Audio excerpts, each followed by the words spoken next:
Hello viewers, welcome back to our YouTube channel, and this is lecture number 9 as per our financial management paper. If you have just seen our YouTube channel for the first time, I request that you kindly subscribe and also hit the notification bell icon so that you can be notified whenever we upload a new video lecture. And if you are a returning subscriber or you are coming back to watch our content, I really appreciate I appreciate you for trusting our work, and I request that you share to others in your different study groups so that they can have the same benefit that you've got from our content. So without wasting more time, let's dive in and get started with our investment appraisal or capital budgeting decision, or what we call the investment decision. Now, ladies and gentlemen, we need to be careful with this area. This area I'm starting today, or that I'm starting right now, is the area that is going to either make us pass or make us fail. And we will continue with this same lecture or this same topic of investment appraisal or investment decision, at least for some 2 to 3 video lectures, because this is where our question 1 is. This is where our question 1 is. So this is, in other words, this is where we start our question 1, because at some times it goes to the next topic, which is cost of capital. You find that your question number 1 goes up to those ends, looking at cost of capital. Of course, when we are done with investment appraisal or capital budgeting decision, we have to look at computation of what we call the WACC. WACC is the same as the cost of capital or the same as the required rate of return. Required rate of return, and this is, it is abbreviated as RRR. This is what we use to discount the cash flows that we've computed from this. So at some point they mix capital budgeting decision with cost of capital, but this is where we are going to start our question 1. So our question 1 is always 40 marks. And this investment appraisal or the investment decision is the heart of this paper. And that's why we need to be careful and put in efforts.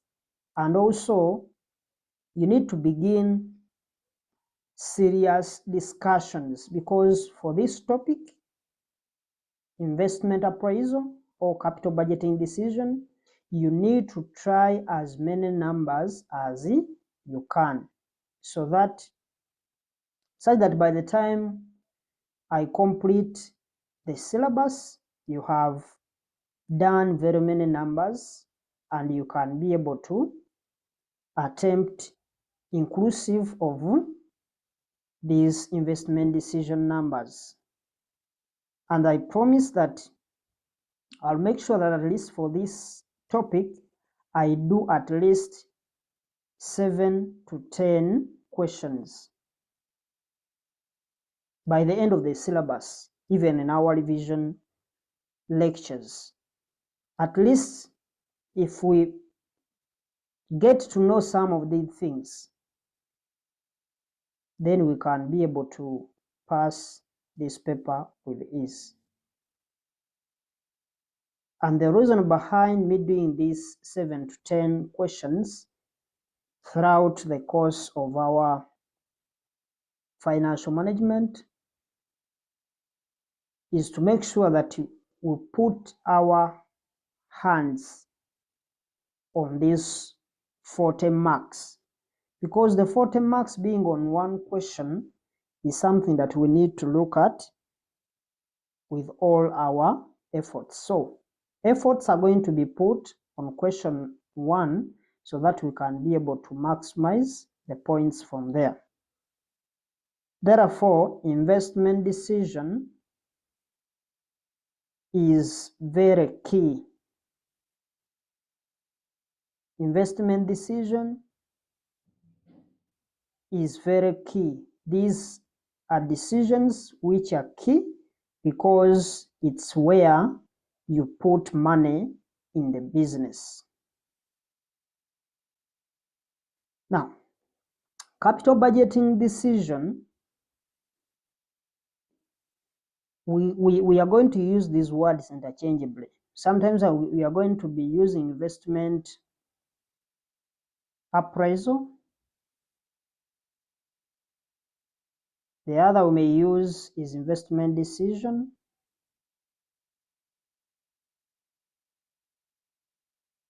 And finally, shall look at what we call the capital budgeting decision. All these mean the same thing. They are the same. So we need to focus and make sure that by the end of this lecture 9, we can actually have something that we can use as far as question 1 is concerned.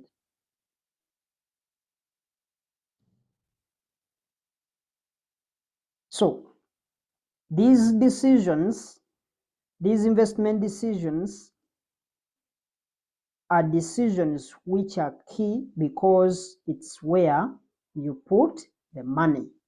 And in capital budgeting decision, we are mainly focusing on capital expenditure.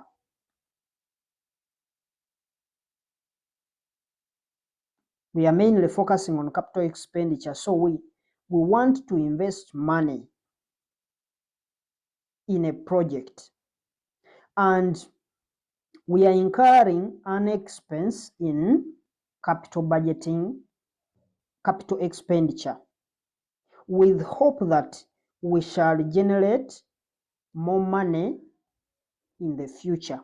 So we make investment in this capital expenditure or long-term capital expenditure with hopes that we are going to generate more money in the future. So you might need to expand. You may say, I want to expand the factory. Expand your factory by putting there maybe new machinery, by putting in new structures. All of that is capital expenditure. Now, the examiner will not ask you for the definition, but you have to understand it.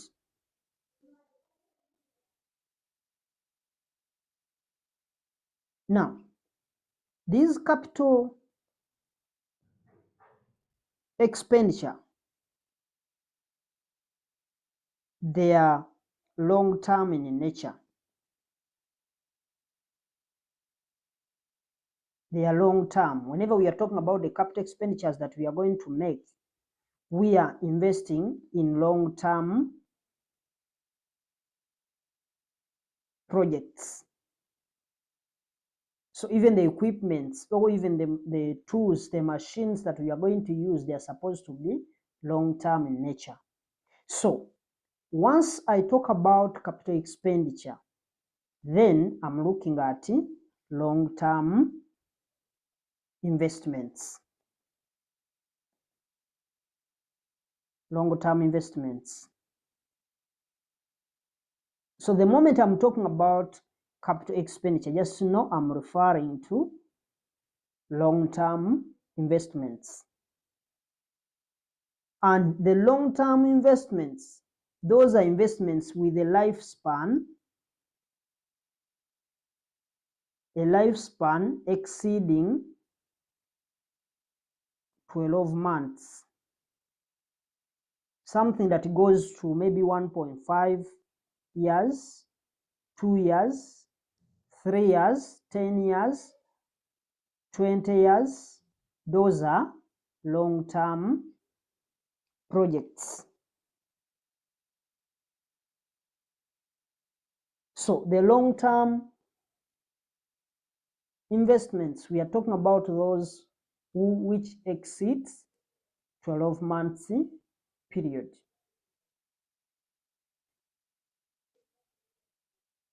So the first question the examiner will bring, he will either be asking you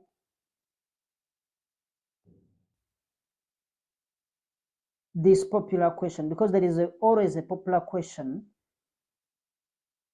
that comes,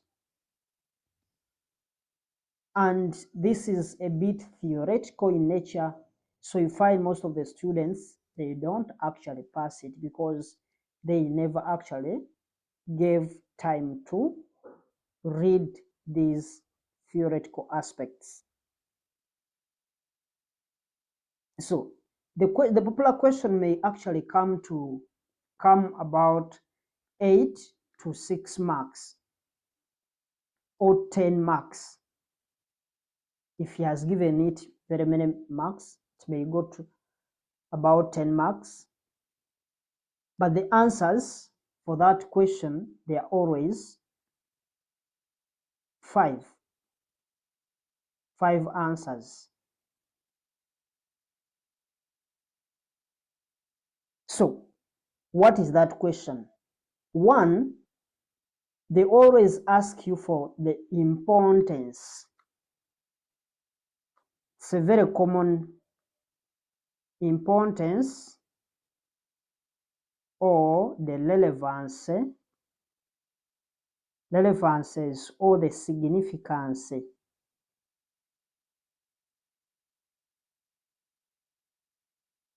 Significances of the capital budgeting decision,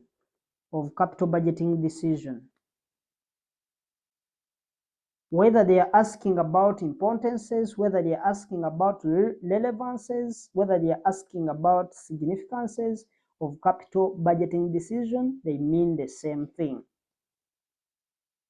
And we've said this can go up to 8 to 10 marks.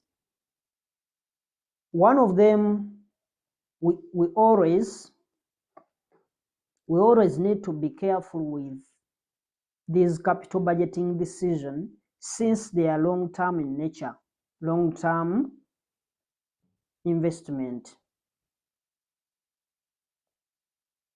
that are exposed to different risks.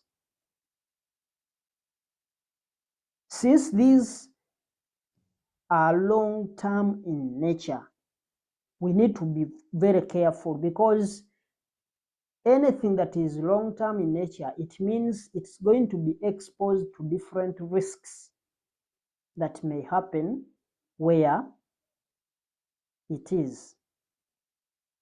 So we need to be careful, and we need to handle that issue with care, because it's a long-term investment.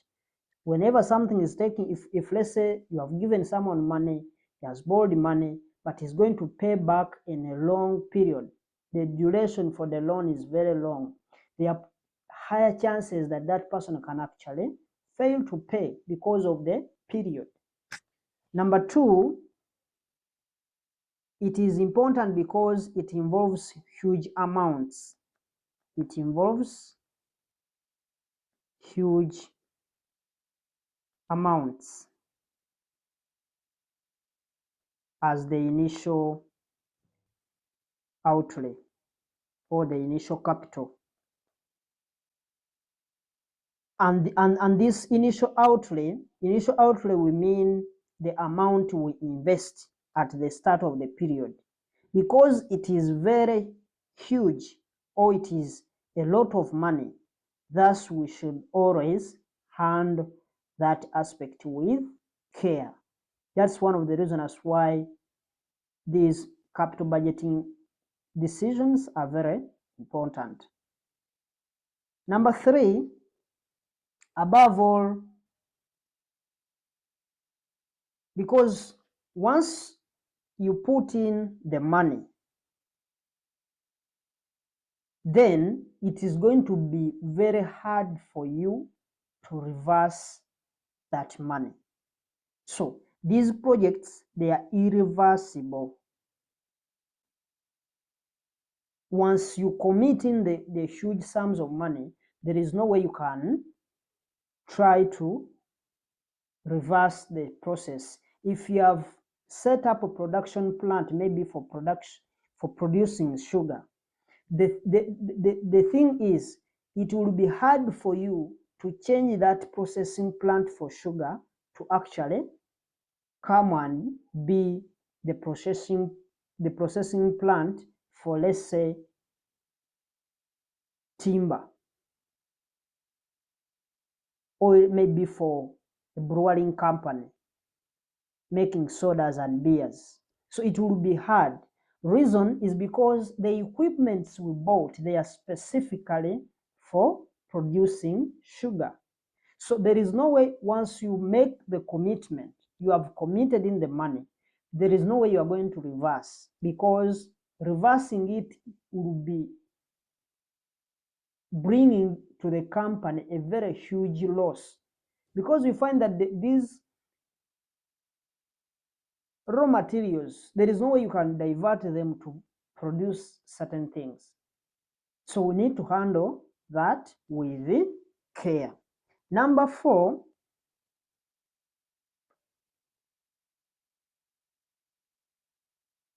capital budgeting decisions are important because they influence the future growth in the long run. They influence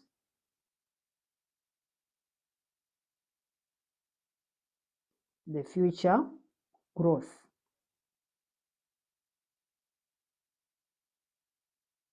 Future growth of the company in the long run.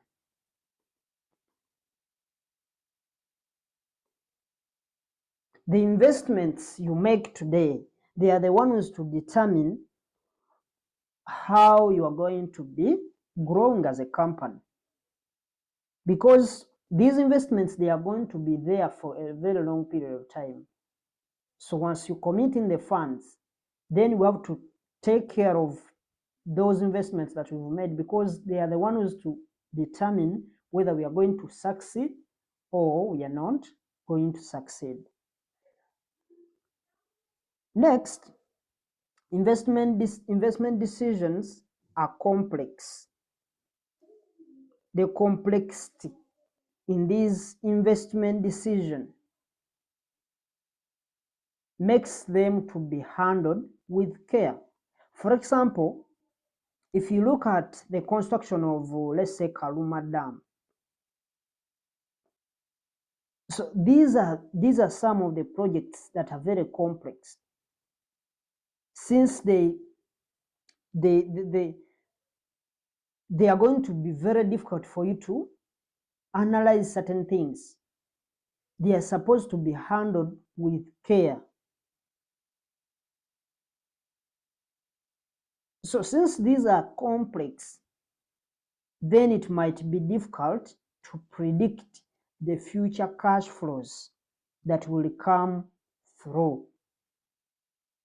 And being of long term in nature, they must be handled with care.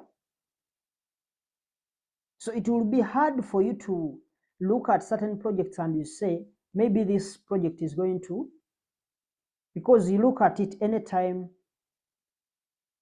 it can develop cracks, because we had some time when that Karuma Dam, the one they are constructing, developed cracks, and they had to look for engineers to come and fix it. So they are very complex. Lastly,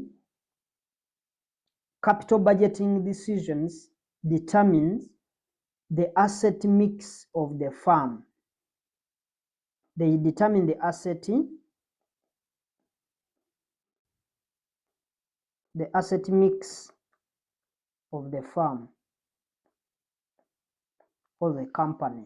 In other words, capital budgeting decisions determines which permanent assets the firm must hold.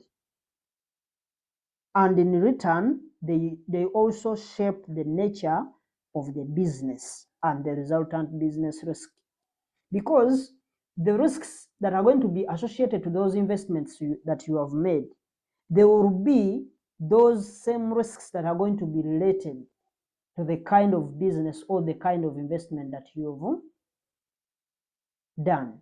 Meaning, someone who is in construction work will not have the same risk as the person who has started maybe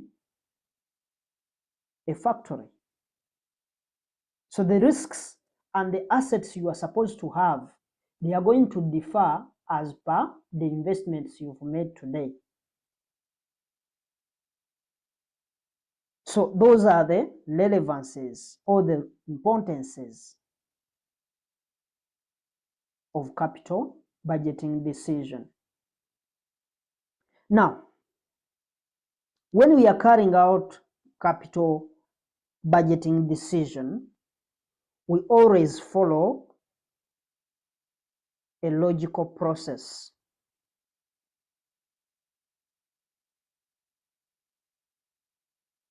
And the examiner can ask you about the logical process or the major steps we follow. These logical processes, these are the steps that we follow. Steps followed. Those are the ones that we call the logical process. So the steps we follow in capital budgeting decision, or what we refer to as the capital budgeting process. So we need to look at the capital budgeting process.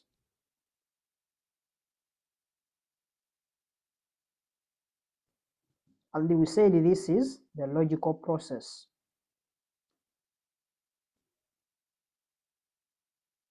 Logical process or steps followed, or the procedures.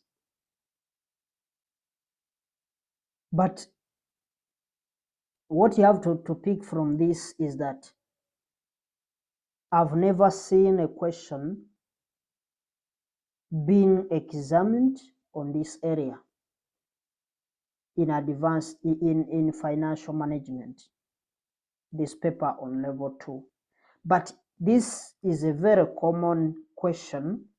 I saw a question that was in the advanced financial management paper talking about the logical process, and they had given it 6 marks. So from there, this aspect gives students headache, because sometimes by the time we reach to advanced financial management, we don't actually handle these issues. We assume that you went through these processes at your level 2, that is financial management paper. So let's look at them. The capital budgeting process,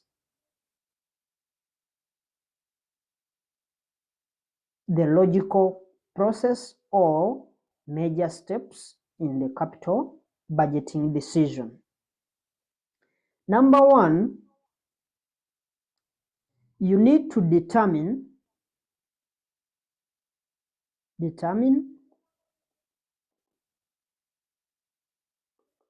the ultimate objective. So, a company has a strategic direction. It has what we call a strategic direction. And every company has something that we call the business plan or the strategic plan.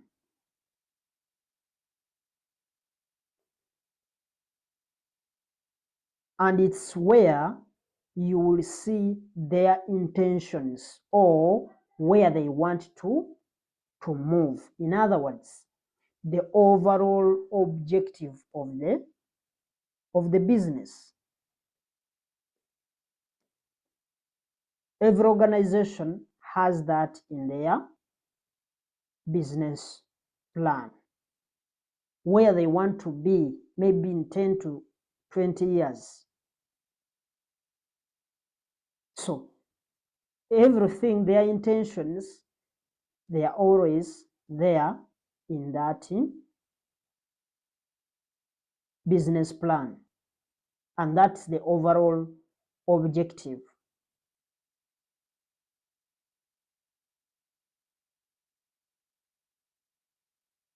So once you see in their strategic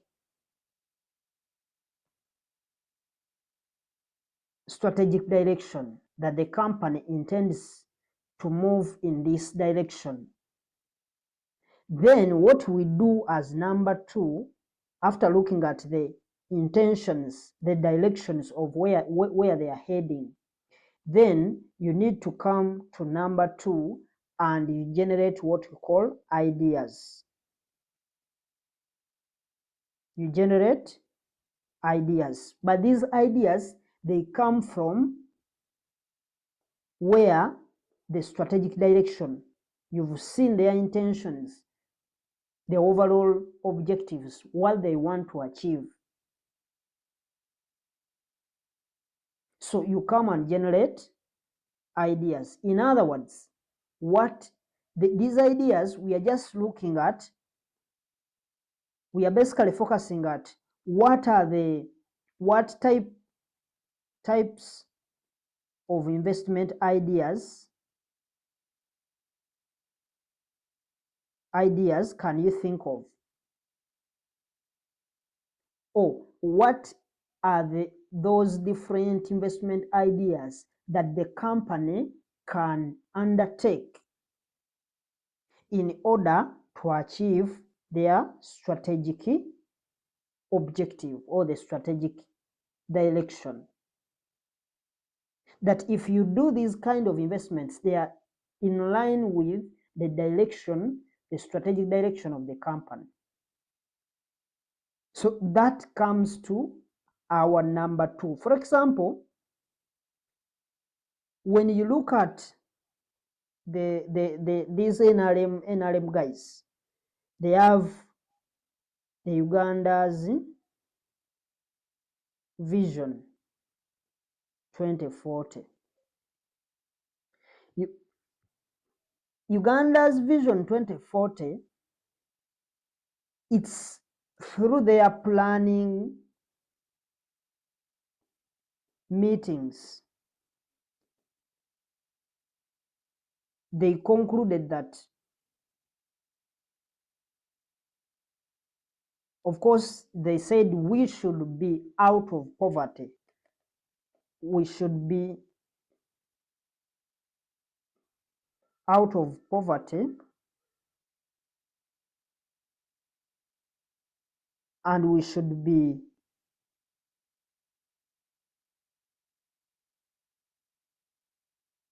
in middle income bracket by 2040. So they have a direction that whatever they are going to be doing, they are looking at achieving this. And this was through their planning meetings, that we want to have Uganda out of poverty by 2040. At least it should be in the middle income.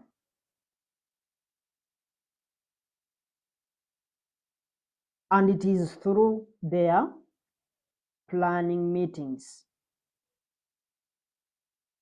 Now, as per the NRM government, they are saying we should, for us to be able to achieve this, we should do, these are the investment things that we should do. We should say, for them, they are saying we should build more dams. And these dams, they are going to generate more electricity. They are saying that they should build roads, more roads, and others. And these are the projects they want to use to achieve their vision 2040. So these are the investment ideas. This is where they want to put the money. So these ideas are generated in order to look for those ideas that are going to actually achieve their vision. But when you try to look at, because this is what the NRM government is trying to do, but if you look at the side, the opposition MPs, when you try to look at the opposition MPs, for them they are saying that instead we should pay better salaries. Because their argument may also be right. Because you can't say we are going to do this, but the people who are helping you to be there, they are not well. For them, they are saying pay better salaries to people and others. So therefore, the idea generation, you brainstorm, and as many ideas are presented of what type of investment that we can undertake. If those are generated in very big numbers, then we can look at number 3. This number 3, or the step number 3, when those investment ideas come through, then we need to screen them. So we need to screen those investment ideas, and this is where I need you to be attentive and you pick interest from this aspect. So we need to screen these investment ideas. In other words, we need to call out what we call an evaluation. We evaluate every project every investment idea that they have generated.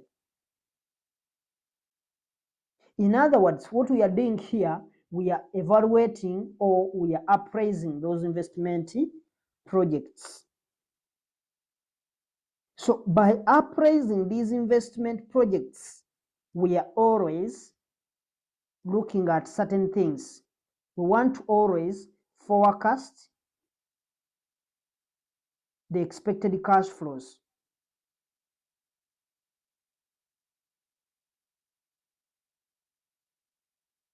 Because if you want to do very good investment, you have to look at the cash flows that are going to be coming in. Those are the ones that you are going to be focusing on. The cash flows that we are going to focus on, we have to look at the cash inflows and the outflows. We look at what is bringing in money and what is taking out. Because if we undertake that investment before we appraise it, it means we have just we've not done anything, because we are not sure of what we are going to be doing. So before we undertake that investment, we need to first appraise all these investment ideas they have presented on table. And we generate these, because now we generated very many in numbers, we need to screen and evaluate each and every investment ideas by forecasting the cash flows, expected future cash flows. Now, by evaluating these cash flows that we've gotten from these, therefore, by appraising these ideas, we always need to forecast the expected future cash flows, either the cash inflows or the cash outflows, because if we undertake that investment, we need to first appraise all the investment ideas that we generated, since there are many in numbers. Now, the tools we use in appraising these investments, they are tools that we use in appraising investment decisions. And these include: one, we have accounting rate of return, which is abbreviated as ARR. That is accounting rate of return, and it's a tool that will tell us whether we should take the investment or we should pick the other investment idea. There is also what we call the payback period, abbreviated as PBP. And it's also a popular tool that we use to evaluate the investment ideas that we generated. For example, most people, you hear them talk about this payback period. Because, for example, you may find someone may tell you, I'm going to buy my taxi for 60 million. Someone can buy a taxi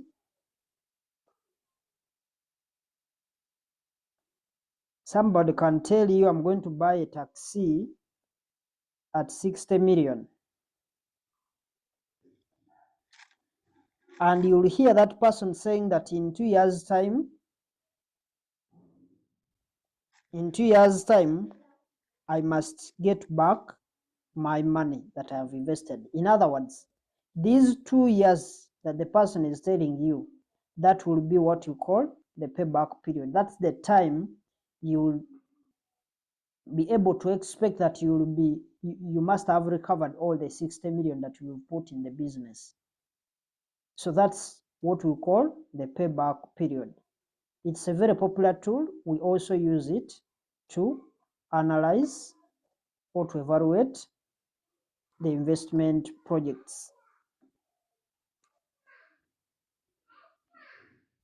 So the examiner expects you to know some of those tools. Number 3 is the NPV, or the net present value, abbreviated as the NPV, the net present value. And it's a very popular tool,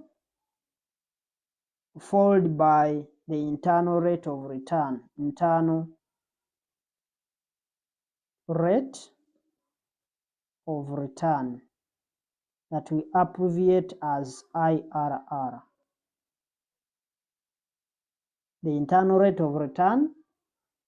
And finally, we also have profitability index. Profitability index, abbreviated as PI.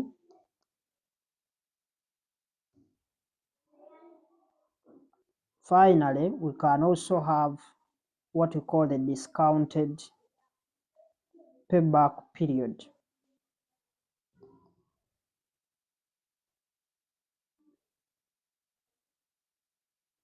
but also the examiner brought in something new. Since this syllabus was adjusted, they brought in something new. We have what we call the equivalent annual cost and what we call the equivalent annual benefit.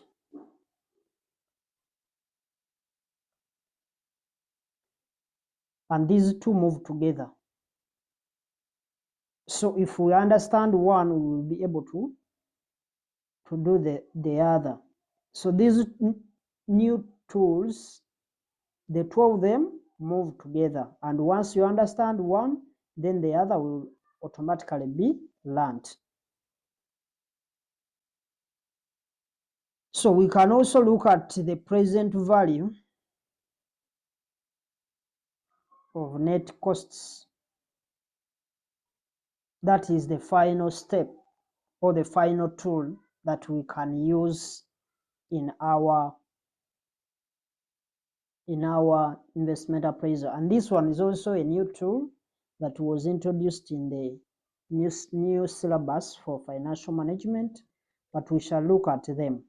Therefore, these are the tools in the logical process that are going to help you screen out the many investment ideas that you have come up with to see whether they are going to be viable or they are not viable.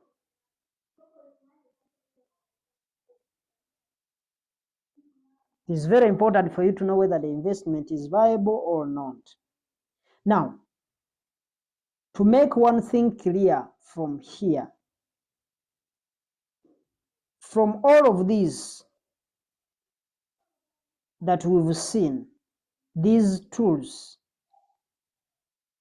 the equivalent annual benefit, equivalent annual cost, present value of net costs, the net present value, the discounted payback period, the profitability index, the internal rate of return, payback period, and accounting rate of return. I just want to make it very clear that if you want to pass financial management, make sure at least you understand most of these tools and how we apply them, because this is where the question one is going to come from. So unless you know these tools, all these tools, and how to use them, because the examiner can bring any of these, the examiner can bring like two of them or one in our question one number. So these are the things that we are going to be studying until we finish the investment decision. These are the things that we are going to be looking at. Now, since we've looked at the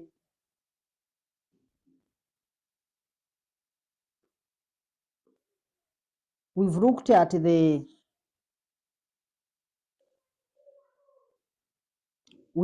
now seen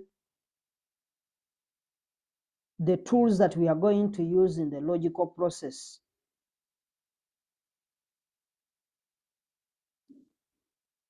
And we should know that any of these can be used. Remember, when you're asked in the exam, you don't mention if you're asked about the logical process. When you're explaining, you explain like two. If you reach at these tools, you don't mention all of them like the way I've given you. You mention like two. But the important thing is that in all this process, what is very important is this number 3, this screening of the project ideas that we've generated. It is the one that is very important. The most important one in this logical process is the screening of these investment ideas. And we screen using any of these tools that we have outlined. So you have to note that. Then we look at number 4 as we finalize the logical process. Number 4, you have to select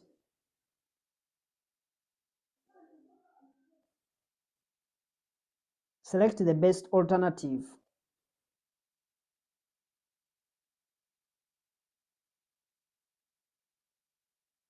Select the best alternative. And you are going to select best on the overall strategy of the company. So you select the best alternative based on the overall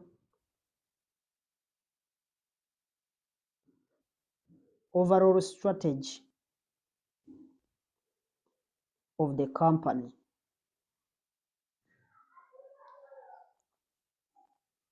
So using those tools that we've seen in number 3, you may find that maybe you have like 2 projects. You have 2 project ideas that are viable. You may find that maybe you have 2 or 3, but you found that these 2 projects, they are viable. They are viable investment ideas, which is okay. So if you've seen that these are going to be viable and they will contribute to the wealth of the shareholders, then as per our step number 4, you will select the best alternative, because for you will not have all the money to finance all these 2 investment projects, because you may find that I found all of them, they are viable. This one can maybe bring 10 billion. The other can bring maybe 9 billion, depending on the years of forecasting. But you will not have money to invest in these 2 investment ideas. So what are you going to do? You have to select the best alternative based on the overall strategy.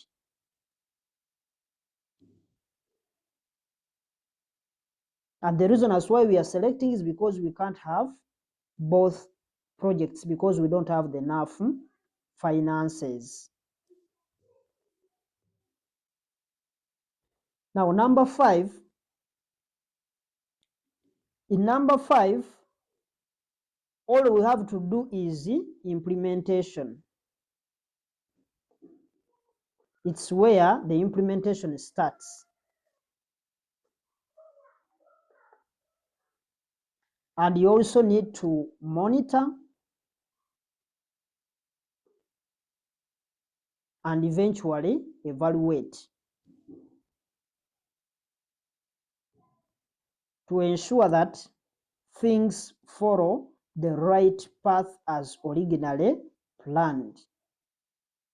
Because you may find that somewhere you need to do a collective action. For example, like what I told you earlier about Karuma Dam.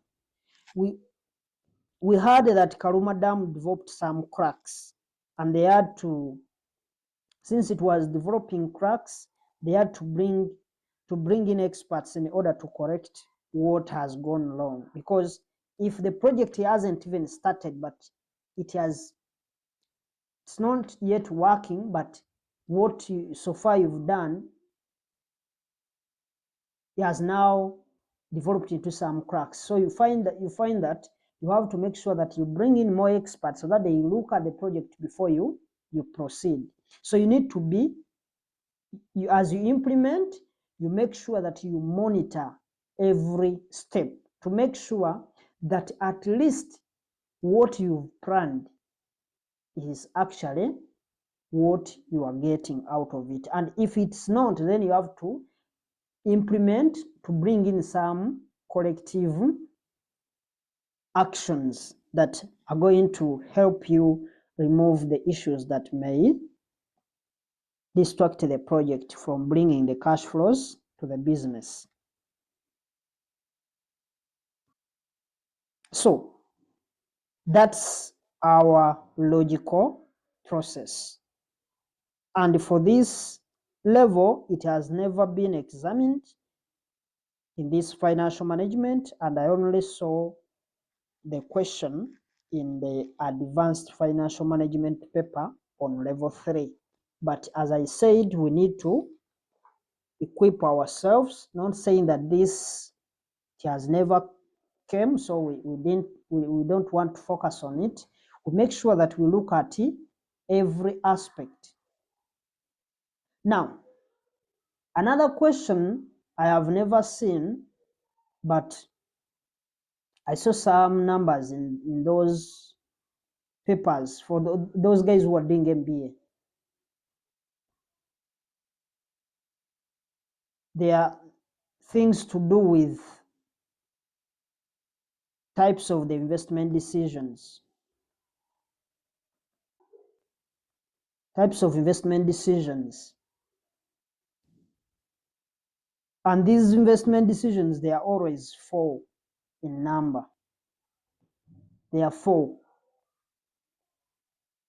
Other textbooks may say they are 5, but they are always 4 investment decisions, investment types. And I've never seen this question in our financial management, but as I said, we need to look at each and everything, because these are certain things that we are going to focus on. The types of investment decisions.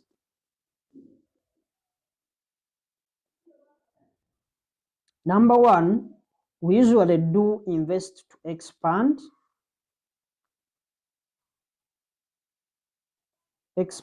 existing business. For example, you may decide to increase production. You may decide to increase production.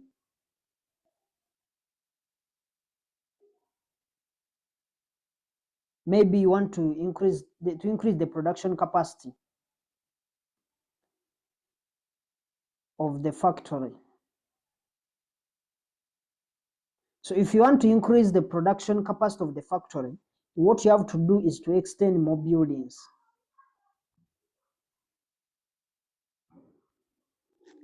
You may widen the production building, or you may bring in new machinery.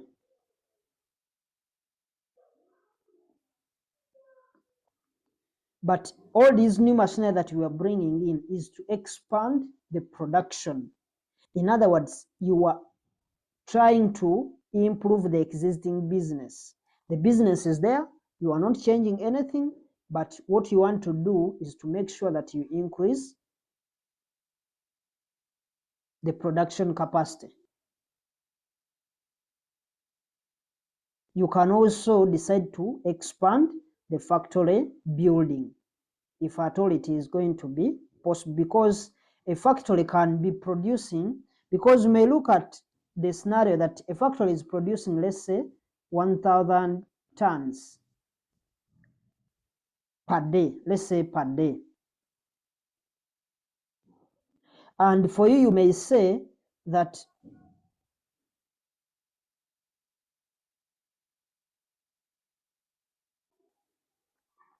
you may choose to say that this production capacity should be increased maybe to 5,000 tons per day. So by increasing, because moving from 1,000 tons to 5,000 tons per day, it will mean that you are going to introduce in new machinery that are going to increase the production. Two, you may increase even the production facility, because when you bring in those new machinery, they are supposed to be installed somewhere. So you may extend the building. And whatever you are doing there is you are expanding the existing business. You are not changing the business. Number two, it could be replacement. It could be replacement and modernization.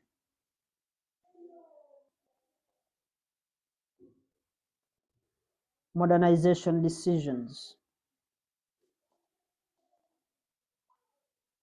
So for replacement and modernization decisions, for example, time can reach and you want to embrace technology. You find yourself you want to embrace technology in a company.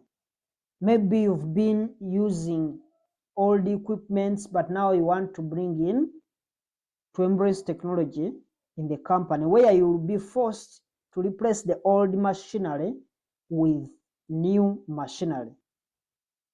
Therefore, by replacing this old machinery with the new machinery, it means the new production line may actually come in, because we had an old production line that was producing certain items. Maybe today you want to introduce in something that is going to reflect the technological environment that is happening in the current situation. So by replacing the new production line, replacing the old one with the new production, it could be investment of that nature. So you may find maybe you've been using computers. Let's say you've been using computers i5, iCore 5, and you want now maybe to upgrade to i7. So you change everything, all the office equipments that were there in terms of computers. You replace all the computers, remove the old computers, and you put the new computers. So the investment could be a replacement or modernization decision. Number three, it could be expansion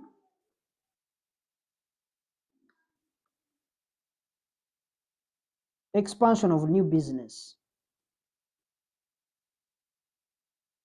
New business or introduction of a new product.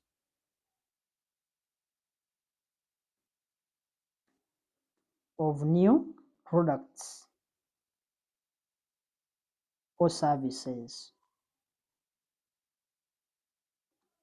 So you maybe you've been, let's just take an example for Coca-Cola.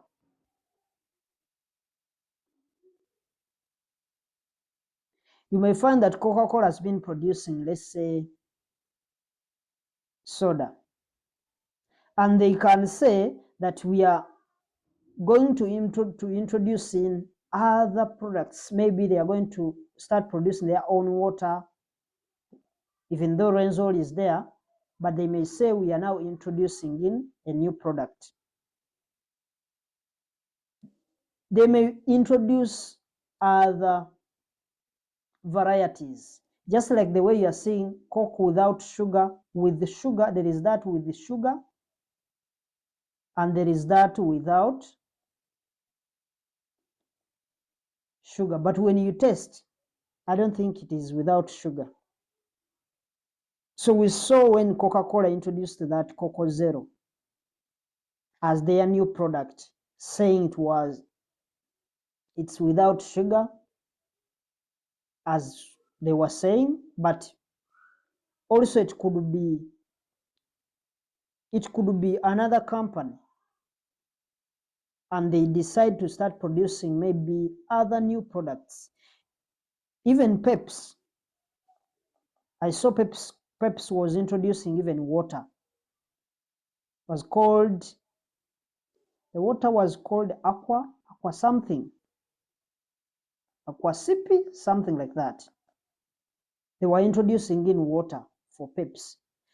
Even you saw Harris International, the Riham Cola, they have Riham water, so they are introducing in different products. So it could be a decision or an investment of that caliber, whereby you are introducing new products, product lines. You are going to add another product on the market. If it has been a service, you've been an auditing firm and you've been providing auditing alone, then you add in tax services, the likes of filing returns and all that. So when you introduce that, maybe you've been that audit firm that has been basically looking at auditing and at the same time the tax practice. But you can also come in and say, we are going to start teaching accounting softwares.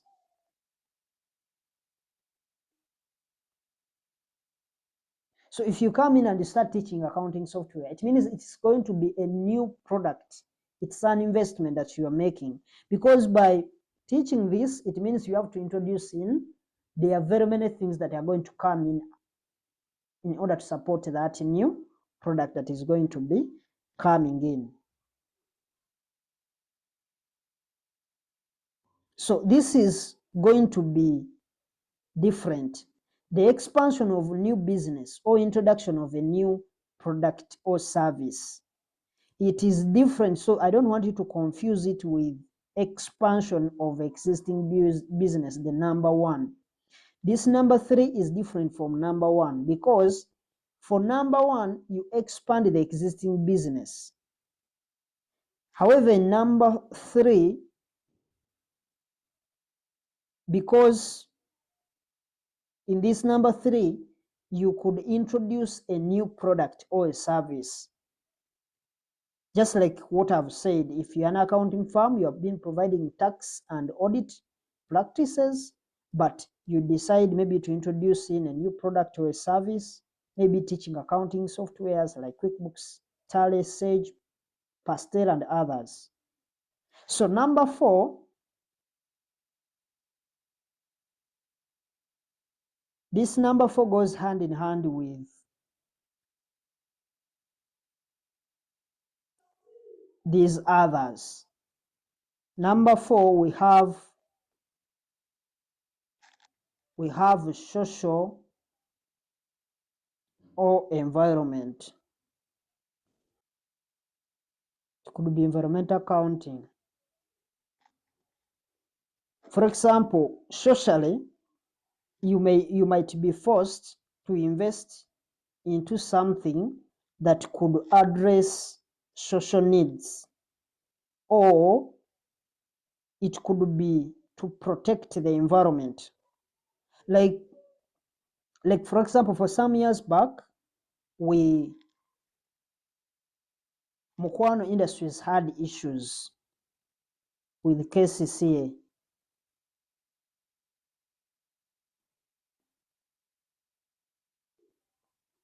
Had issues with KCCA, Kampala Capital City Authority,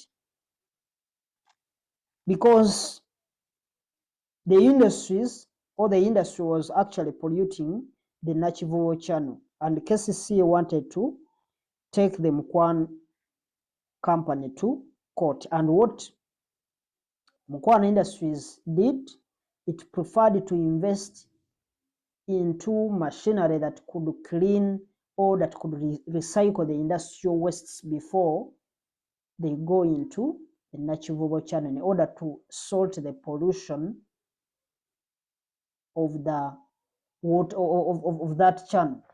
In other words, if you want to sort issues to do like you want to sort pollution issues and others endangering the environment, if you want to sort those issues, you can be forced to do an investment that is going to address the environmental needs or the social needs, in order to protect the factory from violating the environmental requirements. Because you've had of recent we had NEMA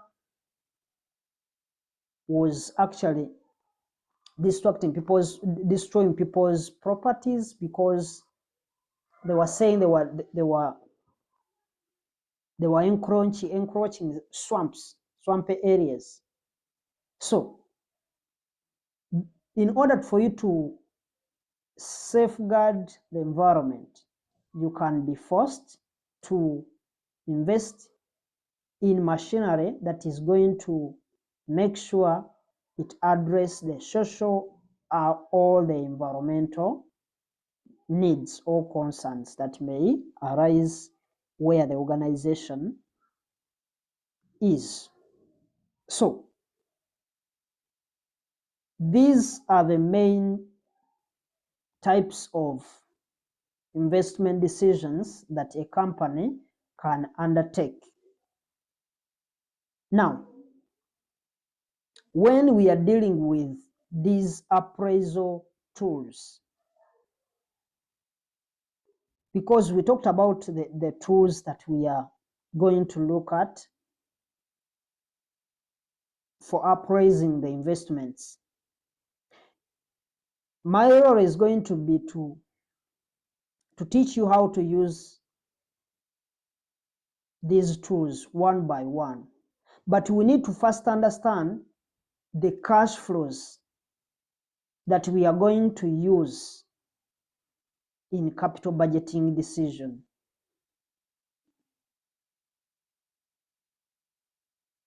So that we know by default, if we know the cash flows, then it means it will be easy for us to know the methods or the tools that we are going to use. Because we said for you to do any appraisal, you need to make sure that these cash flows, because we are going to be appraising the cash flows that are coming from the different investment ideas. So by all means, what we are going to be focusing on is going to be the cash flows first. If we understand the cash flows, then the rest will be easy for us. So the cash flows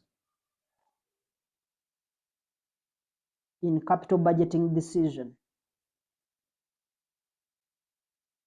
Now, you need to pay attention to this area, because once you don't understand this area, then you will never be able to do any number, because whatever will be seeing in this area here for the cash flows in capital budgeting decision, we are going to be seeing past paper numbers.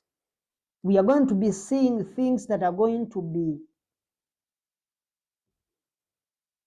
from different past papers. And all these past paper numbers, they are going to be referring to these areas of cash flows, because there is no way you're going to apply a tool to something you don't know. So we need to first understand the cash flows. So when we are looking at the variability,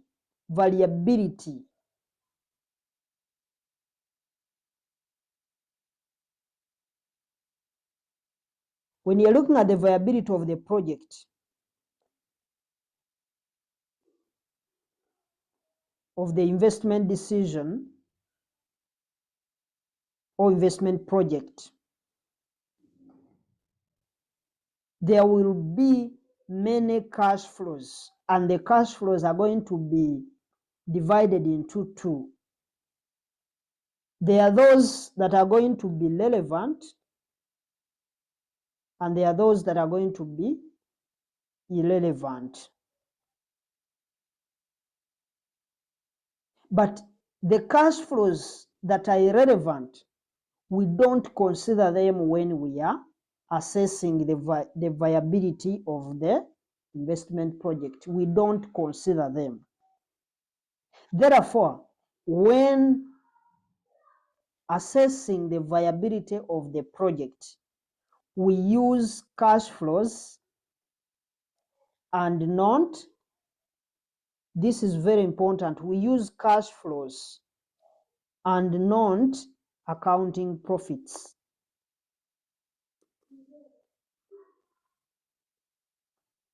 We use cash flows and not accounting profits. And when I say accounting profits, I mean the profit after tax. That is the accounting profit. And because you might be given an income statement, or the examiner will talk about the income statement, but it will be having accounting profits in the same way you construct it using your IS1, showing the profit after tax. But when analyzing and determining the viability of this project, of any project, then we are going to be required to get the cash flow profits, because it's the cash that pays for whatever we want in the business. So we use the cash profits. And the reason as to why we are using the cash profits, there are reasons as to why we use the cash profits and not use the accounting profits. Number one, we are saying that the use of cash profits is consistent with the goal of the shareholders' wealth maximization objective. It's consistent with the shareholders' wealth maximization objective, which is maximizing the present value of future cash inflows. Number two, the cash profits are not distorted by accounting policies, because the accounting profit policies of the firm and other accounting conventions, they affect the profit that we can compute. So issues to do with depreciation, issues to do with all these non-cash items, they are not supposed to be taken into consideration whenever we are looking at cash profits. Reasons for using cash flow profits and not the accounting profits. And we said accounting profits, those are the profits after tax. In other words, those are the profits that we get when we construct the income statement using the IS1, showing the profit after tax. But when you're analyzing and determining the viability of a project, we are required to calculate the cash flow profits, because it's the cash that we pay for whatever we want in the business.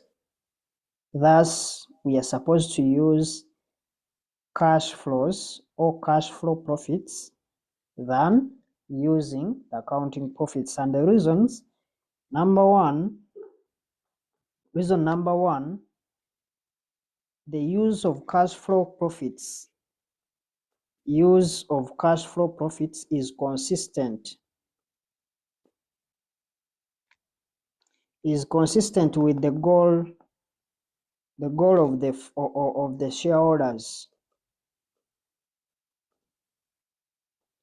The goal of the shareholders' wealth maximization, because the shareholders, we know they are more interested in maximizing profits or maximizing their wealth. So it is in line with the shareholders' wealth maximization objective.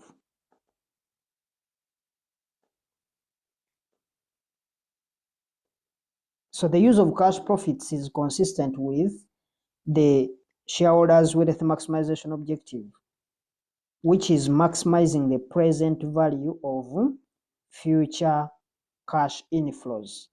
These cash inflows, we get them because, by determining, we said wealth is the present value of the future cash inflows. So that's how we determine wealth. Number two, cash flow profits are not distorted. cash flow profits are not distorted, or they are not affected by accounting policies and accounting conversions. Cash flow profits are not distorted by accounting policies of the firm and other accounting conversions.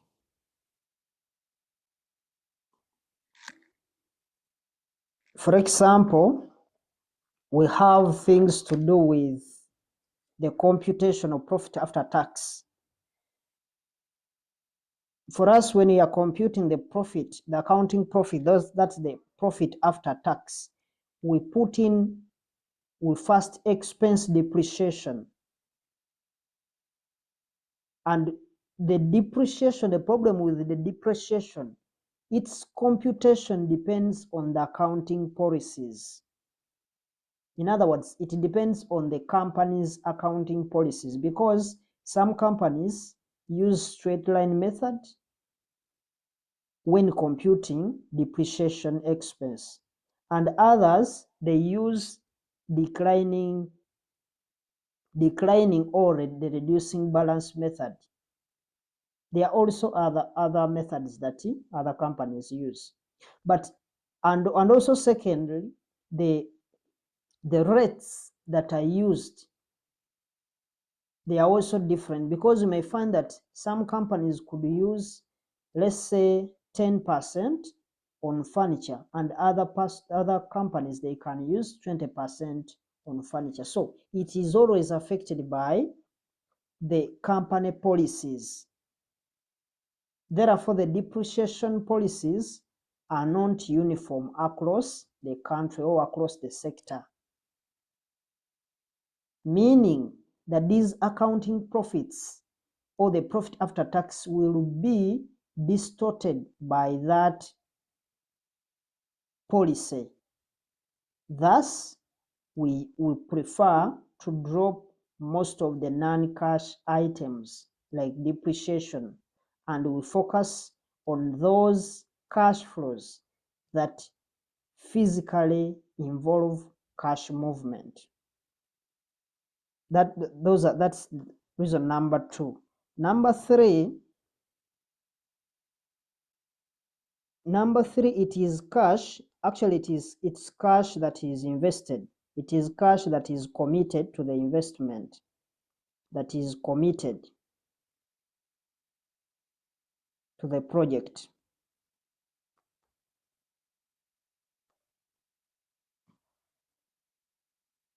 So it's cash that we are going to invest. So we use our own money to buy the machines that we are going to use in the project.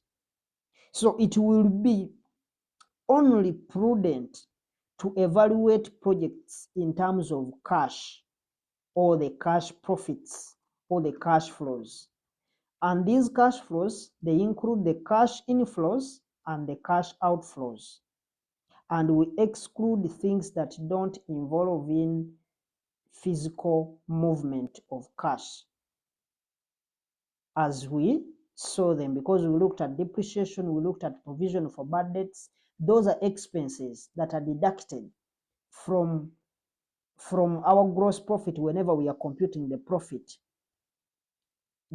after tax, that even the things that don't involve in physical movement of cash, they are deducted, which is not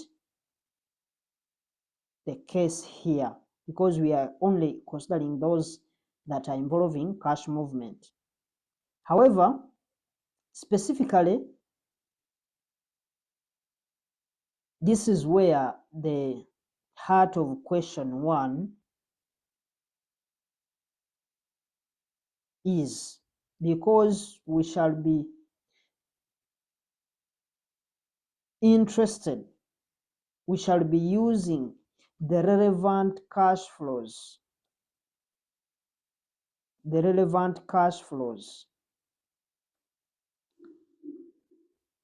Because if we are talking about the cash flows, then it means those cash flows that are going to be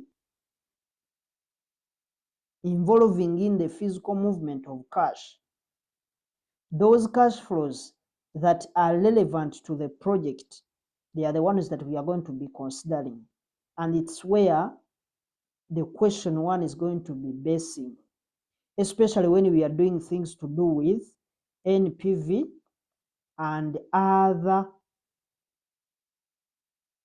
discounted cash flow techniques, DCF techniques.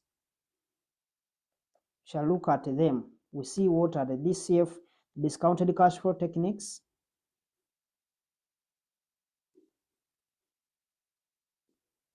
But in our discussion for NPV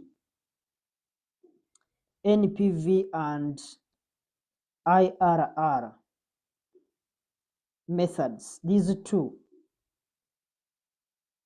we assume that the project cash flows were known and given.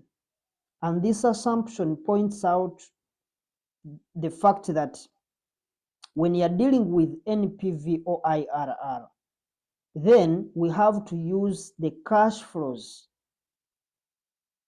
And in most cases, the cash flows are known, and we assume they will be given to us in the question. So when we are dealing with these two aspects, the NPV and the IRR, our assumption is that the cash flows are going to be given to us, and they are going to be known to us as we are progressing. And we say these are going to be the relevant cash flows. So I want us to look at the relevant cash flows that we may have. Because in our practice, we shall always focus on identifying. This is what we are going to be focusing on, identifying the relevant cash flows. In any question that they have given us, our task is to identify the relevant cash flows. So whenever we are trying out any number to do with capital budgeting, so whenever we are carrying out the capital budgeting process, our main issue is to identify the relevant cash flows. But we need to first, because now, for us to be able to identify that this is relevant cash flow, we need to understand what we mean by relevant cash flows. And relevant cash flows, they are incremental cash flows. We said when we are talking about cash flows, it is either inflow or outflow. What inflow is what is coming in the business. Outflow is what is moving out of the business. So a relevant cash flow or relevant cash flows are incremental cash flows. That is the first thing that we need to note. In other words, incremental cash flows means any cash flow is said to be relevant if at all it is incremental in nature. In other words, it must be incremental in nature. But we need to understand, what do we mean by incremental? We need to understand what incremental means.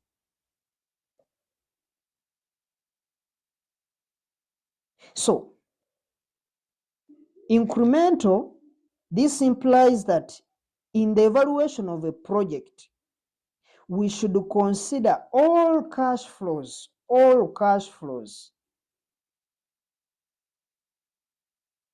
all cash flows, either inflow or outflow, that are induced, all cash flows that are induced, by the project or by the investment itself, by the investment project itself.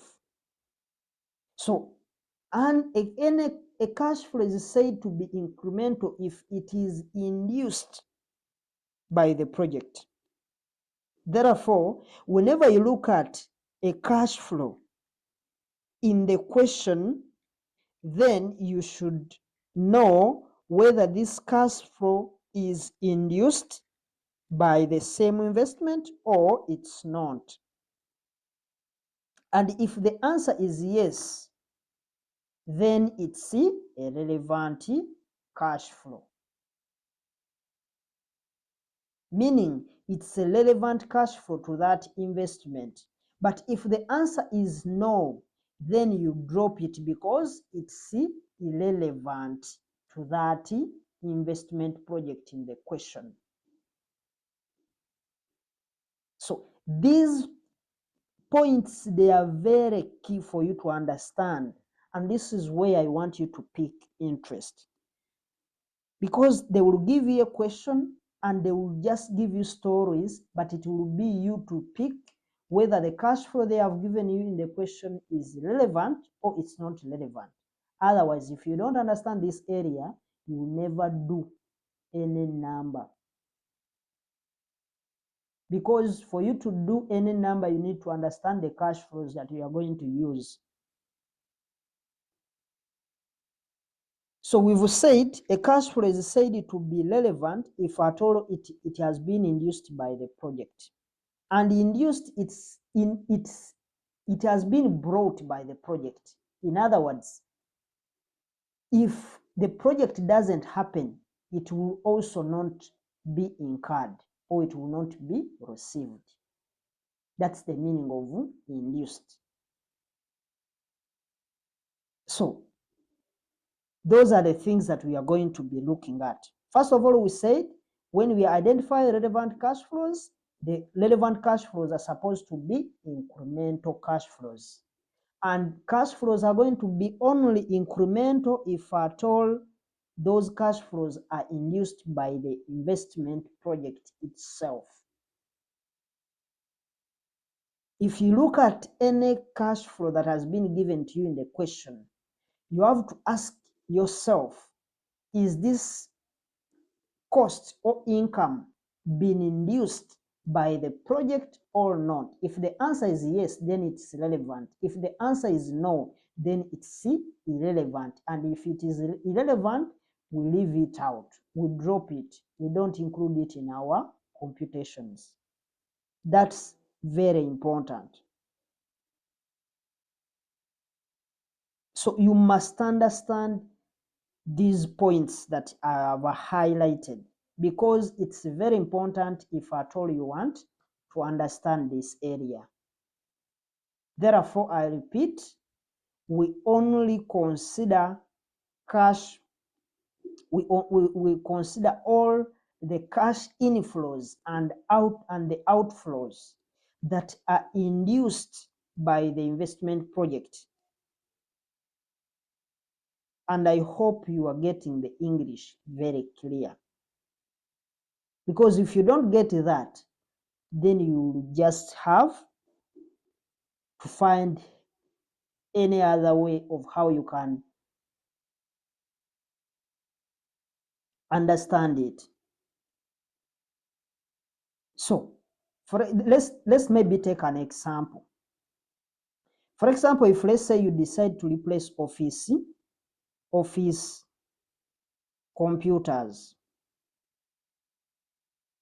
we've decided that we are going to replace office computers. Maybe we've been using iCore 3, but now we want to go to iCore 5 or iCore 7. So if you want to change If you want to replace the computers, the old computers, maybe they have been i-Core 3. They have been i3, so we want to update to i7 or i5. So if you want to update from an old version to a newer version,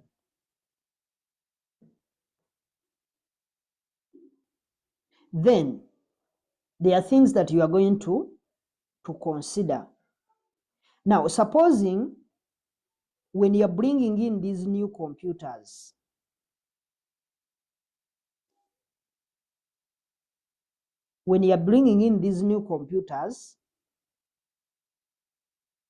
because by you bringing in these new computers, it will necessitate hiring a computer expert by default, because you have brought in something new to the people and they don't have idea about it. So you will need to have to hire a computer expert, meaning the money you are going to pay for this computer expert has been induced by these new computers that you brought in. So by you replacing the office computers with new computers, by default, it creates a cost of computer expert. And this computer expert, if let's say you are going to pay that person maybe 10 million, this cost will be induced by the project of the new computers. Because if you don't bring in the new computers, you will not incur the 10 million. That's the implication. And that's what I'm meaning from these points. That's what I'm meaning from a cost or an income being induced by the project itself. So the computer expert has been induced by the computer investment that we have done. But at the same time, you may find that, let me give you another example. At the same time, you may find that before these new computers came in, we were paying electricity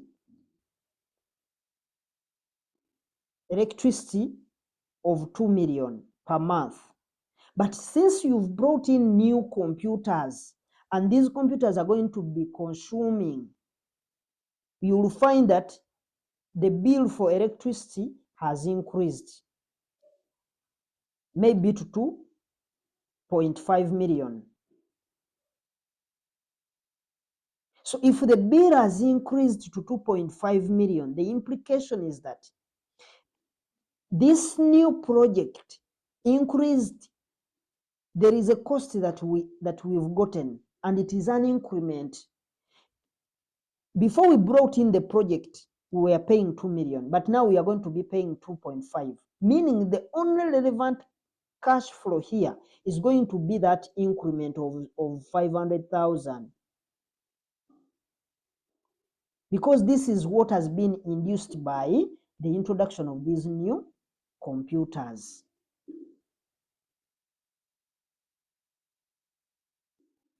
So if let's say you've been paying 1 million electricity and you find that maybe by introducing these new computers, the electricity bill has gone maybe to 1.5, meaning that increase has been induced by the project. And what is relevant is only that increment of 500,000. Because the 1 million, this 1 million would be incurred even if the project doesn't come through. Meaning, if we don't bring in these new computers, this cost will still remain of 2 million. So we can't say that since the bill increased to 2.5, so we take all the 2.5. No, because the 2 million, even if we don't bring in these new computers, we will still pay the 2 million. So that's the English I want you to understand, that it is incremental in nature, but it must be induced. In other words, it's supposed to be direct relationship with the project that we are appraising.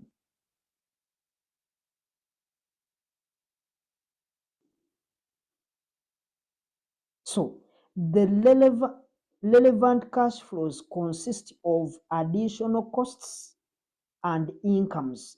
It may not be necessarily the income costs.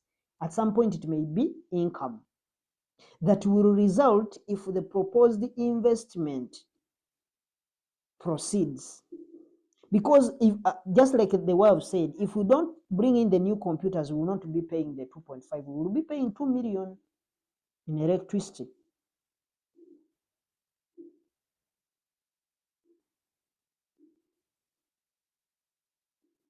So it could be an inflow or it could be an outflow, provided that it has been induced by the project.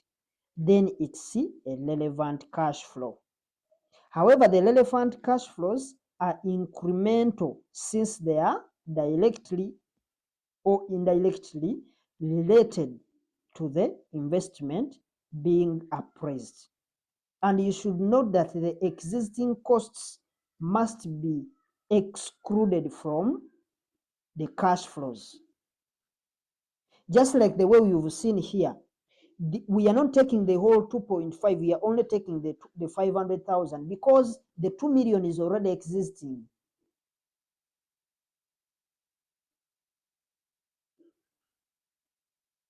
So these existing costs must be excluded from the cash flows because those would be incurred regardless of the project being appraised. Like the case for electricity, as I explained, we only took the increment of 500,000 since the 2 million will be incurred even if they don't bring in the new computers. So that's how the examiner will bring it, and also the confusion will also be like the way you will see it. So you need to understand the theory behind these computations, because if you don't understand the theory behind the computations, you are just wasting time. So we need to note those things. We said they are incremental in nature.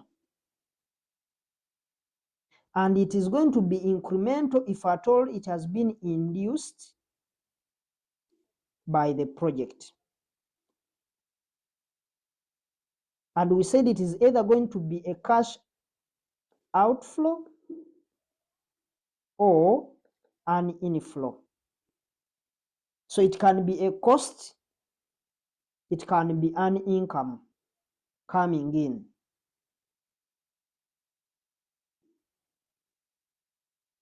But now we need to look at, there is a vital point in terms of incomes. We can talk about something related to incomes. You get the aspect. The vital principle when constructing the cash flow profile is to take into consideration the opportunity cost.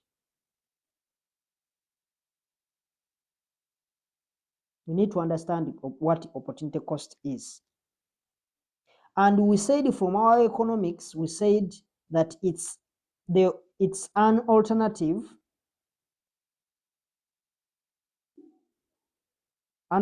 foregone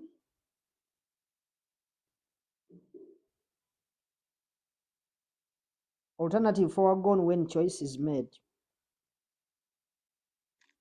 And that's what we say in economics. That's as per the economics. And you are also likely to meet this in the question.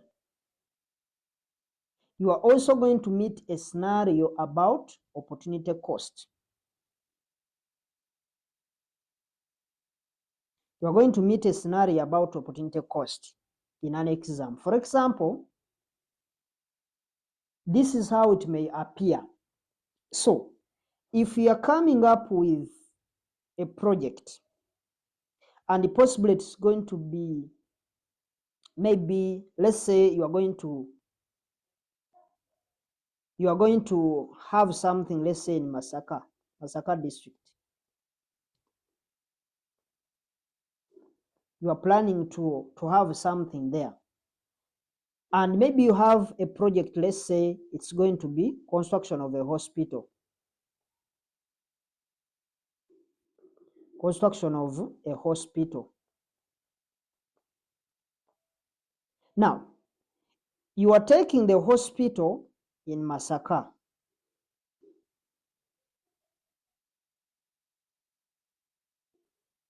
And because the hospital is going to be a very good item to the Masaka people, they may say, the community where you are going to construct the hospital, they may say that we are going to give you land.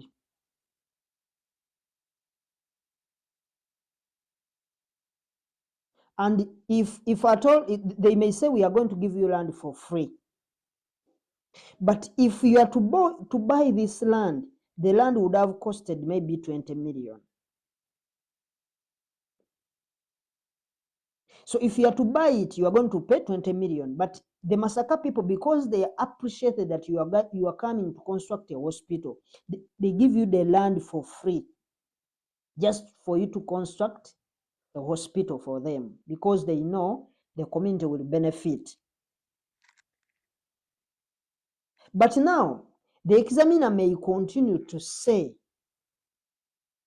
in the question, you'll find that this land would have costed you, let's say, this much.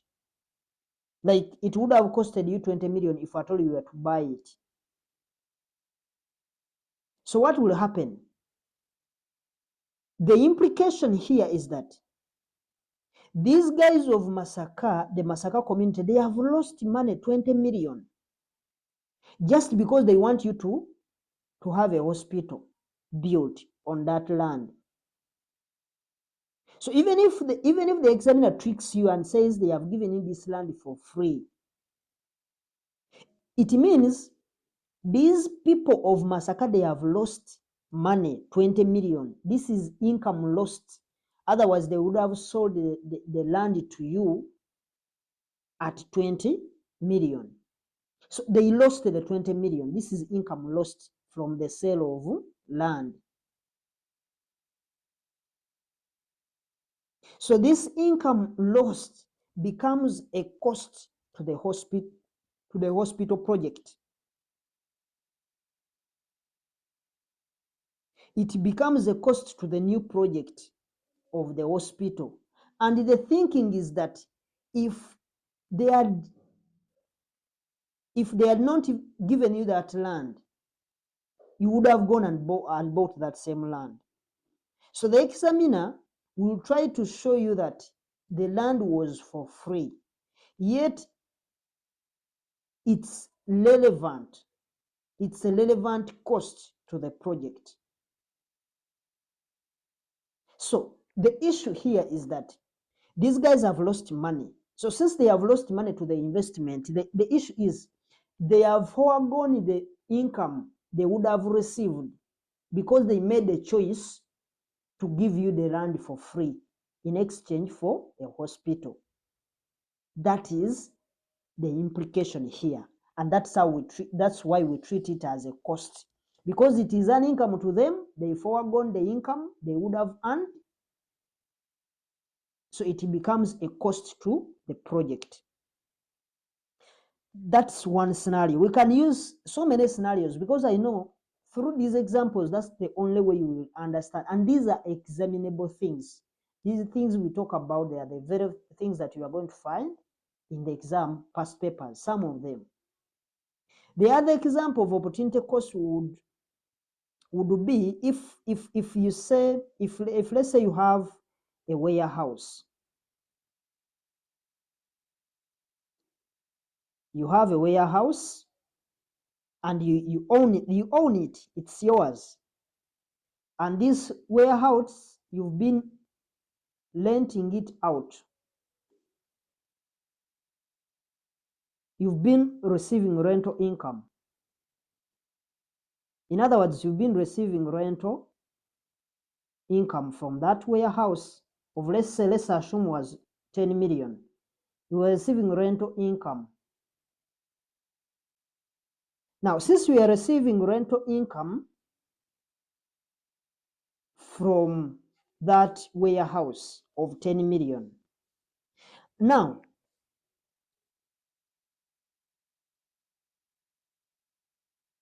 if you've been receiving this, let's say per month, or let's say per annum, let's just maintain it per month, but you decide that let me stop renting out this warehouse and I use it for my construction work. I'm going to buy a machine and I start producing maybe maize bran. You buy the machine, you install it in that warehouse. You buy a machine and you install it in that same warehouse. It's yours and you are not renting it. So when you install that factory or that machine in that warehouse that you were renting out for 10 million, but you cease to rent it out and you put in your machine, it means even if you own that machine and it is that warehouse and it is yours, but you've lost income of 10 million just because you wanted to put up a factory for making maize bran. So what that means is that there is an opportunity cost foregone. We foregone the income of 10 million just because we want the project to start operating.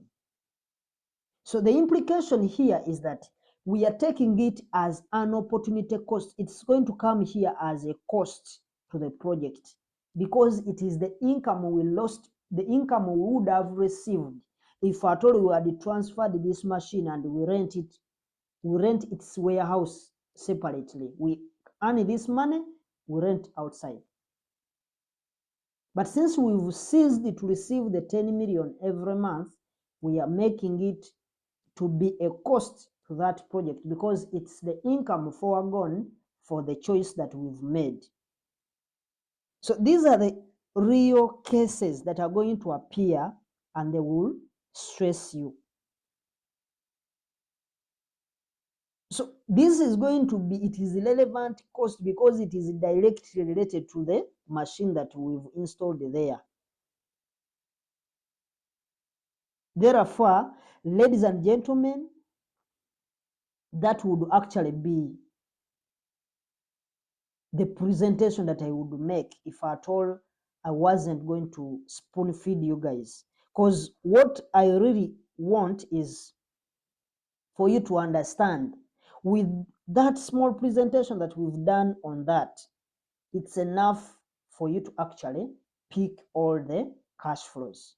But as I promised, we are going to go looking at each item that we probably saw from different past papers, and we comment whether it is going to be a relevant or it's not a relevant cash flow. So I'm going to give out a breakdown of those cash flows that are relevant, that came in different past papers, that when you see it, you just know it is relevant so that we can ease our understanding.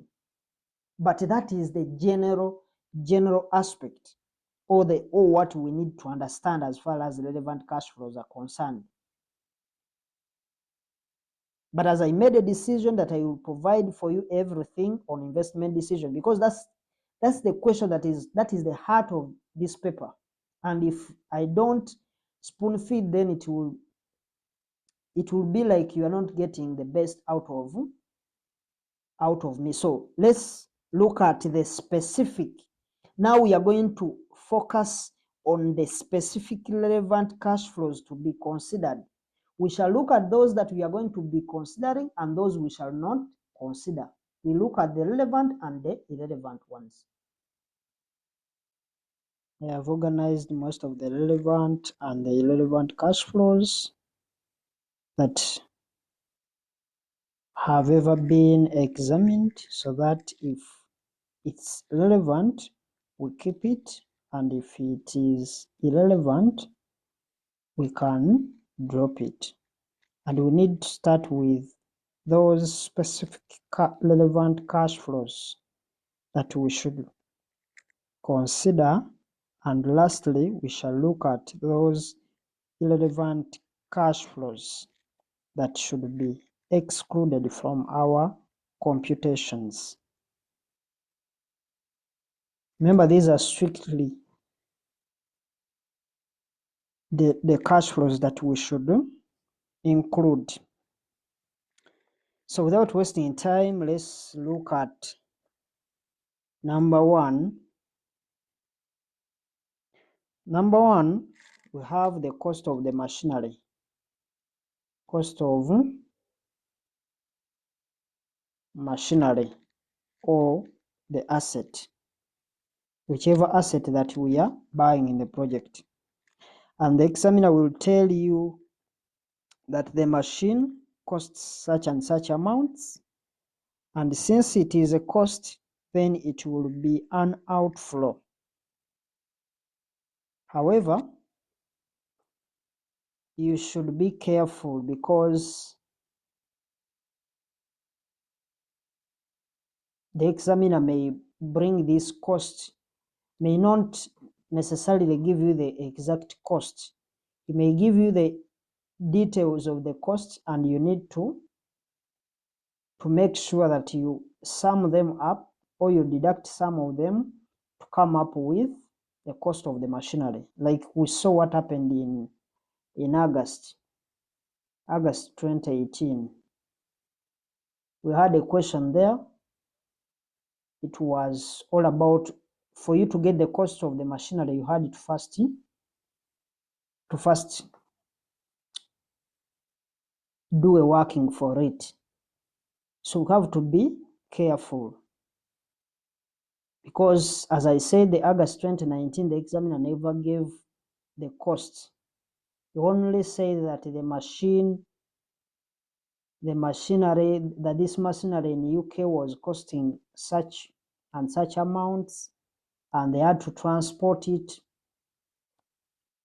So you find yourself exposed to other issues, and you'll find that you'll be forced to use what we call IS 16, that is PPE.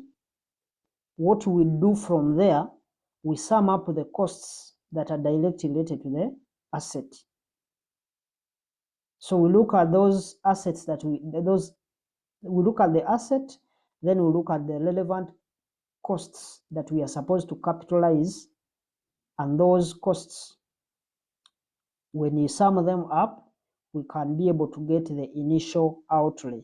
This is the same as the cost of the machinery, is the same as the initial outlay. Initial outlay, or the initial cost. So the cost, that is the cost of the machinery. Therefore, the cost of the machinery includes the costs incurred before the asset is brought into use. All the costs that you've incurred to bring the asset to its useful state, we combine them to make sure that we start the project. Because there is no way you are going to use, if you buy an asset, maybe you have bought it from outside Uganda, you bought it from overseas, it means you have to transport that product from where it is to Uganda. And if it needs assembling, you have to install it. So all that is going to involve in costs. So those are the things that we look at under IS 16. We have a video about IS 16. You can check it out under a playlist of financial reporting. You can check it out and see what we do from there. What are the things that we include? What are the things that we are supposed to exclude? But for here, we shall do some of them. Now, as I said, you may export the asset. For example, you may have costs to do, like you may have costs The cost you may have installation costs. You may have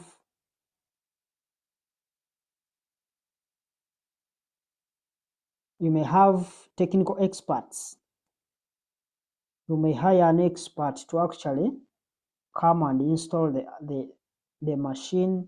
We have even the purchase price, the purchase consideration, or the purchase cost of the machinery itself. We have also things to do with the CIF. CIF is carriage, insurance, and freight. Carriage, insurance, and freight, which is mainly insurance on transit, because there is no way you can transport machinery from abroad to Uganda without incurring insurance costs.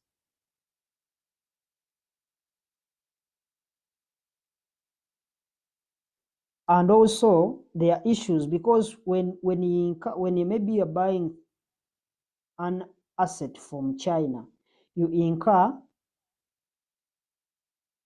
carriage, insurance, and freight charges from transferring that item from China to the border point. Now, from the border point, there are costs that you are also going to pay. Of course, if it is not VAT exclusive, you have to pay VAT. So you'll find yourself paying value-added tax. You'll find yourself paying import duties. So before the asset comes to the country, you find yourself that you have paid so many things. So at the border point, if you are not exempt from taxes, you'll find that you'll be paying VAT and import duties and other relevant taxes that may apply. Therefore, what will happen is that in one way, the examiner will give you the initial cost of the machinery, or he will bring it in stages, like the way we've highlighted these different stages. So you make sure that you remember to add them up the same way we do it under IS 16 PPE. So as I said, you can check out our playlist for financial management on this same YouTube channel. We have a video about IS 16. It will give you the detailed things that we supposed to include. I know most of them, they will not bring many of them as we look at them under financial reporting. So, but I'm referring you there just to have a look at what are the things that we include in. But I know for as far as financial management is concerned, they will not be bringing so very many issues. So number two,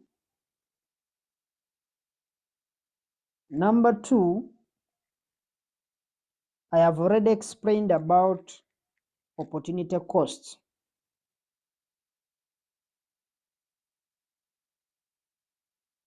Opportunity cost, or the foregone profits. And the examiner will try to tell you that you have been given free office space, but the people who gave you the space would have earned some income. And once you see that we take it, once you recognize that there are some income that has been lost because they are vacating the place to give us a way to do our construction work, then it means that amount is going to be a cost to the project, and it's going to look to be an outflow. So this is an outflow. That's number two. Number three, we have operating expenses.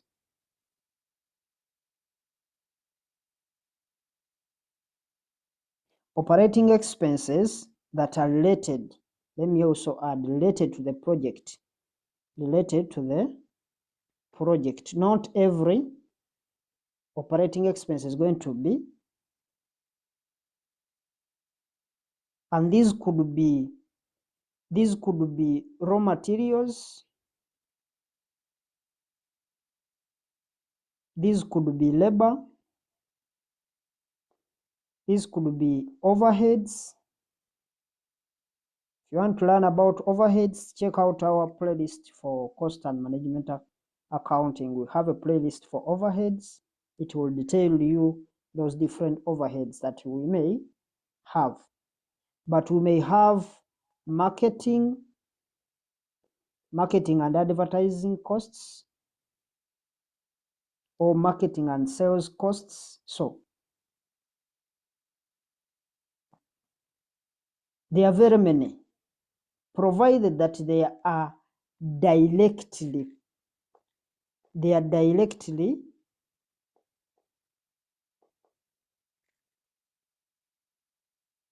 related to the project, directly related to the project. As long as they are directly related to the project, we take them, meaning they are relevant. And you will not pass any question unless you know the theoretical aspects, because in the question it will be you to locate them. Number four, we have tax payable.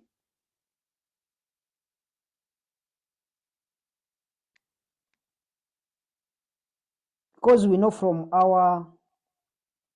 the income generated, this is tax payable from the incomes generated. These incomes must be generated by the project, generated by the project. So we have to pay tax for the profits, or for the incomes that we've generated from the project. And this always has a problem, because the problem here has always been with the old syllabus, because the old syllabus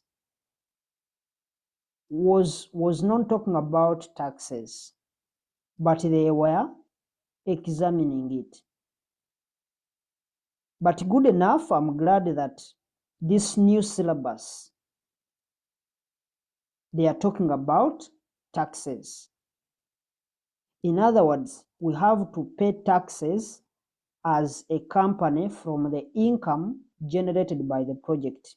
So as long as the project generates cash flows, then you have to pay taxes, and you pay taxes as long as the examiner has provided to you the tax rate in the question. So we need to expense that tax as a relevant cash outflow.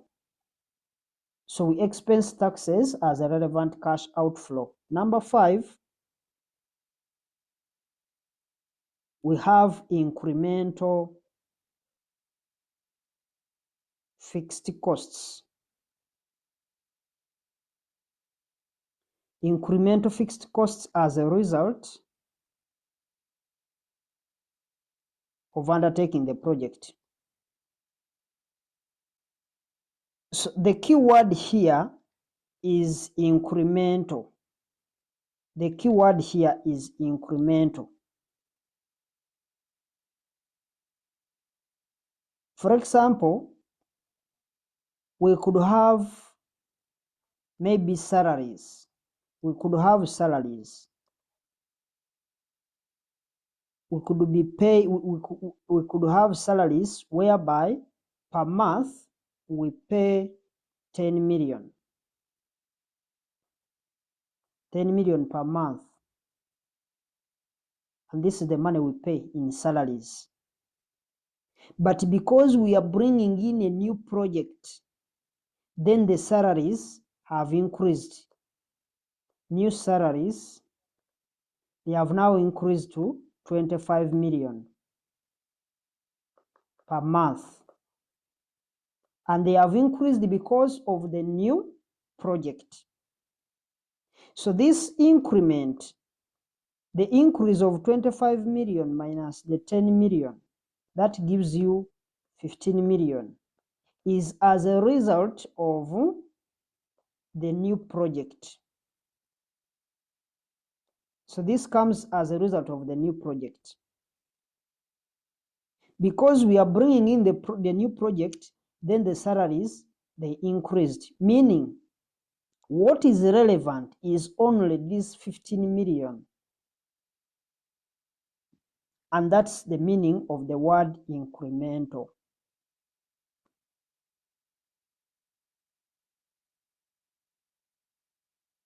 Meaning that the fixed costs have increased as a result of the new investment. But if they tell you that this new investment came and found the fixed costs at 10 million, if they tell you that this new investment came and found the salaries, we are paying 10 million. And when this new investment came in, it remained 10 million.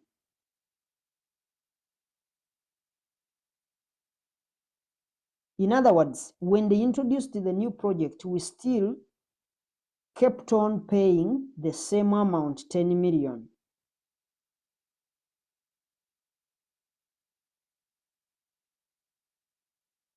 So it remained the same even when the project was implemented. Then this 10 million you are seeing here, it is irrelevant. It's not relevant cash flow for that project. Because even if the project doesn't come through, even if we don't implement the project, we will still be paying the same salaries. So you have to be careful on those aspects. Number 6, we have redundancy costs. Redundancy costs. This one, we saw it. Very many people lost their jobs during the pandemic, COVID-19.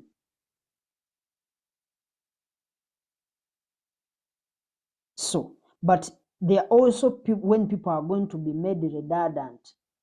Redundant means it's like you are there, but you don't have anything to do. It's not that they have chased you, but it's indirectly they have fired you because you don't actually have anything to do at the organization. So when you bring in a new project, because just take an example, if let's say you have let's say a poultry farm, and maybe you've been using, maybe it's a farm, you are rearing cows, you've been rearing cows on a free range, meaning you are just, as long as you open for the cows, you just leave them to eat wherever they want.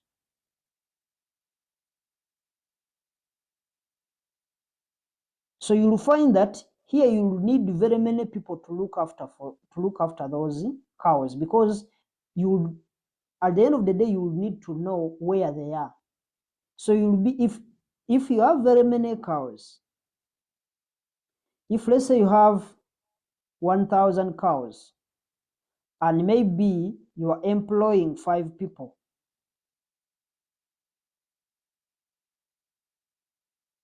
to look after those 1,000 cows. the point here is that if now you want to change from free range, maybe to put in, you want to use paddocks. So if you want to put in paddocks and you make sure, or you just construct their houses, you make sure that you, maybe in a house you keep like 2,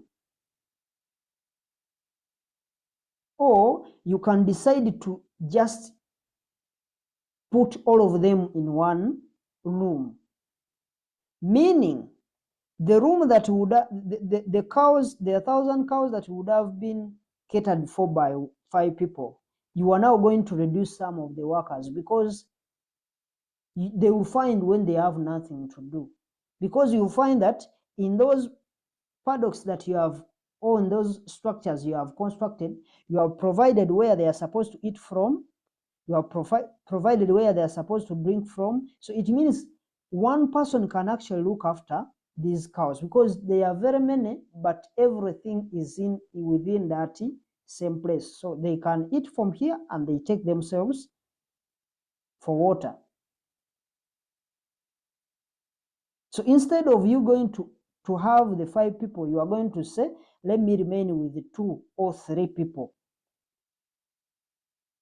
Meaning these other 2, they are going to remain redundant. They have nothing to do, because you can say one person will actually be providing feeds and taking them for water. Then the other person, maybe they will be there for milking the other 2. So you find that these other 2 people, those are 3 people on the farm. So that's what we call making people redundant. Because you remember when we moved to COVID-19, most people were actually fired, because most of them, they were like, we are going to be working from home. So those that were not, those people that were maybe attending to customers, no one was coming, so they lost their jobs, because they were made redundant due to COVID-19. But if it is the new project that is making people redundant, remember, when you make some people redundant, you are going to at least pay them something. That money you are going to be paying to them is going to be a cost to the project. The other aspect that is always happens on this redundancy is when there is restructuring. When there is restructuring in an organization, it happens. You may find maybe the company has been struggling financially, it has not been making money. So they try to do what we call restructuring. So restructuring means they are changing. They can say, maybe we've been producing these 2 products or 3 products. Maybe we've been producing soda, and we've been producing beer and water. So they find that one of these products is not actually making profits. What they can do, they can remove the whole product line. They say, we are terminating that product line because it's not providing what we want. We don't care whichever approach they have used, whether they have gone for contribution analysis, as long as they are terminating the department. It means all the people that are within that department, they are going to lose their jobs. So they are going to be made redundant. But within the restructuring itself, before you go for restructuring, you have to inform the parties that are going to be affected. Those people that are working in this product line, they are going to be informed, and they will receive redundancy letters or intent to make them redundant. But by you doing that, you are going to be paying some money to them.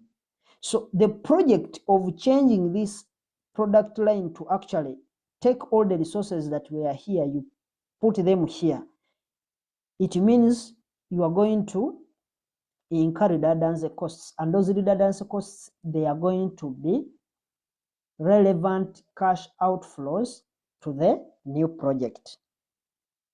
Because you may not be actually deleting the product. You may say, instead of us producing water, we are now going to change it to a different product line. There are some people who are going to lose jobs because they don't have experience to match with the new product that is coming.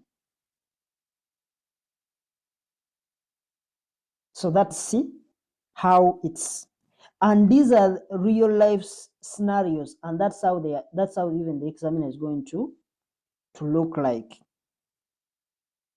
Next, we have number 7, we have demolition. Demolition costs. Demolition costs or dismantling. Dismantling.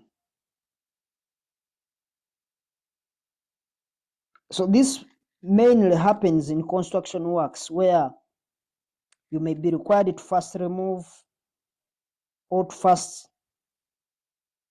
demolish all the buildings, because you may find that you have a project. You are supposed to construct a house, but where you are going to construct that house, there is an old building that is there. So what you can do, you have to first dismantle this old house so that you can replace it with the new house. But remember, within the dismantling, you are going to hire people. You may hire cranes that are going to actually dismantle this property. So you are incurring costs. So the dismantling costs, they are going to be a new cost to the new project. They are going to be a cash outflow to the new project that we are starting. So before you start building, because there is no way, if the old building is there and you want to put a new one, a new structure, there is no way you are going to construct a new structure when the old building is still there. So you have to remove the old structure so that you can replace it with a new one. So removing a new one, you'll be incurring costs, and that cost is going to be a relevant cash flow to that project. Now, this number 8 looks to be a little bit the same like the demolition. We have decommissioning. Extracting these minerals to make sure that the surface looks exactly how you found it before you extracted the minerals. That cost that we incur is what we call the decommissioning costs. And from our financial accounting, we always find a way of how to handle that. But here, we always get it in the final year of the project.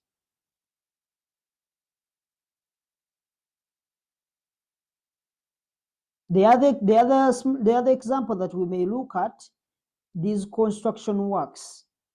You find that these guys who construct roads, they go and maybe they need some concentrate maybe they need some maram. They go and get it from a certain place. After extracting that concentrate that they want to use for their road construction, they leave their holes. So after they have constructed the road, they have to go back and they refill the other place with what?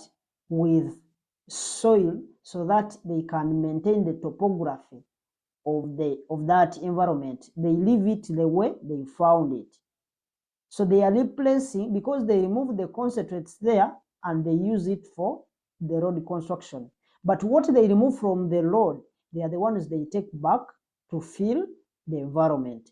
So that's how we incur that cost. But it is always incurred when the project is in the final year. So it becomes a relevant cash outflow. And in accounting, we always capitalize it every year.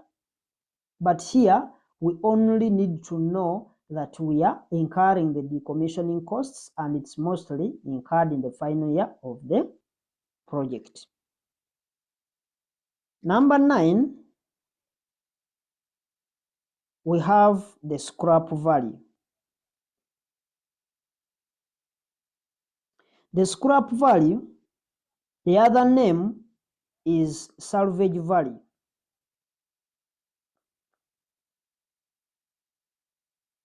And it is a cash inflow that usually occurs at the end of the useful life of the project. For example, for the construction work, because you find that on every project of construction, you find that you usually start with new machinery. But by the end of the project, you find that all the trucks, all the tools that you've used, they are now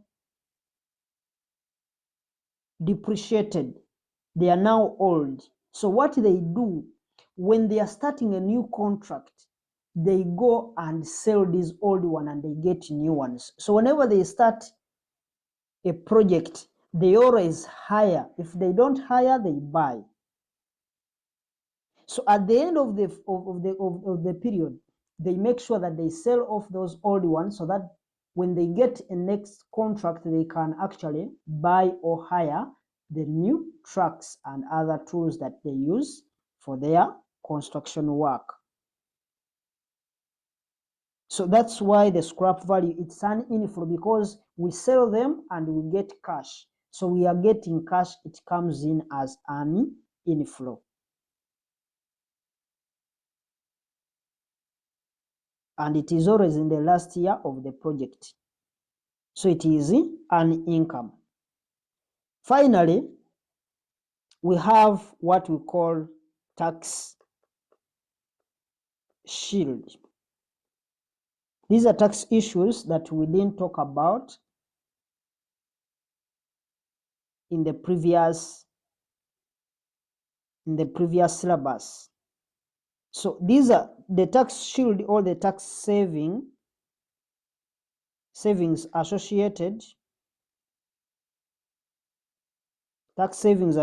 with capital allowances.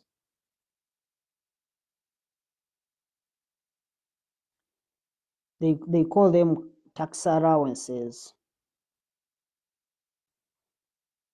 But for this, we shall see a practical number to understand it better, because you can only understand it when it's a practical aspect where you see what we mean by a saving. But when you buy, most of the times when you buy a machine, the taxman gives you an allowance. Because you know from your tax computations, we always have that wear and tear schedule, where you do the computation of that, of those aspects. So when you do that, we always get a 30% saving. The taxman gives us an allowance as a result of bringing in a new machinery. So we call it a tax shield or a tax saving or capital allowance. And you'll meet capital allowance under your taxation paper. But we shall get the number and we shall compute those capital allowances. We'll see what exactly we do from there. But one key thing that we'll never miss is this other number 11 is working capital. This is something that we'll never miss.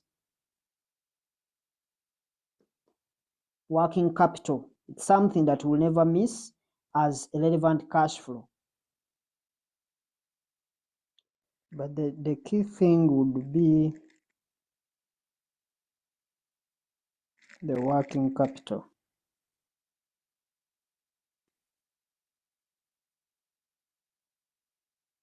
And it's something that we'll never miss out. Now, for every project, you need working capital.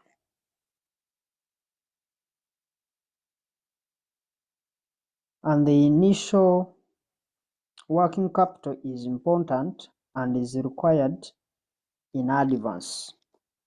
There are key things here that we need to note as far as working capital is concerned. We have the initial working capital.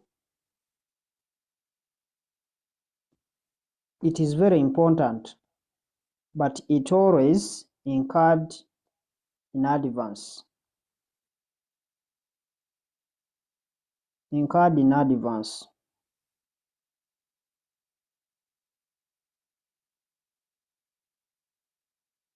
Meaning it's going to be recognized. It's going to be recognized in year 0. So something you have incurred in advance, it means it will be recognized in year 0. Number 2, going forward, working capital is recognized on an incremental basis.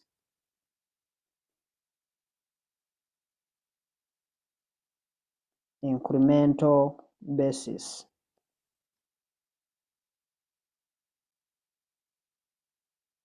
And thus is going to give us what we call the incremental net working capital. And you should further note that at the end of the project, the working capital must be recouped. At the end of the project,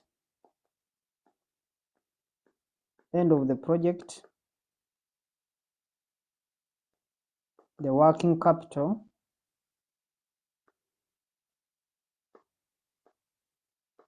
must be recouped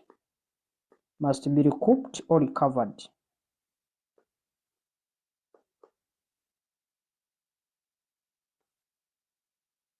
So those 3 line items, we need to understand them if at all we are to do anything to do with working capital. The first one is the initial working capital.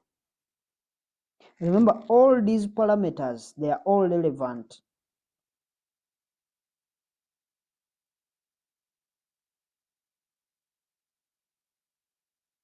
But these are theoretical. These are some of the things that we need to note on working capital. There are 3 areas.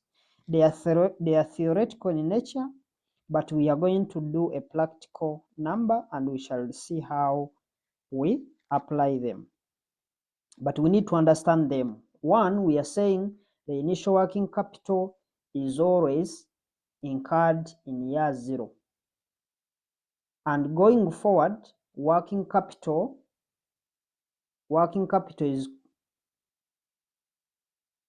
is only relevant on incremental basis.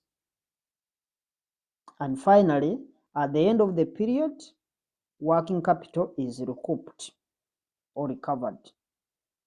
Those 3 scenarios, they are the ones that are going to give you the 3 mark, because this one, they always give it a 3 mark. If you work it out correctly, you get 3 marks on working capital. So the working for this working capital line item gets you 3 marks. But we've looked at all the above relevant cash flows. And now there are those items that we must consider when appraising the investment project. But we need to look at some of those cash flows that may be irrelevant when identified should be excluded in the computation. So whatever we are going to look at, if you see it in your computations, please you just take it as something that is not supposed to be included. So we are looking at the irrelevant cash flows. Number one, we have market research. Market research costs.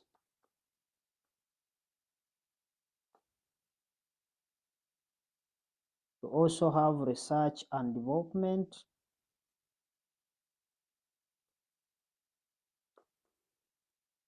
Development expenditures. We have also consultancy fees, which are paid before the project starts. So all these are what we call sunk costs. The market research, the research and development expenditures, consultancy fees that are paid before the project starts, they are the ones that we call the sunk costs. These are costs that are already incurred. They are sunk costs or historical costs. They are already incurred and they can't be recovered. For example, in Hoima district, market research was done to determine whether there is oil or not. So when they started drilling the oil, you find that they have already incurred the marketing costs, the market research costs. But those market research costs, they are irrelevant to the oil drilling activity because these costs were incurred before the real production takes place. In other words, if they had done the market research and they don't find the oil, then oil drilling wouldn't happen. Meaning these costs would have been incurred and there is no way you would recover the money you paid for market research. So those are the ones that we call sunk costs. They are irrelevant. There are also these other dating costs. If you let's say you incur dating costs, there is no way you are going to say that on the man I'm going to be paying as the bride price, I should deduct the dating cost that I incurred. So that's one realistic example that we can use as far as sunk costs are concerned. So there is no way we are going to include them. In other words, these cannot be deducted or they can't be included in our computations. Number two, we have cost of existing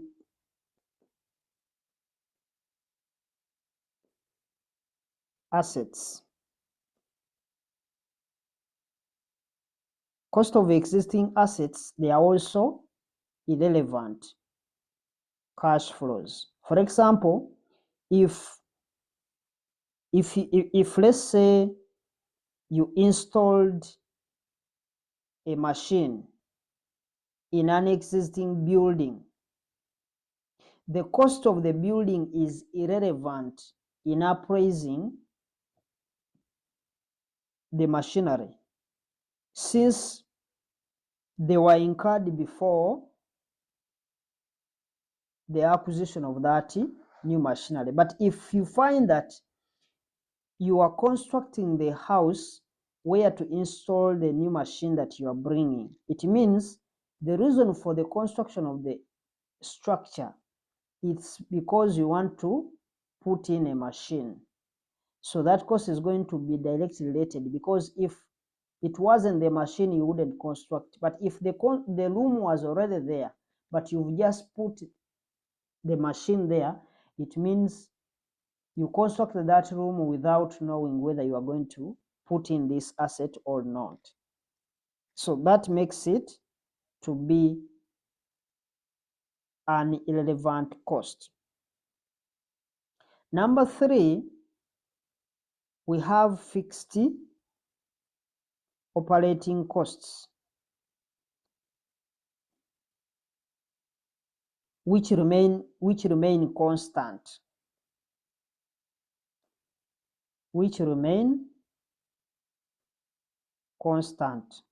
Like what I told you about the installation of new computers. We say that the electricity, if you have been paying electricity of 2 million, and you find that when you bring in the project, you find that you are going to still pay 2 million, it means that cost is not going to be a relevant cash flow to that project, because it's not affected by the investment. It's not directly related to the investment. So it means it will be irrelevant when we are looking at those cash flow profits. Number 4, we have the non-cash items. Non-cash items like depreciation,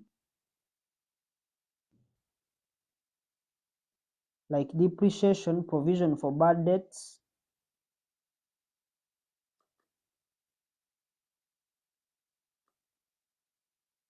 and others. They are relevant since they are looking at, remember, for us we are looking at cash profits, but this they don't involve in any movement of cash, so they are relevant to the project. Now, number 5,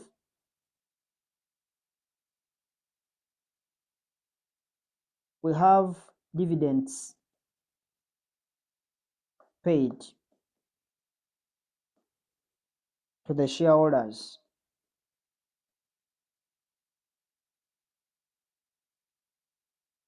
These are also irrelevant because they don't connect to the new product.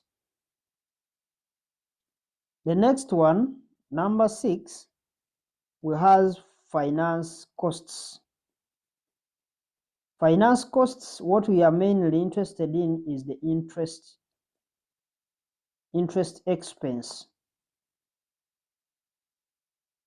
So these are always irrelevant costs, and they are irrelevant simply because the cash flows associated with the new investment are always discounted using the cost of capital.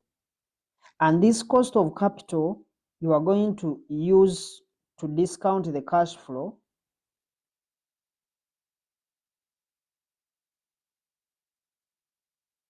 reflect the true meaning of the finance costs. In other words, the cost of capital we use, it reflects both the debt and the equity component. So there is no, by including in the the interest expense, you are double deducting the interest expense, because the rate, the cost of capital that we are going to use to discount the cash flows is already inclusive of the finance costs. Therefore, if you are going to discount the cash flows using the cost of capital, then you are not supposed to factor in the finance cost when you are looking for relevant cash flows. But we need to look at the incorporation of working capital, because we said we are going to look at a practical simulation to have the other aspects sorted.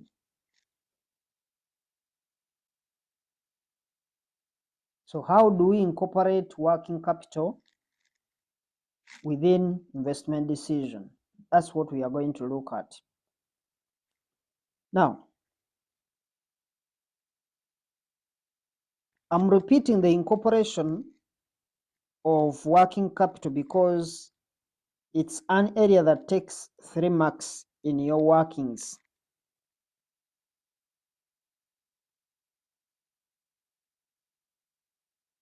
It is taking 3 marks because it has 3 points that we need to take note of whenever we are dealing with working capital computations.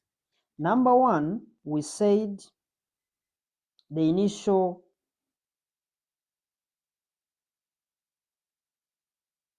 working capital investment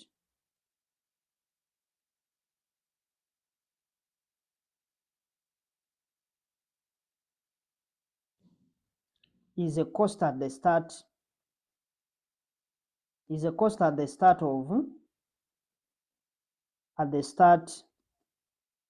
of the project. Because working capital is like when you go to the bond to buy a car. Normally, after buying the car, you first service the car. In other words, you can maybe try to buy some tires, because you may find when the tires are actually worn out and you need maybe to replace certain small issues that you need to put in to actually have the car fully operational. So that is the working capital. That's the small amount you need to actually keep the asset you have bought moving.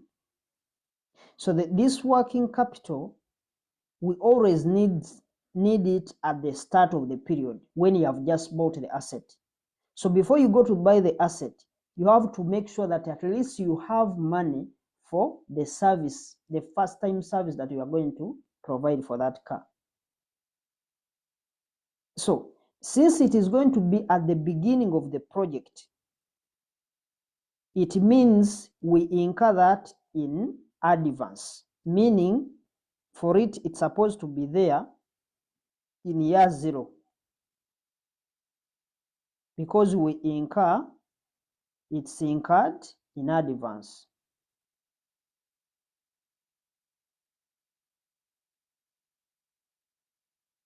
And we shall be seeing a practical simulation how to treat that, but that's the argument. Number 2,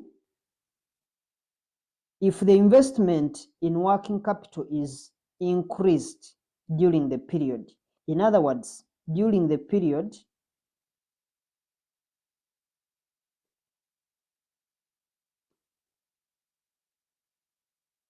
the increase in the working capital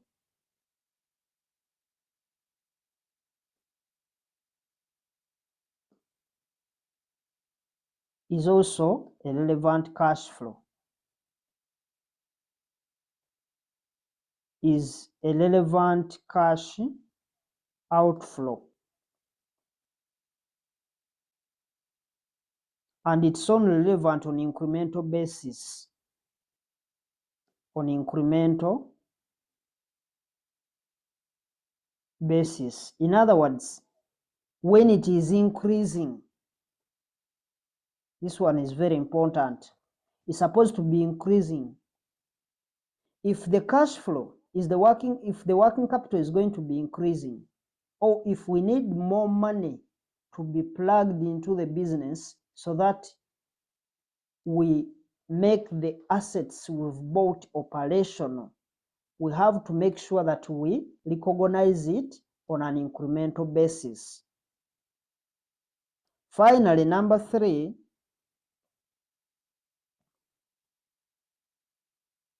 at the end of the useful life,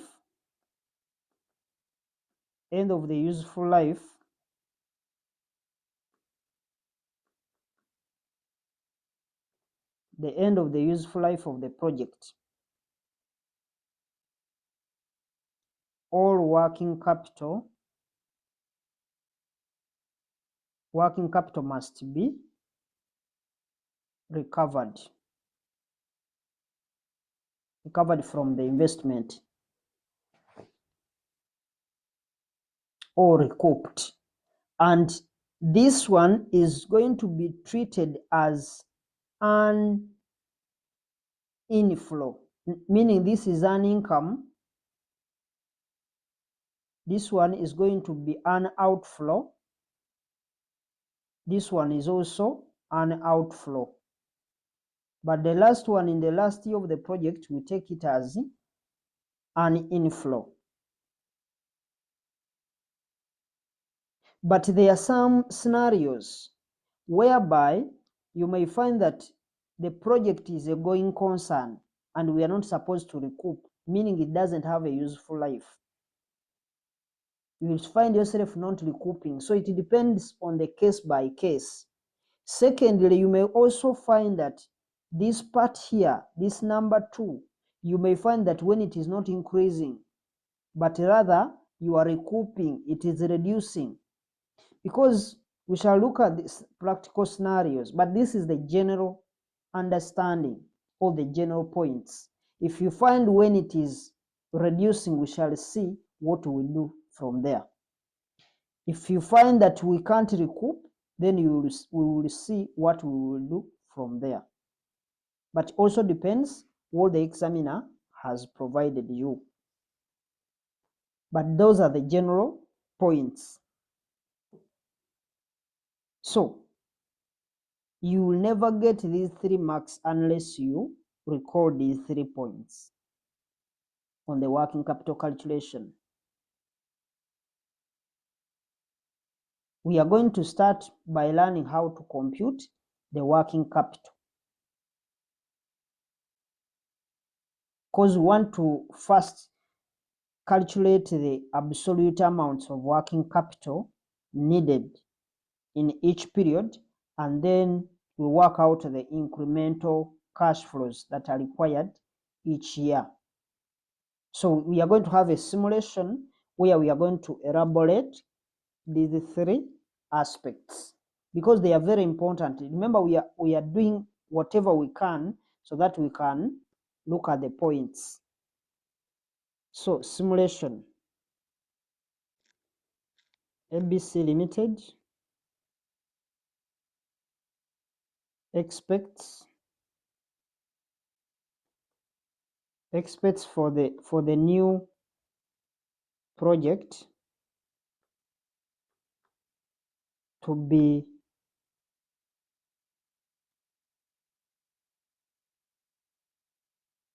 UJEX 225 million in the first year.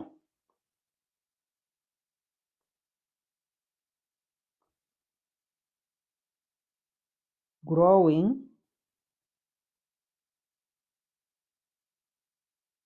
at 5% per annum.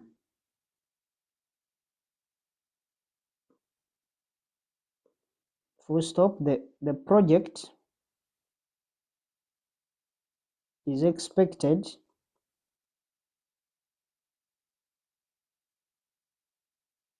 to last for 4 years.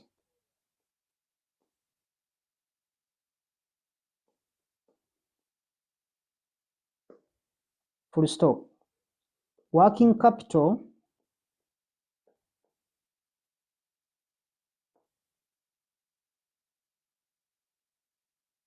equal to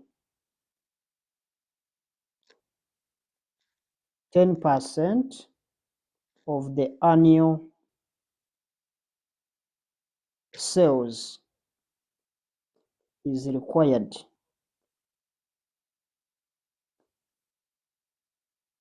Is required to be in place at the start of the year, start of each year. start of each year. Then we have the required.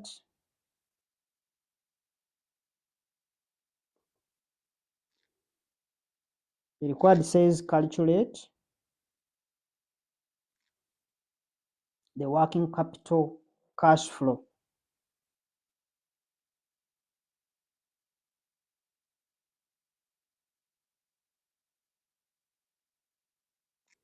The working capital cash flow for incorporation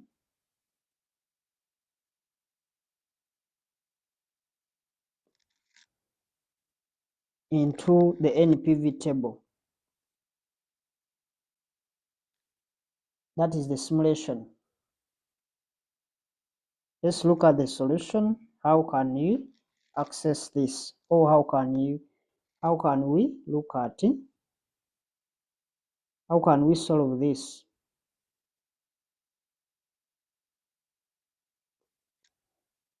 Now, the whole point here is that once you have all these things in place, then you are going to move forward to the NPV calculation.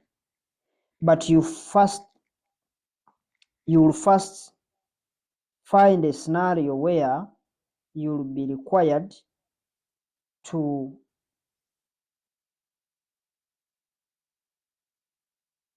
treat working capital, and that's what we are sorting first.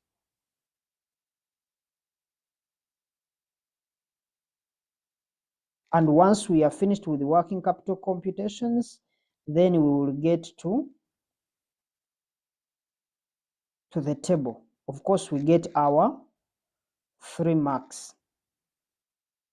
So when you look at this question,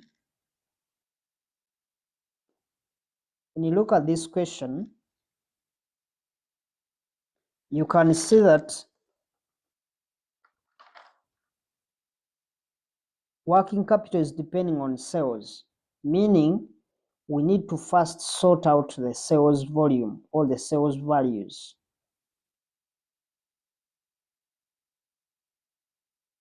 And the years, they are telling us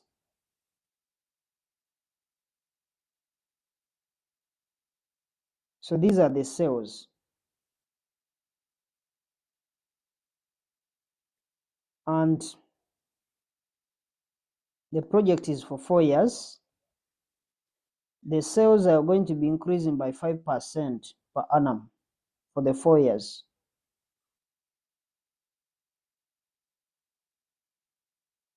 So the sales in year 1, they are 225 million.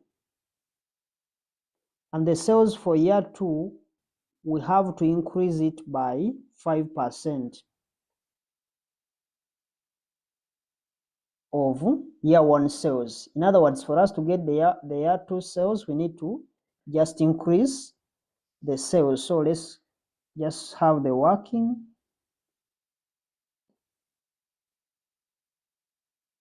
So we can display the table, can have the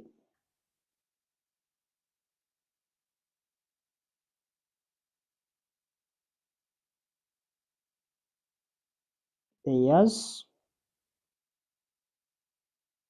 year 1, year 2, year 3, year 4.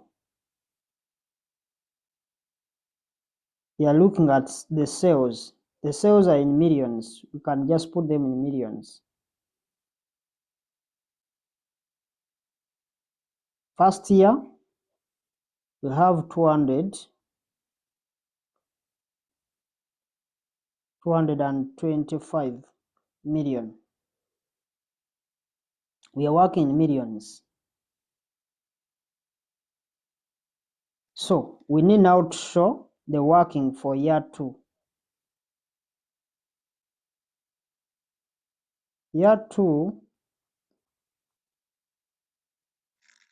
the year 2 sales, of course, these we can get them in 2 ways. One way, we could get the year one sales. Year one sales are 225 million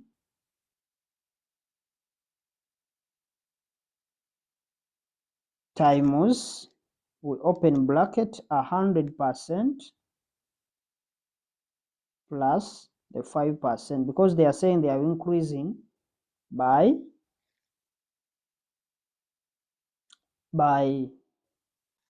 5%. So it is going to be 105%. That will be 225 times 1.05, and that will give you a value of 236.25 million. That's going to be the value for year two. That is one way. The other way, let's first lab off this.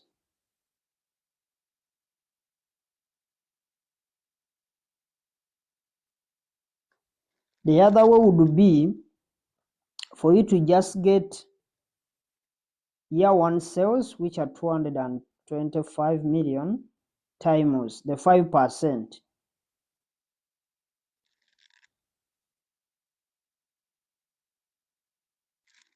Times 5%, and whatever that gives you, we add the 225. In other words, we get the year one value, we add back the 5% of the year one. So you'll find this one will give you 11.25 million plus the 225 million. That will give you 236.25 million. That will give you the same answer. That's how we've computed that value. And in the exam, after showing that, you just do the rest on your calculator. You just fill everything on your calculator. So you just come and substitute these values. This is 236.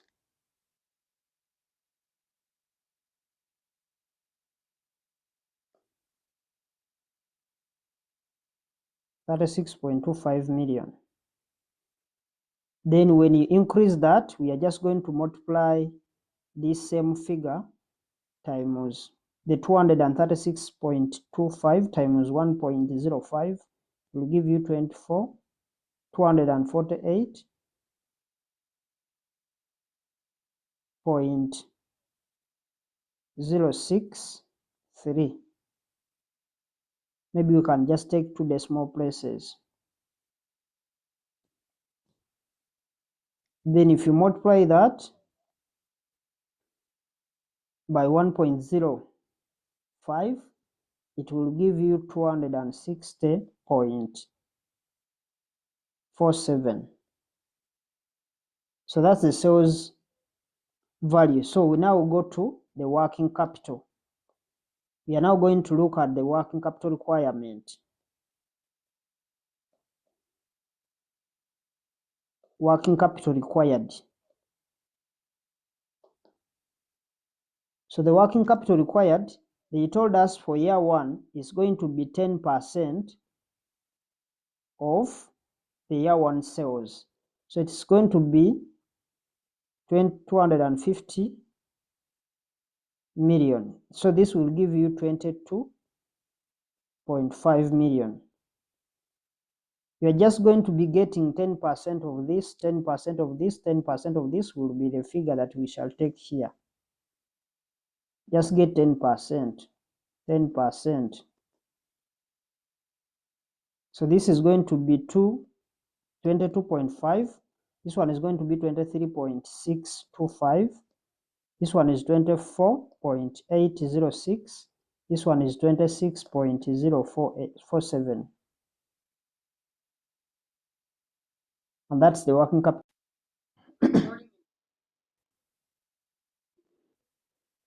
However, the question required us to calculate the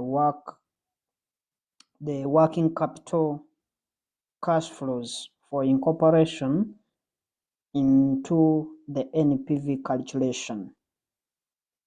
And this is where I'm going to start from, because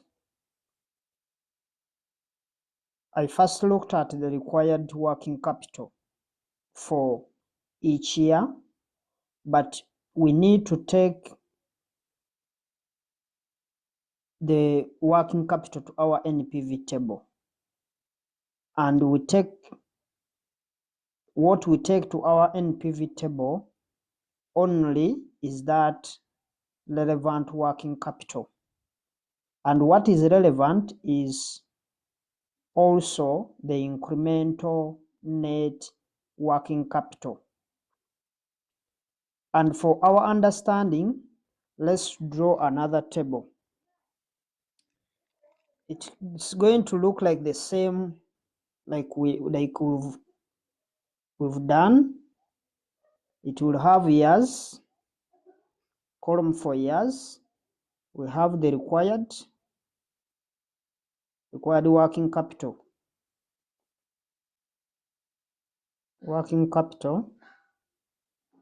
And then we have the movement. This movement is the increment in working capital.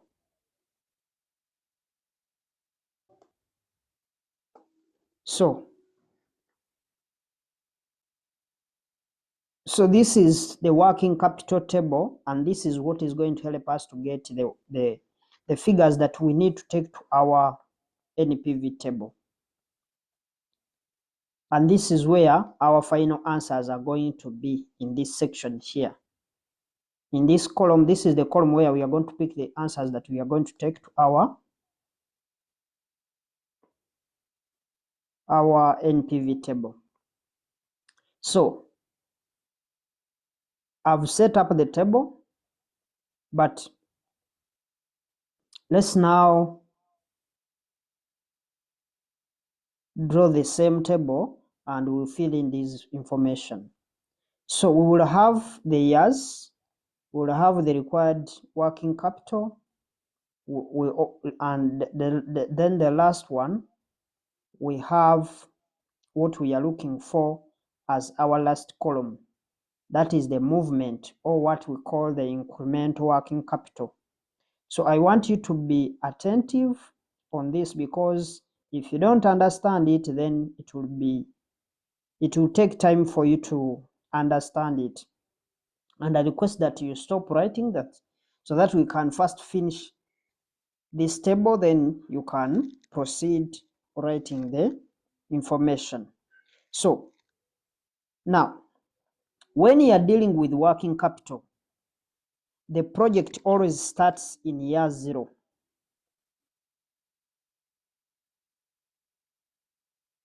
So when you are dealing with the project, the working capital, we assume that the project is going to start in year 0. But the project we have is for 4 years. Since the project that we have is for 4 years, let's also indicate those 4 years. So we have 0, 1, 2, 3, 4 years. Now, you bring in the required working capital. Remember, we computed the required working capital. For year 0, we don't have. Year 1, now the required working capital was given us as 22.5. That's what we computed. 22.5. For year 2, it is 23.625.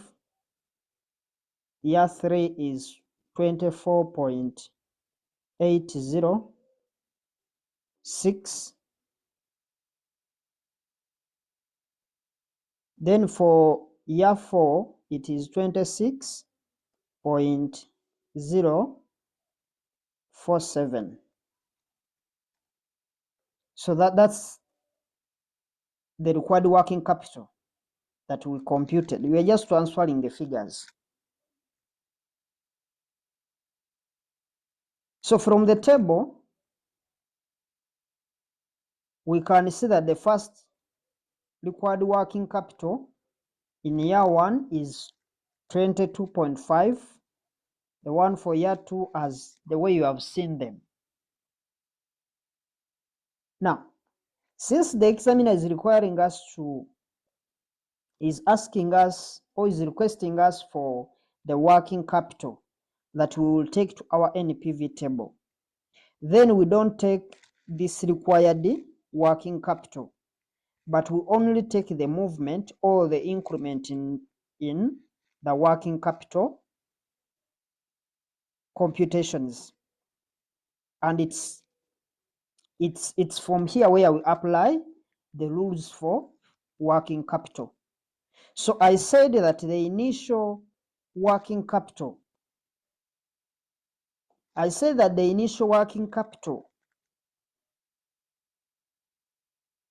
occurs in year 0. This is the initial working capital, the one in year 1. The implication, in other words, the initial working capital is always needed at the start of the year. So, since we need this money to be available at the start of year 1, remember our year 1 is going to start, let's say it is going to start 1st Jan. So we need by 1st Jan to find that this money is available for us. So it means this money must have been available, or it's supposed to be the balance for last year, which is maybe 31st December of the previous year. So that's the implication. So that when it is 31st December of the previous year, it becomes 1st January, the opening balance, as per 1st January of that year. So if our year is going to start on 1st January, then what I'm communicating is that the initial working capital must be available at the start of the year, which is 1st Jan, meaning that you must have gotten it by 31st December of the previous year, and that's why it's input in year 0. We put it in year 0 because we received it in advance. That's the implication. That is our point number 1. We say the initial working capital. So this one is going to go into year 0. So we put it in year 0, 22.5. So that at the start, on 1st Jan, for that year 1, it is available. Now we go to the next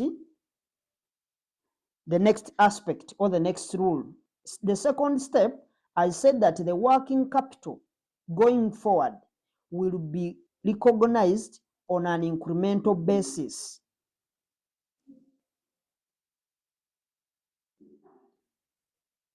It will be recognized on an incremental basis.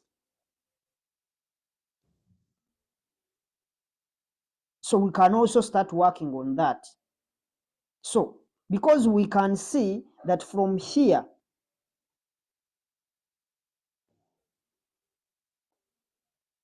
we can see that from this required working capital, we are seeing that the required working capital has been increasing from, in year 1 we wanted 22.5. In year 2 it is 23, meaning there is an increase. It has increased. Even year 3, it has been increasing for the different years. There has been an increase. So since there has been an increase, the point here is that we take out what is relevant, and what is relevant is that increment.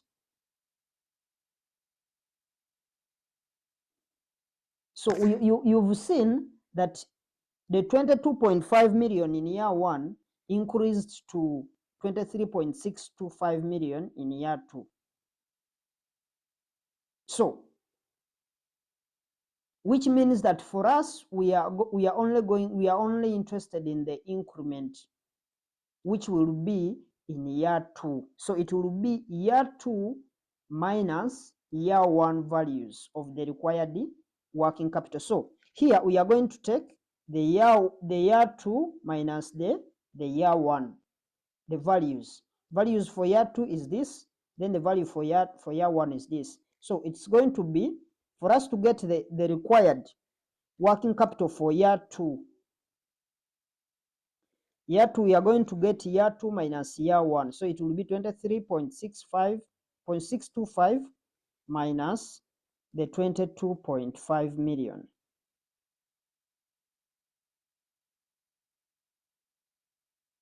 So when you do that, you'll find that it's going to give you 1.125 million. So this increment is what we are going to input in year 1. We input it in year 1 because it is supposed to be available at the beginning of year 2.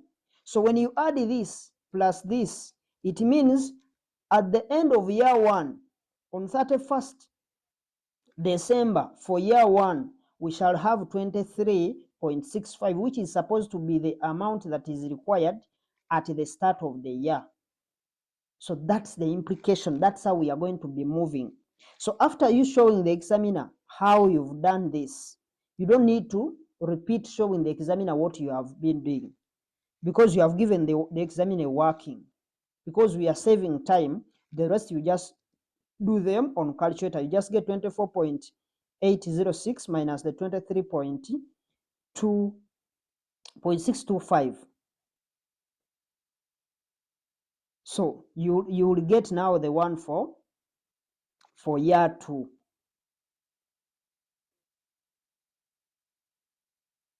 So the implication here is that we have already incurred the 22.5 at the beginning of year 1. And since the required working capital for year 2 is 23.625, then we must add this 1.125 to the requirement of year 1, which is 22.5, to give us the same information here that we have there. So we add this one plus this one to make sure that by the end of year 1, we have the working capital that is required for year 2. Because for year 2, we are supposed to have 23.65. So it's just by default, this one was incurred in advance. So that's how we do all of those until we finish all. Now we put in the one for year 2 is going to be the 24.086 minus the 23.625. It will give us 1.181. But remember, we said this is a cost. Let's not forget that this is a cost. Let's not forget that these are costs. They are outflows. So they are supposed to be negatives.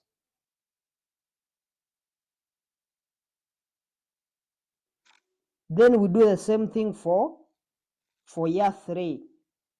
The year 3 figure, we shall get the year 4 minus the year 3.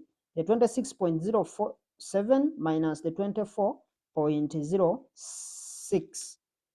That will give you 1.441 million. So it's also negative. And that is the point there.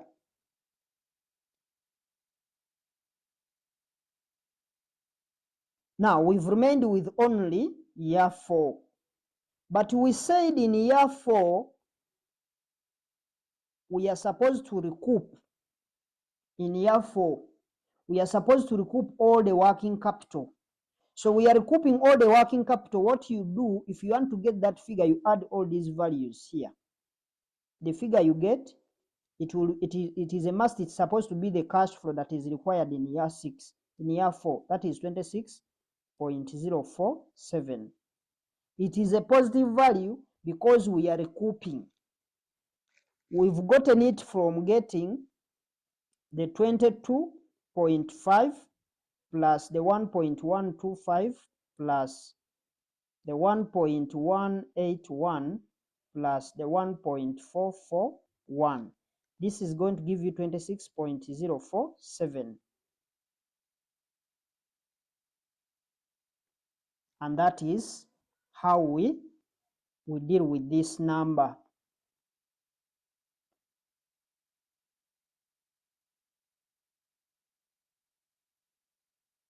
Meaning this is the figure, how you are seeing them here is the same way we are going to take them to our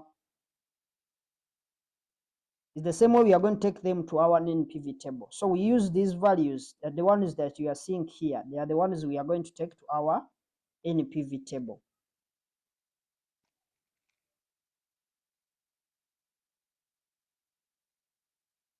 So I said that the initial working capital occurs in year 0 and it is a cost. In other words, the initial working capital is always needed at the start of the year. That's why we are putting it in year 0, meaning it was incurred in advance.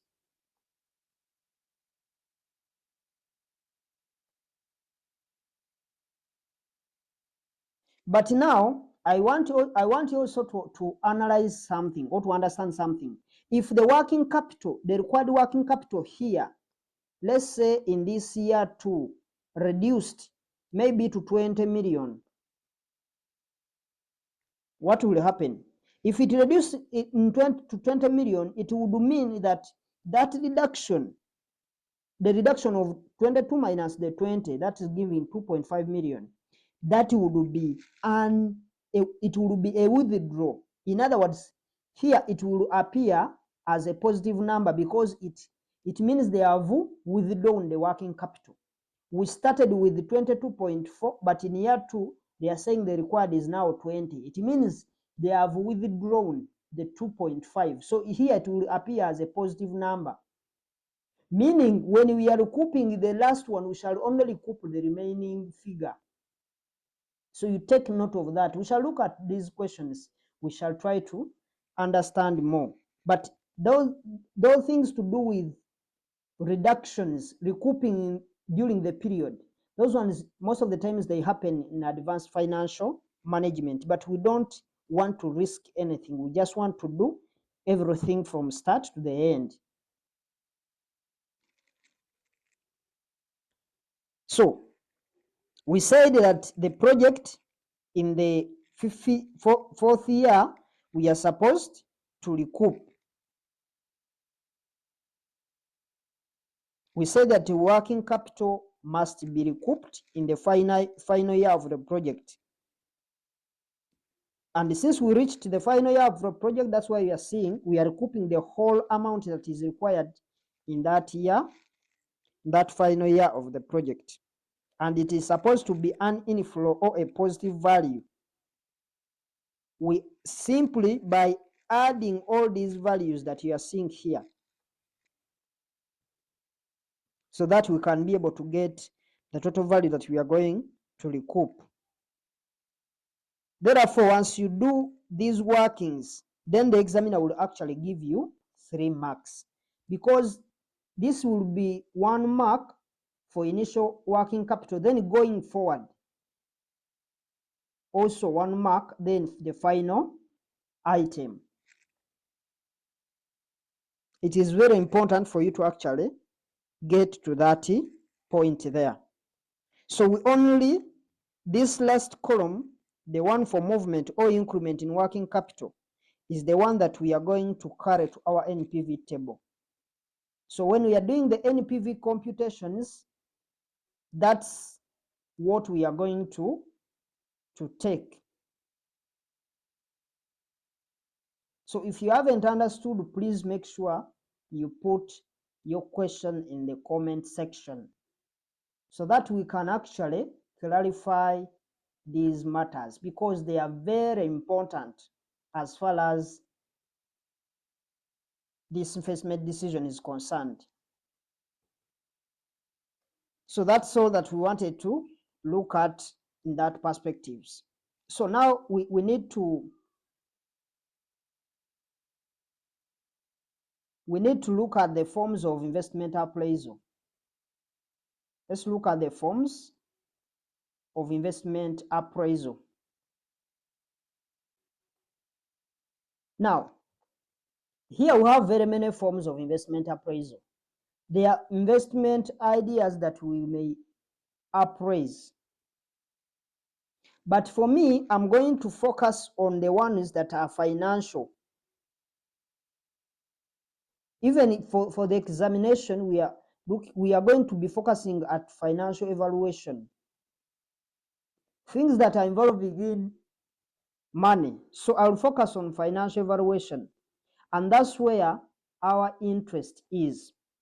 But there are many types of investment appraisals you could do. Number one, you could look at, you could do a technical evaluation.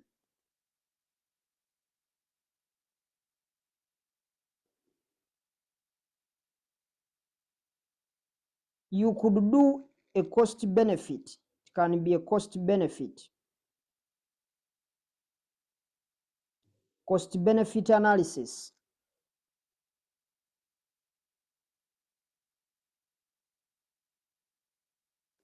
And this cost benefit analysis is also the financial evaluation, whereby you analyze the financial statements. The other appraisal could be either social, maybe social gender, it could be political, or it could be environmental.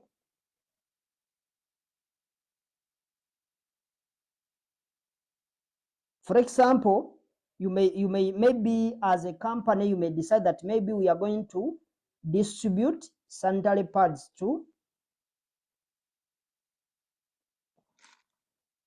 maybe a certain primary school.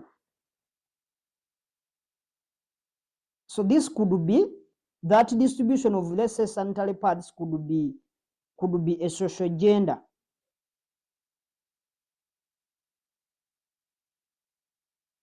And such project, you could find that financially, because you could find that financially it's not viable. Like if you're looking at the financial aspects, financially it's not viable. In other words, it doesn't really make money. But socially it is viable. Basing on the social aspects, it's going to be viable because it's going to help very many people. It could also be political, because according to the government, you may find that that's what they want.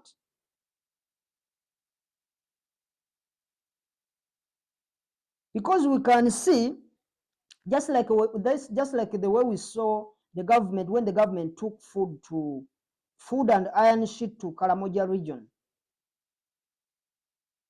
it could have been a social or it could have been a political evaluation in nature. So such projects are not going to be financially viable. They are not going to be either financially viable or technically viable. But for exam purposes, as I said, we are going to be looking at only the financial evaluations.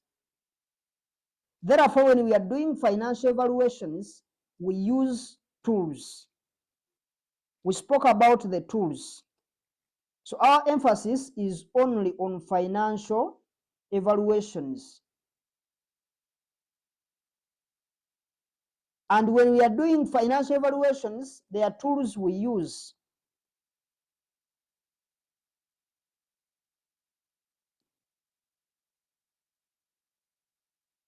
And these tools, they include the accounting rate of return. They include accounting rate of return, ARR. They include payback period. They include NPV. They include IRR, internal rate of return. They include PI, profitability index. We also have equivalent annual cost and then equivalent annual benefit, EAB. We also have the discounted payback period, discounted payback period.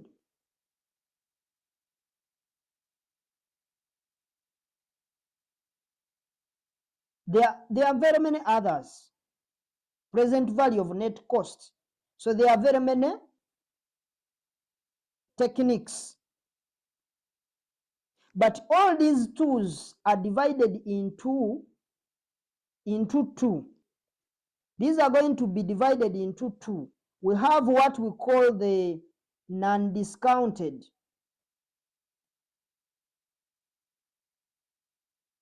Non-discounted cash flow techniques.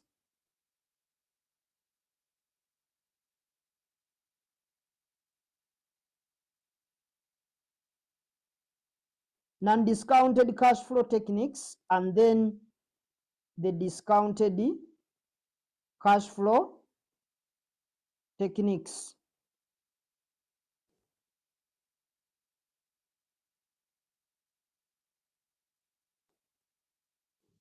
So they are divided into two.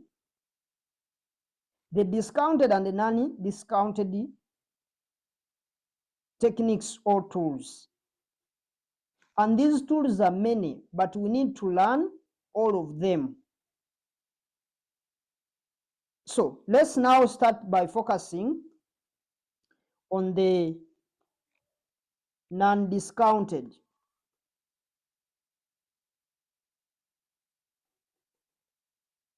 Cash flow techniques.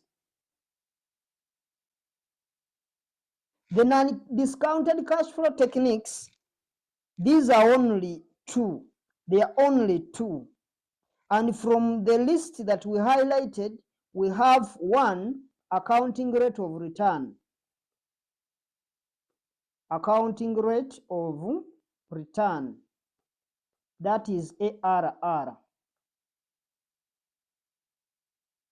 And for the accounting rate of return, for it, it uses accounting profits. For it, it uses accounting profits as its cash flows. And we don't discount the cash flows. Not discounting. Not discounting of the cash flows when we are evaluating the project. The other, we have the payback period.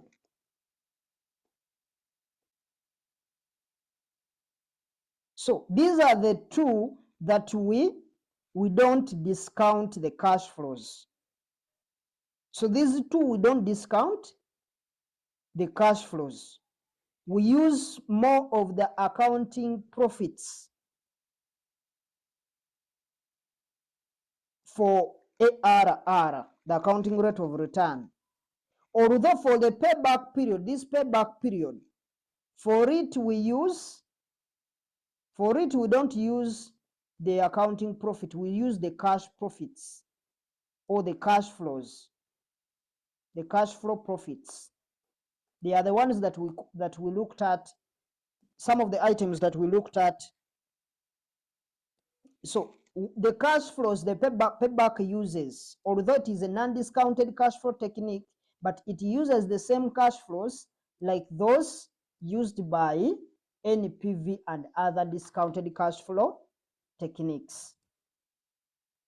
The only argument there is that we don't discount the cash flows, that's it.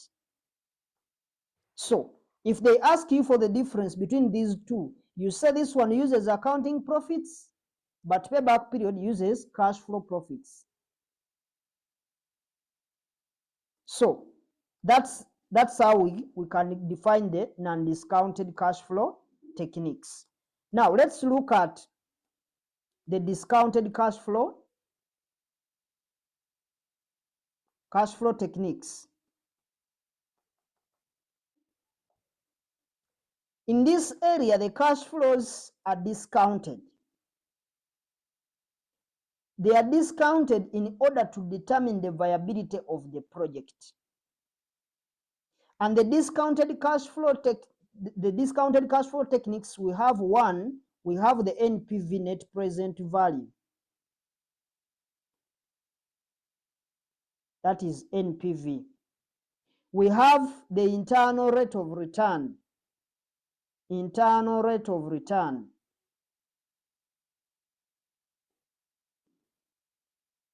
That is IRR. Number 3, we have the profitability index. That is PI. And others, as we shall see them. But what is key, we have under these discounted cash flow techniques is that they have to take into consideration, the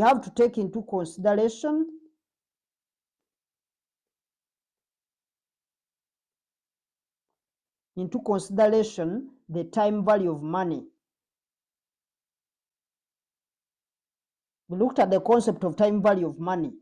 $1 today is worth more than $5 tomorrow.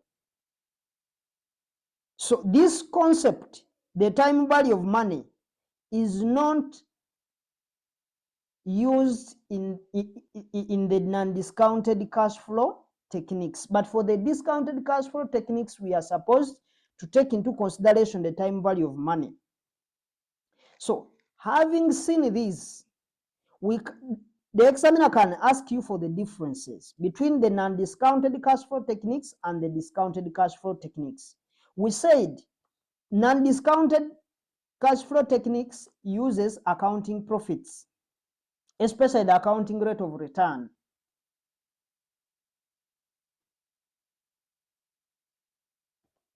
But these, for them, they use cash flows. Number 2, non-discounted cash flow techniques, they don't take into consideration the time value of money. In other words, we don't discount cash flows from using the non-discounted cash flow techniques. But here, we take into consideration the time value of money. So those are some of the things that you can think of. We shall see other things as we progress.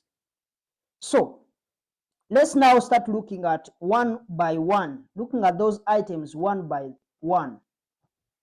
So let's start by looking at the payback period.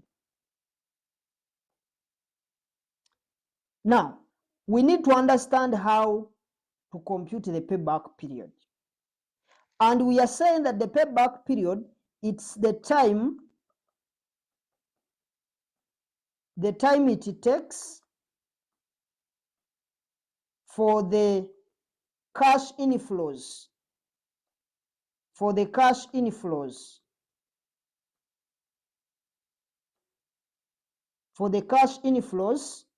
to equal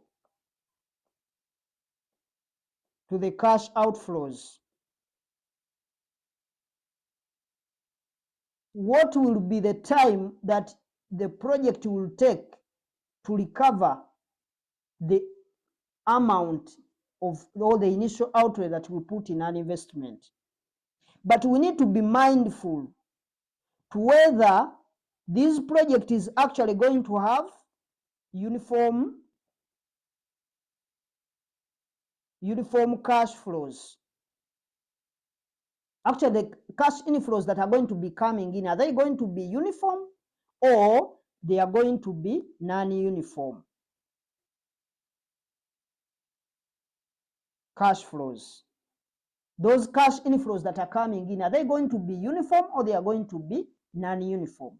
Because if they are going to be uniform, then we have a formula that we use to compute the payback period. But if the cash flows are not going to be uniform, meaning they are going to be non-uniform, we have the steps that we go through. We shall look at it to be able to compute the payback period. Now, let's look at computation of payback period with project cash flows uniform. So we look at even or uniform cash flows. Remember, we are still in the computation of payback period. So we've categorized whether we are going to be dealing with a uniform or.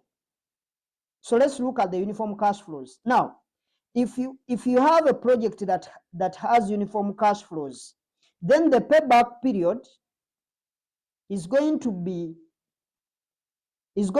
equaling to the formula that we are going to use is going to be the initial outlay divided by the annual cash inflows. The money you invested, in other words, it is outflow over inflow. Whatever you get.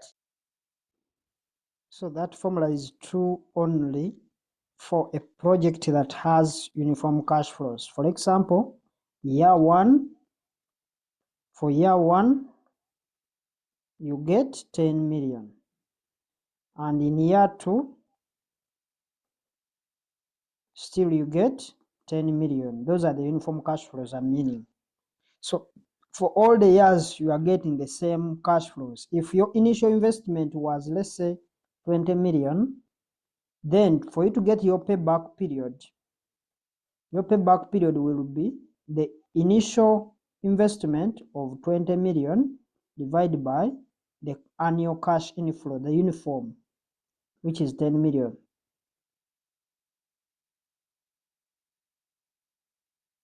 So that will be 2 years. The payback period will be 2 years. But for the project whose cash flows are uneven or they are not uniform, then its formula is a bit complicated. So until I have shown you maybe a simulation that will show you how you will be able to do that payback period, that's when you'll be able to understand. But for now, let's maybe see a simulation on how we can get the payback period for uneven cash flows, because this one this one is very easy. We don't even need to have a simulation. This one we just had simple illustration is enough for it to be understood. So we are looking at uneven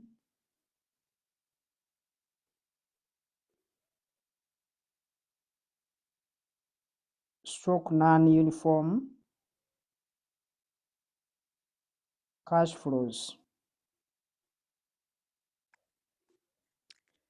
Now we have KK Limited would like to set up a modern butchery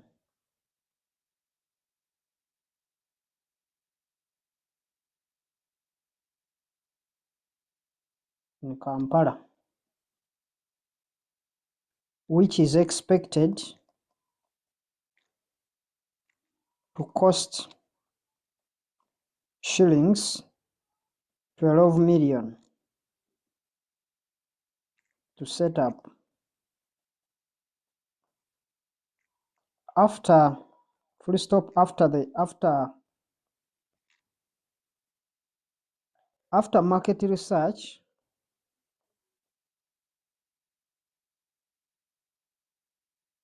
and analysis, comma, they estimated to get the following net cash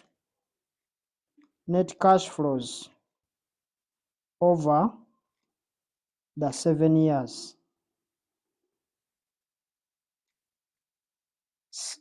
Over the 7-year useful life of the butchery.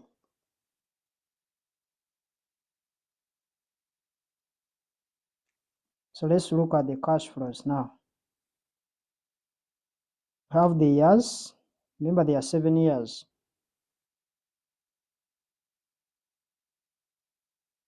We have now the cash flows.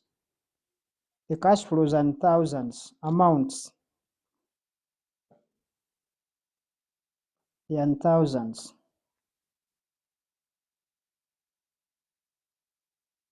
Have year 0,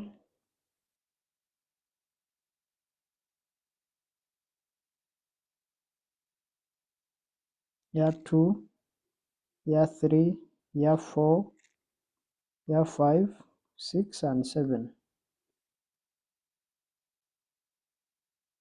This is 12 million. That is 12,000. This is 600 negative 5.6, 3.4, 3.8. This is 2.7. This is 2.3. This is 2.1. So these cash flows they are not uniform.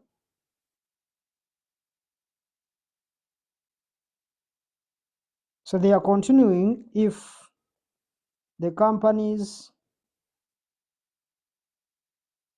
payback period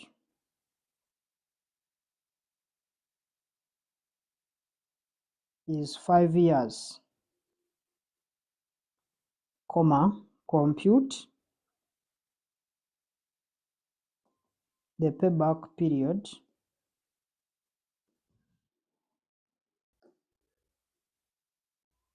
and advise management on whether to proceed with the project.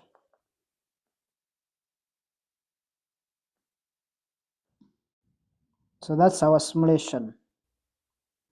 So look at now the solutions.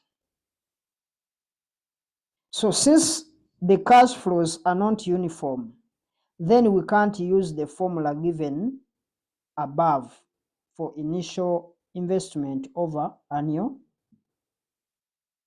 cash inflows. But we need to set up a table and show, because I need to first set up a table, then I show you how we can be able to obtain the payback period. So let me set up the table.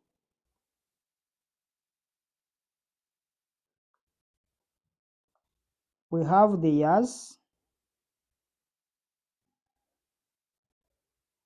we have the cash flows,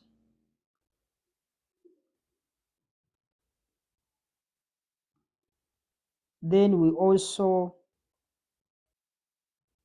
These cash flows are in thousands, so put them in thousands. You can also put them in millions depending on the space that you have.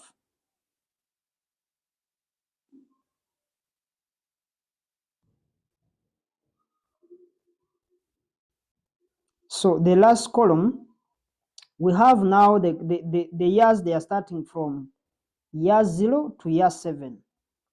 1, 2, 3, 4, 5, 6, 7. The years are 7. We have the cash flows in thousands. Then at the same time, we have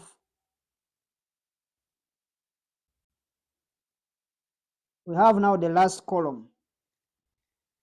This last column is where we are going to have the cumulative values, the cumulative cash flows.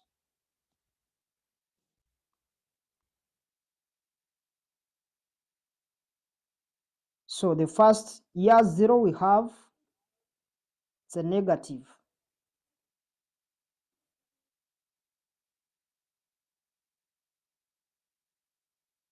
$12,000. Remember, all these values are in thousands.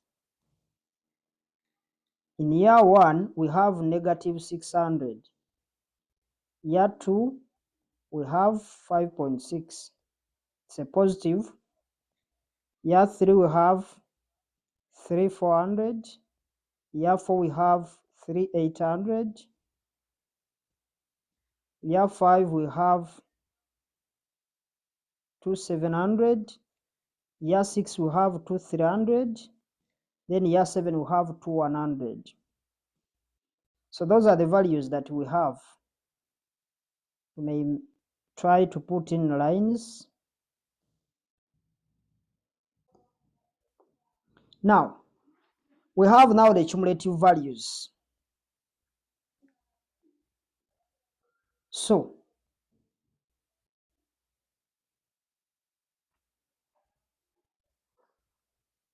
now you need to listen very carefully because I don't want to repeat myself when I've explained something. Now, once you have done the drawing of this table as you are seeing it, once you are done drawing this on your answer booklet, then what you are going to be doing is this column that you are seeing, which is inputted, a column for cumulative cash flows, is the column that is going to help us sort everything.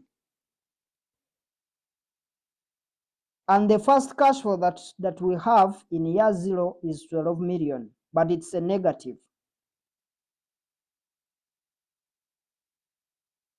So we are going to start accumulating these different values for the different periods.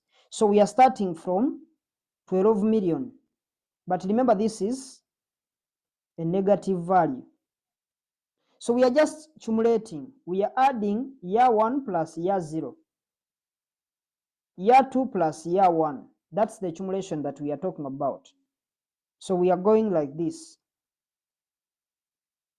So we get this. We want to see when are we going to exhaust all this money that we started with, because the money we have in year 0 is the money that we invested in the business. That was the cash inflow, sorry, the cash outlay or the initial investment that we made of 12 million. So want to see how many years is it going to take us to recover the 12 million that we've put in the project. Those are the number of years that we are looking for.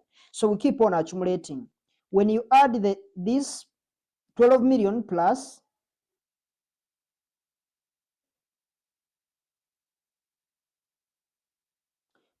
the 12 million is a negative, plus the 600,000, which is also negative. It's going to be 12,600. It's a negative. We've got it from where? We've taken the 12,000 plus the 600. All these are negative values. Now we get the 12,600 plus the 5,600. This one is a negative, this one is a positive. So this will give you negative 700. We start with year 0. So we go to the next one. This one is going to be negative 7,000 plus the 3,400. That will give you 3,600. So it's a negative. Now, this one is 3,800. This one is 3,600. It means we are coming to positive values. So when you see that happens, you stop there. So when you see that, you just stop there.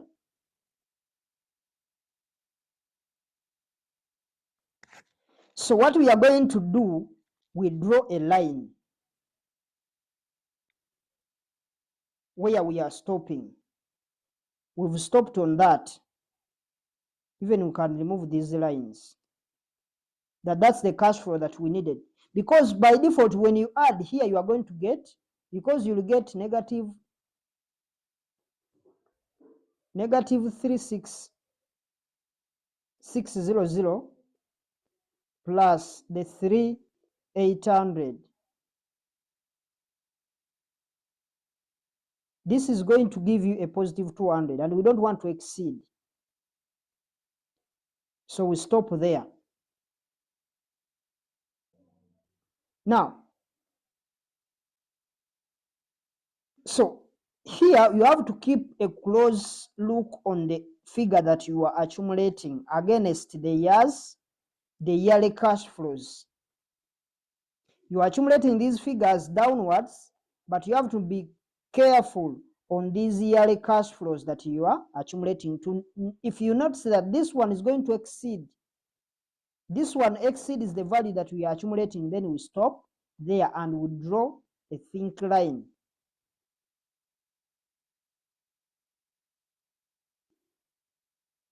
So from here now we can, because now what, if you don't look at those cash flows, you are going to find yourself adding and you pass where you are not where you are supposed to end. Because when you're accumulating values, will always be reducing. These values are going to be reducing. Remember, we started with the negative cash flows, and they kept on increasing until they started with the positive cash flows. When those positive cash flows came in, the figure kept on reducing. So it will keep on reducing until it is finished. But we don't want to exceed that value of 12 million. That's why we are not exceeding, because if we got, this one is going to be 3,800 and this one is 3,600, so we don't exceed that value there. We stop there and we start looking at the formula that we are going to use. So it will reach at a time where the cumulative figure is lower than the other figure, or the annual cash flow. As you are seeing, this 3,600 is lower than the annual cash flow of 3,800. And when that happens, you must stop. And then we start computing the payback period. So how are we going to compute the payback period?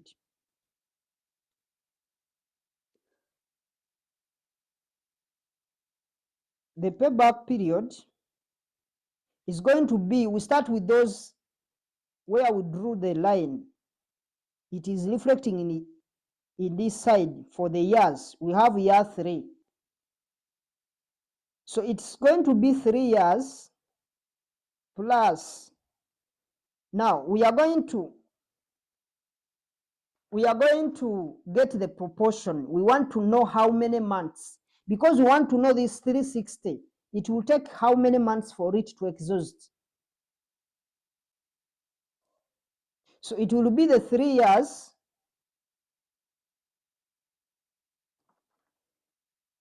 It will be these 3 years that you are seeing. Then we get this balance that that is smaller, which is 36, the one we want to exhaust, divided by the cash flow, which is 38, then this answer will multiply by 12 months, because we are making them in months, times 12 to make it months. So the answer will be 3 years, and then the whole of this is supposed to be in months. This one is 11.36 months. That is the same as 3 years and 11 months.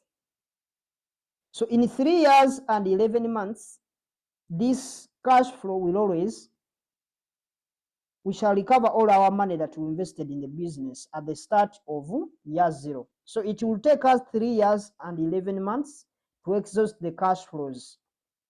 So when that is done, then you have to make a comment. That's the advice. Even if they don't ask, you make sure you put a comment or you advise. And the advice is simple. You base on the targeted payback period that was given to you in the question. So when you have compute the values, you have to make a decision. And how to make a decision is by using the payback period that you have computed. Then you compare that with the company's target payback period, which was given to you in the question. And that is supposed to be given to you in the question. And for our case, they gave us 5 years. So in other words, the company expects to recoup their money after 5 years. But for us, we have computed and we are seeing that we can recoup the money in 3 years and 11 months, which is a good aspect for the business. So we have now to put a comment.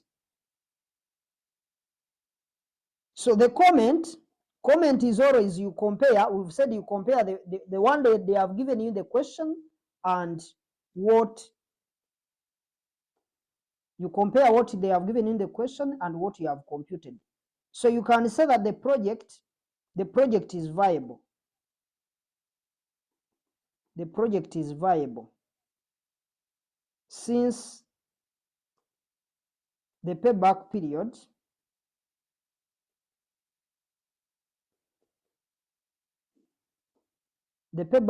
of 3 years and 11 months is less than the company's target period of 5 years, and you are done. But if you don't actually know how to comment, you just stop here. The project is viable. As long as you've seen it is small, because if you add on something and it's wrong, then you are going to make your comment wrong, because this one carries 1 mark.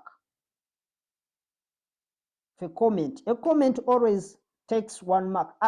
Even if they don't ask you, please put it there. As long as you've done this, you've computed these tools. We are going to be seeing all the acceptance criteria. But now there is something I want us to take note of from these computations that we did, because there is also another way that we can approach this same area. You may find in books that you may look at some books and you find that maybe for them they are starting from year 1. They are starting to accumulate the cash flows from year 1.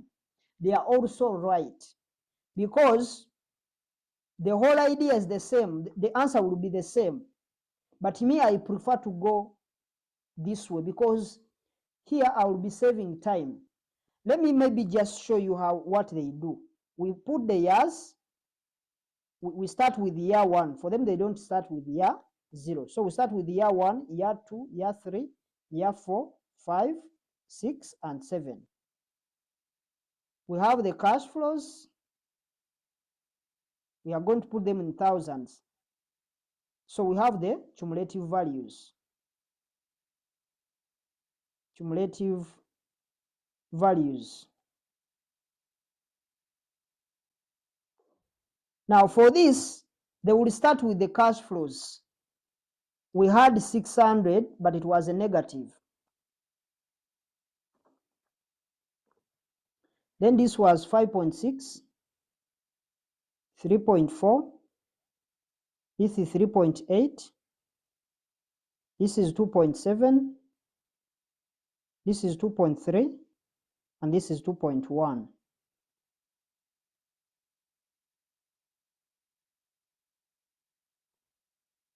So we also do the same thing. We accumulate the values. We start with the negative 600. When we add, this is 5.6 plus the negative 600, it will give you 5 million. So when you add this, it will be 8.4. When you add this, so it keeps on increasing. This one keeps on increasing, but the other one was reducing. So it keeps on increasing. Here you get 8400 plus the 3800.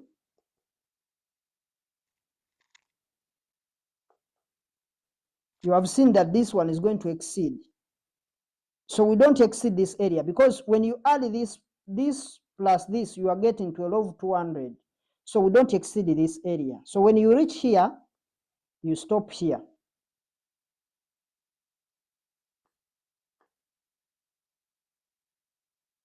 You stop at this line.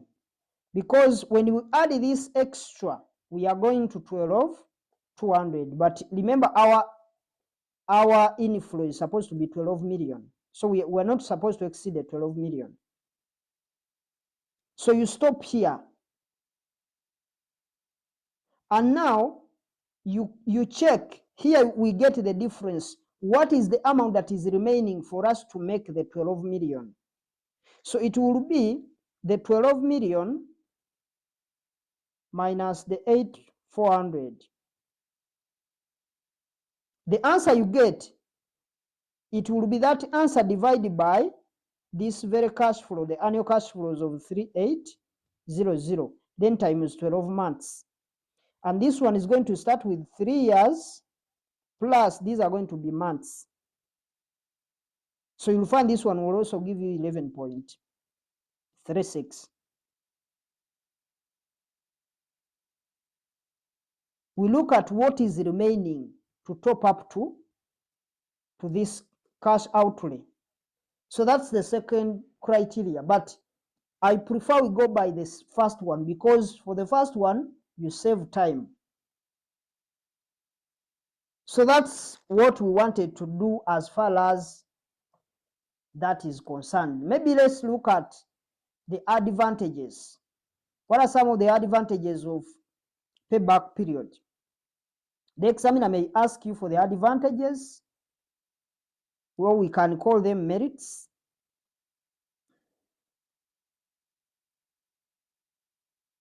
Merits of payback period. The examiner will ask you for the advantages of payback period. We can just give like one, the rest you will find out. Number one, the payback period is simple. It's simple to compute, simple to calculate, and it's also simple to understand, because it doesn't involve the other estimation of cash flows. Number two, uses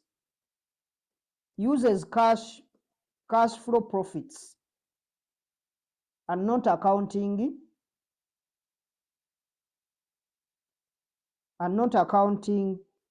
profits. We saw the reasons as why we use cash profits than accounting profits. So we can look at also the demerits. Demerits of payback period, because there are also disadvantages of using payback period. Number one, it ignores the time value of money. It ignores the time value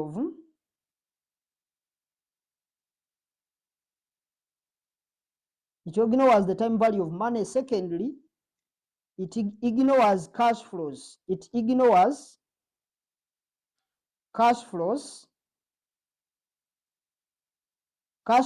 occurring after the payback period. After the payback period. Because you've seen from our computations here, we didn't consider other cash flows. We only stopped on year 3. These remaining cash flows down here, we never handled them. So that's a disadvantage. And I hope you can see that these computations are actually easy. So we can look at another tool, that is accounting rate of return. That's ARR. These abbreviations, they can be used. In some other books, they are going to refer to this as return on investment.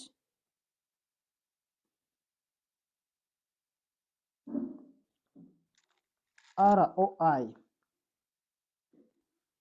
So don't be confused if they ask you to do return on investment, because we will be referring to the accounting rate of return.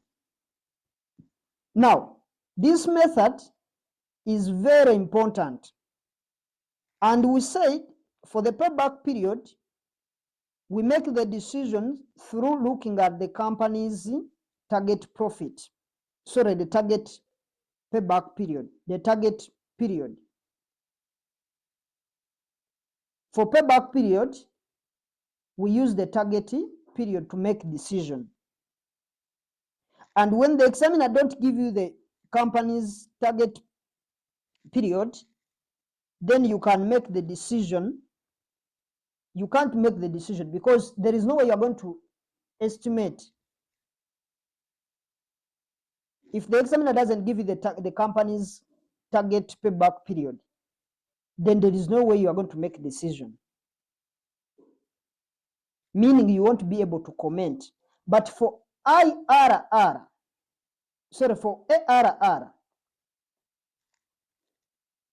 we also expect the examiner to give us the company's target rate of return, what we refer to as RRR, required rate of return. It's also called the required rate of return. Rate of return is the same as RRR.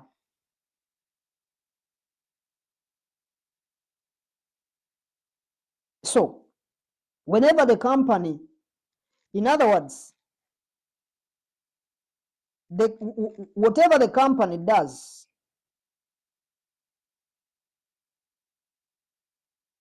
we have to make sure that we get to the required rate of return. Whether they are going to be doing investments in different aspects, but we have to have the target rate of return. However, at times, the examiner doesn't give us the required rate of return, but rather he provides for us what we call the cost of capital. Cost of capital. Cost of capital is the same as the required rate of return. They are the same. If the examiner doesn't give us the required rate of return, he can give us the cost of capital, or what we call the WACC. So that's what we compare with the accounting rate of return. So we compare the accounting rate of return, or ARR, with the cost of capital. For example, if the RRR, the required rate of return, is 10%, and you have computed your ARR as 15%, then you should accept the project. For this one, you accept the project. You accept the project because it is viable. It is viable because this RRR, or the required rate of return, is likely to be the cost of capital. Cost for the cost, in other words, it is the cost that we are using, the cost of the funds that we are using in that investment. So when you are incurring 10% as your investment, you are incurring 10%. And when the project comes on board, it gives you 15%. Meaning that you are able to pay off the cost of finance of 10%, and you remain with 5%. Because you lose your ARR, you have gotten 15%, you will pay off the 10% and you remain with your 5% as profit. So I hope you are getting how these are going to be. Because for payback period, that's for it is all about recovering the money in the shortest period of time. But for ARR, it's all about whether we are getting more money than the required rate of return. The ARR is looking at whether we are getting more cash. But for payback period, we are supposed to recoup our money we invested in a shorter period of time. So we have some formulas that we use for ARR. There are very many formulas, but I'm going to give you the one the examiner prefers most.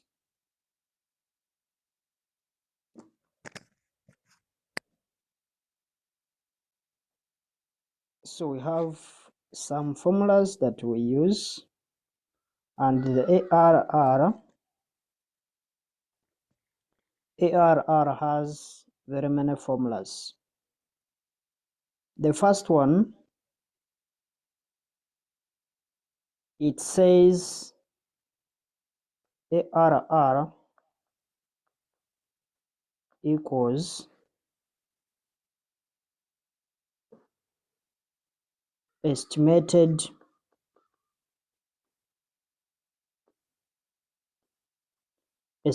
average annual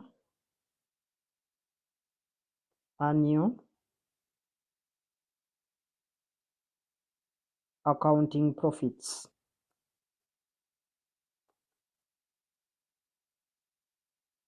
Estimated average annual accounting profits over or divided by estimated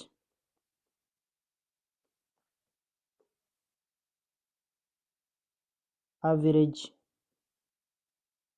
investment.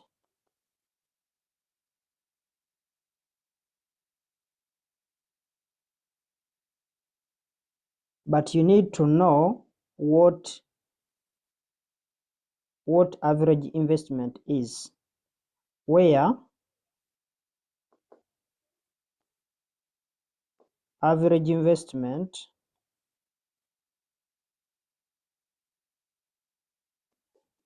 equals the initial outlay or the initial cost plus the scrap value divided by 2. So that's how we get the average investment. So the reason we are getting the average is because we have very many years. Remember, this is the estimated average annual accounting profits. Those are the profits after tax part. In other words, they are estimated average profits after tax. So the reason that's why we are getting the average is because we have very many years. Remember, they will give you a financial statement and they will give you very many years. So what you have to do is to add the profit after tax that they have given you, then you divide by their numbers to get the average. Now, that is method number 1. But as I said, ARR has very many formulas. The other, ARR equals estimated total profits.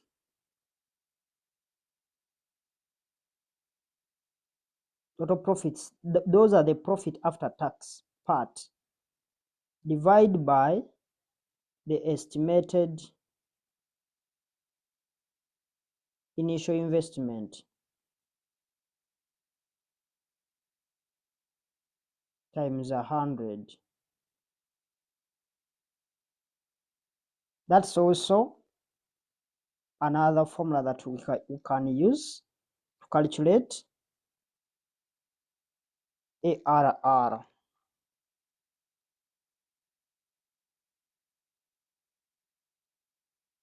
Let's look at the third formula. ARR can also be calculated. The third formula is average profit before interest and tax.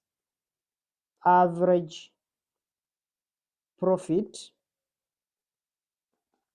before interest and tax. Interest and tax. Divide by the initial investment. Investment times 100. Remember, this is a percentage. But you all know that this average investment, the average profit before interest and tax, that's what we call the earnings before interest and tax, EBIT. In other words, it's after depreciation. When you deduct depreciation but you have not deducted interest and tax, that's the earning we are taking. We don't take the profit after tax, but here we are only considering the earnings before interest and tax, or what we call the EBIT.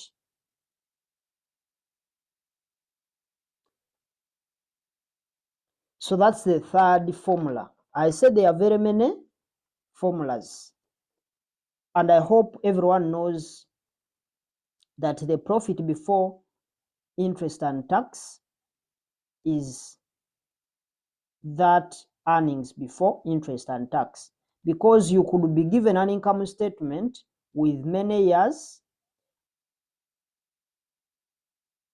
and that's why we are taking the average, because the earnings before interest and tax will be given for different years, but we are taking the average because there are very many years. But there is a trick in an exam where you have to find whether this earning, it's a trick. This earnings, we've said it is EBIT.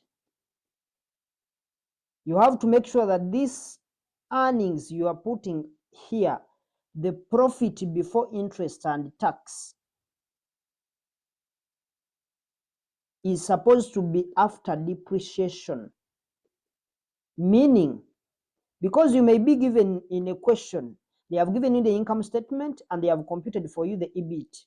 But you find that this EBIT they have computed in the income statement, they have given you additional information, but that additional information says depreciation was never deducted. You make sure you first adjust that. Meaning the profit before interest and tax that we are using here, it must be after depreciation. So if you find that they haven't first considered or first deducted the depreciation expense, then make sure you do so before you transfer the figures here. Because what we take here is the earnings before interest and tax, but it should be after depreciation.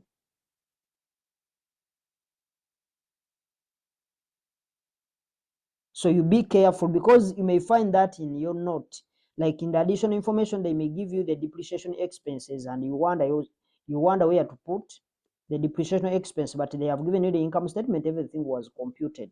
So you have to be keen to see whether these guys have actually taken into consideration the depreciation expense. So let's look at, because we said the accounting rate of return, or the ARR, uses accounting profits. So you have to be careful with that. So let's look at the acceptance criteria. If you have done your computations, how are you going to advise? We always advise basing on the acceptance criteria that has been given to us, that we've computed. Because this is how you are going to make decisions, where you are going to accept the investment decision, because you are only going to accept, you accept when ARR is greater than the required rate of return. The required rate of return, we say that is the RRR. It can also be called a minimum rate of return.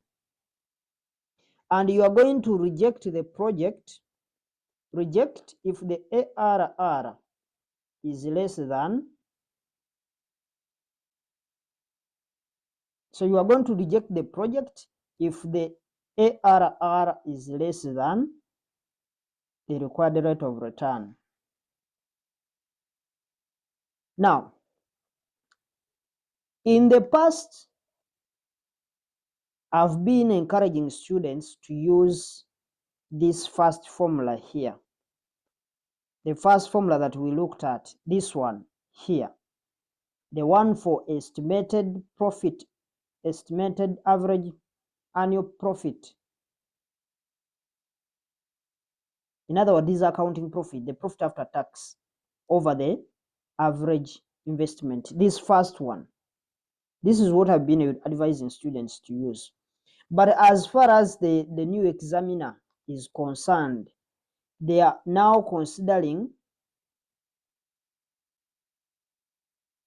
because remember this is supposed to be a percentage. So when you are computing this ARR, they are supposed to be in a percentage. You always multiply by 100.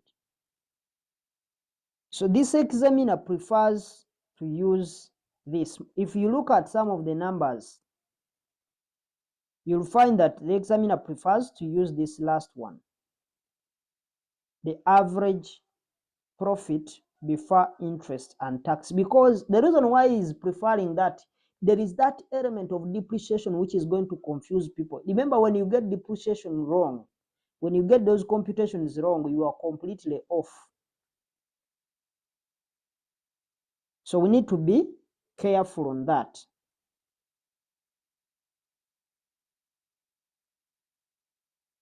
So we can try to look at the advantages of ARR, advantages or the merits, advantages of ARR, accounting rate of return. Number one, it is easy. It's easy to use and simple to compute. Secondly, it looks at the entire project cash flows. In other words, it looks at the project life, entire project life, by considering all the cash flows. Of course, it looks at the entire project life as opposed to the payback period. Because we said payback period, as long as you reach at a time when you are recovering your money, you don't care about the preceding cash flows.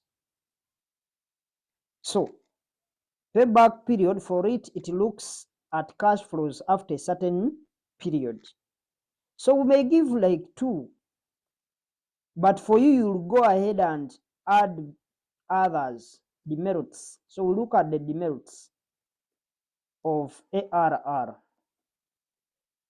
These are provided in your workbooks. Number one, it's based on accounting profit. It's a problem. It's based on accounting profits. How come it is a problem for it to be using accounting profits? How is it becoming a problem? It uses, or it is based on accounting profits and not the cash flow profits. Since this accounting profit is always subject to a number of different accounting treatments. We talked about the depreciation, how someone can use different depreciation rates, how someone can be at liberty to use any depreciation method. So it's not consistent. Like, it's not per the organization or per the industrial regulation that they are supposed to use maybe straight line, reducing balance. So there are so many accounting conversions and treatments that are affecting on that accounting profit. So it's a challenge. Number two, it ignores time value of money, because we have not looked at anything to do with the timing of cash flows. It ignores the time value of money. It's a problem, because we all need money, but the timing of the cash flows is very important. So these are the advantages and the disadvantages, because you'll find that these disadvantages and advantages, they are highly examinable. They bring the computation, then they give you like 2 mark or 4 mark question on these advantages. So we are done with the non-discounted cash flow techniques. But now we want to start on the discounted cash flow techniques.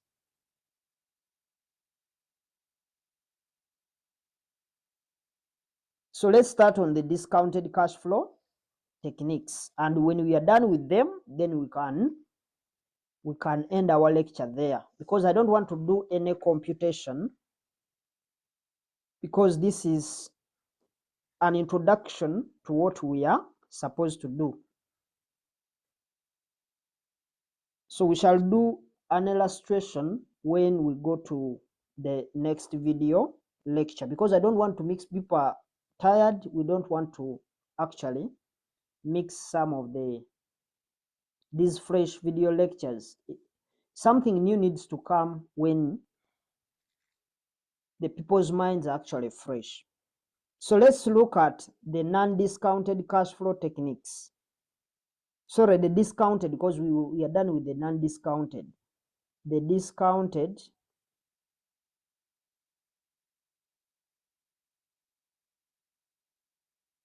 cash flow techniques. Can call them techniques or methods.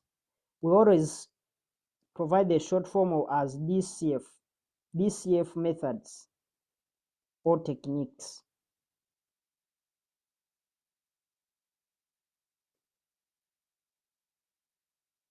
So the DCF techniques are those tools that take into consideration, like they take into account both the timing of the cash flows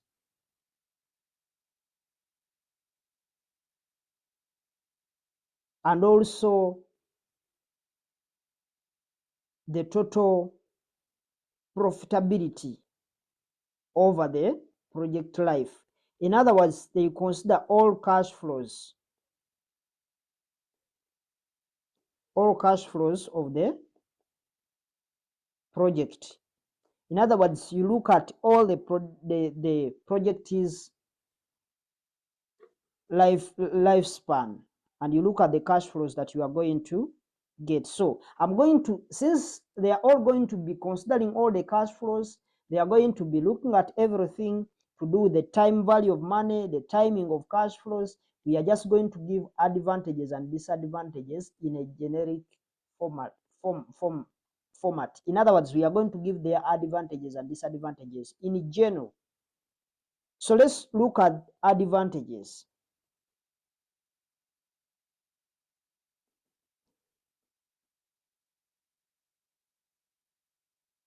Advantages of DCF tools.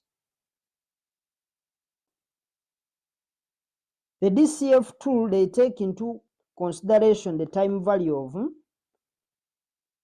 of money. Secondly,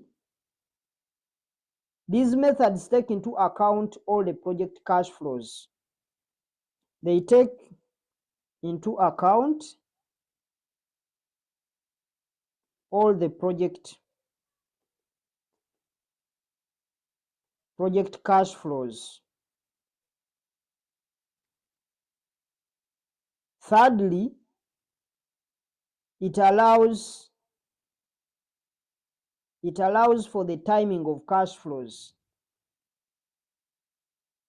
It allows for the timing of cash flows. The timing of the cash flows, we look at the time when money is coming in or is going out, because it is very important. The amount you have received during the period, how is it going to be treated? Is it going to be treated like the same way how cash can come at the end or at the start of the period?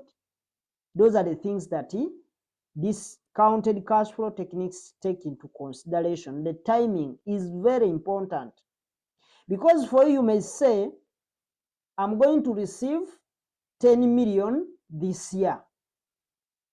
So the point here is that if you're going to receive the 10 million this year, someone is going to ask in which month. Of course, we've known you are going to receive the money in this year, 2024. So the person will go ahead to ask in which month. And after telling maybe I'm going to receive it in December, someone says on which date? Meaning they want to be specific. That is the timing. Because if someone tells you you are going to receive cash flows, you are going to receive 10 million in this year, and you don't actually know the month, it means you will be expecting this month, you expect maybe the money can come in, maybe the money can come in, until you find yourself receiving the money in December. Receiving the money in December doesn't really make sense, because if someone tells you are going to receive money this year, let's say you are in January, and the person tells you this year you are going to receive money, and the person waits until December 10th to give you the cash, for sure this year will not have done anything. Because if it was given to you 1st Jan the same year, you would invest, and by 31st December you will find yourself at a different position. So the timing is very important. So let's look at the demerits. These ones I'm giving very few, but that doesn't mean that they are the ones that are there. So let's look at the demerits of DCF methods. DCF methods uses future cash flows which are difficult to forecast. They use future cash flows which are difficult to forecast.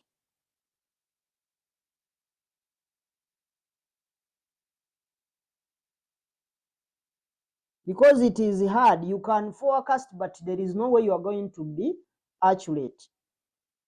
Number 2, the cost of capital used in the DCF calculation may be difficult to estimate. The cost of capital, or what we call the RRR, the required rate of return, may be difficult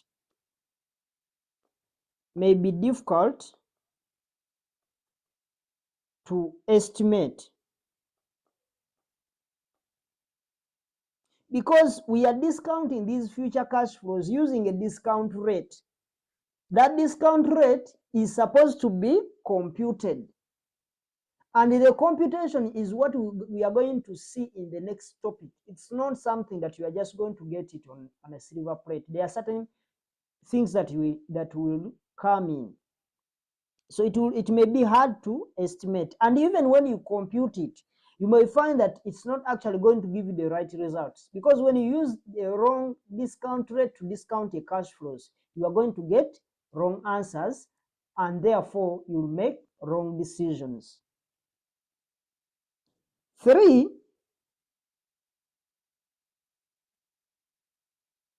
even second, this cost of capital, the cost of capital may change over the useful life of the investment.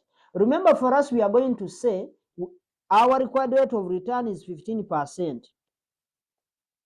And you find that the project is going for 10 years. For sure, within these 10 years, we expect that at least this rate must have changed. What will cause this rate to change is maybe in terms of inflation, the costing of the cost of finance is very high. So there are so many factors that are going to be leading to this rate to either increase or decrease. So the cost of capital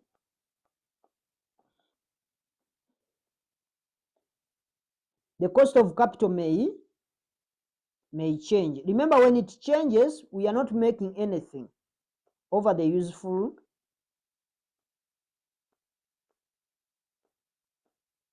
life of the investment.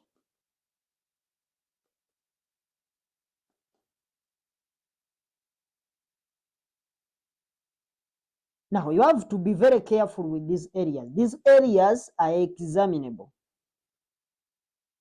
These are examinable areas, and you shouldn't underestimate them, because the examiner can also ask you for the difference between the non-discounted cash flow techniques and then the discounted cash flow techniques. So you should be able to compare and contrast between these two items. Maybe let me just give you very few items on that same contrasting the differences between those two tools. So we want to look at the differences between the DCF and the non-DCF techniques.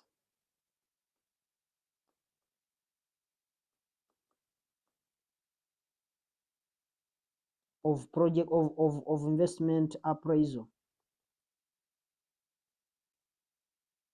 So number one, the DCF techniques or the DCF methods take into account the DCF tools take into account the time value of money. They take into consideration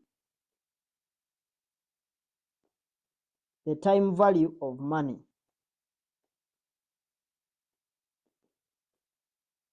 While the other one, they don't. Number two, DCF techniques, they take into consideration all the project cash flows. The DCF tools take into consideration, they take into account all the project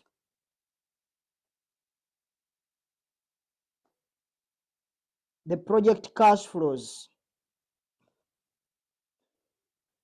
Unlike for the non-discounted cash flow methods like the payback period. Number three, DCF techniques allow for timing, the timing of cash flows. DCF tools allow for timing of cash flows, whereas the non-discounted, they don't. Number 4, DCF techniques, they use cash profits. DCF tools uses cash flows or the cash profits. And the non-DCF, they use accounting profits. But this one you have also to be careful, because not all the non-discounted cash flow techniques use accounting profits. We saw that the payback period, even though it's a non-discounted cash flow techniques, but for it uses cash profits. So these are things that you should really understand. Let me make some small assumptions. I'm going to give these assumptions. No one will ask you about these assumptions, but you will need them when you're doing any number on NPV, net present value, or when you're doing the non-discounted cash flow techniques. So these are going to be assumptions.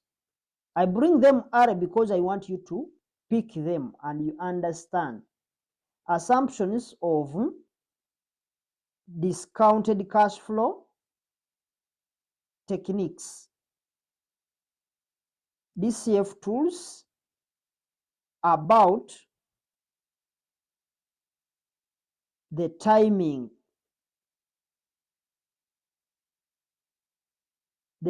of cash flows. This is very important. So we make these assumptions. Number 1, the cash outlay. Let me just use stars. The cash outlay. We say the cash outlay is the initial outlay, is the cost of the asset. The cash outlay to be incurred at the beginning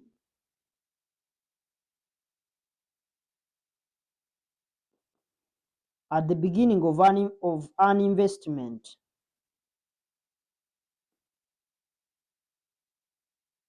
At the beginning of an investment project, and it occurs in year 0.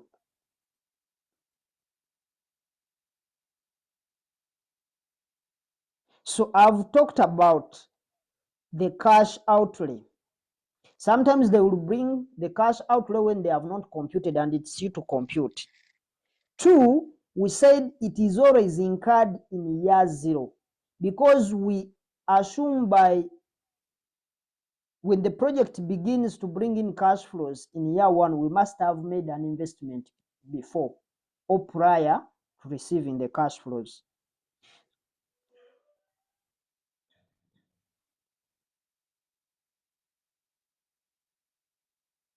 So an example of this, you can also look at the initial working capital.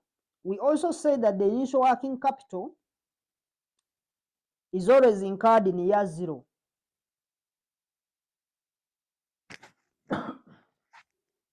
Is always incurred in year 0. The other is the cost of the asset. The cost of the asset is also incurred in year 0, because it's going to be available at the beginning of the period. In other words, this means it's incurred in advance. So cash outlay to be incurred at the beginning of the period. In other words, any cash that you are going to incur at the beginning of the period is assumed to have occurred in advance in year 0. Number 2,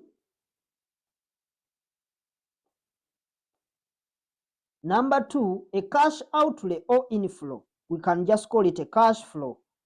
Remember we said a cash flow is either inflow or outflow, which occurs during the course of the period or during the period. A cash flow which occurs during the period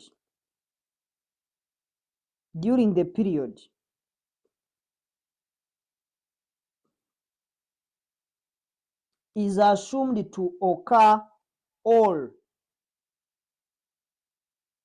at once at the end of the period. In other words, if the cash is going to come in, maybe you are going to receive money this year, but you are receiving it maybe in June. It is taken to be that you receive that money at the end of the period. So cash flows which occurs during the period, it's assumed that it was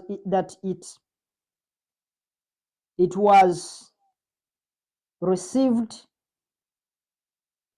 or paid at the end of the period. These assumptions are very important because you may find that a question which says that they received money on 3rd June. It means it was received during the period, because if the financial year starts on Jan and it's supposed to end 31st December, so it means that money was received at the end of the period. There are always 3. The third aspect is that, because you have to be careful with those items. So now, the third item, if a cash outlay or a cash flow, either inflow or outflow, occurs at the beginning of the period, it's taken to occur at the end of the previous period. It's assumed to have occurred in the previous period.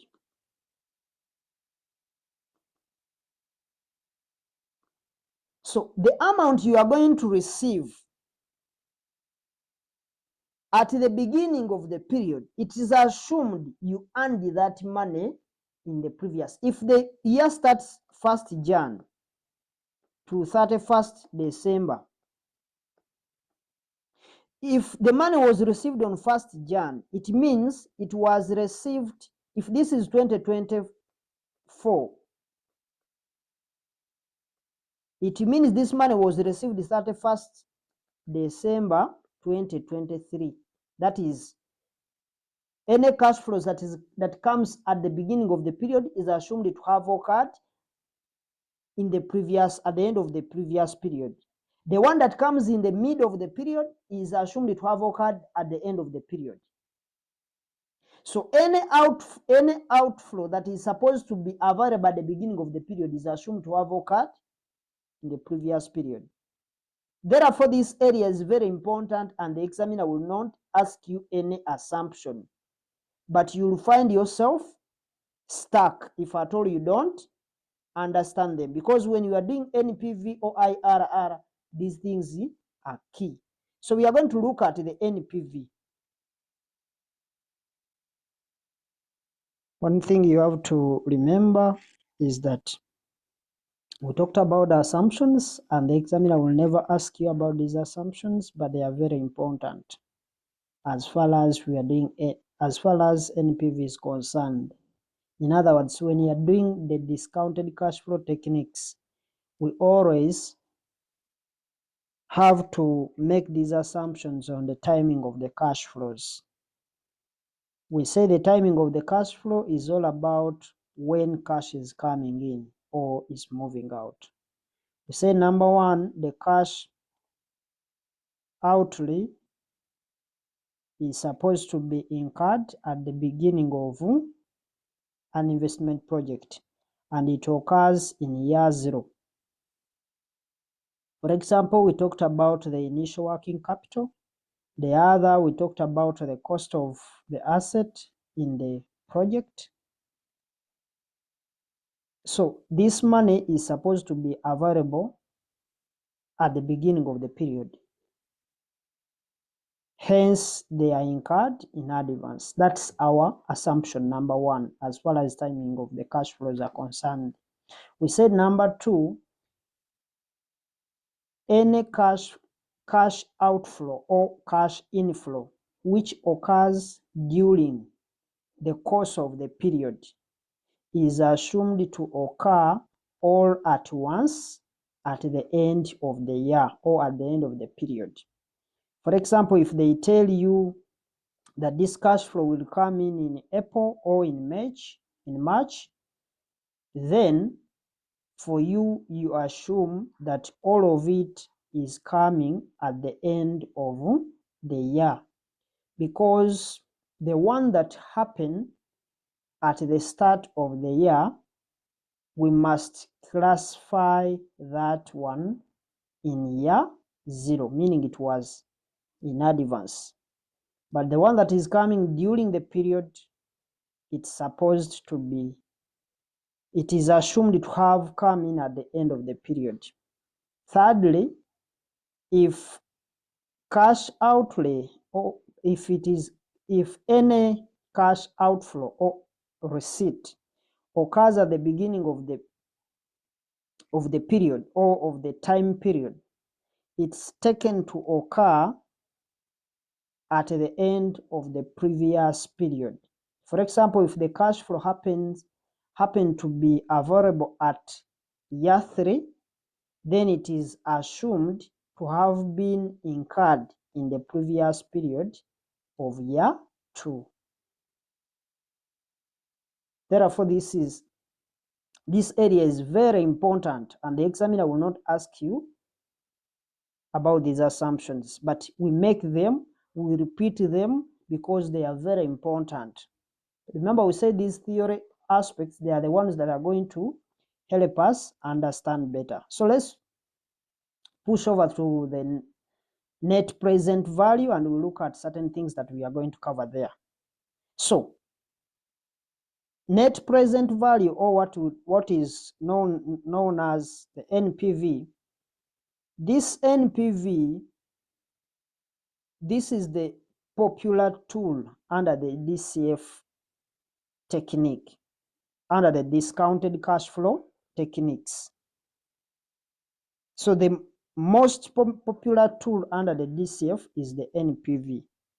And you will never do, because this NPV, for you, you will never do IRR unless you know how to compute NPV. And at the same time, you will never do profitability index. Profitability index, or what we call the PI, unless you know the net present value. So this means that we must be very careful with the NPV computations, because it is cutting across all other DCF tools.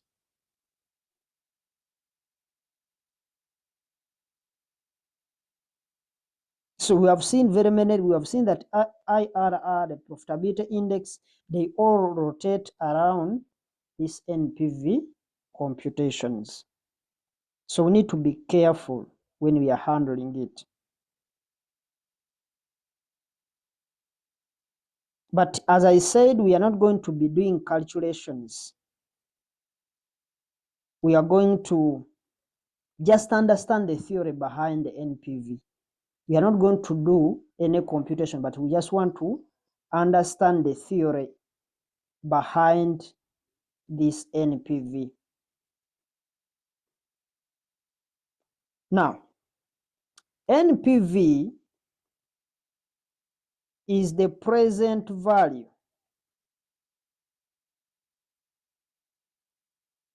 Is the present value of cash inflows,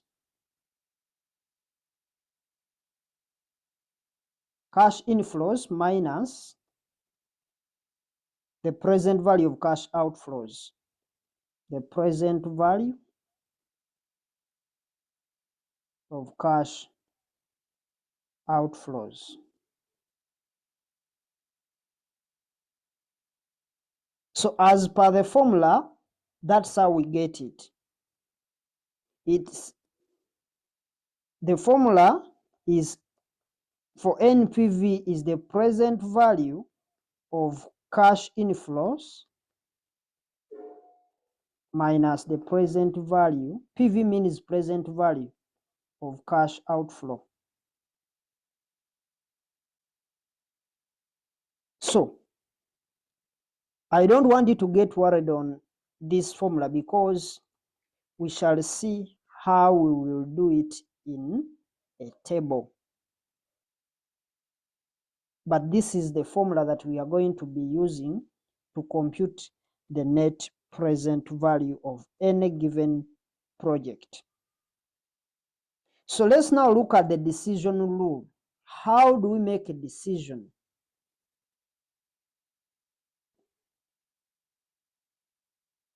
Decision rule. Now we need to first understand how do we make a decision using the NPV. If your NPV is greater than 0 and it's a positive value, it's any number greater than 0 is a positive value. As long as the answer is positive, it's either NPV greater than 0 or NPV is positive. When these two happen, then we have to accept the project.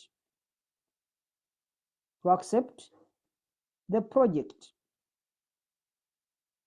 But we decline or we reject the project if it is otherwise. So we accept the project because it's viable. But if the NPV is less than 0 or the NPV is negative,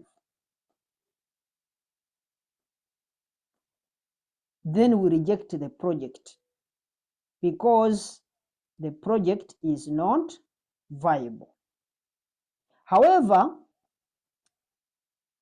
you may find a situation. There is when you find that the NPV is actually equaling to 0. But this NPV, that rate that will make you get the NPV equated to 0 is what we call the IRR. But let me explain something. When you compute and you find that the NPV is 0, what do we mean? Or how do we make a decision for such projects? It means that such a project may not be accepted or rejected because we are not making a loss and we are not making a gain. It is neutral. In other words, that will call for more information. If you happen to do a number and you get the NPV which is 0, if they ask you to advise, it is either they are going to accept or they will reject the project. But the criteria will go ahead to look at the additional information. You look at this other information that you have. Because remember we talked about the types of investment appraisals. So you have to look for more extra information in order to make a decision, because it could be a political issue, it could be a political project, it could be social gender in nature, or it could be environmental, whereby these guys, they are trying to save the environment. So even if the project is not viable, they will actually go ahead and proceed with the project. So you look at other information that is available to find out whether it's going to be executed or not. So if it happens to be the NPV is equal to 0, it depends on the circumstances at hand. So we can advise them to continue with the project if at all it is social gender, if at all it is political in nature. People are starving. They want to supply them maybe with basic needs. Even if the project may not look profitable, but you go ahead and accept it because we are saving, maybe we are saving the environment.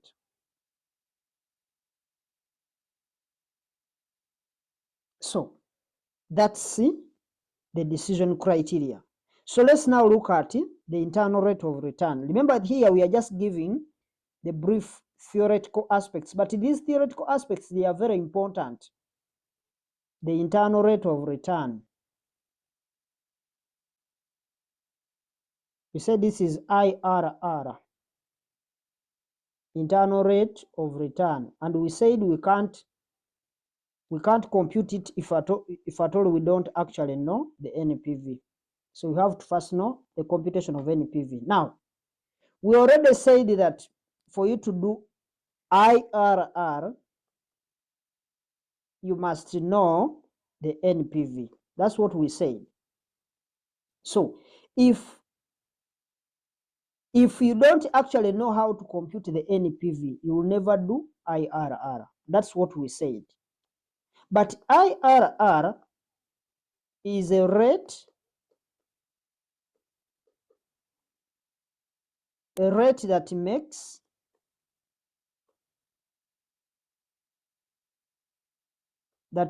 your NPV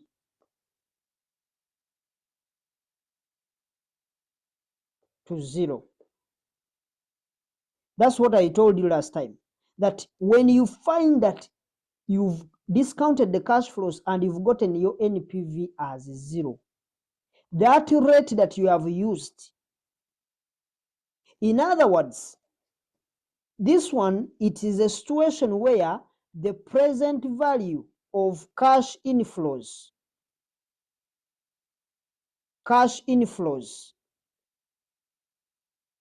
are equal to the present value of cash outflows.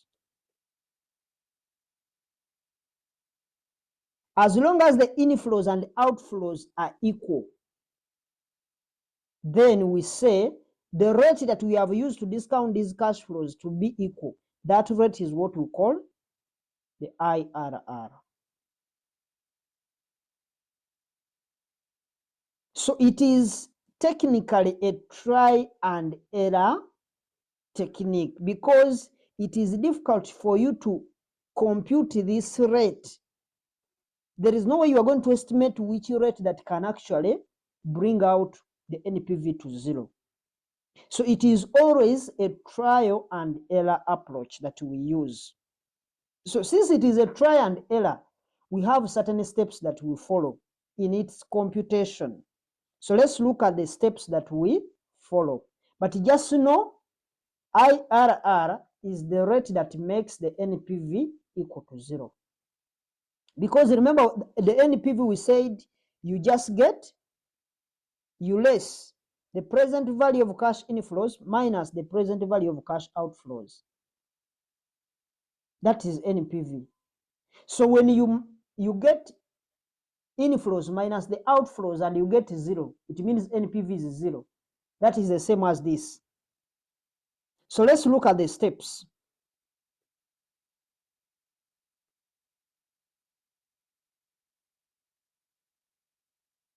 Steps or procedures.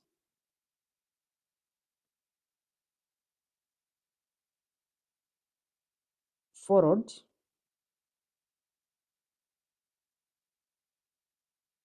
when estimating IRR.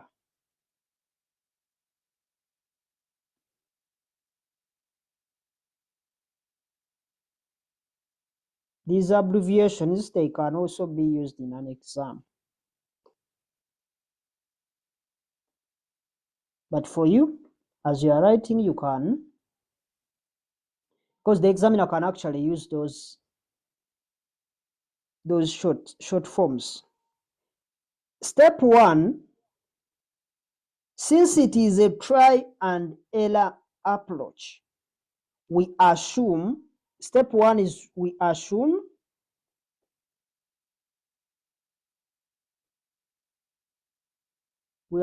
any discount rate.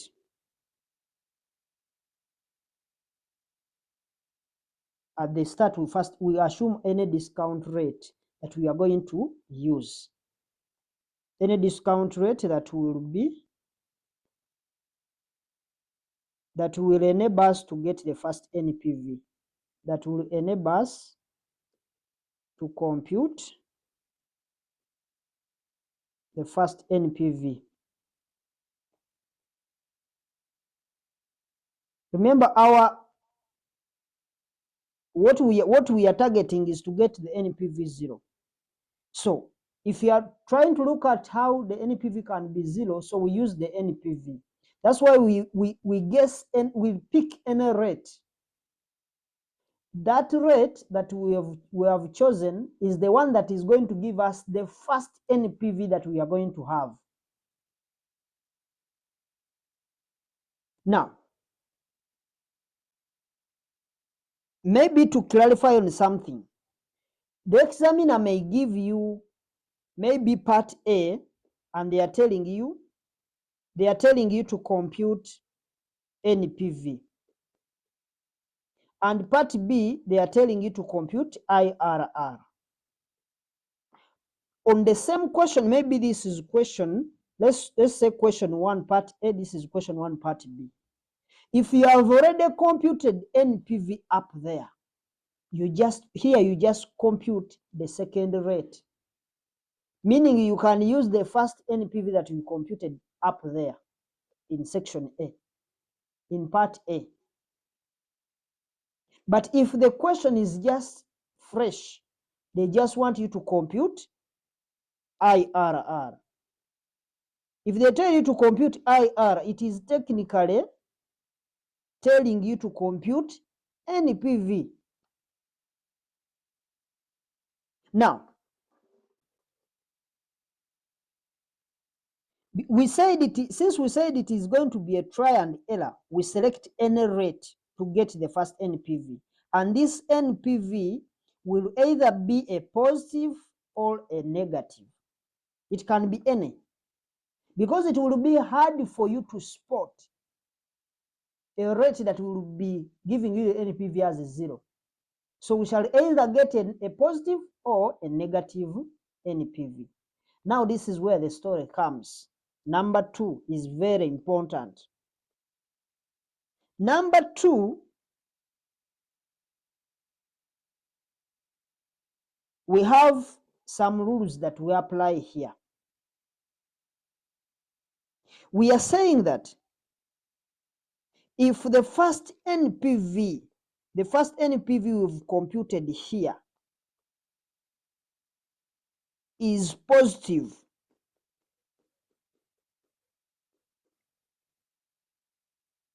then we have to get the second NPV. But now this NPV is supposed to be to be a negative. How are we going to do that?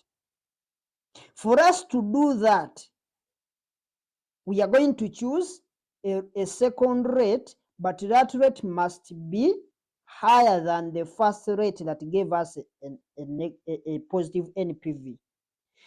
Here, what they are meaning is that we've used any rate. We picked any rate and we computed our NPV. And we managed that the first NPV came out to be a positive. So if the rate we have used, maybe it was 5% and it gave us a positive NPV which is a positive, then we have to choose a higher rate.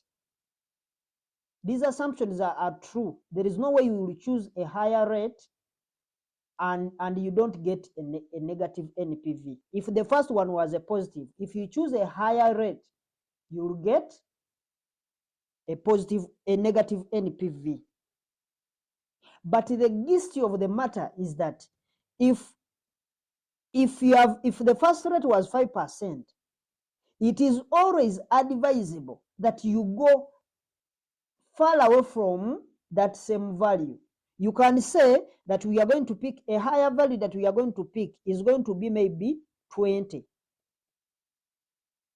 or 15%, or others can choose 10%. But it is always advisable you take the higher one, because it is a try and error. If you don't get a negative NPV, it means you are going to repeat. You're just wasting your own time. So it would be prudent for you to just take a very high value to save time. So if the first NPV is a positive, for you must calculate a second NPV that is a negative. And for you to do that, you have to choose a rate which is higher than the first rate that gave you a positive NPV. So if the first rate was 5, we go for 20. And we compute. When we compute, it is a must you have to get a positive NPV, a negative NPV. Number 3, if now we come and say maybe our first NPV was negative, then if we had picked the first rate maybe to be 10%, and it is this 10% which gave us a negative NPV, then we select a lower rate, lower than this one. If this one was 10% and it gave you a negative rate, then you select a lower rate. A lower rate can be, someone can take 2%, the other can take at least 5%. You don't exceed, because if you take 8, it will be lower than 10%, but you are at higher chances of repeating the same computations. So you better go for a very low value so that you don't, because it is a try and error, it means you do it until you get the results that we want.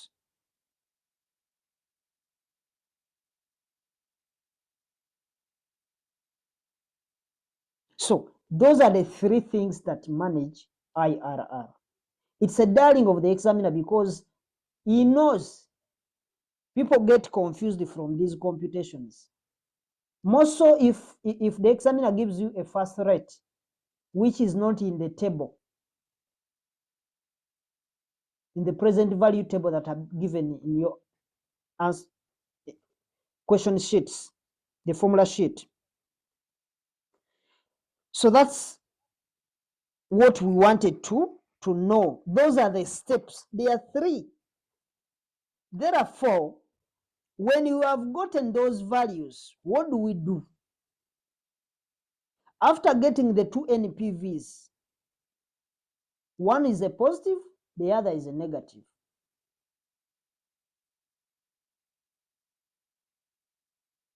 So by you getting a positive NPV, and also having a negative NPV, it means you also have a rate that gave you that negative figure. You also have a rate here that gave you that positive NPV. This is how it works. The positive NPV, you must have a rate that gave you that positive NPV. Here it is also the same. Now, when we have computed those, we put in the formula. The IRR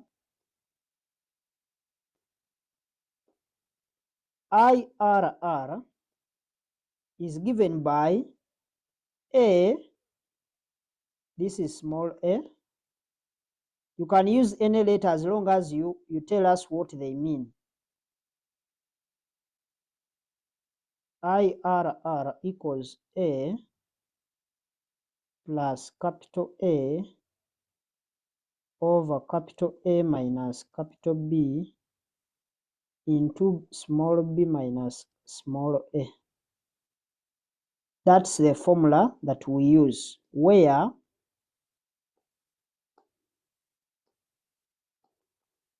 small a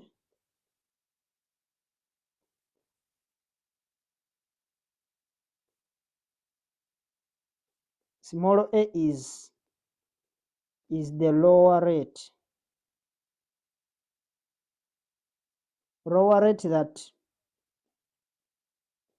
makes the first NPV positive. B, small b,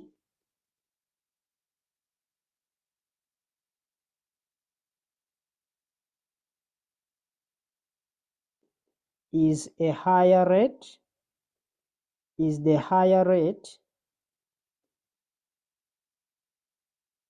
that makes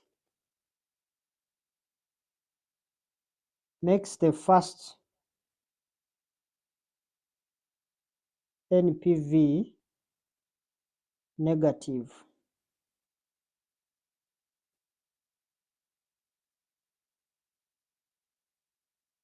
Then our capital A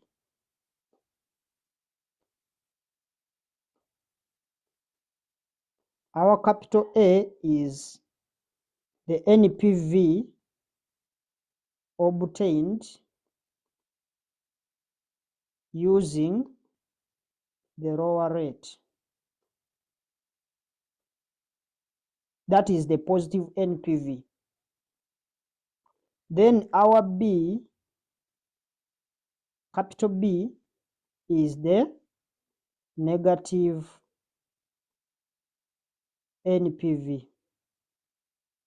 In other words, it's that NPV obtained using the higher rate. So let's now look at the decision point or the decision rule.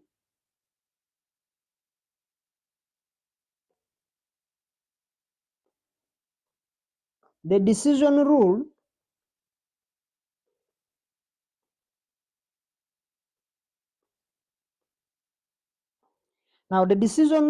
you make a decision by comparing the IRR with the required rate of return, RRR. We said it is also the cost of capital, or the minimum required rate of return, minimum rate of return. So if you find that your IRR is greater than the RRR, then here you accept the project because it is viable. But if your IRR is less than the required rate of return, then you reject the project because it's not viable. And that's the only explanation you give. Reject the project because it's not viable. Accept the project because it is viable. And that's it. You get your 1 mark for commenting. So, but there is also a challenge. if you want to find out the IRR, finding IRR for perpetual cash flows, for a project with perpetual cash flows, finding IRR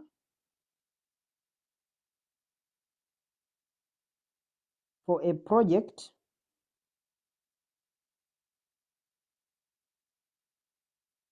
with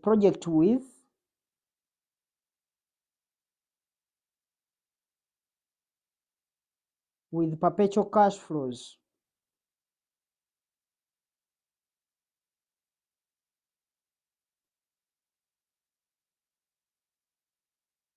We said the perpetual cash flows, those are the cash flows that are coming in indefinitely.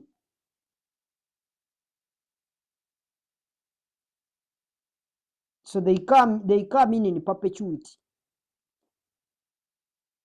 So the IRR of a project with perpetual cash flows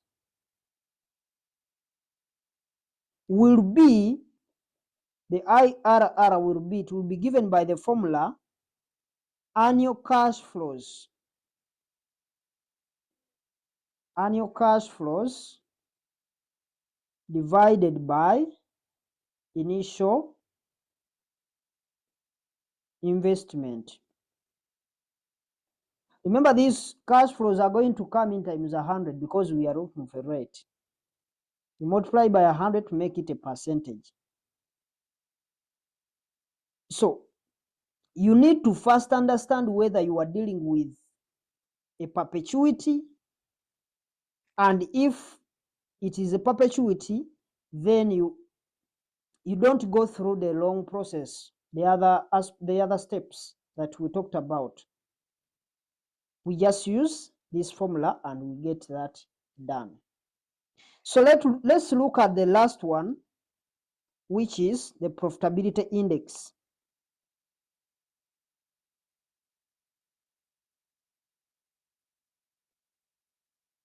Profitability index,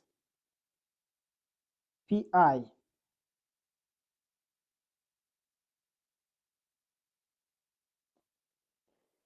Now,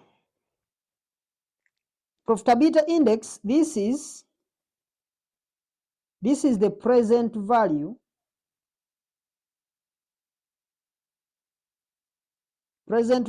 of the project's future cash flows divided by the initial investment. And here we are just providing, there are very many formulas for calculating this, but we are providing very few. So the formulas can actually work as a definition. So PI is actually the present value of future cash flows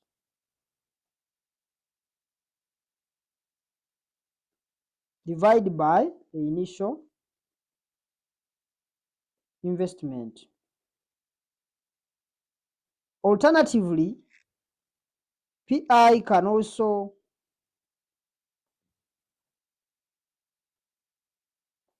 PI or profitability index can be 1 plus NPV over initial investment.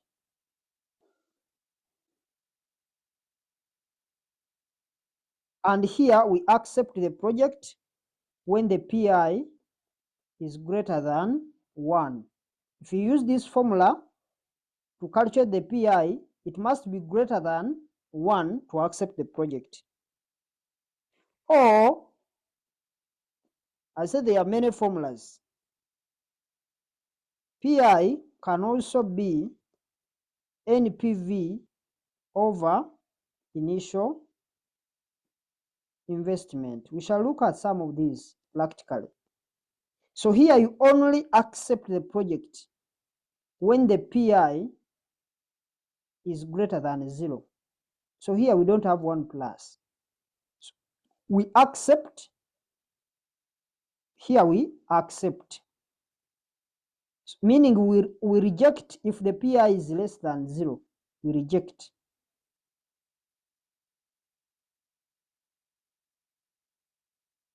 However, there are new issues. There are new issues that were introduced. The issues that are regarding taxation, I haven't talked about them. Even when I was explaining the cash flows, I didn't talk about the taxes. I want to explain it differently because we need to understand the impact of taxation, the impact of inflation. So we need to look at the impact of these two aspects on the computations, because I want you to first understand when we don't have aspects to do with inflation and taxation. Then after that, we can do some computations that are going to involve taxes. Then we shall also be able to compute the tax savings and capital allowances. But these are going to come in the following videos. So let's stop here for today. Then when we are coming in the next lecture, we look at the practical stuffs. Then we finalize. Thank you for watching. Hello everyone, welcome back once again to our YouTube channel. And if you have just come across our channel for the first time, I kindly request that you subscribe to our channel to help us grow and reach more audience. But if you are a returning subscriber, I really appreciate your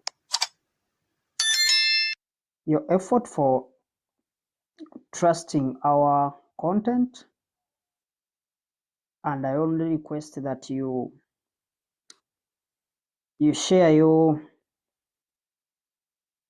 those links to your friends and family to help them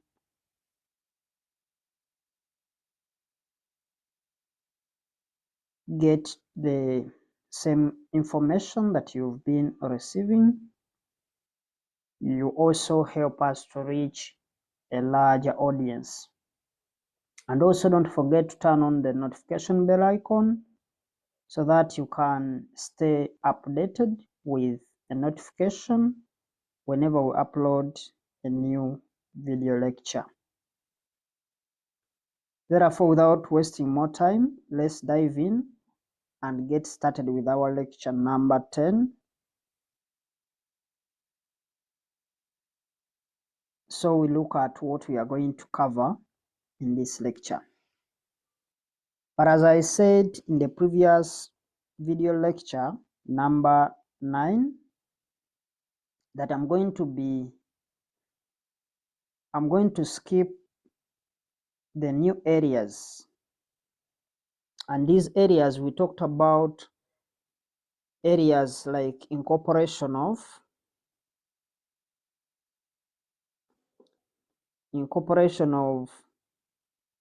taxes, areas like incorporation of inflation, things to do with equivalent annual benefit and equivalent annual cost, which are new, and I want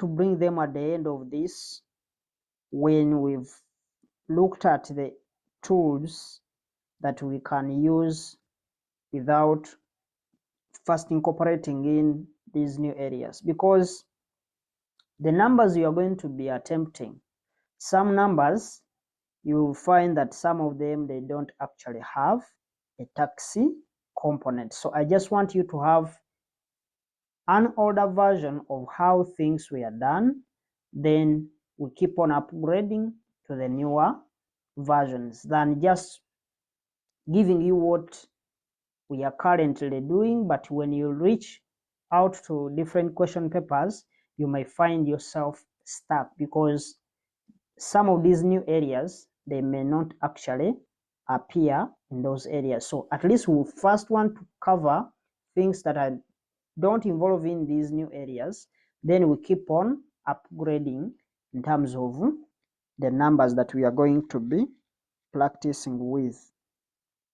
So that's my thinking as far as financial or investment decision is concerned, because this is an area that I really want to take it slow to make sure that everyone can actually understand and pick it from the start until it's done. So let's now try to understand how we can deal with these other areas of appraisal tools without those new areas, and slowly we shall keep on accelerating to those new areas that we are brought in. In our workbook, there are two ways of how to present cash flows in the practical numbers, especially when you are dealing with NPV. So we have different layouts when we are dealing with those NPV. But when you look at that workbook, the second alternative is the one I prefer for the NPV layout.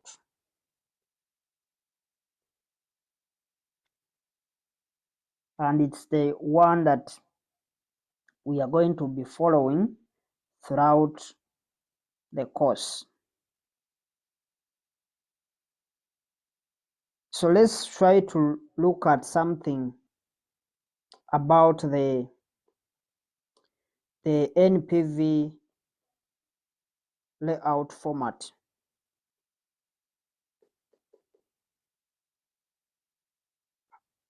In other words, when you are computing the NPV, we make sure that we organize our information in a table format or a tabular or columnar format.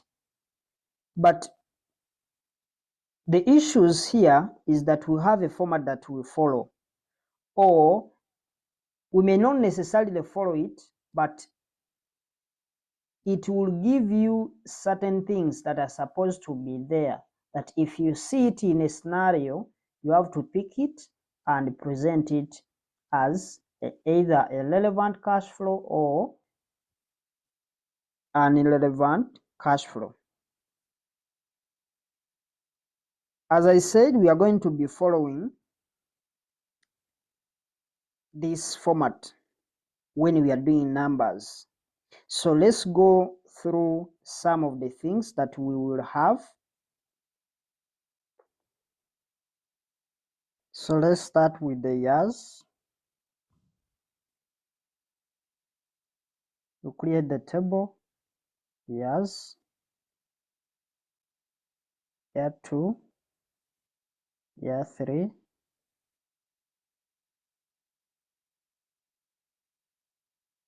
year 4. We start with year 0. So it can look like this. So once you have done your table like that,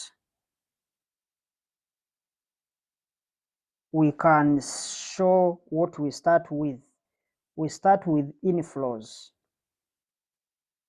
Inflows could be sales or revenue or receipts.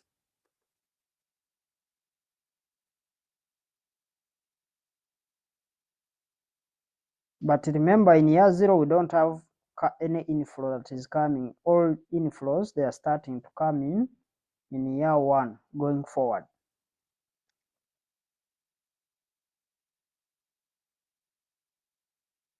So the inflows, they could be sales or they could be receipts. So from there, we take out the expenses. and these expenses, so here we are going to less expenses, but these expenses, they are going to be either variable costs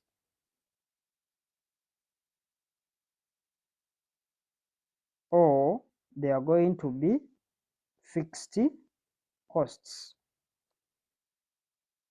But we said these fixed costs, these are supposed to be incremental in nature, so you have to take note of this. So we take them off. It doesn't mean that they are supposed to be in every year. You may find that the incremental cash flows here, it may not be here, it may not be here, maybe it is here, or it's even here. So it may be anywhere. Others you may find that it's going to be throughout. So you follow what they have given you in the question. And when you get the inflows, you less off the expenses. You get the inflows before tax.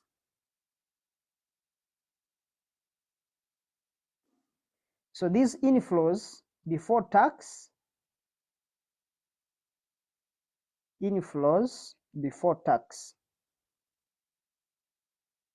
or before taxation.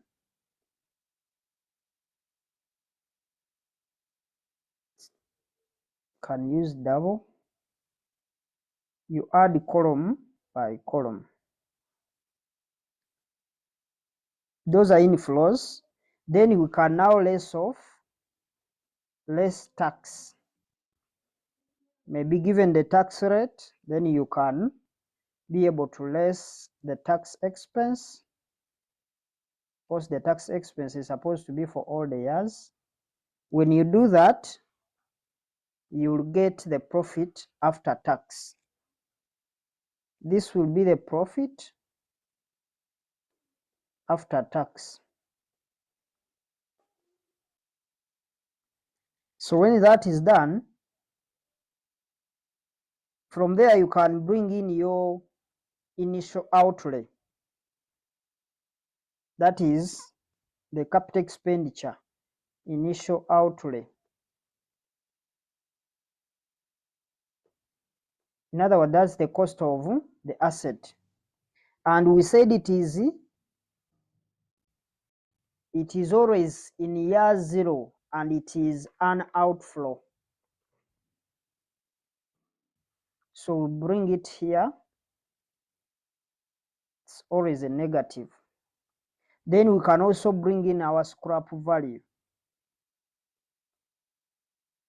Remember, the scrap is supposed to be there at the end of the useful life of the asset. So it's supposed to be this side in year 4. Then from there we can bring in our working capital.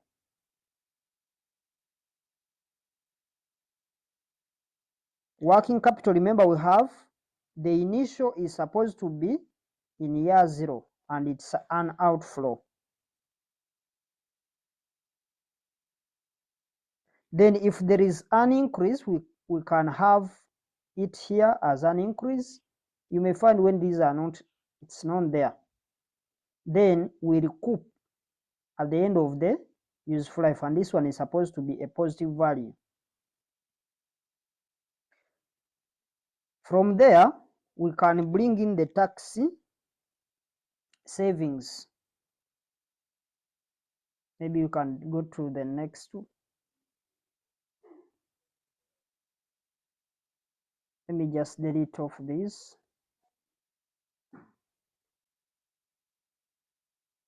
So we said here we bring in what we call the tax saving.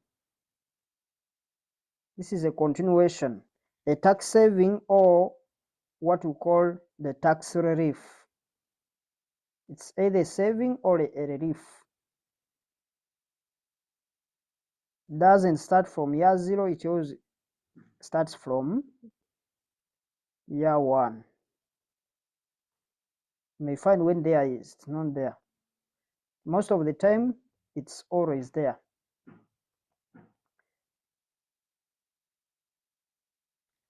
Then from there, we can sum all these values.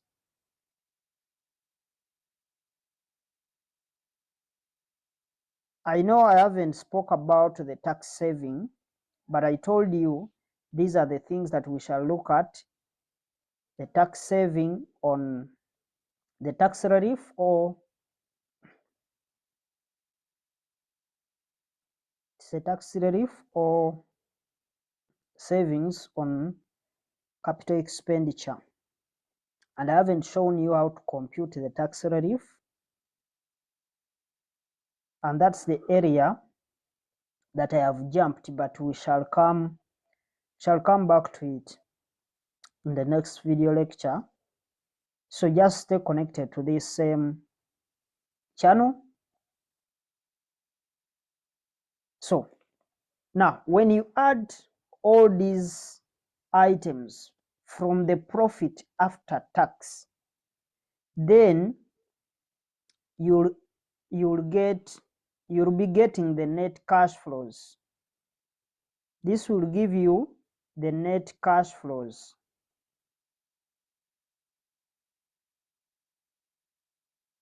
The net cash flows, even here you will be, of course you add, others you may be subtracting them, but you'll find yourself getting these as the net cash flows.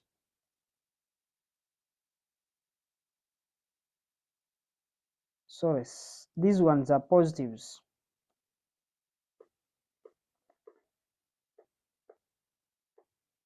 It's only in year 0 that they are going to be negatives. From there, we can bring in the discount factor, the DCF. But the rate we are going to use, the DCF, is supposed to be after tax cost of capital. So this one is supposed to be after tax cost of capital. So you have to make sure that the one we are using, it's after tax, but we shall know how to compute those cost of capital. So we can put in the discounting factors. Remember, these we get them from our present value table. So whatever we shall have here will be the present value. Now, from here to this point, these are the present value of cash inflows, PV of inflows. What has remained here as a negative is the present value of outflow. These are outflows. So when you sum all these values here, you less off this. Of course, when you sum, these are positives. When you add this, because this is a negative, it is in a bracket. But if you are using calculator, you just get this, then you just deduct that figure. It will be the same. If you are adding this plus that,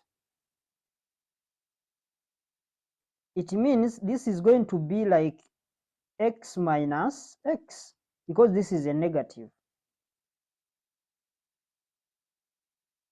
So that's why we are saying that this is going to be the NPV is the present value of cash inflows minus the present value of cash outflows. This is where it comes from. Because we are getting these inflows here, we add them up, we deduct this outflow, and whatever we get is our NPV. So these net cash flows that we've gotten here, we discount them using the discount rate that may be given to you in the question. So when you do that, you'll be able to get the present value. But now, because now you are seeing this is a table, most of the times the values are going to be very big. So you have to be neat.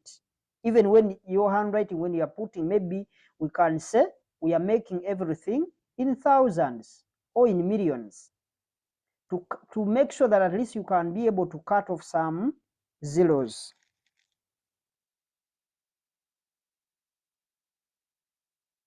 So that's what I wanted to give you for that. So we can start with our simulations. Simulations,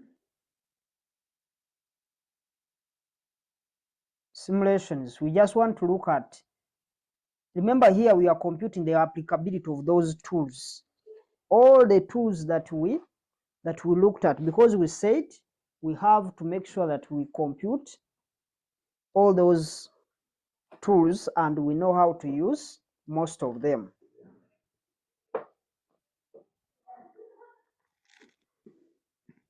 So we start by one by one. So let's just do a warm-up just to help us get started with how we can sort out these other tools of investment appraisal. It's going to be like a warm-up. This is simulation 1. Let me just use MTN Group. MTN Group Limited is considering acquisition of machinery worth 400 million with a useful life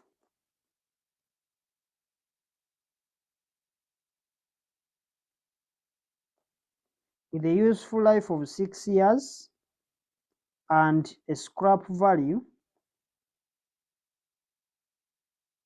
of 50 million.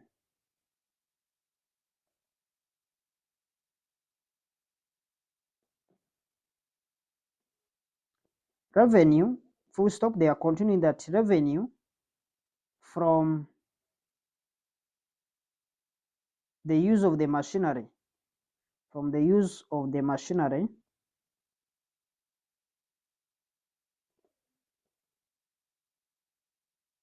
is expected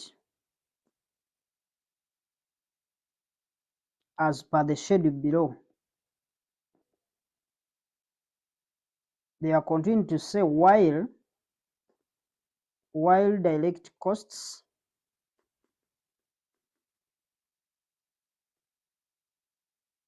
generating this revenue,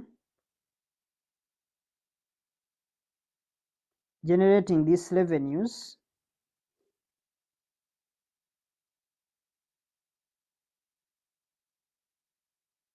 are expected to be 45% of the project revenue.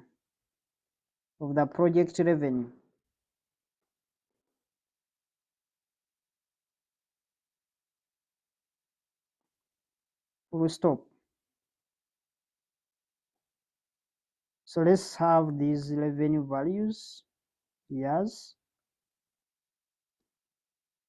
Then we have amounts in millions.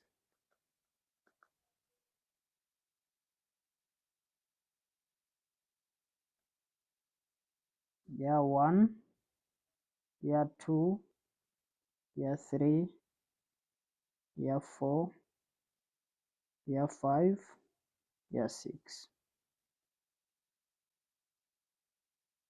So this is 160. Remember they are millions. 180, 202, 202.5, 325, 350, then 300 million. This is revenue in millions. They are continuing to say that the company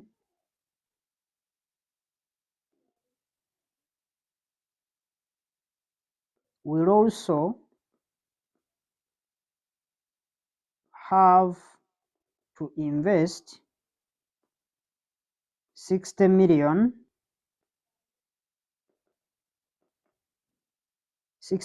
as working capital.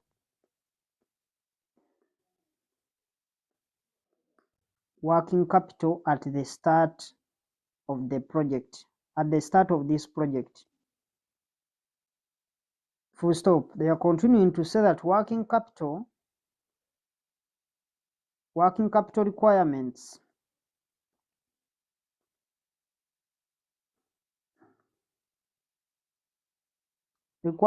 for year 3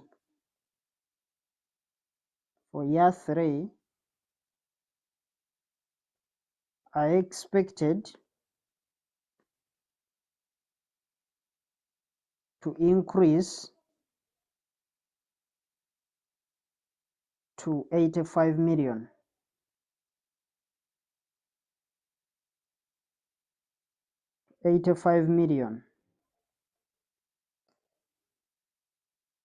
In order to support the anticipated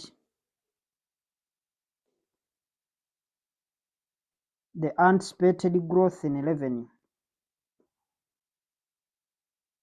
Full stop. This increase is to be financed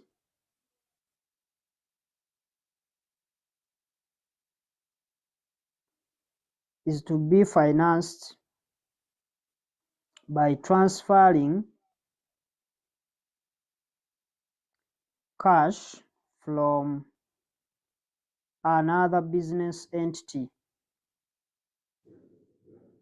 another business unit. Full stop. They are continuing that the team has also advised that the company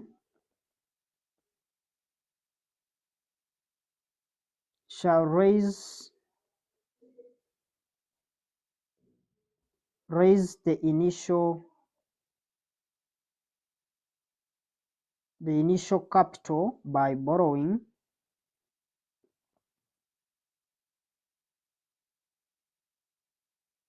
at an annual interest rate at an annual interest cost of 25%. Full stop. They are continuing. It's company's policy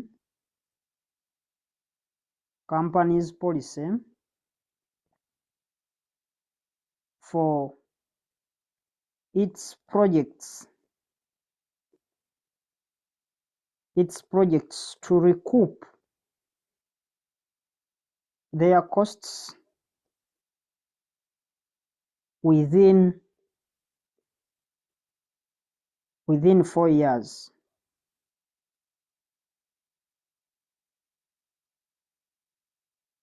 The required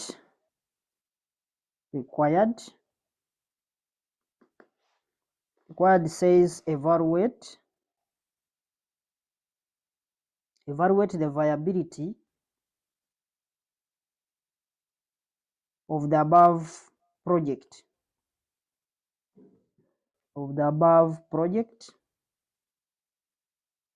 using the following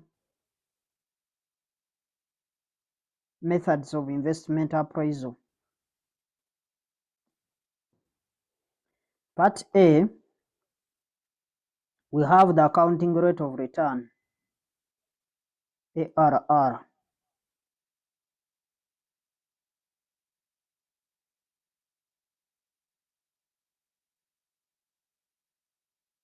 Part B, we have the payback period.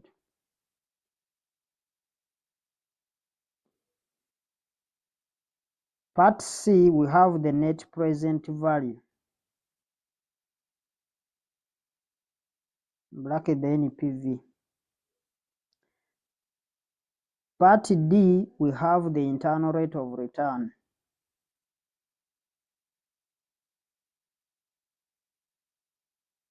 IRR.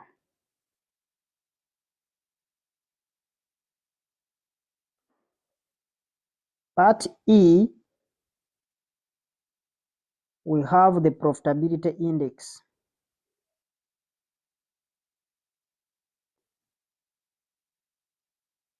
And finally, part F,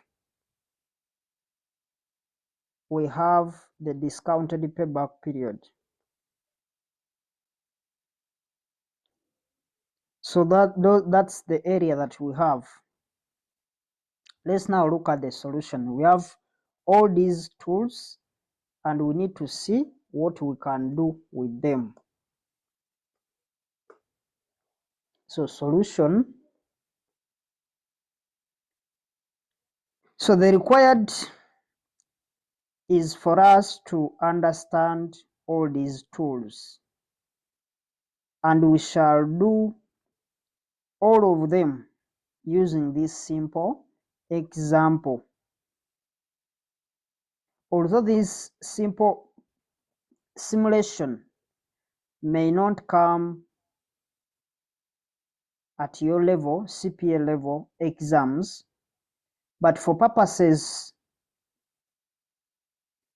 of introducing these areas, we are going to use this simple one to introduce ourselves to these areas.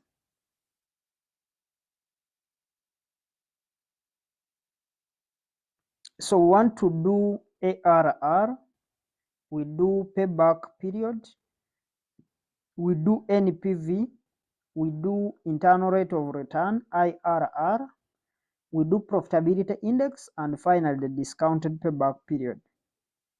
But don't forget to read on the merits and demerits of each tool, and they are available in our workbook.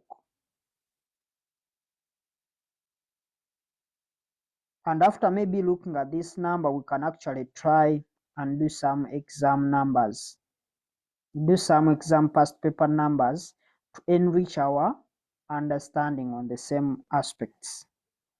So let's read through the question.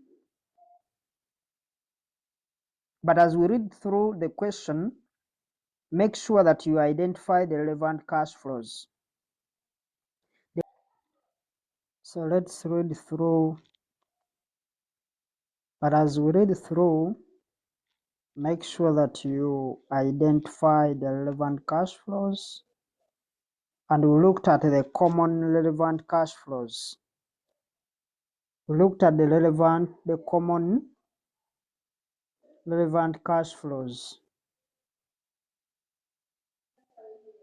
So as we read through the question, you'll be able to tell that this is relevant or this is not relevant.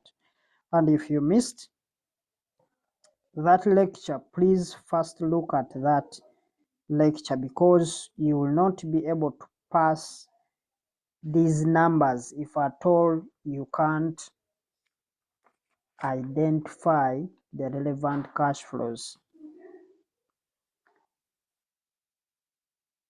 So we are starting with very few relevant cash flows that are available in this question, but as we keep going to other examinable numbers, past paper numbers, as you read through the question, you make sure that you can see the relevant cash flows. But now when we are dealing with NPV and IRR, and maybe with and also with the profitability index,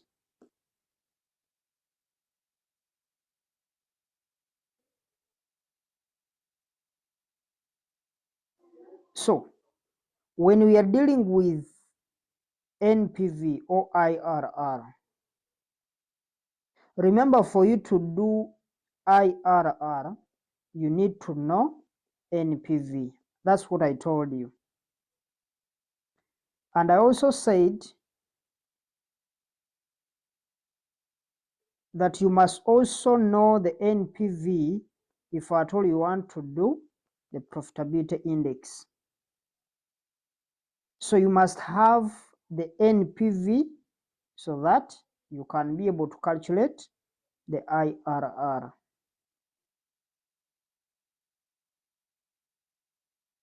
But the ARR, we said for it, it doesn't require for you to first know this, because the ARR doesn't use cash flows. It uses accounting profits. Because ARR uses accounting profits, and I said accounting profits, those are the profits after tax. Profits after tax. They can be called PAT, others can call it EBIT. This is profit before tax. So the other one is after tax, EAT, profit after tax.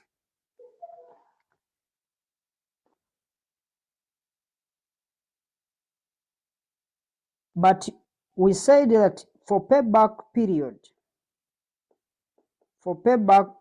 even though it's a non-discounted cash flow techniques, it uses cash profits or the cash flows.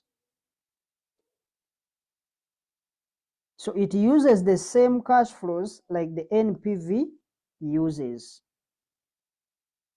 Meaning, for you to do payback period, you must be having cash flows.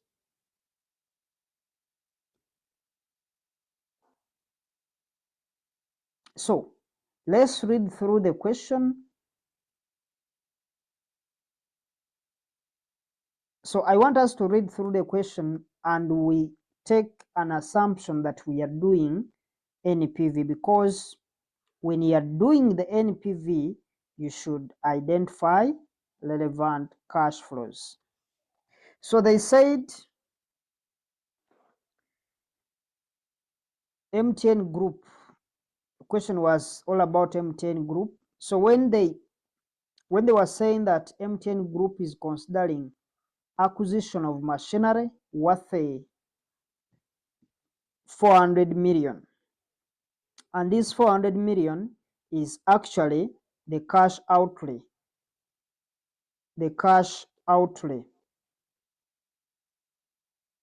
Or the initial investment, or the initial outlay, or the initial cost of the asset was 400 million. And it's relevant since it is the cost of the machinery or the initial cost. So when doing the NPV, then we need to take into consideration this cash outlay, because it's supposed to go into our NPV table. They also said that the useful life of the asset is 6 years. This is also important. Thus, we should know that the project is going to last for 6 years. But they also gave us a scrap value. A scrap value of 60 million, which is also a relevant cash flow, but it is relevant in the final year of the project. And you should know that, because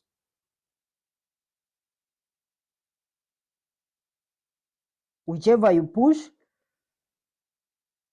you are actually going to get a 1 mark, because you get a 1 mark for this.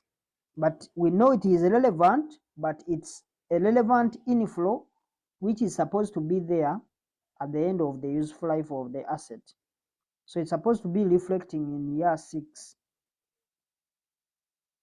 Now they said that the revenues from the use of the machinery is expected as per the schedule below. So they gave us the schedule.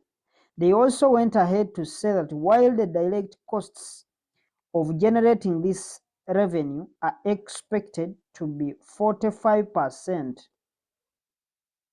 of the project cash flows of project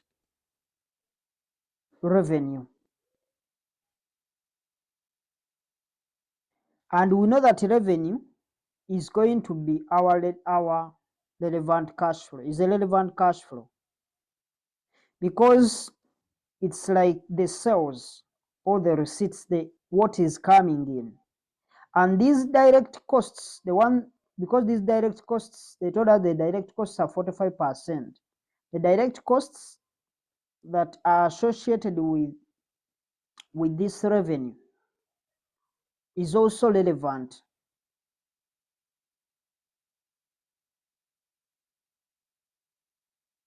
So we should also take it to the NPV table. They continue that the company has to invest 60 million as working capital. And we know this is working capital. Of course, this is the initial 60 million. 60 million. Of course, we know that working capital is a relevant cash flow. They added that the working capital of year 3 is expected to increase to 85 million. And you need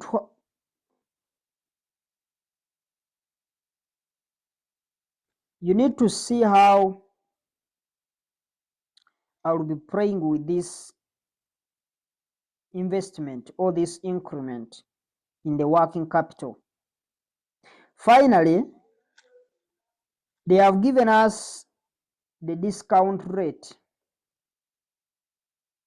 The discount rate of 25%.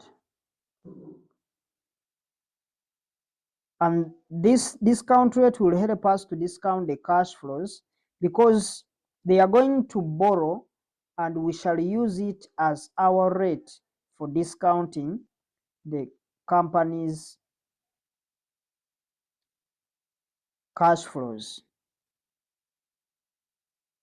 They are also continue to say that the company's policy is to recoup in the 4th year,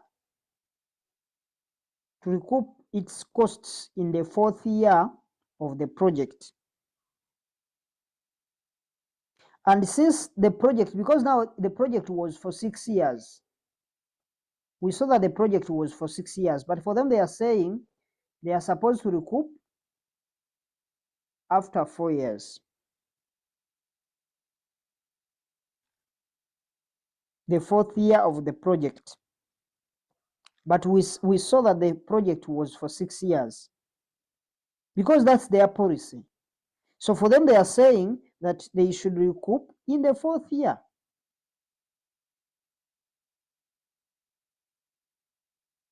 So they are recouping what? They are recouping their working capital.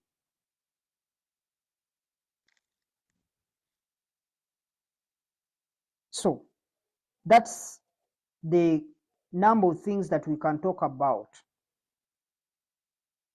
from the observation that we've just carried out. So we can now dive in and get started in getting those numbers done. So let's start with Roman 1, Part A. Part A, we are interested in doing accounting rate of return, ARR. It is ARR. But we said that ARR,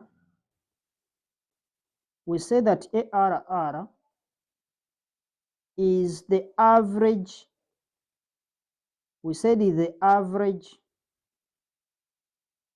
profit before interest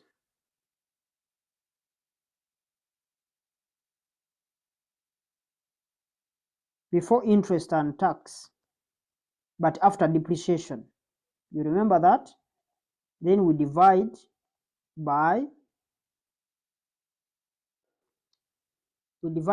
initial investment. But since this we are getting a percentage, we multiply this by 100.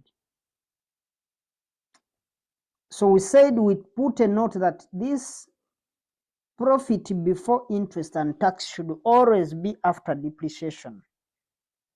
So you can add it here after depreciation so that you don't forget.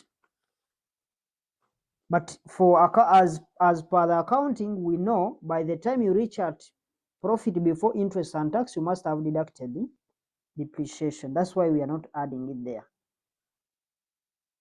Because I told you in the question, the examiner may actually give you additional information when the depreciation expense was not deducted.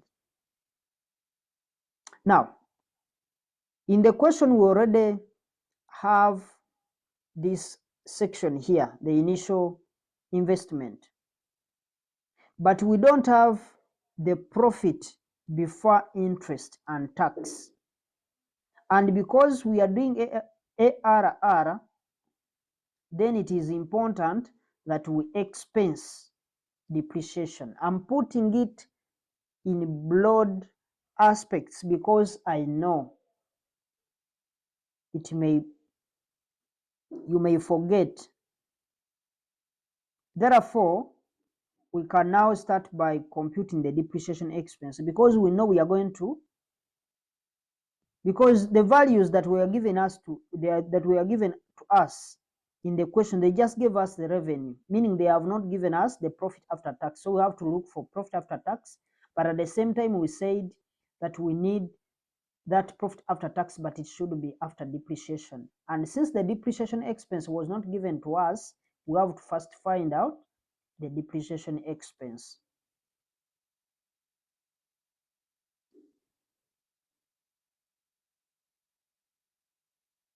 And because we have enough information for us to compute the depreciation expense, we have to go ahead and do that. But from our accounting, we know that depreciation can be computed using a formula. So let's first look at the depreciation. Permit me to use that to mean depreciation. We always know from our accounting that cost minus the scrap value or the salvage value, scrap value over the useful life. The useful life gives you the depreciation expense.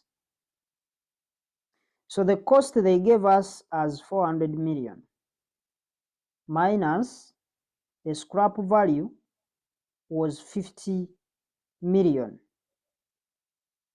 In the question, so the project was for 6 years. We are not taking the 4 years because the 4 years was just to recoup the working capital. Maybe to recoup even this inflow that they made. We shall just look at that when we are doing payback period. Over 6 years. And the depreciation expense will be 58.3 million. And we are computing this depreciation expense for only the ARR because we know for NPV, we don't need the depreciation expense.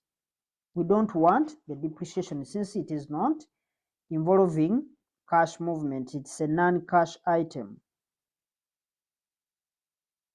So let's now go ahead and set up a table so that we can be able to get the profit. This one, the profit before interest and tax. So permit me to first set up the table for you so that you can copy later.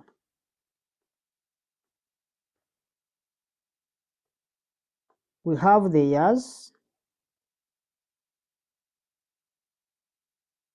They are up to 6 years. For this, we don't start from year 0, we start from year 1, 2, 3, 4, 5, 6.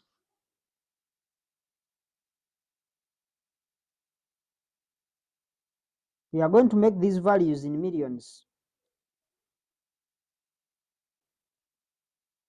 So we start with the revenue. It's like we are doing our income statement, because it is through the income statement where we can be able to compute the profit before interest and tax. So in year 1, we check on the table. These are millions. You can put M here to show that they are millions. This one is 160, 180 for year 2. This is 202.5 million. This is 325. This is 350. This is 300. That is our revenue that was given to us. So when you have the revenue, they never gave us the fixed costs. So we are going to less our direct costs.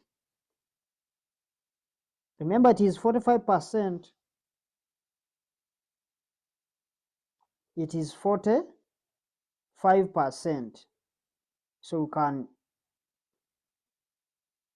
the working, we are looking for direct costs. They told us it's 45% of project revenue. So for year 1, it's going to be 45% times the 160 million. And this will give you 72 million. You do the same for year 2, 45 million times 180 million. That will give you 81 million. After doing these two, the rest you just submit in your calculator. So we take these values. They are going to be, we are lessing them.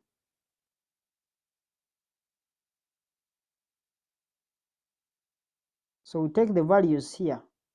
This is 72 million.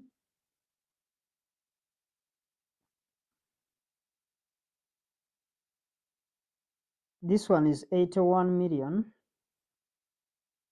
This one is 91.13. You put in your calculator 45% of 202.5. This is 146.25.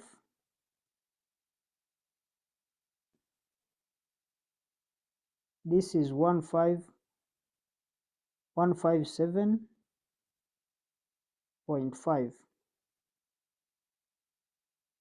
The last one is 135.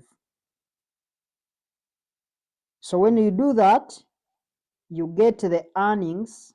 Actually, we call this EBITDA. It is earnings before interest, tax, depreciation, and amortization. So we can now get the value there. But from our accounting, we know that sales minus direct costs, or revenue minus direct cost, will always get contribution. but that's for accounting. Here we just take the known terms. EBITDA is known. So this is 11,111.37. This is 178.75. This is 192.5. This is 165. So here now we bring in our expense less depreciation. So we bring in our depreciation expense. Like the way we computed, remember it is a fixed value of 58.3. 58.3. All the years, it is on straight line. 58.3. 58.3. 58.3. For those who are doing accounting, you will find that this value, if you are paying 58.3 for 6 years,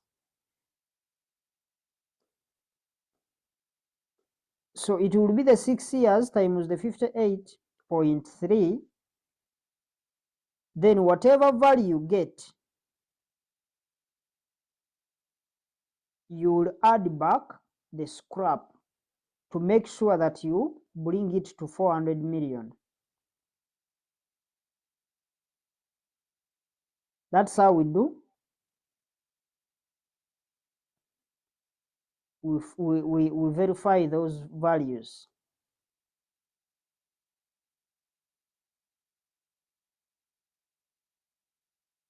So we less off these values.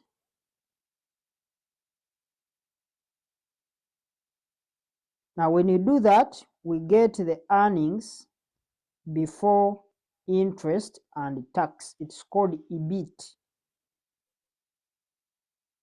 Earnings before interest and tax.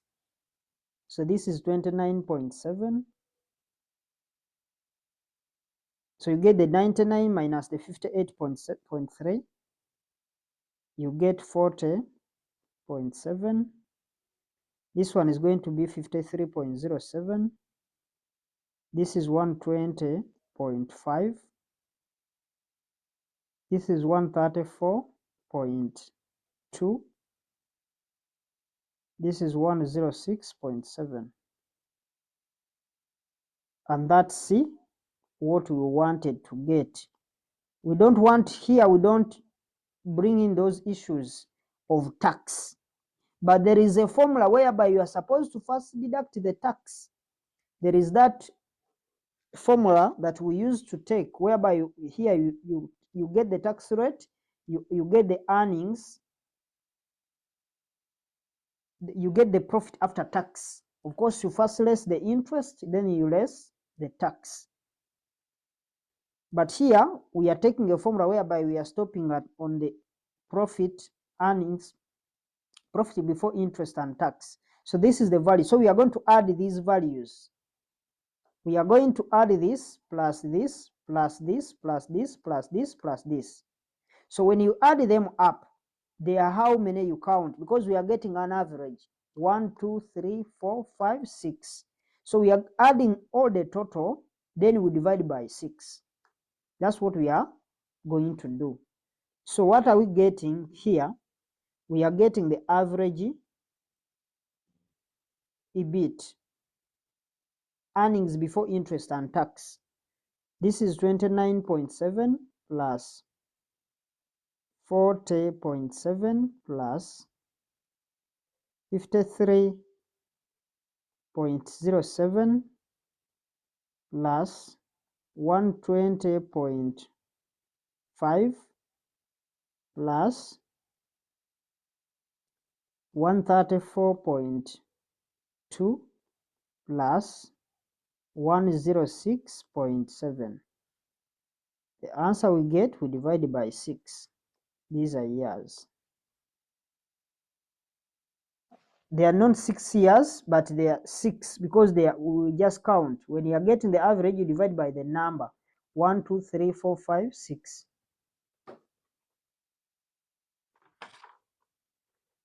So this will give you 80.81 over 400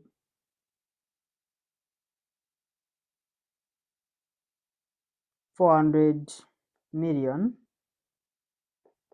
times 100, and that will give you a 20.2%. This is our ARR. ARR. Because we said our ARR, when you substitute this in the formula, you'll get this 80.81 over the initial outlay, which was 400. So that will give you 27. Then we have to make a comment. We look at the comment or advice. Here, if you don't understand, if you don't know how to explain it, just based on the, so as a company, you are going to borrow. For you are going to borrow at 25%. But when you use the money, you are going to get 20.2% as your ARR. This is your RRR, or cost of capital. In other words, we always compare the ARR with the RRR. So if the ARR is greater than the RRR, then you accept. But if the ARR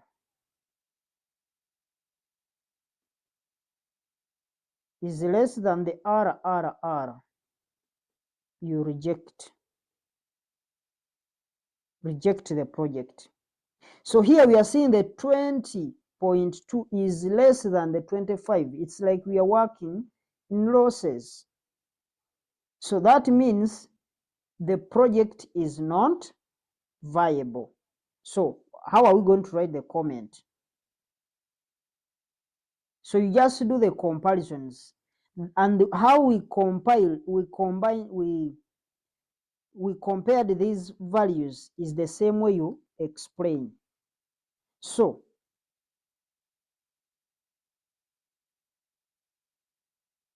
the comment would be the ARR of 20.2% is less than the cost of capital of 25%, meaning that the project is not viable.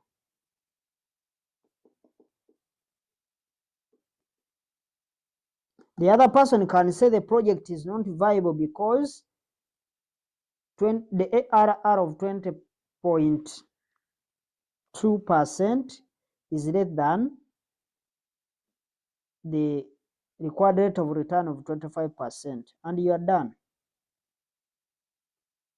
So that's done. We go to part B. Part B, they wanted us to compute the payback period. Now, you need to play this wisely when we are doing numbers, so that you don't repeat the whole computations. Remember, this part A was this part B is also part of the question, like the part A we have just done. So now you have to just pay attention here, because the payback period uses, for it uses cash flows or cash profits. In other words, it uses the operating profits. Remember, the operating profits involves movement of cash. We don't deduct we don't include in things the non-cash items. So here we don't use the accounting profits. But we said when you are doing payback period, always have the year's cash flows and then the cumulative cash flow columns. So let's set up the table. So we have the years, and I said for us we start from year 0. 1, 2, 3, 4, 5, 6.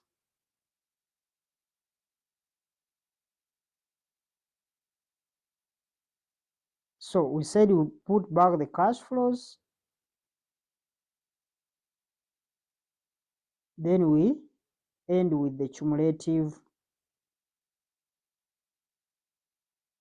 cash flows.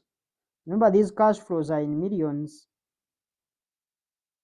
I don't want you to forget, these are in millions. So the amount we invested was 400 million. So we bring in now the cash flows that we are going to use. These are the cash flows that we are going to use. The operating profits. In other words, we are going to be taking this EBITDA of ours. This one here is the one that we are going to use. We don't deduct depreciation because depreciation is a non-cash item. So we are reading all these values here, the 88, 99, all these ones. They are the ones that we are taking as our cash flows.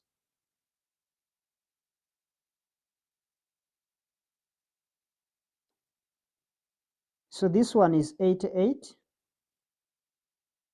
99, 11. This one is 111.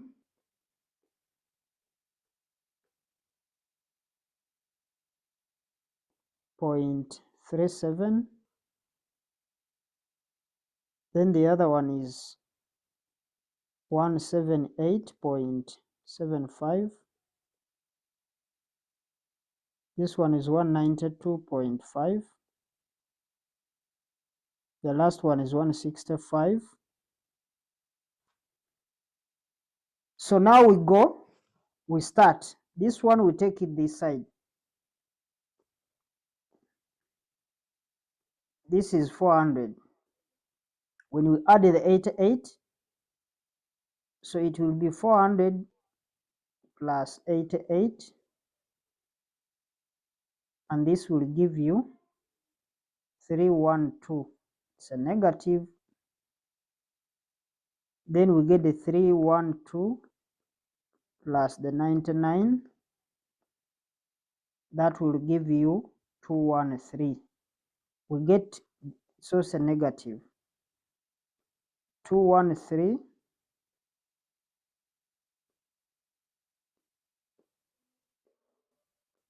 plus the 111.37.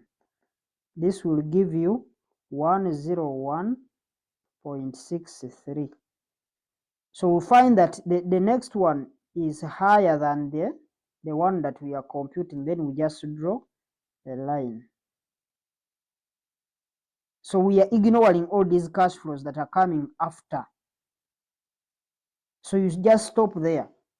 Then you come down here, to conclude, you say the payback period will be 3 years. These are the 3 years. plus this cash flow here divided by this, the remaining. So it will be 101.63 divided by 178.75 times 12, convert it in months. These are months. So it will be 3 years and 7 months.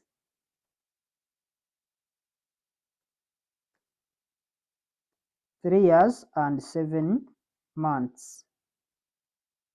But remember they told us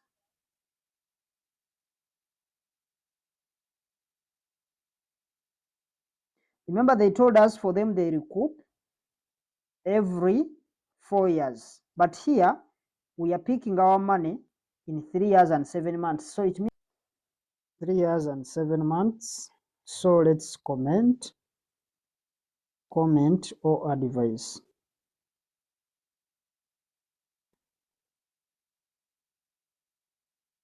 Even if they don't ask you to comment or advise, make sure for every tool you advise. So here we compare the target or the targeted payback period of the company. And in this question, they are saying that the company's policy is to recoup their costs after 4 years. And we can take this to be the targeted payback period. Although the question,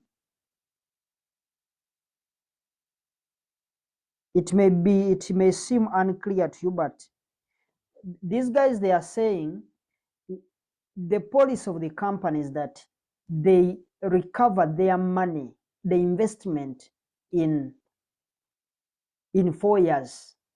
In 4 years, they must recoup their money. So for payback period, we can take this to be the target payback period. So if it is so, then the project is viable.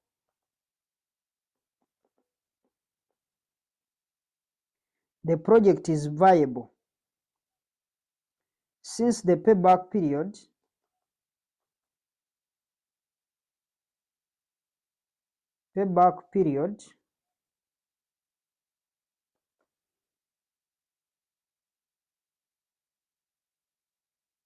of 3 years and 7 months is less than the target payback period of 4 years.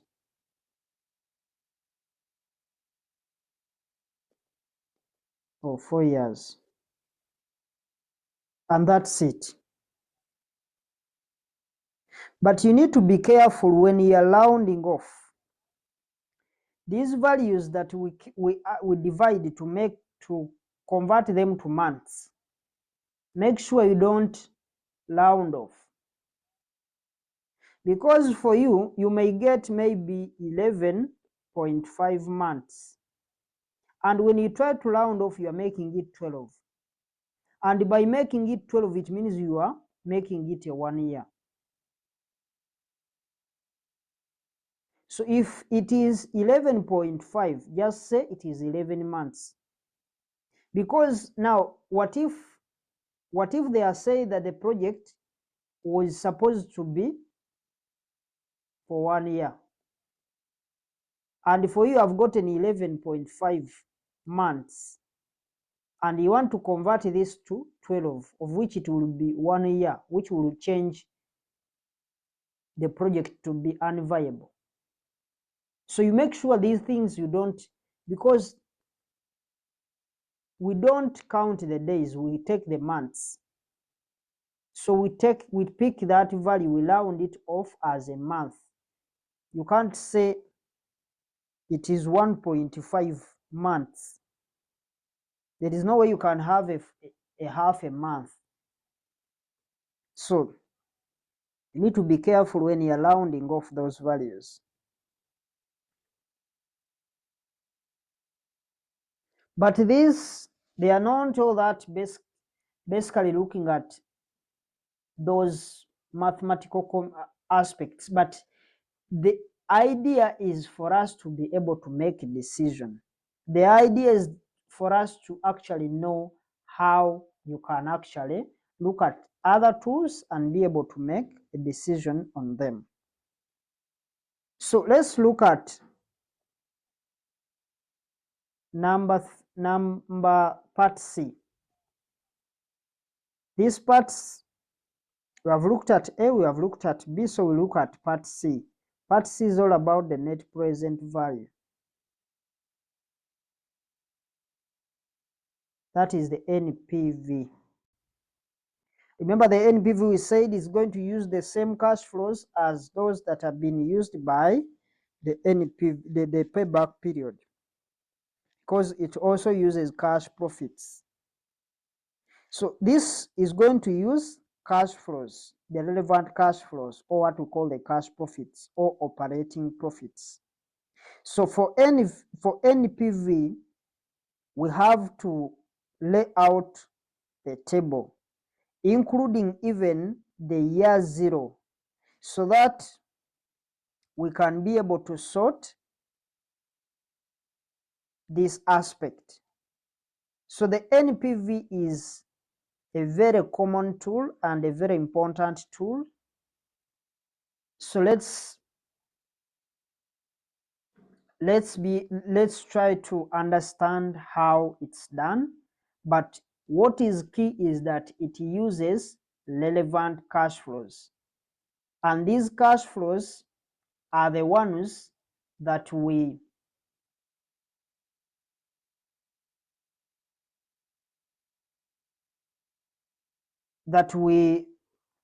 started with when we are doing ARR. But this NPV, because now we have the NPV template, which begins by looking at the revenue or the inflows or the receipts or the sales. Then you take off the costs, and then the cash flows we take to the NPV table are the same cash flows like those that we used for payback period. In other words, since when we are doing the ARR, we did some computations and we reached somewhere. We are not supposed to go back when we are doing NPV. We start from 11, no. Since it is the same question, we just proceed from where we ended. So we are going to pick the same cash flows like those that been used by the payback period, which is the profit before interest and tax, but after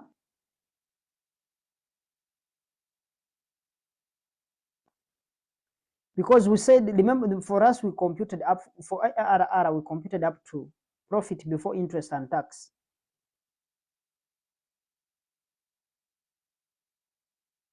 But for us, we are not going to look at the depreciation because we know depreciation is not a relevant cash flows. But you have to be very careful because the examiner might give you a number whereby he has already expensed depreciation. In other words, depreciation expense has been included, and we shall see how to deal with such numbers maybe in the next lecture. Because you may find, it may give you an income statement, they have already done maybe up to the operating profits, but they included in the depreciation aspect all the non-cash items like the provision for bad debts and so on and so forth.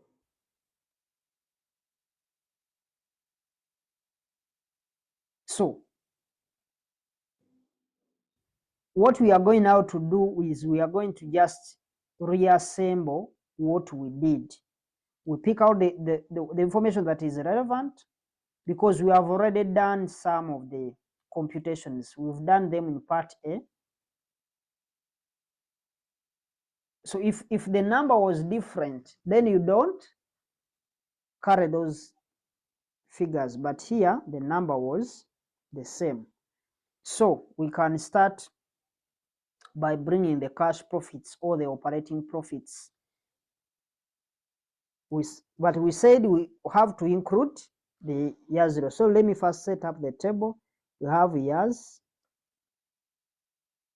We start from year 0 to year 6. 0, 1, 2, 3, 4, 5, 6. So we just bring in the cash profits or the operating profits. Let me call it the operating profits. But just know these are the cash profits.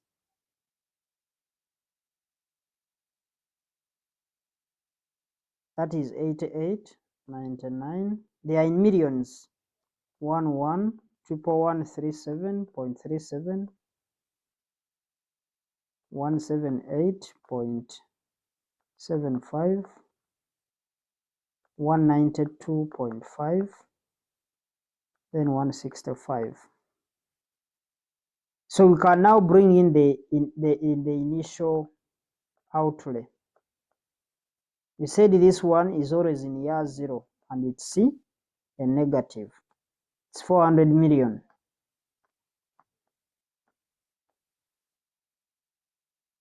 We bring in the scrap value. There are not very many cash flows, relevant cash flows. Scrap value, we said it is always in the final year of the project, and it's an inflow. It's 50 million. So we have now working capital.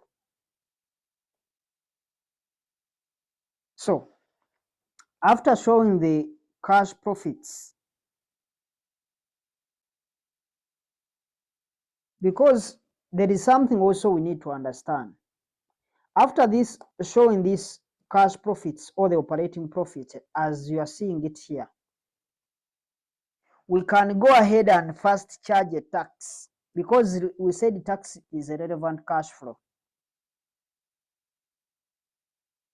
We can go ahead and first charge a tax, if at all we are given the tax rate. Since we said that we wanted to first do numbers by ignoring the tax rates, that's why here I've not included it. But if it was there, then we would first deduct the tax, because tax is a relevant cash flow. In other words, if the investment generates some money, it's supposed to pay taxes. But you should never charge taxes if at all you are not given the tax rate. Even if you know that the Uganda's tax rate or the income tax is 30%, please don't charge if at all they have not given you the tax rate. So we only do that when we have been given the tax rate. So from here, we are done. We are done with the operating profit. That's what I wanted to explain.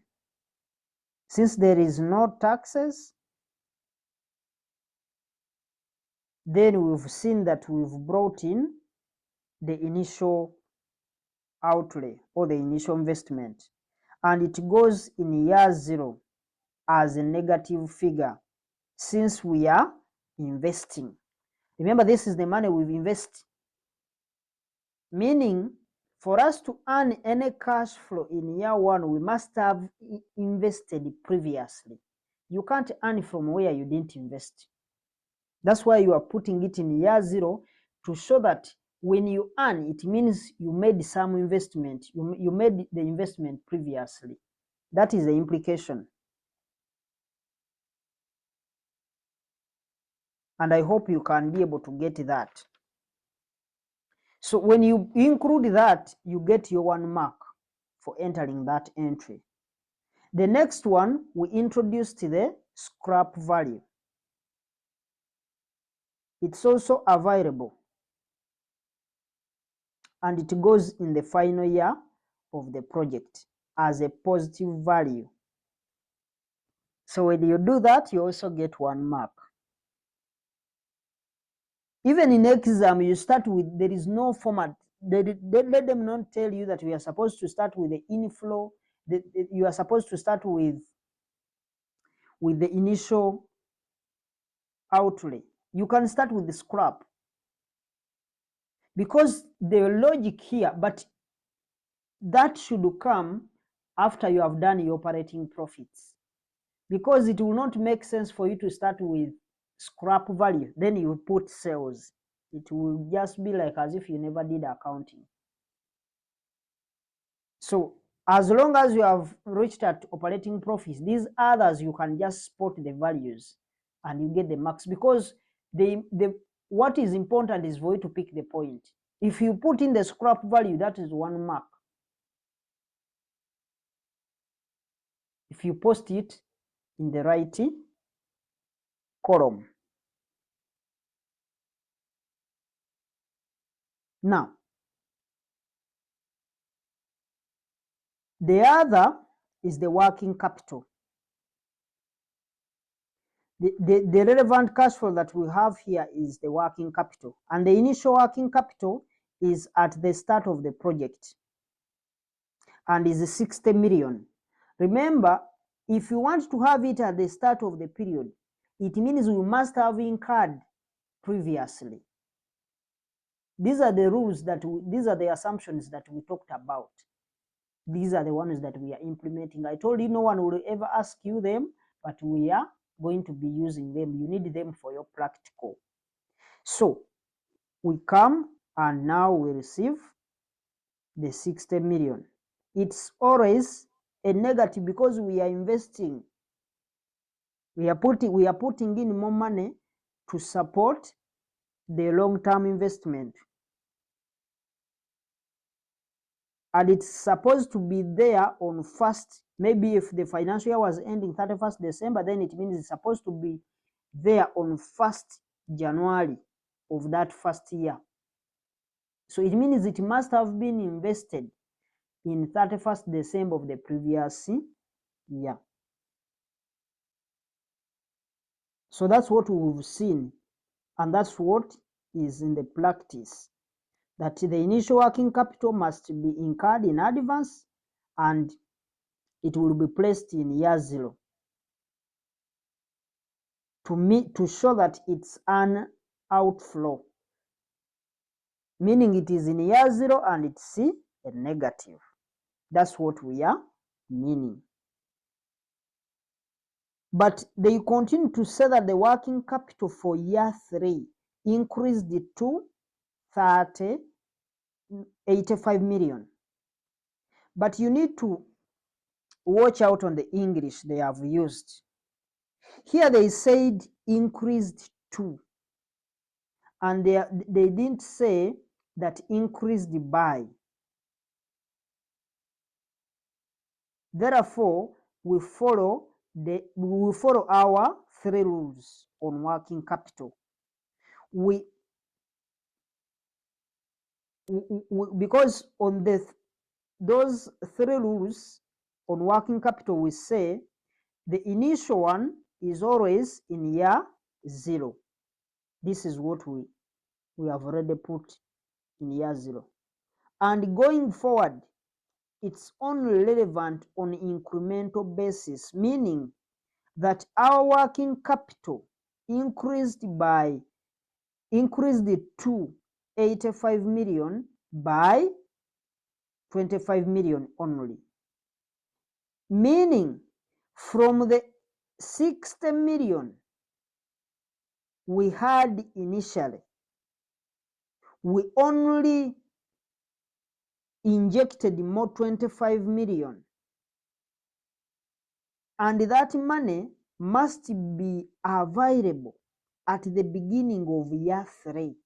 Meaning, if we need this money, we need 85 to be available in year 3. For that to happen, it means that money must have been invested in advance. For this 85 million to be available in year 3, it needs you to invest the 25 million in year 2, so that by 1st Jan of year 3, the money is available. That's the implication. They look simple, but very hard for you to understand. So here we put 25. So that when you add this 25 plus the 60, you get the total of 85 million. And it is supposed to be here, available here in year 3. That was the English.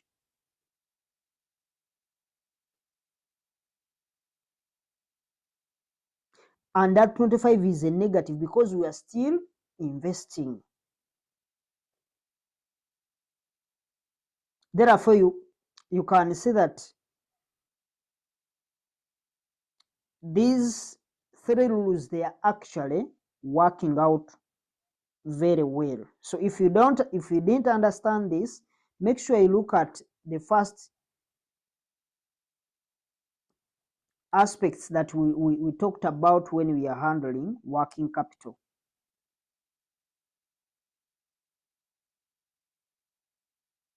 But now, still on the same, the last, because now we handled the first one, the second one, then the third one. The third one says that all working capital must be recouped in the final year of the project. That is the general knowledge. But here in the question, they are telling us the company policy, they should recoup the money in the 4th year of the project. So in other words, instead of these guys recouping their working capital in the final year of the project, we are supposed to recoup in the 4th year, and we are recouping all the working capital that we invested. By all, meaning all the working capital, we are meaning from the start to the end. So we get the 60 plus the 25, that will give you 85, and we recoup it in year 4. And when we are recouping, the amount is always a positive. We get our money back. That is the 3 rules.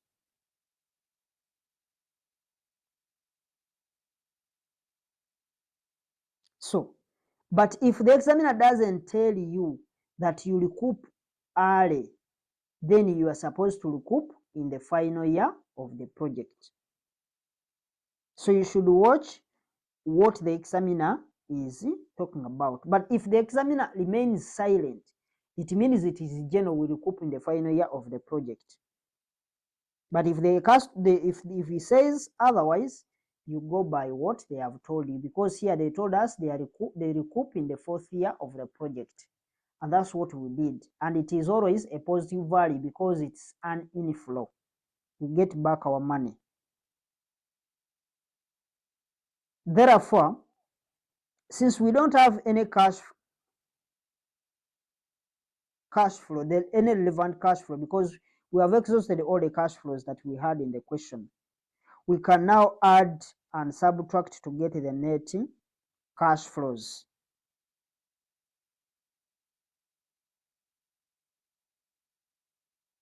So we can now add these values for all the years.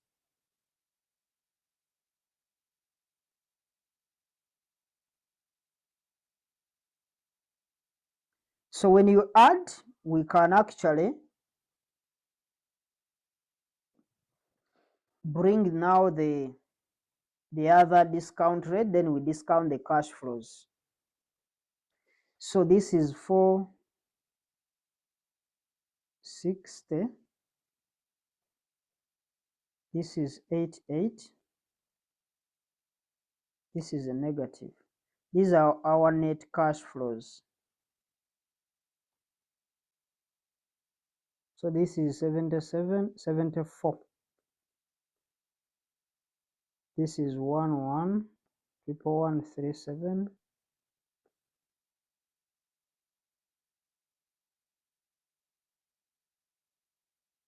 This is 263.75.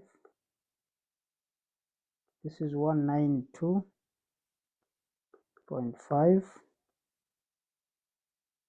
This is 205.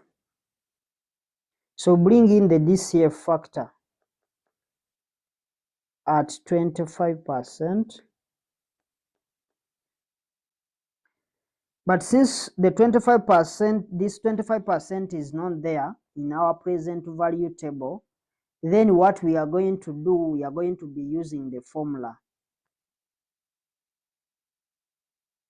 We use the formula. We said that the DCF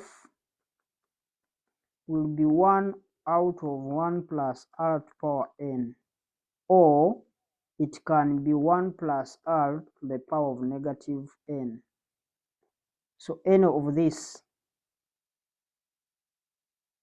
you put in 1 over 1 plus 25% to the power of 1, that is for year 1. Then year 2 it will be 1 divided by 1 plus 25% to the power of 2. Or you can say 1 plus 25% is 0.25 to the power negative 2. It will give you the same answers. So the answers we get there, they are the ones we take here to our NPV tables. So for the first, of course, for year 0, any number to power 0 is 1. So this one will be 1.00. Remember, we take to 3 decimal places. 0.800. Then this one is 0.640, 0.512, 0.410, 0.328. Then this one is 0.262.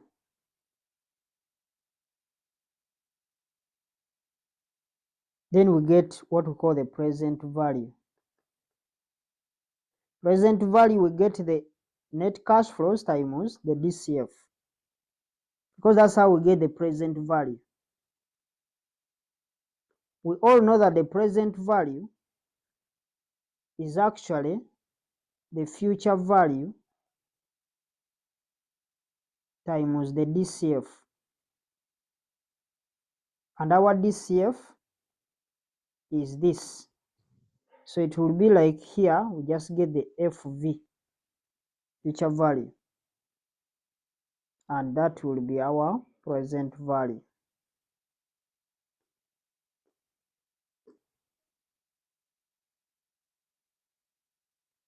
So when you do that, this one you will get negative 460.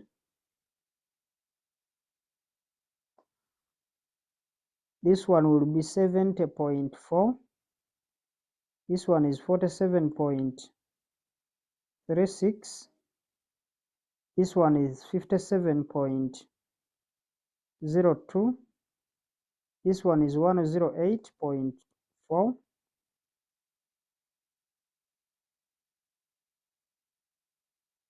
Then this one is 63.14. Then this one is 56.33. So you add these values that are in green. Those are the present value of cash inflows. You take off this. You get the NPV. Now, when you add all these values and you take off the NPV,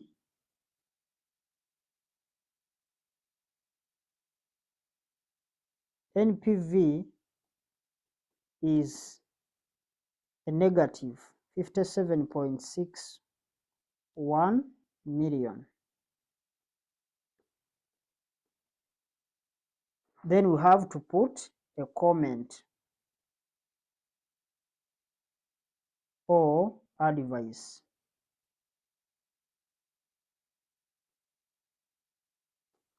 We said that here we just say that the project is not viable. The project is not viable. Why? Because the NPV is negative or less than 0.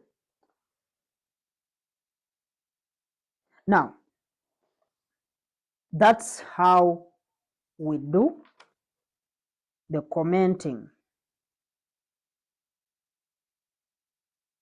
So let's go to the next one.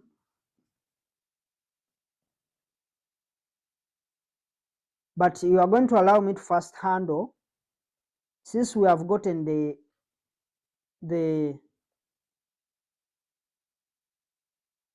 NPV, let's first look at the profitability index. Then we end profitability index, PI. Then we end up with the IRR. Some of the formulas we can just pick one because there are many. We said it is 1 plus NPV over the initial investment.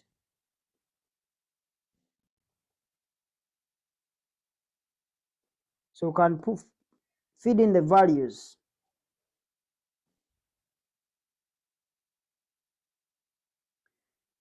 There are very many formulas for computing profitability index, but as I said, profitability index equals 1 plus NPV divided by the initial investment. Therefore, we can put in the values 1 plus the NPV. Of course, we just use the NPV we have just gotten. It was negative 57.61 million over the initial investment was 400 million. And when you work out that, you'll find that we have 0.856. And this is not supposed to be a percentage, it's a ratio. It's like a ratio, just leave it, it's unitless. So now we need to put a comment.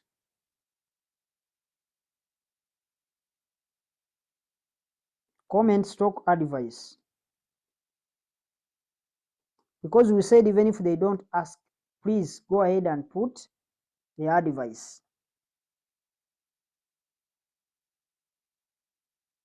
The other, we can also use PI, can also be 1 plus. The other one was just where you don't put the 1. You just get the other values. 57.61 divided by 400 million. You get the answer. But let's base on the first one, because there are very many formulas and I gave you the formulas. What we need to understand is how do we make a decision. Now,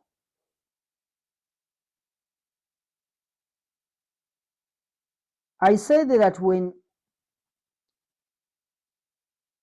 you compute the profitability index with 1, if you start with 1 plus NPV over the initial investment,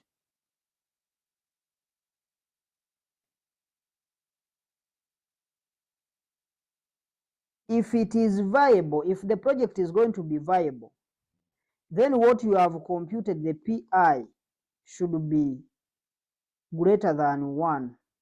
But if the PI is less than 1, then we reject. Here we accept, here we reject. And we saw our PI is 0.856, so we have to reject the project.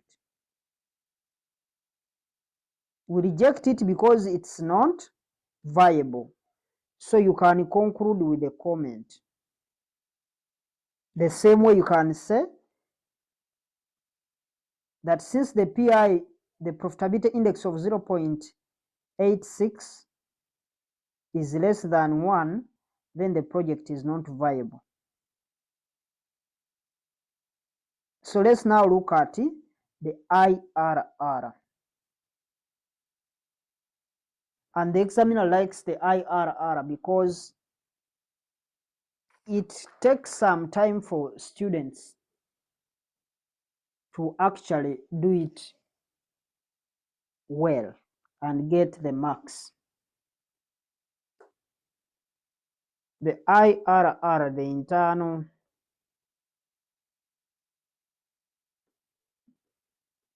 rate of return.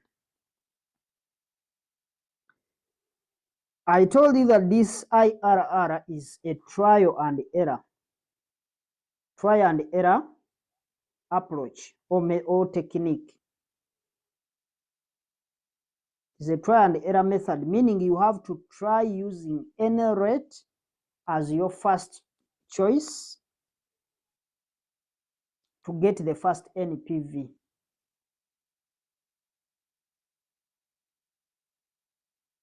But at the end of the day, we end up using the formula. We know that IRR equals A plus A over A minus B into B minus A. That's the formula that we use, where A is the lower rate that gives a small a, is the lower rate that gives a positive NPV.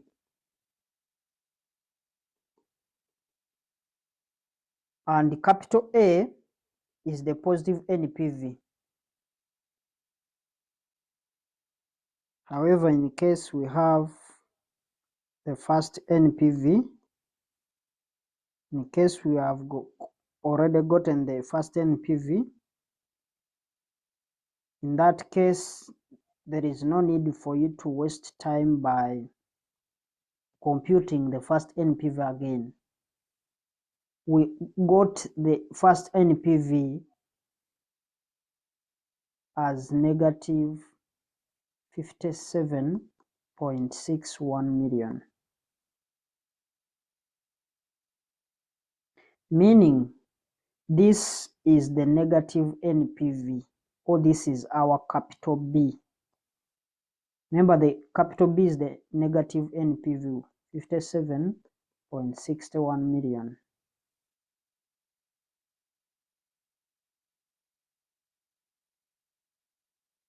And also the small b is that rate that gave us the negative NPV. So this is 25%.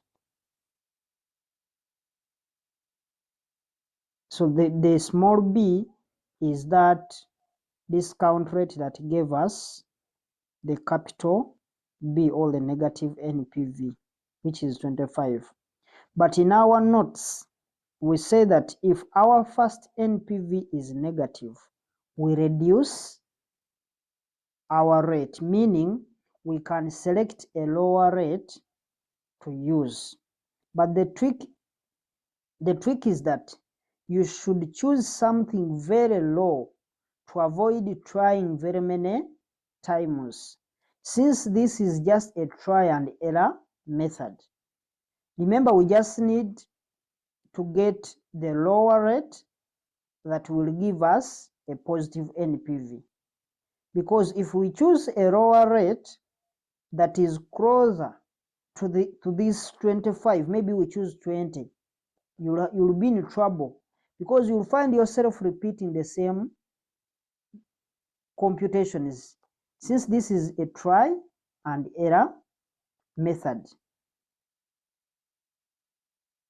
So it would be okay for you to go for 5%, 10%, or 15%. That would be better if you choose those two, because they're a bit far from the 25%.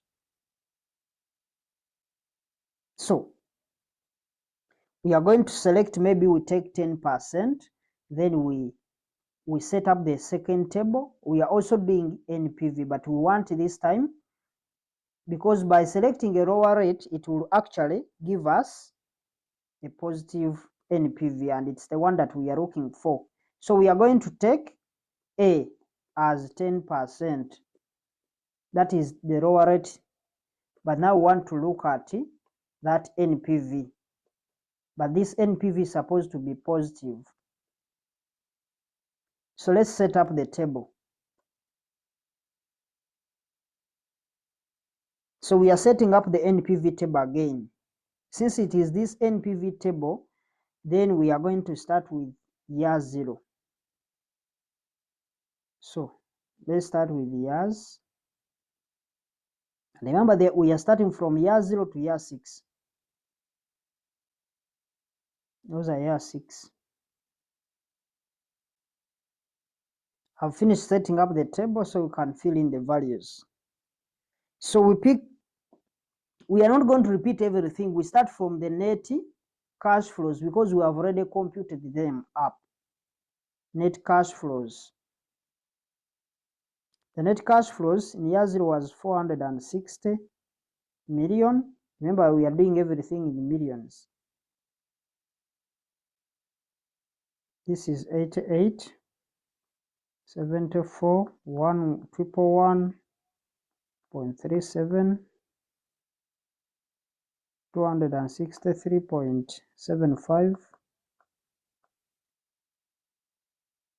This is 192.5.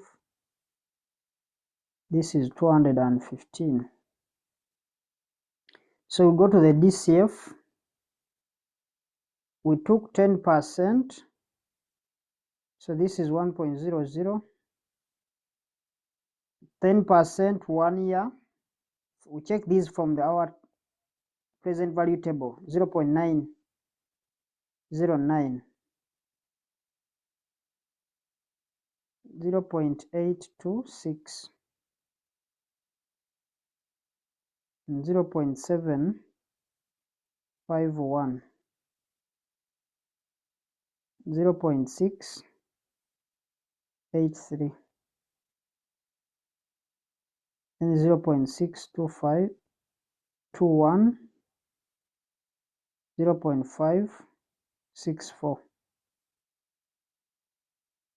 Then we put in the present value.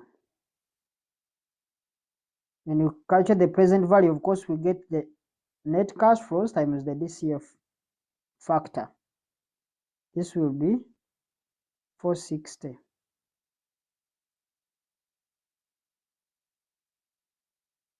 This is going to be 79.99. This is 61.124. This is 83.640. 180.24.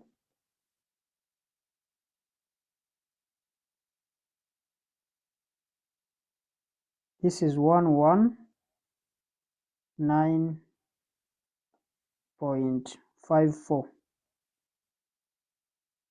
This is 121.26.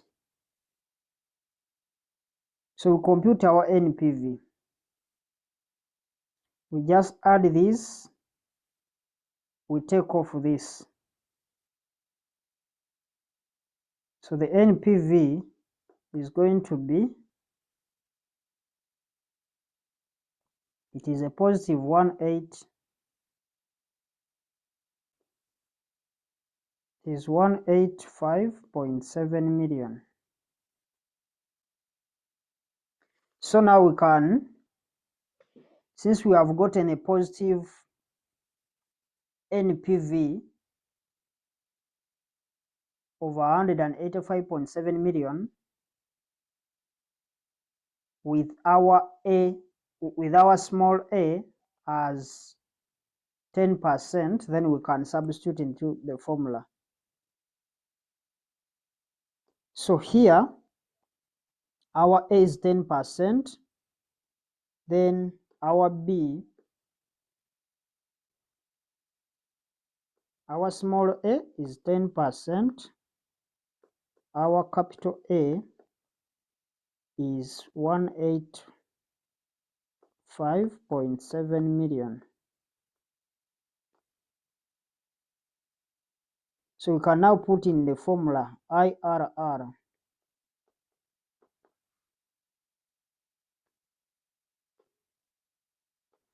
We said it is A plus capital A over capital A minus capital B into small b minus a. So our a, small a, is 10%. So we can put in 10% plus our a, that is 185.7 divided by 185.7 minus, this is already negative, it will be minus 57.61 times, we open bracket, our b, which is 25%, minus the 10%, which is a. So this will become a positive, this one here, negative times a negative, it becomes a positive. So when you put everything there in the table, you'll find that we shall get our IRR as 21.4%. Then we have to put a comment or advice. We need to learn how to comment on this. We say that the IRR, for IRR, we compute it with, or we compare that with the required rate of return, RRR. If the RRR is the same as the cost of capital, so if the IRR is greater than the RRR, then we accept the project. We accept. But if the IRR is less than the RRR, it means we are putting in more money, but we are getting less. So we reject. And now here, the RRR is 25%, but for us, we got 21.4%. So meaning our IRR is less than the cost of capital, which means that we are rejecting the investment. So you say, since the IRR of 21.4% is less than the cost of capital of 25%, the project is not viable. That's the comment. And lastly, we have the discounted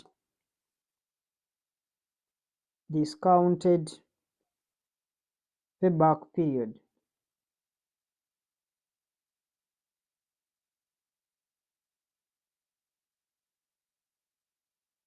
Discounted payback period as our last item. So let's now look at the discounted payback period. So we are going to set up a table first. It will be showing years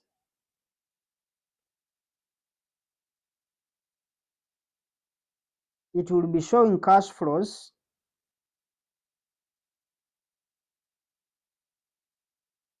cash flows, it will also be showing the DCF, the discounted cash flow factor. Then now we can show the discounted cash flows. Discounted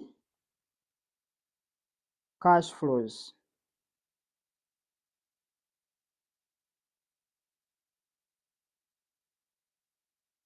So this is how the table will look like. Here we'll put in the cash flows. Then there we'll put.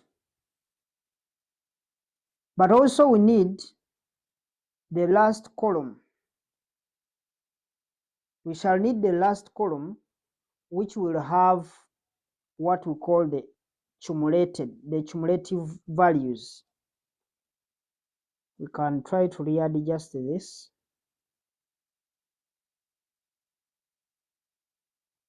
So that we put everything in one space. So we have the years, we have the cash flows. We're just going to use CF to mean cash flows. Then we have the DCF. We shall have the discounted cash flows. Discounted cash flows. Then the last column is the cumulative cash flows.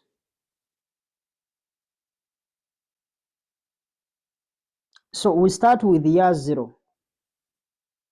1, 2, 3, 4, 5, 6. So now we can try to put in the cash flows. From here, we have to look at the first NPV table,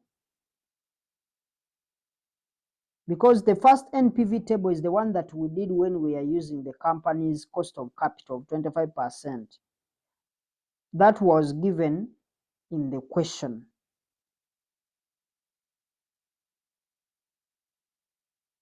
So we base on that table where we are going to see the cash flows that we are going to use in this computation for the discounted cash flow, discounted payback period.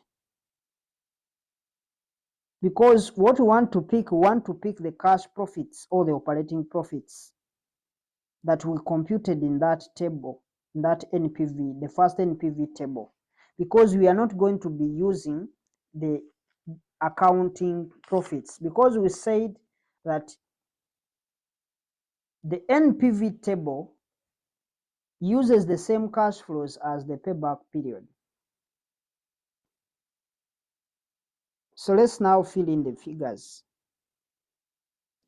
The cash flows, year 0 is 460. It's a negative because we are investing. This one is 88. This one is 74 in year 2.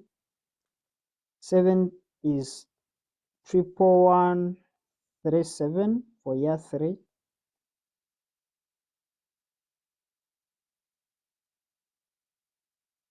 Year 4 is 263.75. Year 5 is 192.5. Then lastly is 215.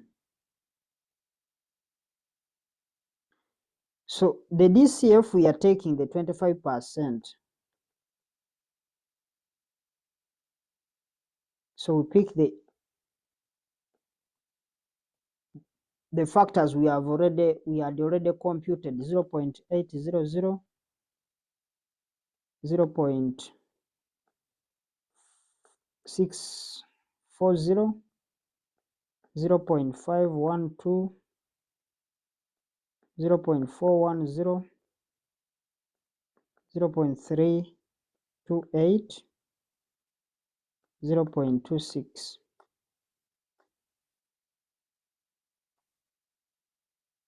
Now we can use the discounted cash flows.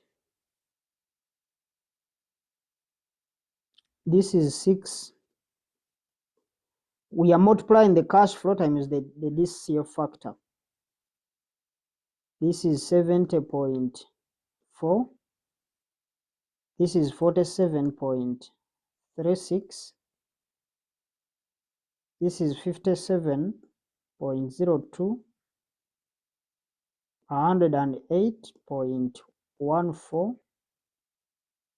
63.14. Then 56.33. So now we are going to start accumulating these values. We take this first one there, 460 negative. We add the 70, we get 389.6, it's a negative. We add the 47.36, we get 342.24 negative. We add the 57.02, we get 285.2 negative. We add 108.14, we get 177.08 negative. We add the 63.14, we get the 113.94 negative. You are seeing even this one, we can't recover this. So this one will give you 57.61. We have finished all the values, but we have not recovered the money. So you can come down and make a comment. Comment. It means we have not recovered the money that we invested in. In the discounted terms, the project is not generating enough cash flows. The project is not generating enough cash flows to recoup the initial investment or the initial outlay. Thus, management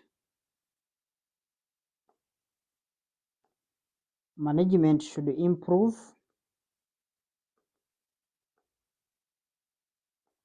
the cash flows,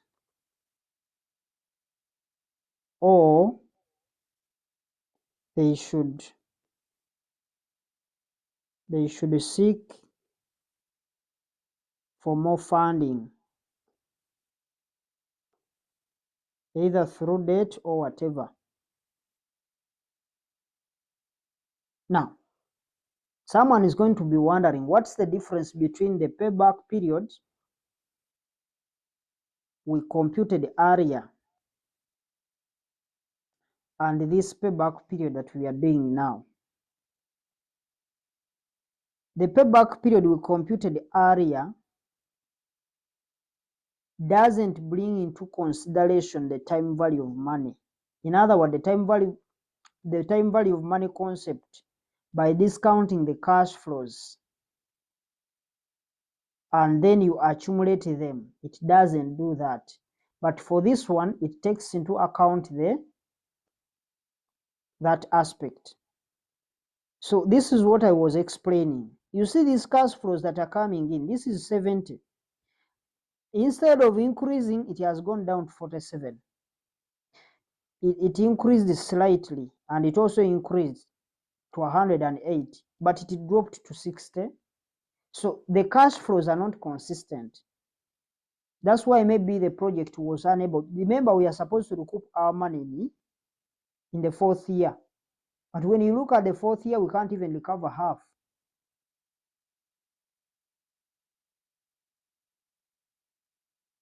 So that's the implication for that.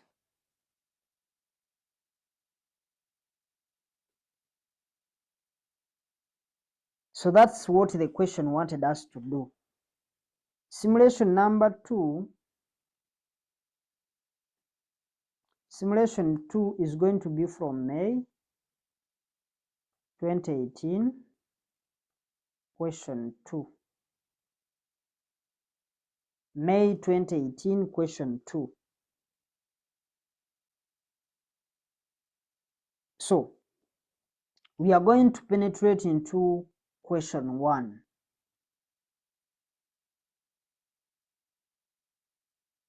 So we are trying to look at the things that you may see in our question 1 numbers.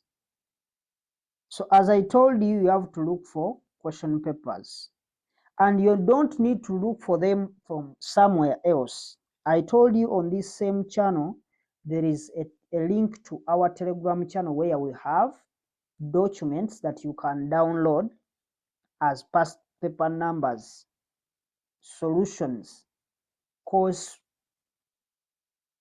workbooks, and others. They are there. So you just go into the About section, join the link, join the Telegram channel, download materials, and save them somewhere for yourself. So that when we talk about some numbers here, because some of them we can't read all of them and we'll be writing their questions, because questions are they are too big. We can't write them. So we put the link on this same channel. So just go in the About section and check out for that May 2018, because part A of this question was to evaluate the viability of the project using NPV, and the examiner gave it 15 marks. And the second part was to do the discounted payback period, which was allocated 5 marks. And this question had other parts, but I'm only interested in those parts that will help you understand the computations that we are looking up.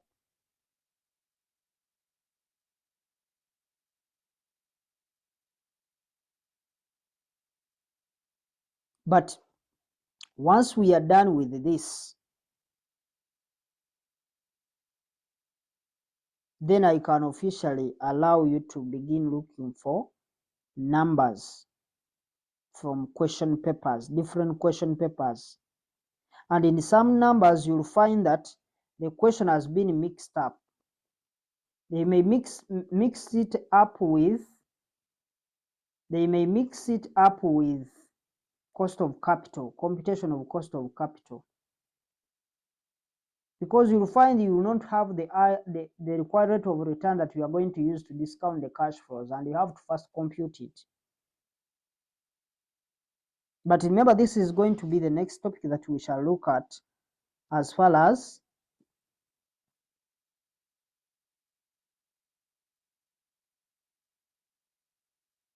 those are concerned, because we need to look at, I told you we have to start with issues to do with inflation, issues to do with the taxes, issues to do with the tax savings, tax relief. So there are some issues that I haven't talked about, and they are very key as per the new syllabus.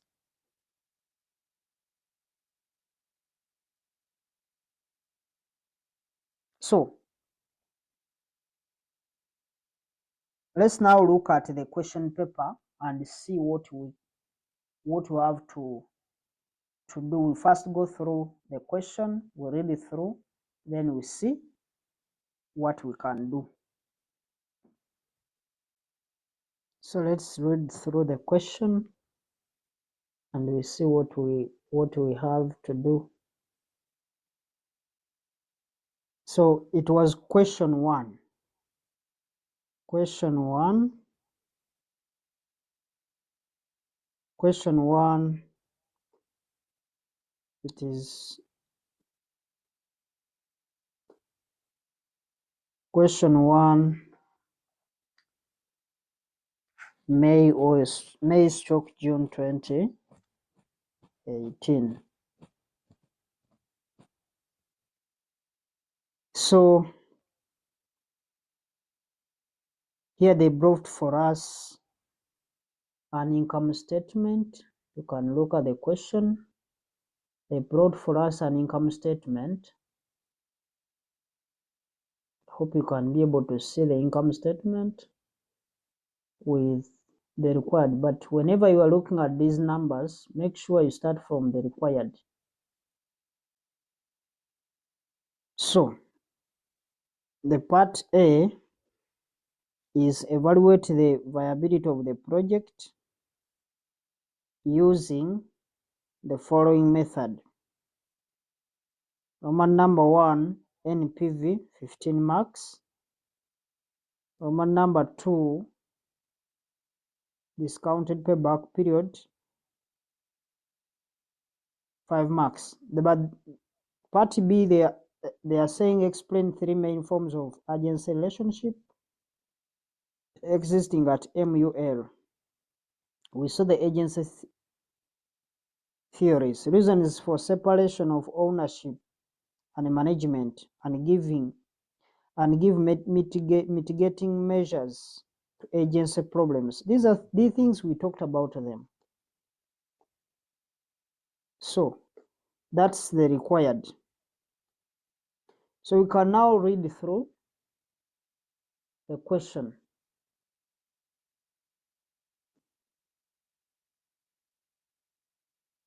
Question 1, Mwambu Uganda Limited.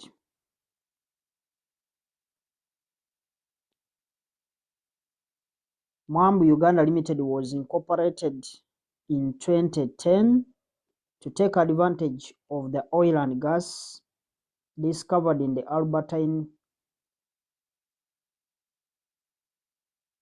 region. Mr. Bill Musana, one of the founding members, was appointed as managing director, MD, to run the company business. His appointment was based on his technical expertise,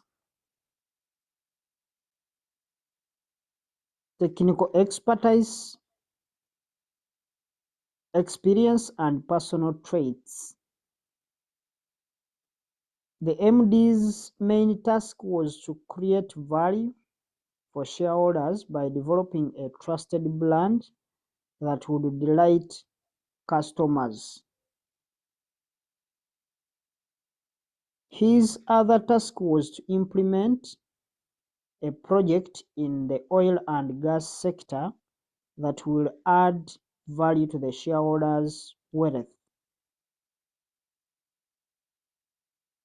They are continuing that the MD has tasked the finance director to identify a project and determine whether investing in oil and gas will be profitable, such that he reports back to the board. So we quickly see that all this theory that you are seeing here, all of this is just a story. We don't have anything to do with relevant cash flows. We don't have any relevant cash flow in this area. So it is just creating background for the things that they are going to talk about. But from there, we have nothing to consider. as far as doing NPV is concerned. So you follow every paragraph and you trace for the relevant cash flows. So far we haven't seen any. Now, they are continuing that the finance director has identified a project with the following projections. So this, they have given us the projection. And in most questions, this approach actually doesn't come, because if they give you these items the way they have given them to you here, like they have done the income statement for you, it means that for you, you've actually been helped, because they would just give you statements and you start looking for the cash flows. But let's see how we can be able to maneuver and get what we want.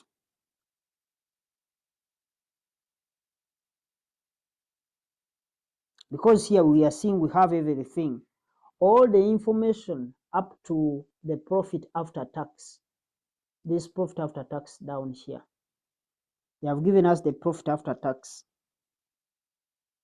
and they have also given us additional information.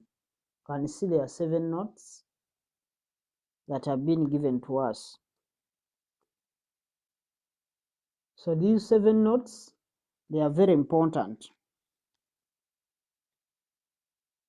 because they are saying, number one, in the additional information, we can see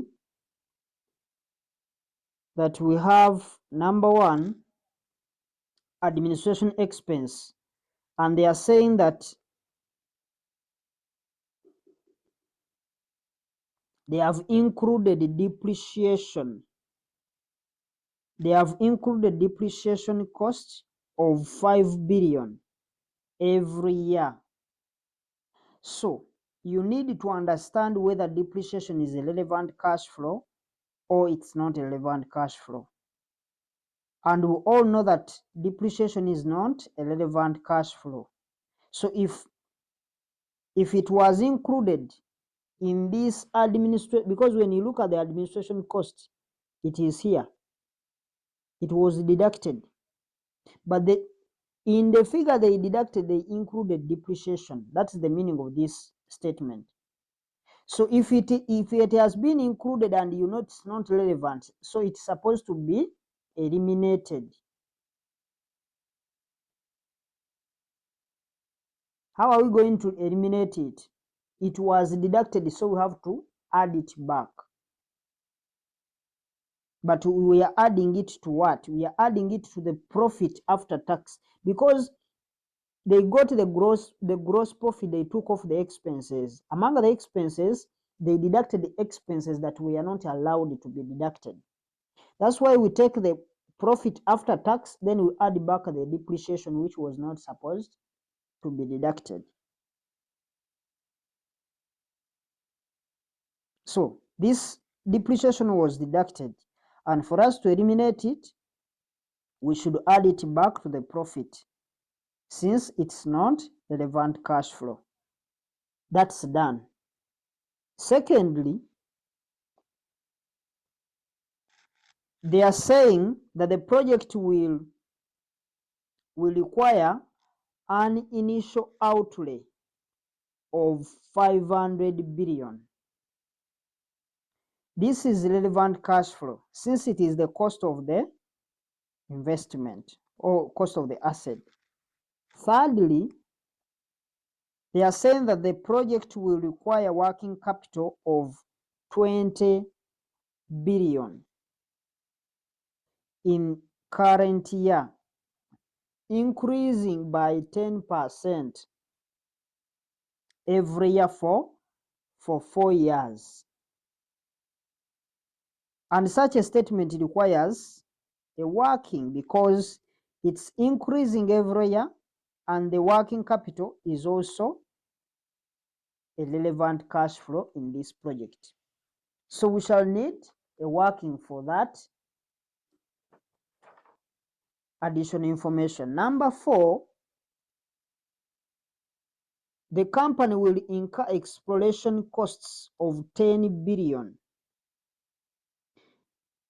Normally, exploration costs are always incurred before the investment takes place.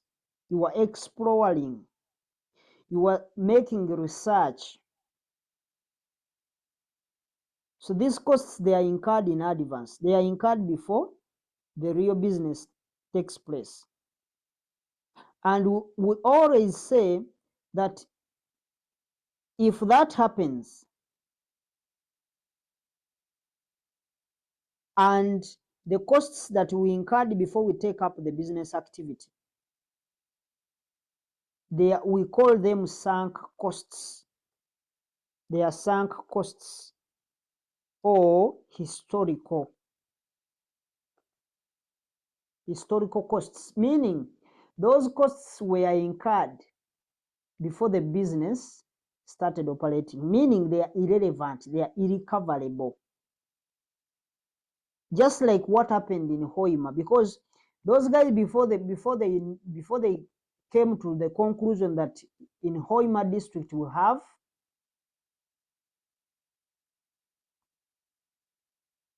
there is oil, there is something. So before they came to that conclusion, they must have done exploration and doing some research.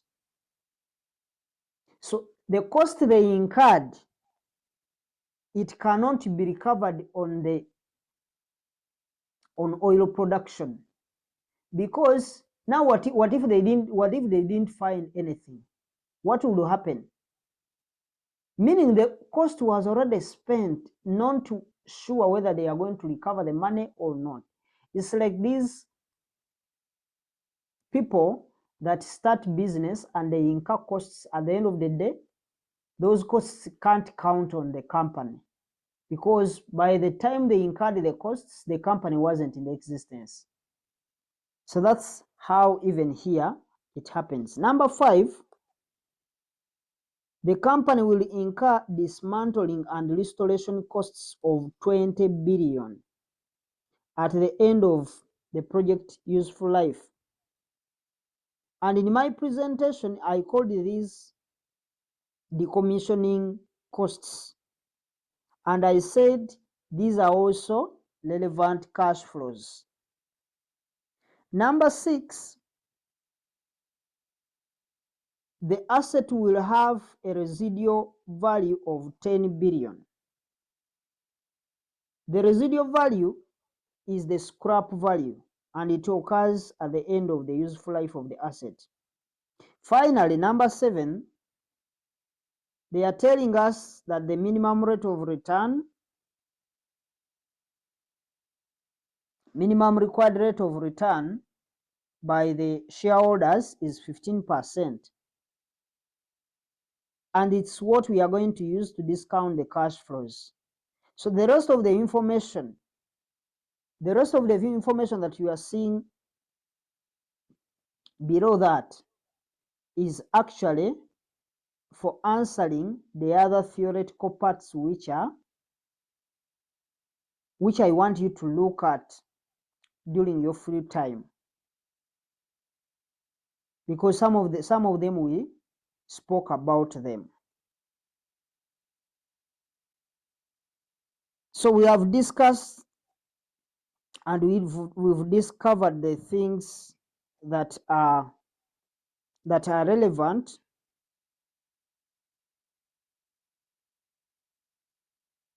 We've seen that these people expense depreciation in administration costs, which are not relevant for NPV calculations,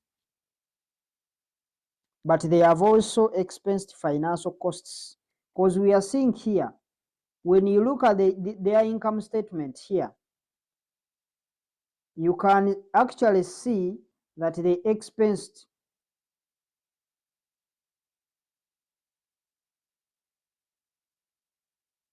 because they removed the interest. Interest was deducted when they were computing the profit after tax. So these financing costs, the interest rate or the interest expense, we say that the finance costs are not relevant because we are going to be using the discounting factor. We are going to discount cash flows using the cost of capital, which is a representation of the finance costs, and that's why we can't include the financing costs. It will be like we are double deducting these, or we are double calculating some of these aspects. So let's now work out this number and we'll look at how we can be able to sort it out. So this is May 2018, question 1.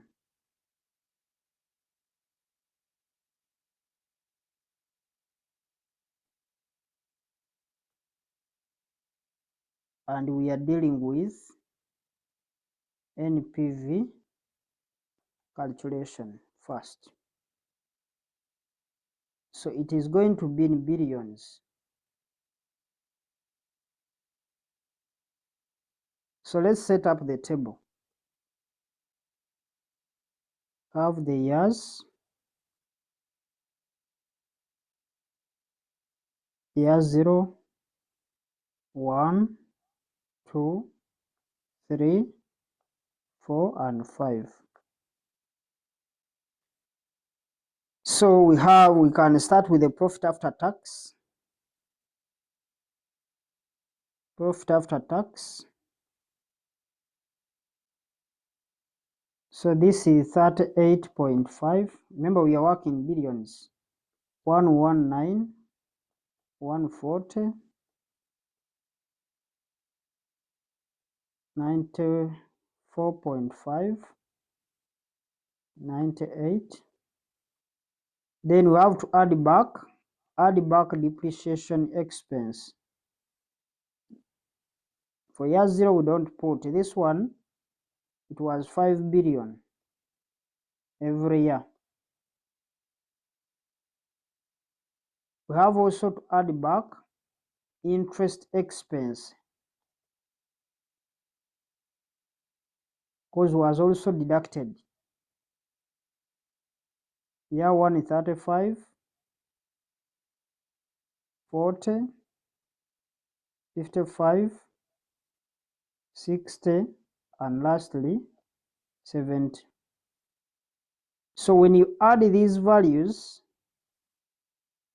you will be able to get the operating profits.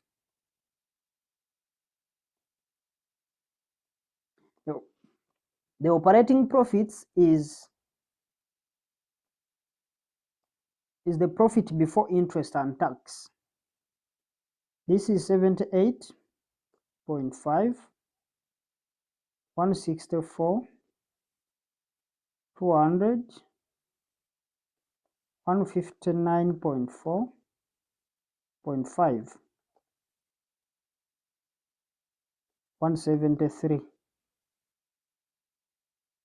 Then we can now bring in the initial cost, the initial outlay.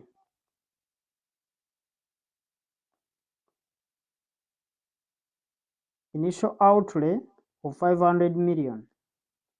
It's in year 0 and it's an outflow. Then we can now talk about the dismantling costs. Dismantling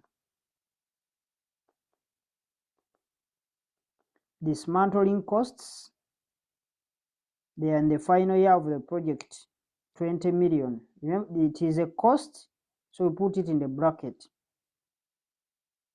Now, we need now to do a working for working capital. For this working capital, we need to have a working capital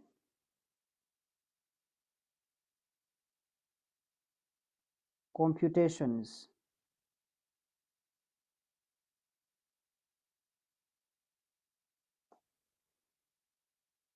Working capital, we have to be very careful with it. So let's set up a table for it. Yes, we have the required working capital.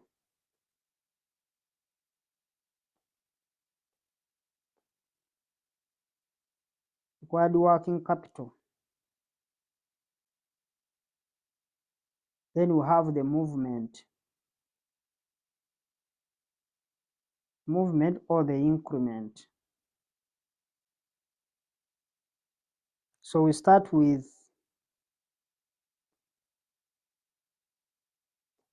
year 0, 1, 2, 3, 4, 5. Because the project is for 4 years.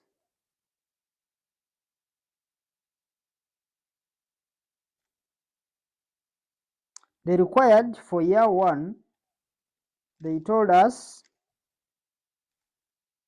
it is 20. And they said it is going to be increasing by 10% every year. So it will be 20 times 1.1. How do we get this 1.1? We just get 100% plus the 10%. That will give you 110%. This will be the same as 1.1. This is the 1.1 that we are doing. The other, you could first get the 0.1, that is 10% of 20 million. Of course, this will be 2 million. So you get the 20 million plus the 2 million. That will give you 22 million. Is what you are putting here. Even a person who uses this same formula, 20 times 1.1, will be getting 22 million. So whichever way you go by, you can actually get answer right. For year 3, the required is going to be the 22 times 1.1. This will give you 24.2. You do the same here, 24.2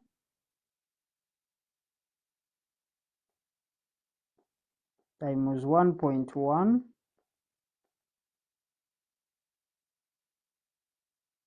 This will give you 26.62.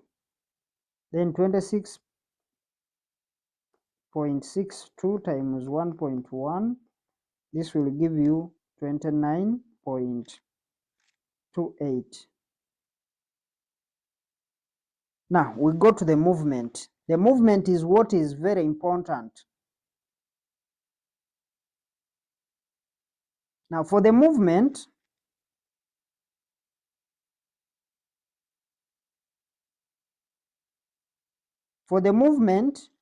we apply the rules.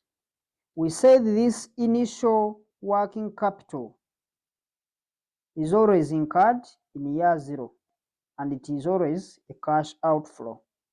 So this is going to be 20 in year 0.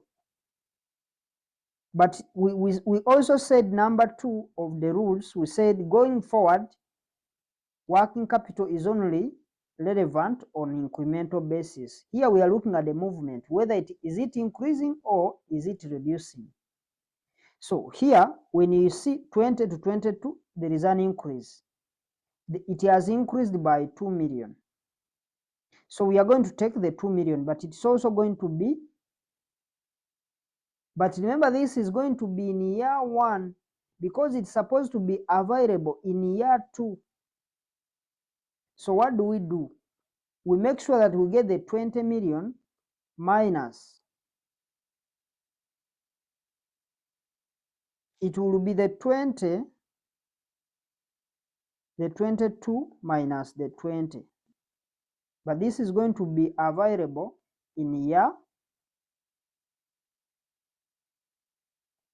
this is going to be available in year 1, 2 million.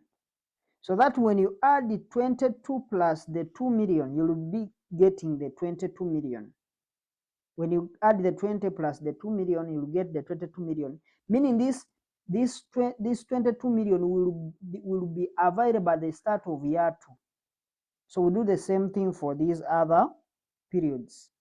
So this one, we are going to have 2.2, and we've gotten the 2.2 by getting the 24.2 minus the 22 million. So we also got for 26 million minus the 24.2. That will give you 2.426, but it's an investment. That's why we are recording it as a negative. Then we do the same for this one.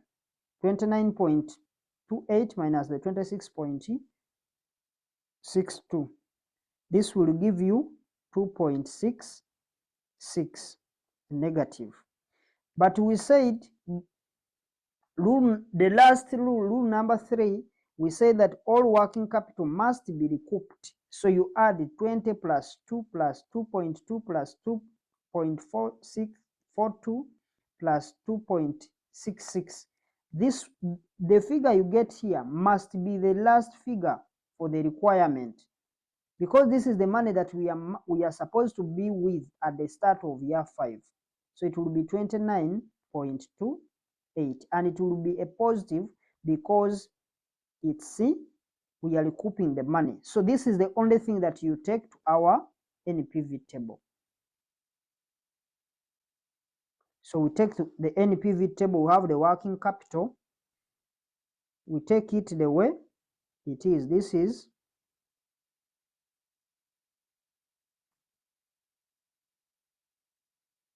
negative 20. Then this is negative 2. Negative 2.2. Negative 2.42. This is negative 2.66.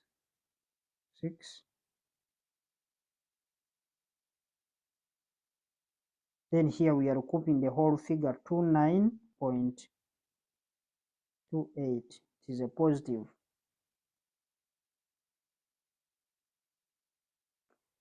We also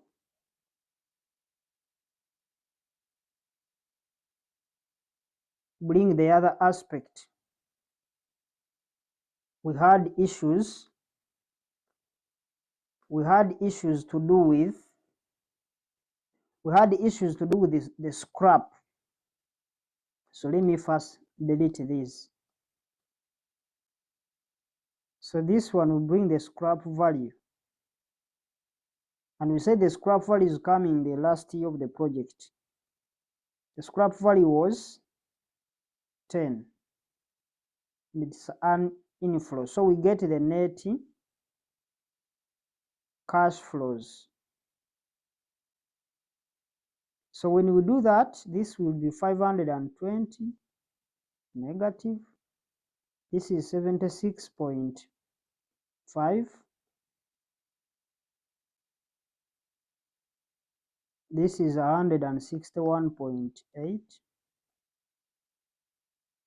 This is 197.58.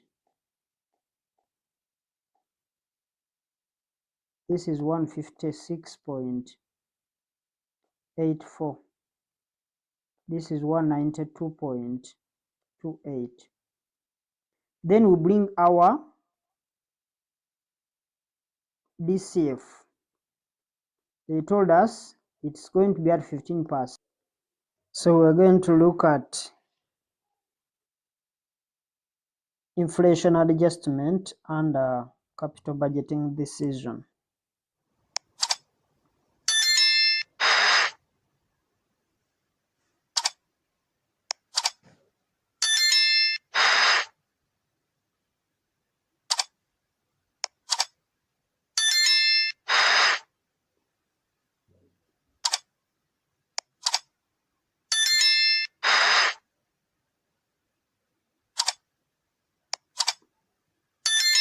So that's where we are going to start with our lecture number 11, and we are going to focus on the incorporation of those new areas that we are introduced as well as the new syllabus is concerned. Now, when you are talking about inflation, or when you are dealing with inflation under capital budgeting decision, there are two cash flows. There are two cash flows that you need to understand.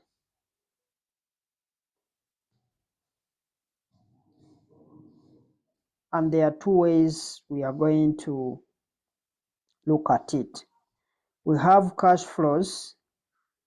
We have those cash flows that we call the real cash flows,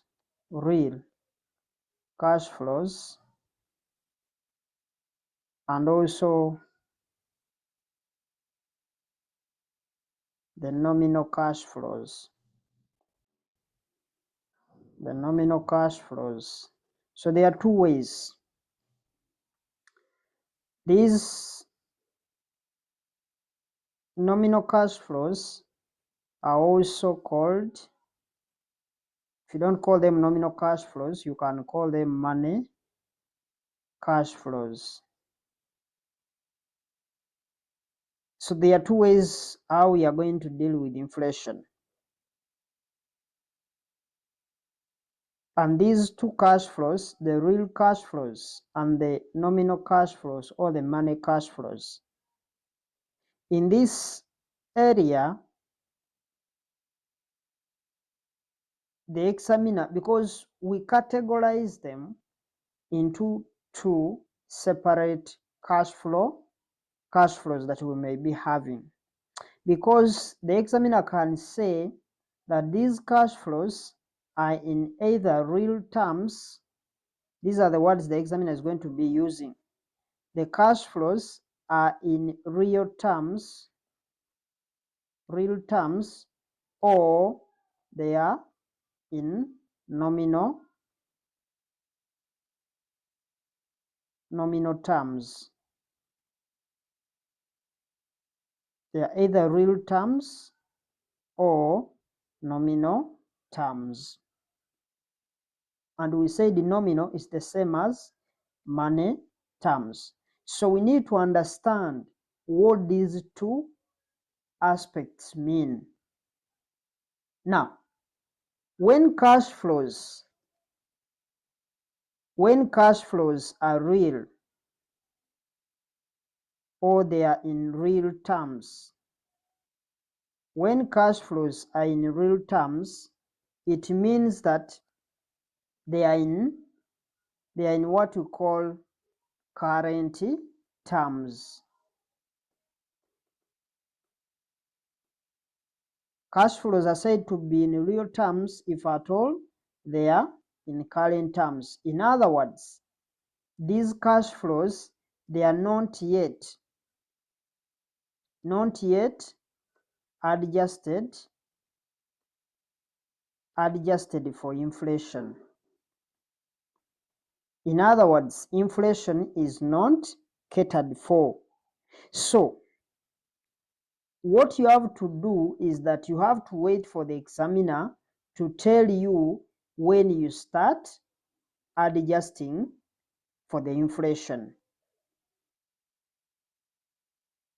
Because the examiner can tell you that these are going to be in real terms or in current terms, but he's supposed to go ahead and tell you that you are supposed to start adjusting for inflation, because real terms or real cash flows, those are cash flows that are not yet adjusted for inflation.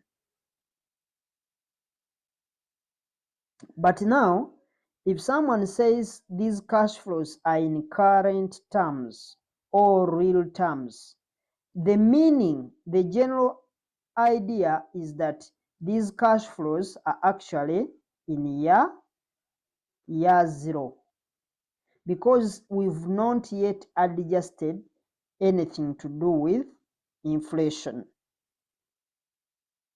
So cash flows are said to be in current terms if at all they are in year 0.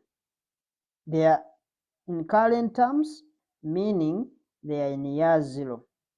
But the examiner can actually tell you that these cash flows are actually in year 1. Because this is what we are supposed to mean. If the cash flows are in current terms or real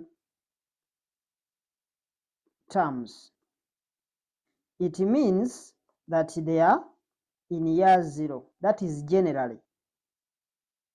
But the examiner has the right to tell you that these cash flows, however much they are in real terms, but they are in year 1. What do we mean? Oh, if it is in that case, how do you proceed? It means when you are adjusting for inflation, if the cash flow was in year 0, when you're adjusting for inflation, you start in year 1. When the examiner tells you that these cash flows, they are in real terms and they are starting in year 1, it means for you, when you are starting to adjust for inflation, you start in year 2. That is the implication. But generally speaking, real cash flows are said to be in current terms or real terms when they are in year 0. In other words, when they are in year 0, you start adjusting for inflation in year 1. So that's what we mean by cash flows being in real terms. We shall look at a practical computation for us to be able to understand. But nominal cash flows, the nominal cash flows, or what we call the money cash flows. The money cash flows are the cash flows, which have already been adjusted for inflation. Already been adjusted for inflation. So the inflation was already adjusted, meaning they have inflation in them. So we've said that real cash flows, those are cash flows which are not yet adjusted for inflation. But the nominal cash flows, those are cash flows that are already adjusted for inflation. In other words, they have inflation in them. So when you look at these nominal cash flows in practical aspects, practically we can say that these nominal cash flows, they are actually real cash flows. They are real cash flows adjusted for inflation. Adjusted for inflation. This is from the practical point of view, because the nominal cash flows, those are cash flows which are already been adjusted for inflation. In other words, before they adjusted them, they were real cash flows. So from the practical point of view, nominal cash flows are real cash flows adjusted for inflation. Because the examiner can actually give you real cash flows. The examiner can come and say It gives you the real cash flows, and you might be forced to convert them to nominal cash flows. So you might be forced to convert them to nominal cash flows, or what we call the money cash flows. Now, that's how we can look at the inflation in that perspective. When we talk about inflation, we are supposed to group these cash flows into two. We are going to look at the practical simulation. Now, we want to look at a scenario where we are going to discount these cash flows. Which rate are we going to be using? So let's look at discounting cash flows. It is a subtopic within discounting cash flows that are involving inflation. Discounting cash flows. Remember, we talked about that there are two cash flows. The problem is going to be, how are we going to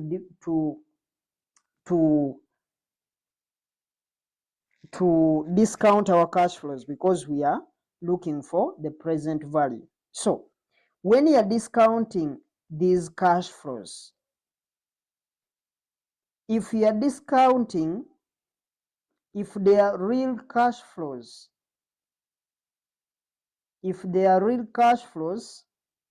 in other words, these are the ones with no inflation. Inflation is not there. No inflation. Then you discount them using, inflation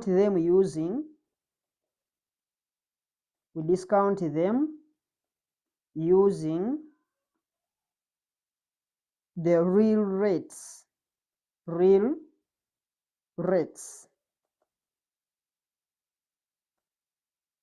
So real cash flows, they are supposed to be discounted by using real rates. Number two, if you are dealing, if you have got in the question, you have nominal or money cash flows. How do we discount them? So these are basically after inflation. In other words, they have the inflation perspective in it. So we discount them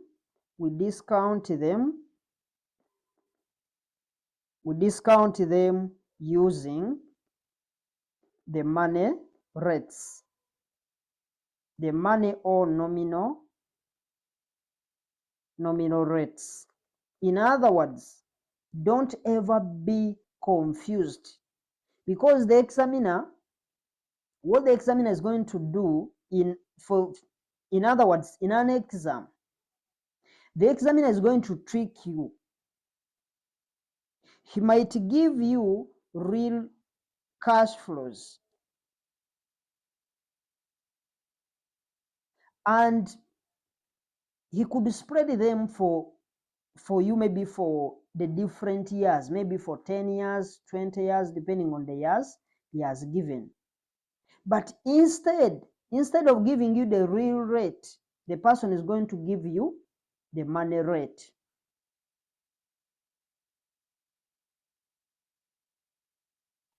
As your discounting factor. In other words, the money rate or the nominal rate. But remember, here we said nominal cash flows are always discounted using nominal rates, and the real cash flows are always discounted using the real rates. Now, if a scenario happens in an exam and the examiner gives you real cash flows, but at this time he has not given you real rates, but he has given you money rates, and that's how it's going to be in an exam.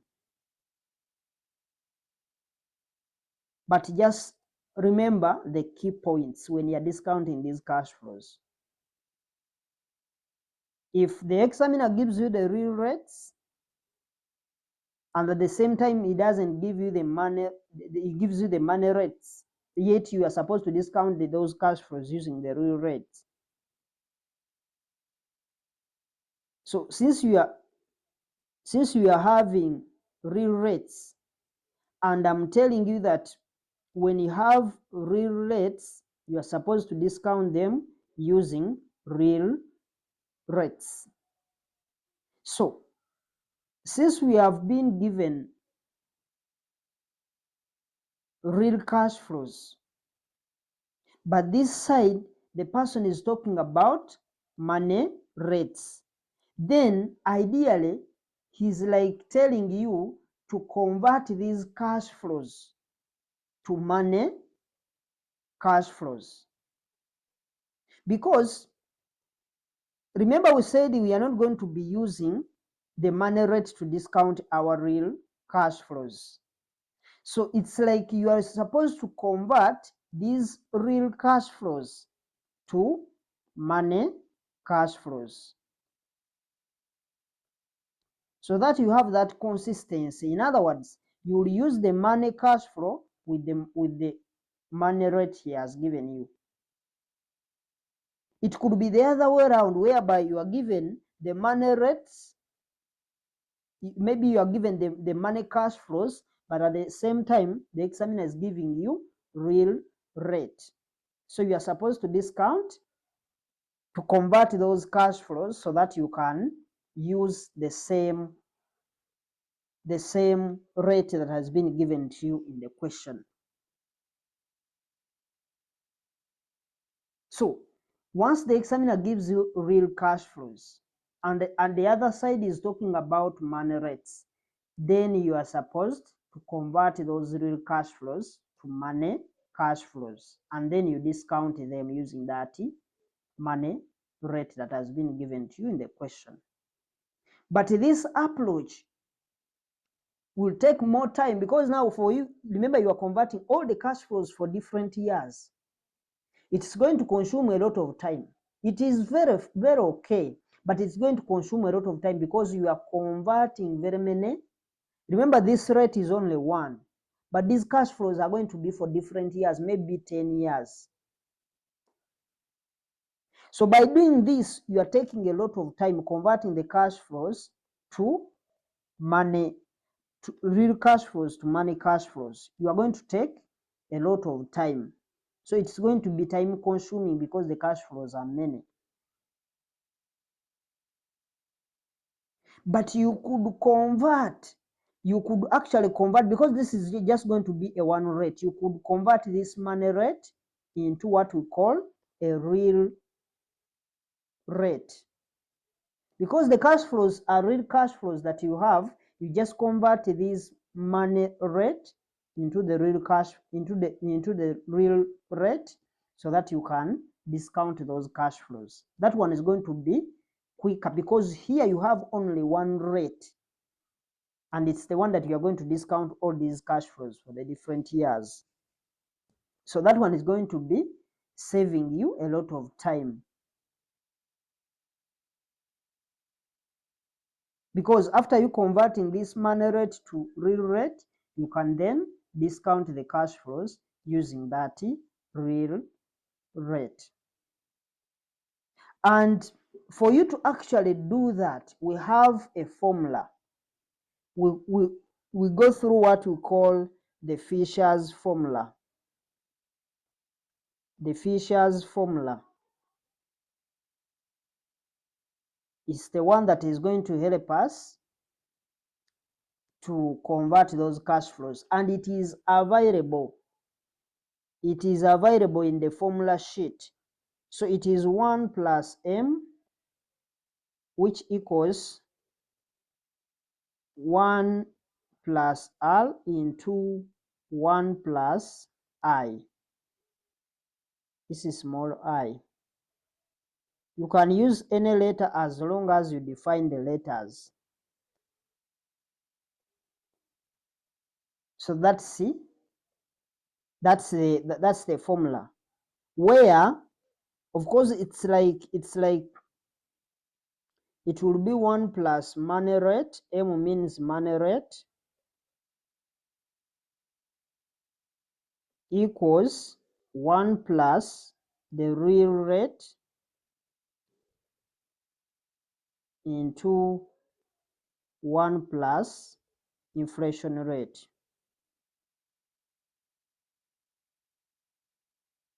In other words, M is money rate, our R is the real rate, and small I is the inflation rate.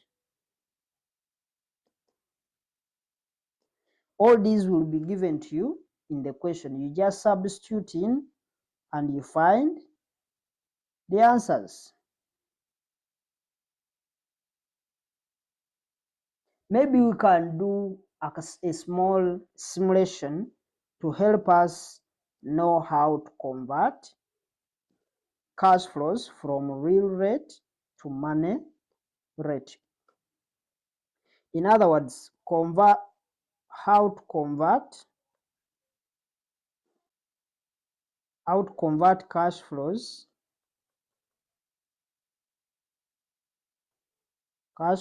from real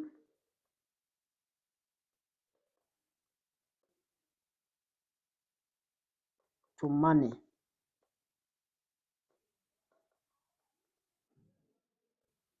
How do we do that?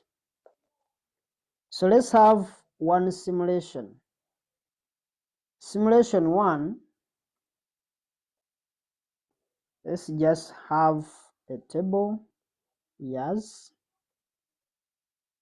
we have sales volume. These are in units. This is year 1, we have 1000. Year 2, we have 1500. Year 3, we have 1200. Let's have our part A. This is number 1, part A. Part A, assume selling price per unit is currently $5 US. Let me use US dollars. $5 US, and expected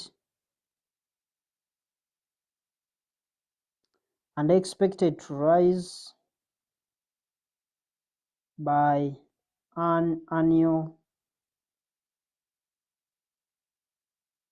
inflation of 10%. Part B, let's assume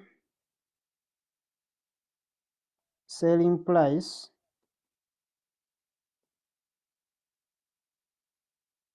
per unit is $5 in the first year, and expected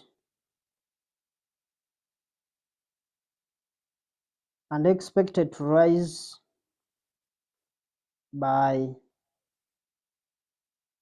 an annual inflation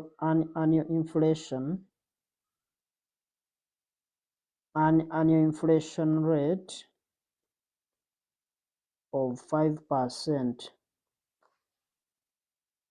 That's our question. So let's look at the solution.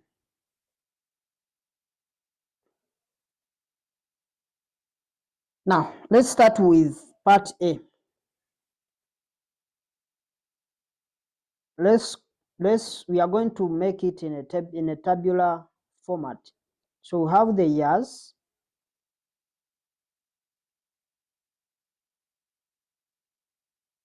maybe year 1, year 2, and year 3.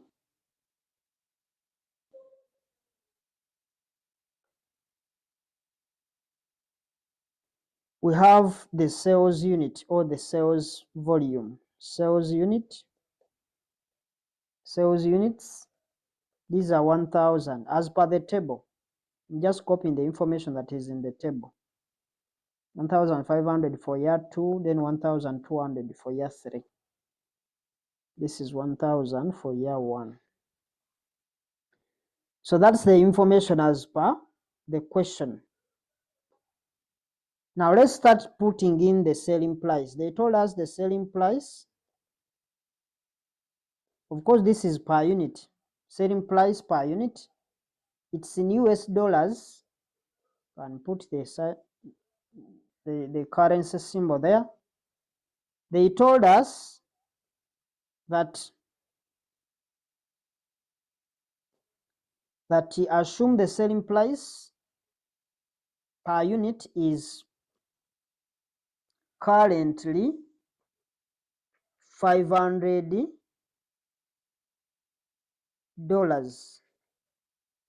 Is currently $500 and expected to rise by an annual inflation of 10%. So we said that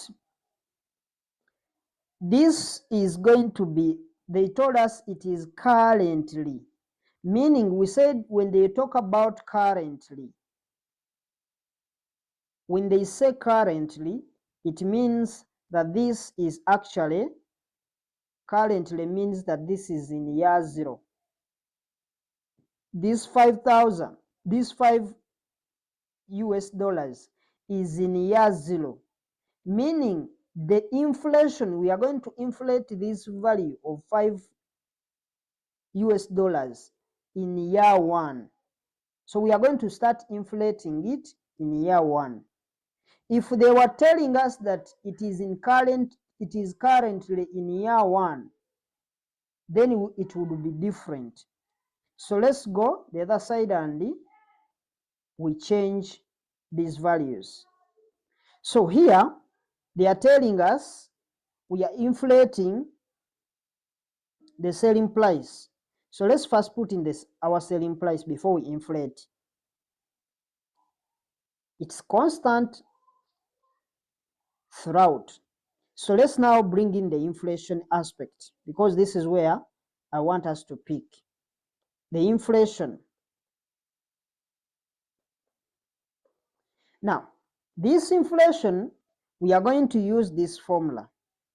We are just going to, because we are looking for a future value, how is it going to be?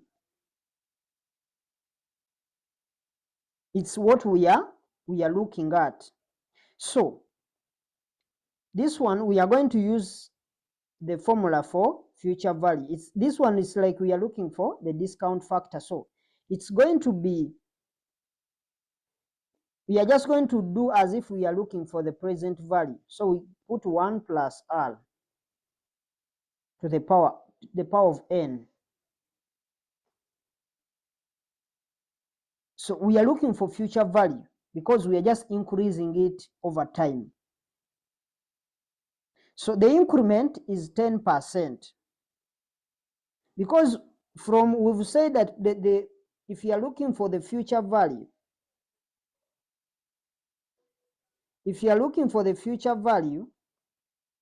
it is always the present value into 1 plus r to the power of n. So we are only taking out this component here to help us inflate, to get that inflation percentage. And when we are done, we shall multiply this, the present value. Of course, the present value in this time is going to be our our cash that we have. So we are putting in these values. This is going to be 1 plus, of course it's going to be 1 plus 10%, that is 0.1 to the power of n. Our power n is now the number of years, which is 1. It is this, year 1. So it's going to be 1.1 to the power of 1. So this is going to be 1.1 power 1. Then this one we are going to just increase it, because it is only the n that is going to keep on changing. So this one is going to be 1 plus 0.1 to the power of 2. So it is going to be 1.1 to the power of 2. Then this one is going to be 1 plus 0.1 to the power of 3. And this one is going to give you 1.1 to the power of 3. Because now what we are looking at getting the sales revenue. That's what we are interested in, because the sales revenue is the figure that we are going to be taking to our NPV table. So the figure we are interested in is for sales revenue. Because we've got the sales units, we've got the selling price, so the only thing that we can compute from that information is going to be that sales revenue. So you just multiply, we are just going to fit into this value here.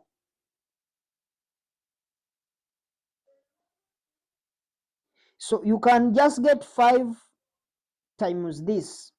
5 times 1.1 to the power of 1, then times 1000. Or you can multiply them at once. You first multiply this and this. Of course, as you inflate this, because we are inflating the what? We are trying to inflate the price. The future value, we've said, is going to be the present value into 1 plus r to the power of n. And our present value is going to be the selling price, which is 5, into 1 plus 0.1 to the power of 1. That will give you that answer. Then we do the same for year 2. For year 2, it's going to be the same thing. It's going to be the 5 into 1 plus 1, 0.1 to the power of 2. It gives you that answer. So at the end of the day, we are just going to multiply. But if you are in an exam, you don't need to, you just put the answers there, as long as you have shown the examiner what you are doing. Because we know for us to be able to get the sales revenue, we have to get the sales times the selling price per unit. So this is going to be 55, and this one is going to be 9075 when you multiply through. Then the last one is going to be 7986. So that's the value. That's how we incorporate in that aspect. But this one is going to work if at all we have the selling price is going to be fixed. Because at some point you may find that maybe the percentages are not the same, or the selling prices are not the same. So we find ourselves changing. Now, there is another alternative, how we can get the same answers. Alternatively, or method 2, Alternatively, we can put the years. We start from year 0, 1, 2, 3. These are the years. We put now the selling price. We come and we put in the units. Then we have the sales revenue. This one may be a little bit easier for you to memorize. So you come here, they told us it is in current terms, meaning it is in year 0. So it's going to be here in year 0, it's only $5 US. So in year 1, we are starting to inflate. It's going to be 5 times the 1.1.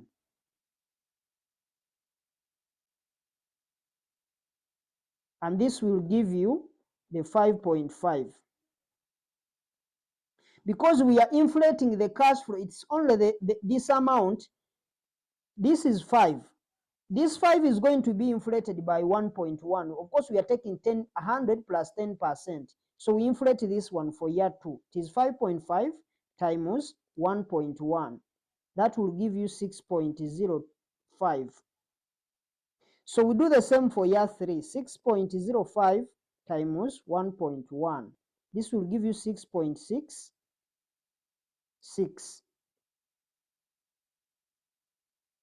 So we just bring in the units. Of course, for year 0, we don't have units there. This one is 1,000. This is 1,500. This is 1,200. When you multiply this times this, you'll get 6.66 times 1,200. That will give you 7,986. When you part B, we can also set up a table. Years. Of course, we start from year 1, year 2, year 3. Now, we have here the units.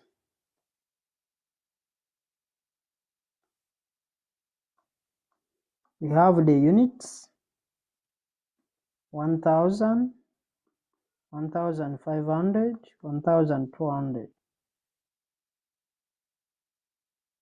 We put in the selling price,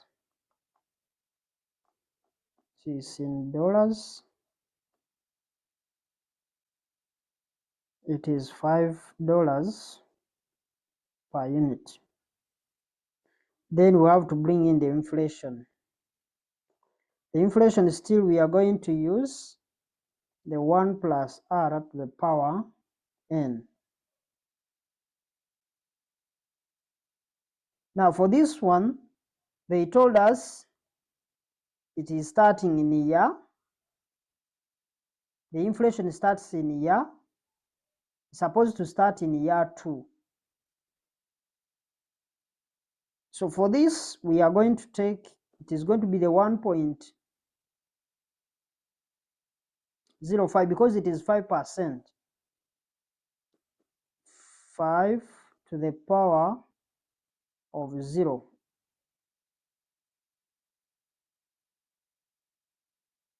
And then the number to power 0 is 1.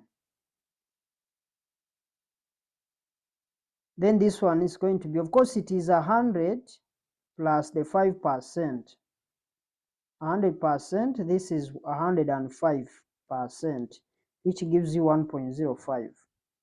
So we are taking this n to be the number of years. So this one is going to be 1.05 to the power of 1. Then this is 1.05 to the power of 2. It's because it's not to power of 3 because they told us that it is starting in year 1.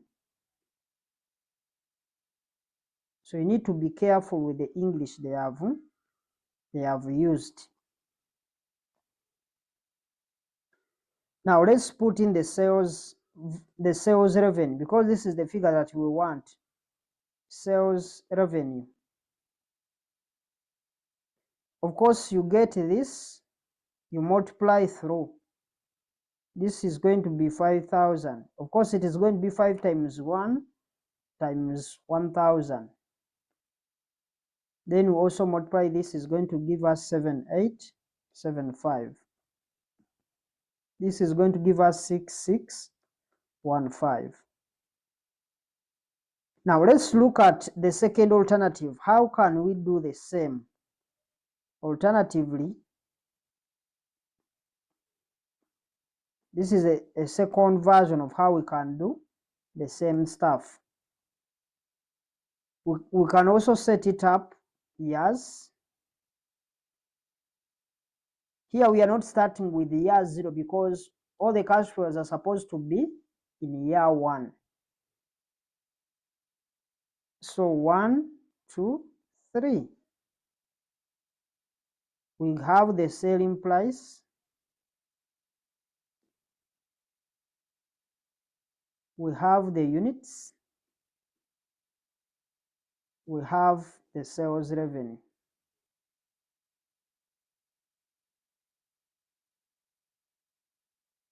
This is basically how we do it in math. So for year 1, it's not going to change. It's going to be $5. This is 1,000 the units, and that will give us, meaning the inflation is not starting in year 1, it's starting in year 2. So we are inflating now this value. The selling price, we are inflating it in year 2 because it is in year 2 where we introduce in the inflation. So it's going to be $5 times 1.05. And this is going to give you 5.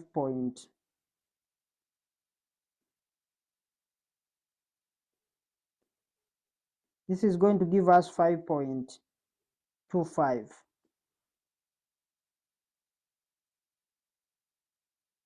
We are just inflating these values. The other way you could say, you could first get the 5% of 5, which is 0.25. And after getting that, you come and say the other value was 5 plus the 0.25. It will still give you the same 5.25. You first get the 5%, which is the increment, then you add it. But this is a long process, although it gives you same results. Some of these things I'm not over explaining because they are small mathematics that are very easy to understand.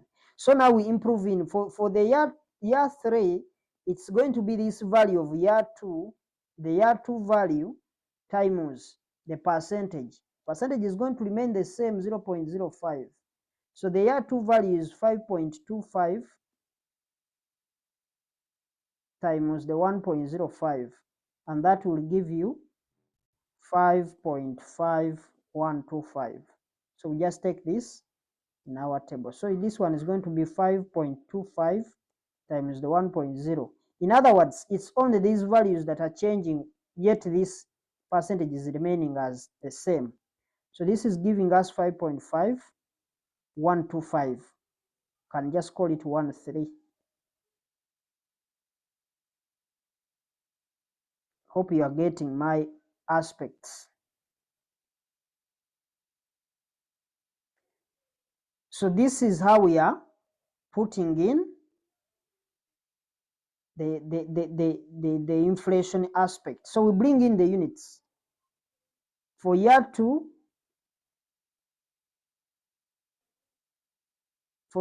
they are 1,500. This is 1,200. So we multiply this one times this. This will give you 6615. Then when you multiply this times this, you'll get 7875. 0.75. Same answer as what we got up there. Now, let me also introduce scene part C. Part C, I'm going to assume that the selling price per unit is currently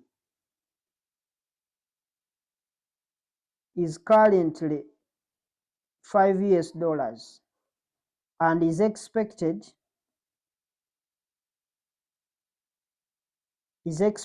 to rise by an inflation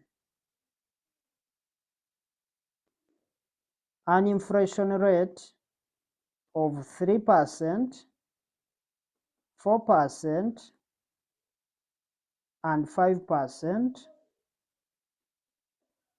in year 1, 2, 3. In year 1, 2, and 3, respectively. So let's have that also, because I need us to be crystal clear on certain issues. That what if, because we've been seeing when the percentages are a bit the same. Now I want to look at a situation where these percentages, they are different. We have 3%, 4%, then 5%. The inflation rate is not all that fixed, that we are increasing by 10%, 20%, just like how it has been for these other examples that we've seen. So let's look at the solution for this. Solution. Now for this one, we can also lay out our table. Years, we are starting in year 0 because they told us the selling price is currently, which means it is in year 0. You have to be very careful with that word. 1, 2, 3. We are using the other sales revenue, we are using the same like the one we have in the other aspects. Now here we shall have only one working, because the other formula will not apply here. Units, then we have the sales revenue. The other percentage was helping us, but here it doesn't work because the rates keep on changing. The rates are not constant. So since we are starting in year 0, we are going to say that our selling price is 5, because they told us it is currently, meaning in year 0 it is $5. That means that in year 1, that's when the increment is going to start coming in. That's why in the question you are seeing they gave you 3 rates. But we don't have units for here. For year 0, even the sales revenue will be 0. So we go to year 1. Year 1, the selling price, this is what we are inflating. It will be $5 times 1.03. I hope now you know how I get the 1 point, because they told us in year 1 it's going to be 3%. So it's going to be 100 plus the 3%, and that is going to give you 103%. This will give you 1.03. That's why we are multiplying here. And when you do that, you'll get 5.15. Then we are now taking this, is the one that we are inflating, 5.15 times. Now for year 2, the percentage is 4%. It means it's going to be 104%. So this one is going to be times 1.04, and this will give you 5.356. Then we increase this by 5% as our last percentage. So this is 5.356 times 1.05, and this is going to give us 5.6 24. So we put in our units. The units, we are using the same units like the ones we had in our example. This is 1000, this 1200. Of course, this one is 1500, this is 1200. So let's multiply. We multiply this and this to give us the sales revenue. So this one is going to be 5150. This and that is going to give you 834. This and this. This one is going to give you 6749. Those are the ways how we can incorporate inflation. I've looked at so many scenarios, but I want you to pick interest in it because it's a new area and it will always be there. So let's look at the other aspect. We have the impact of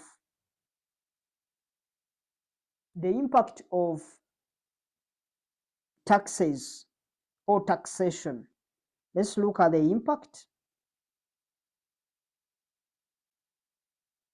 impact of taxation.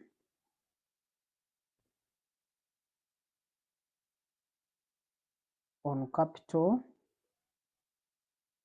budgeting decision. I want to look at the incorporation of taxes in our,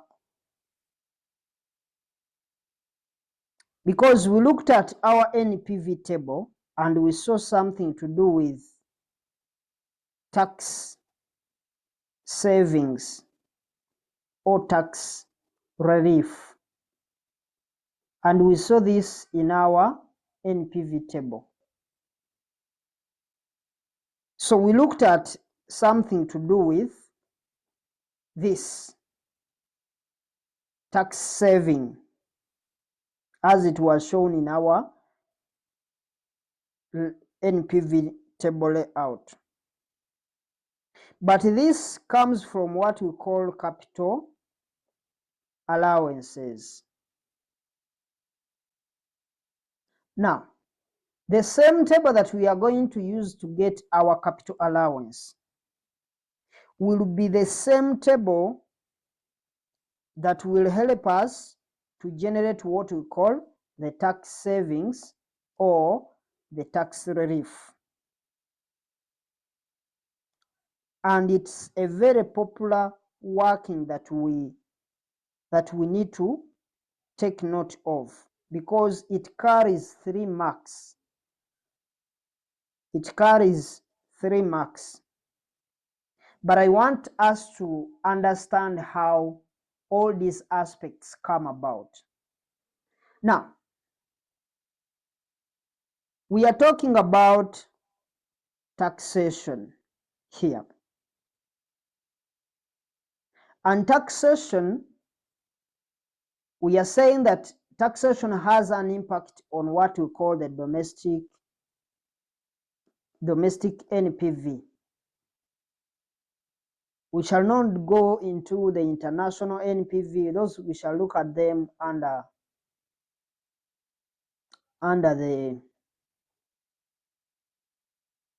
the advanced financial management. But the domestic NPV is the local NPV. The international, of course, if it is an international company, it's different the way we do it. And if you are a Ugandan company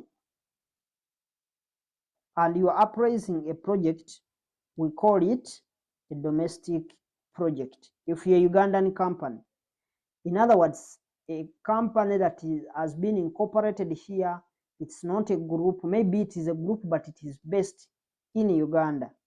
So what you calculate, what you compute is, when you're appraising a project, we call it a domestic NPV.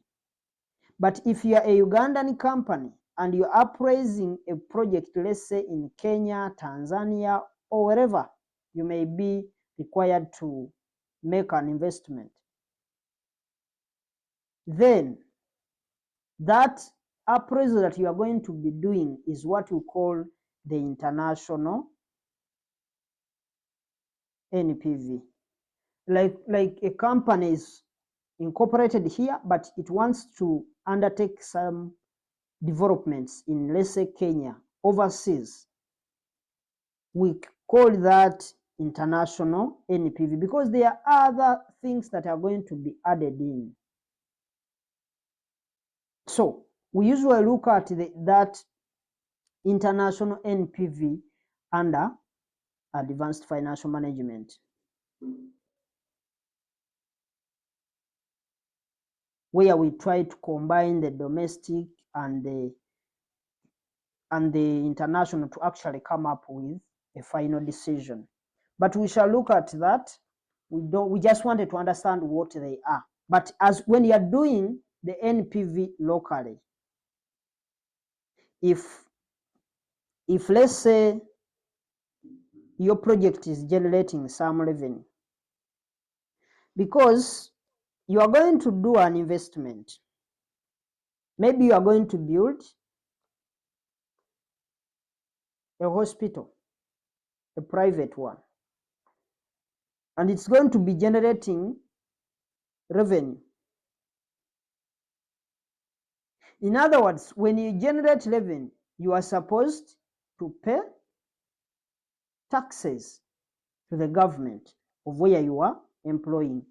You pay taxes on any profits you have made from the project. If this project of the hospital has given you 2 billion, then you are supposed to pay, for Ugandan rate, 30% of this profit you have made. The profit before tax, but after interest. Now, this 1 billion that we are talking about of profit is supposed to be from the cash profits. We looked at the cash profits.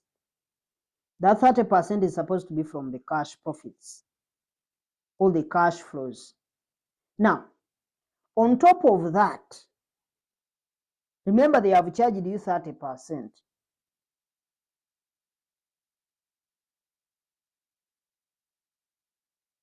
And on top of that,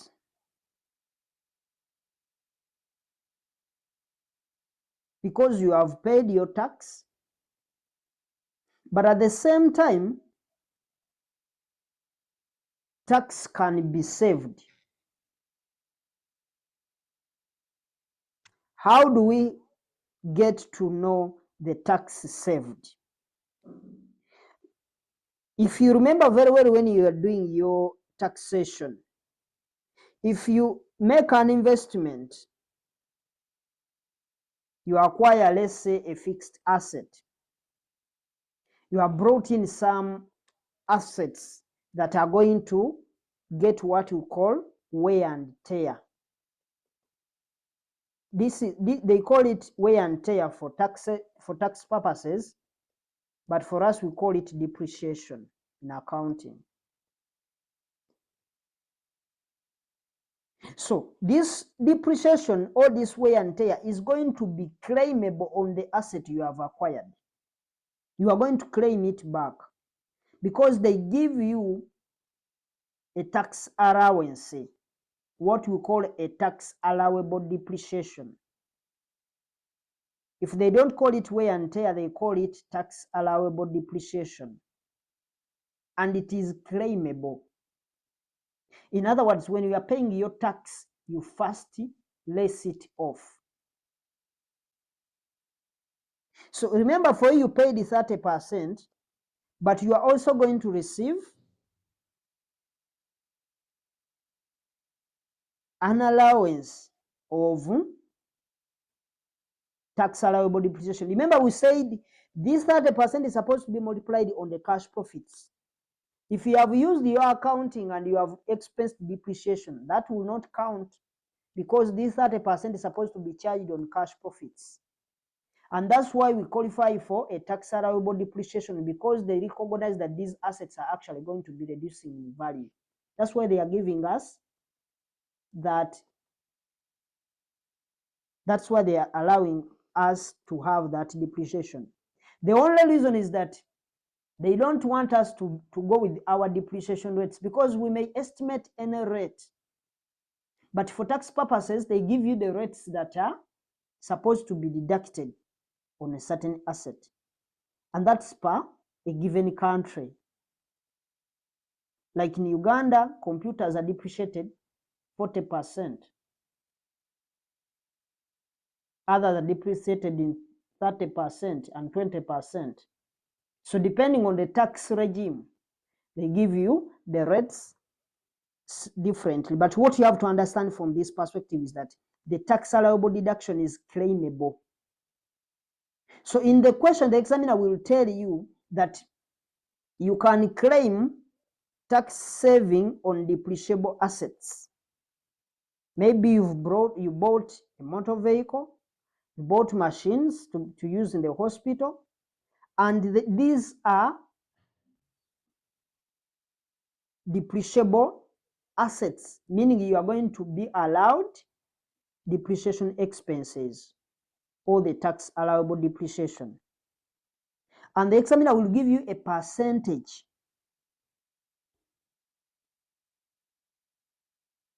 of the tax saving that is claimable on each depreciable asset. Therefore, if you are going to appraise a project, the taxman gives you a tax saving for investing in machinery. It comes as a motive because you have bought new machinery.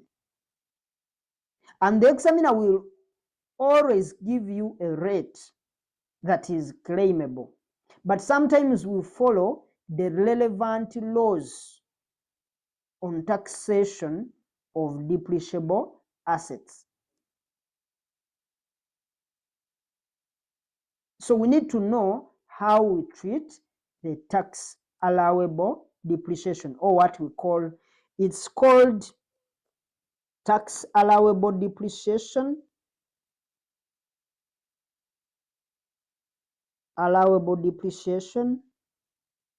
or you can call it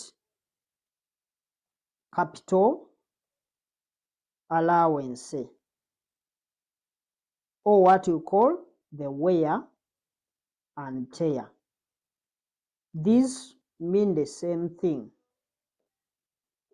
They are the ones that are giving rise to the tax savings or tax relief. But now, there is something that is very important, leave alone getting this money. Remember, we are looking at financial management. What is important when you are dealing with taxation in general? You must make sure that the timing of the cash flow,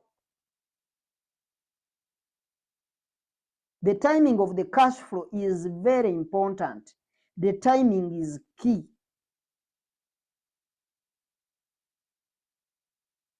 Even when you are charging the normal tax on the revenue or on the profits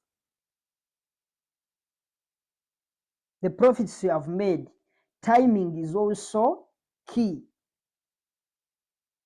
Whether it's going to be in arrears or it's going to be in advance. Because they may give you an allowance, but you are not receiving the money at that same period.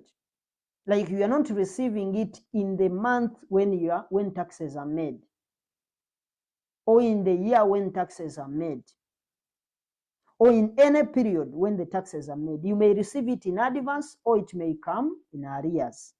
So the timing of cash flow is very important. So let's maybe talk about the timing of cash flows, because this is very important. You are not just going to take, because what we take in the NPV table is basically the timing. It's all about the timing. We have to be time cautious on that. So the timing of paying taxes. Because when you pay the tax, there is no way you will claim for tax saving when you have not paid the tax. Let us be clear on that. There is no way you are going to say, I've bought new machines, but you are not, you never paid the tax. There is no way you are going to claim. We be clear on that. That's why we are saying timing of paying taxes, because if you have not paid the tax, it means you don't qualify for a refund. There is no way you can ask for a refund for the tax you didn't pay. So there are two popular words that we normally consider as far as taxation is concerned. One, where taxes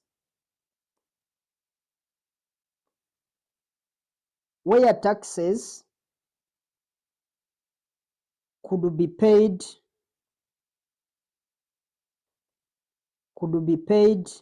in the year when profits are generated. For example, if I have made 100 million, if let's say I've made 100 million as my profit before tax this year, and the tax payable for Ugandan rate, the 30%. 30% is going to be 30 million. So that 30 million in tax will be paid in the same year when profits are made. When profits are made or generated. In other words,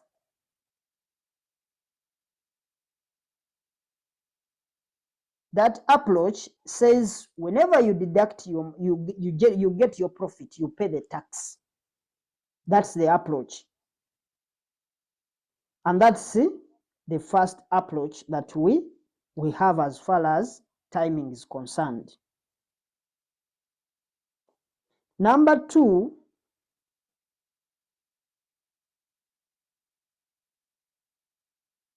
at the same time, taxes could be paid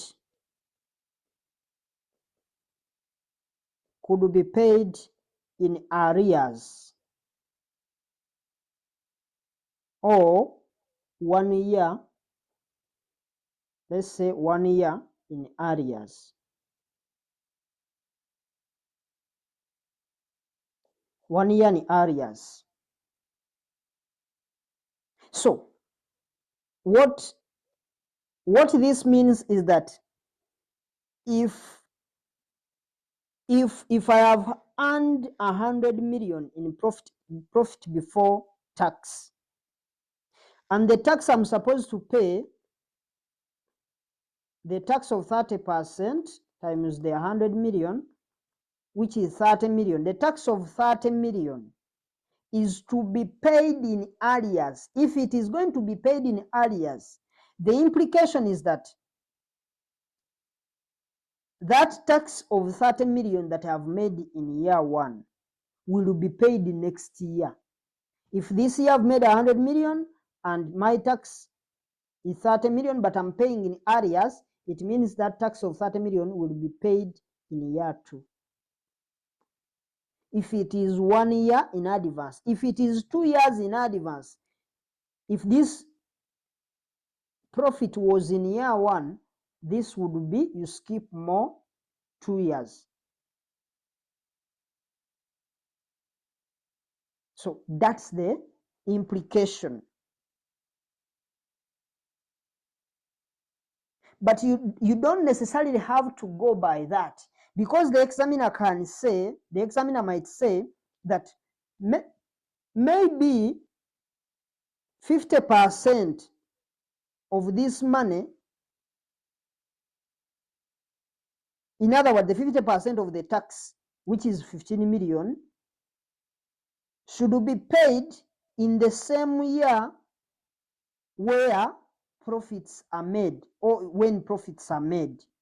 In other words, you may find that this 15 million will be paid in year 1, but the rest is paid in arrears, the rest of 50%, which is the balance. So it depends on how the examiners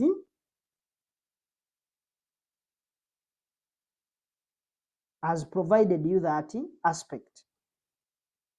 So there is no need for you to cram, but these are the two general timings. So you don't need to cram, but those two approaches, they are the ones that we are going to be following, or what the examiner is going to be looking at. Now, within this, we have things to do with balancing allowance and balancing charge.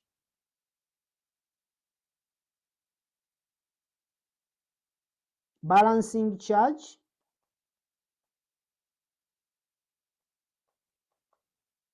or what we call balancing allowance. Balancing charge and balancing allowance. These are different aspects, but they happen as far as tax is concerned. So the taxman is going to allow you expense called capital allowance, or what we call the tax allowable depreciation, so that you pay less in taxes. Because if you are supposed to pay, if you earned 1.5 billion and you are supposed to pay maybe 100 million, but you have your tax allowable depreciation maybe of 50 million, you will find yourself only paying 50 million in taxes. So it is going to allow you to pay less in taxes. And in the process, you are going to qualify for what we call the tax saving as a result of maybe the assets, the depreciable assets that you have acquired. But in the process of allowing for capital expenditure, we have two words that we may meet. One is the balancing allowance and the balancing charge. Now, balancing charge, it is got, you get the balancing charge,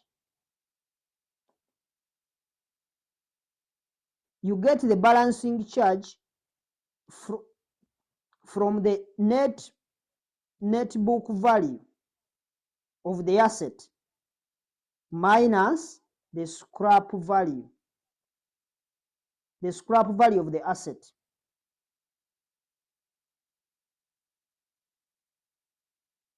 Now, if the net book value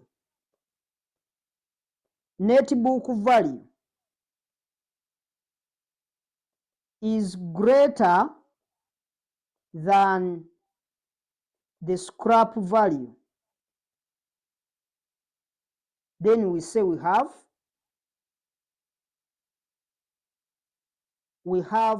a balancing allowance. It's like the asset is sold for less, but this net book value, for tax purposes, we always call it the written down value. In other words, so the process of allowing for capital expenditure gives rise to what we call one, balancing charge, And the balancing charge is actually gain. In accounting, we call it a gain on disposal, which is got from the net book value of the asset minus less, which is less than the scrap value. In other words, this net book value is actually what we refer to as, for taxation purposes, this net book value is something that we use in accounting. This is an accounting term. But for taxation purposes, they call it a written down value. Written down value. WDV. Written down value for tax purposes. But for accounting, we call it the net book value. Net book value is gotten after deducting the cost minus the accumulated depreciation. Accumulated depreciation, that gives you the net book value. In other words, but this is as per the accounting. But what we refer to as the net book value is what we call the written down value of the asset. The written down value of the asset is that remaining cost of the asset. The asset has been used maybe for, the useful life of the asset was, let's say, 5 years, but it has been used maybe for 2 years. Then we need to take off the accumulated depreciation to get the net book value. So that net book value, if we are to sell off the asset, you compare the net book value and the scrap value. The scrap value is the money that you've gotten out of disposing of that asset or selling that asset. So the moment you get more on sale of that asset, in other words, when you find that your net book value is less than the scrap value, then just know you have gotten a gain. In other words, they have paid you more money than the real value of the asset. So that's a gain, or it's a profit that you've made. Now, for tax purposes, we call it a balancing charge, but in accounting, we call it a gain on disposal. So if you earn a profit in that perspective, you have to pay taxes on it. If you make a loss, of course, a loss can't be taxed. So how is the loss coming in? The loss is going to come in when the net book value is maybe greater than the scrap value. The asset was maybe for the net book value was 100 million, but you sold it 80 million. That loss of 20 million is allowed as you get. This is what we call a loss on disposal for accounting, but in taxation we call it balancing charge, balancing allowance, that loss. But if the net book value was 70 million, but you sold the asset for 120 million, it means this 50 million you have gotten as a profit, you must pay tax on it.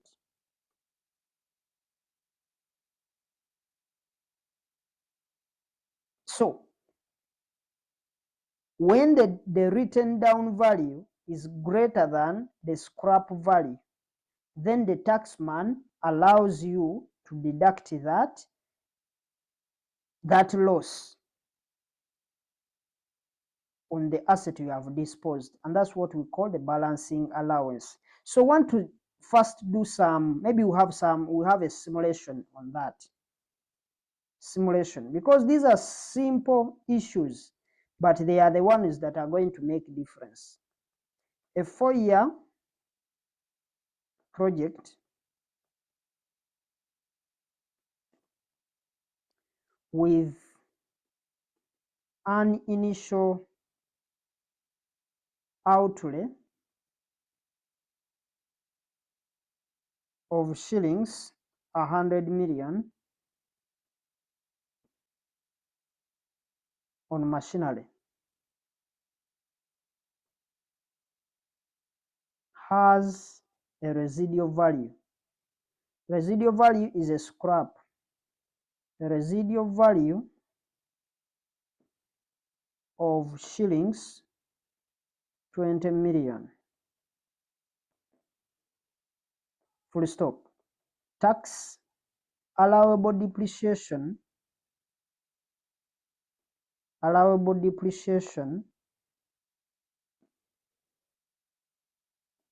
is available at 25%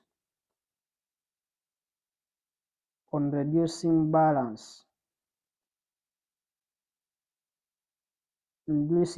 basis, and the tax payments and refunds are made in the year in which they arise. Full stop. We have the required,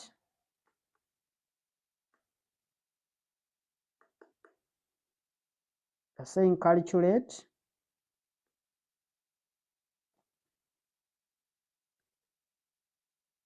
the tax relief. The tax relief or saving to be taken to the NPV table with the corporation tax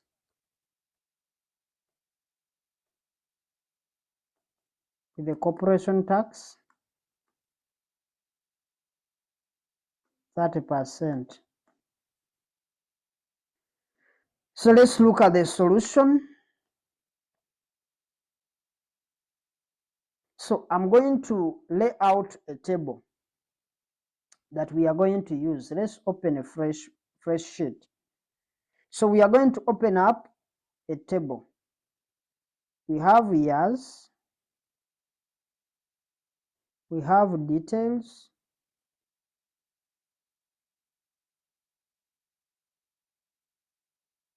we have capital allowance.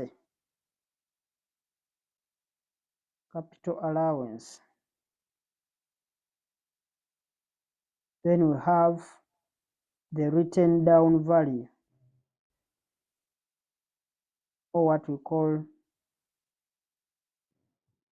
the net book value. Then here we have the tax relief. Then we have the timing of the cash flow. That's our table.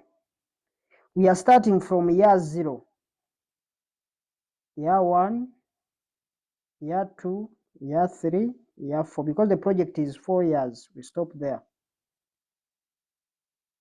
The details in year 1, of course, we are investing. That is the cost,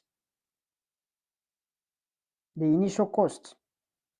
We don't have the capital allowance for that. So the written down value or the net book value is now going to be the cost of the asset. We are taking off some zeros. we are representing thousands. So this one is not there even here. So here we may leave it. So let's start putting in the values. Now, for the details here, we've taken the cost. We are taking it at a reducing balance. It's like we are computing depreciation. It is 100,000 times 25%. They told us the rate is 25% for capital allowances. So 10,000 times 100,000 times 25%, that is going to give you 25,000. That is a capital allowance. So we can compute the capital allowances like the depreciation. Now, the net book value is going to be the cost minus the capital allowances. Like we are getting the cost minus the depreciation to get our net book value. So it will be 100,000 minus 25,000. That will give us 75,000. This is the written down value as at year 2. I mean year 1. Now for year 3, year 2, we bring this cost 75,000. We pay depreciation or the capital allowance times 25%. It is on a reducing balance. That's why we are taking the balance. It is not on a straight line. They told us it is on a reducing balance. So 25% of 75,000 is going to give you 18,750 as your capital allowance. So when you less off 75,000 minus 18,750, that will give you 56,250. We do the same until we finalize all the asset value. This is 56,250 times 25%. This one is going to give you 14,063.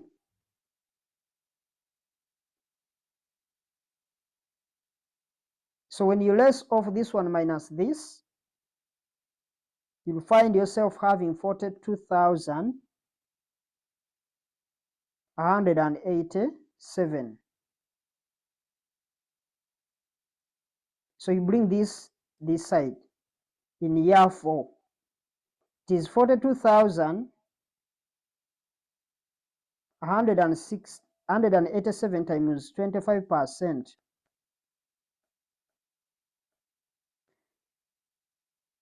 That is going to give you 200 and... But now, there are 2 ways. I want to explain something before I proceed from here. You can proceed to write this value here. Let me first remove it, because there are 2 ways, and I'm going to give you the easiest. There are 2 ways here. Now, when you reach here, that is when the project is ending. But remember, we are supposed to pick this value here, and we take the 25% at that point. But remember, we are selling off this asset in year 4, because that's the final year of the project. Now the question is, how much are we selling the asset? We are selling it for 20 million. So you just bring the 20 million to be the written down value of this asset in year 4, because that's what we are receiving from the asset. Then the balance, how do we get the balance? This is going to be the This 42, because this is the net book value minus what they have paid us. Meaning the only money that we are going to be getting is 22.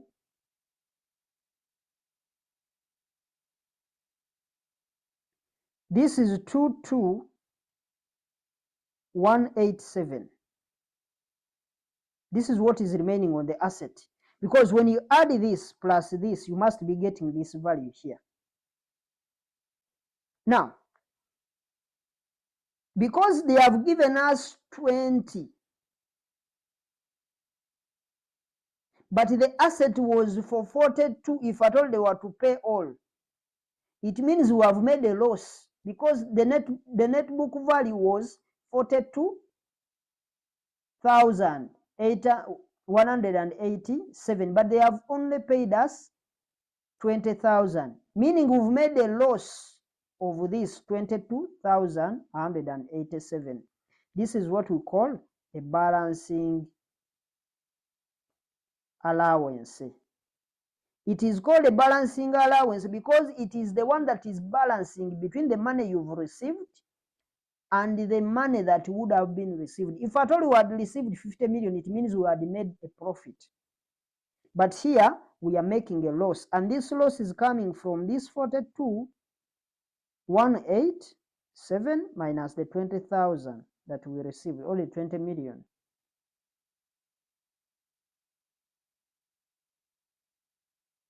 So that's the easiest way to save.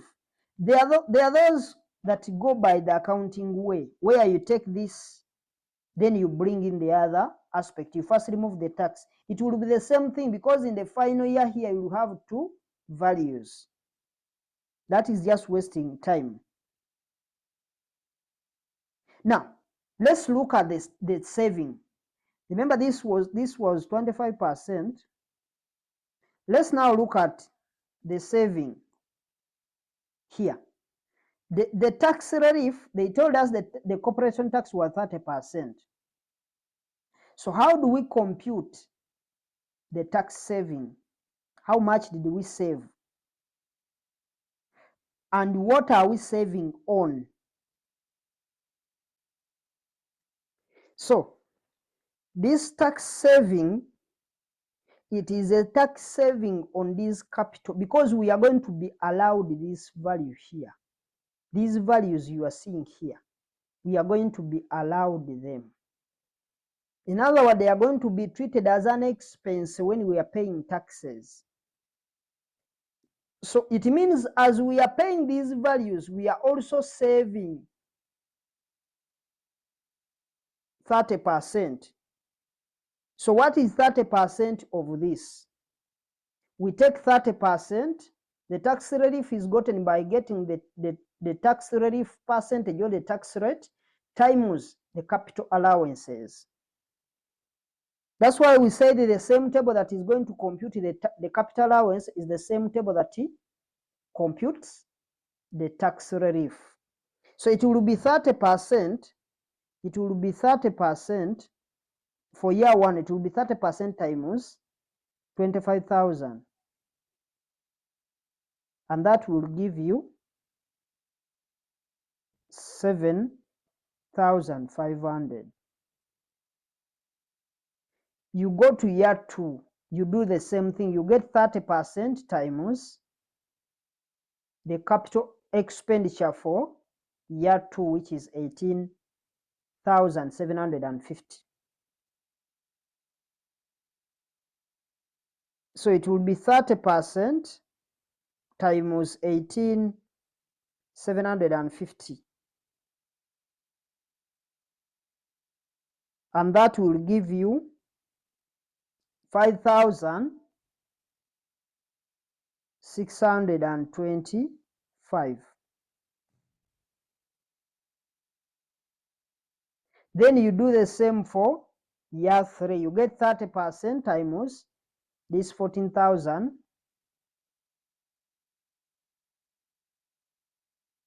14,063. So this will give you 42,000 it will be 4,219 if you round off these values. So you do the same even on this value, because this one is also going to be allowed to you as an expense, the balancing allowance. So you get the 30% times the 22,187. And that will give you 6656. Now, what do we take to the NPV table? What we take to the NPV table is always the tax saving. These other ones, we don't take them, we only take this, the tax saving. But how are we going to take them to the NPV table? Is by looking at the timing. Because you are going to be asked, are we just going to transfer these values in the same year they are? It will depend on the statement. So the tax saving is what we are going to take to the NPV table. But we need to know the timing. So when we look at the question, we see that the examiner is saying that is saying something about the timing of the tax.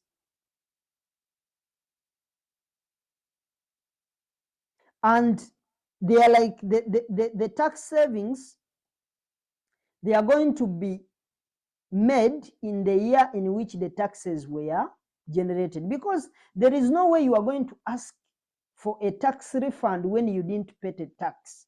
You first pay the money, then you get a refund. And if these were in arrears, then these values would actually change. But these guys, they are saying in the same year taxes are made is the same way that they are going to pay the refund. So we are just going to take that this is going to be in year, we take it in year 1.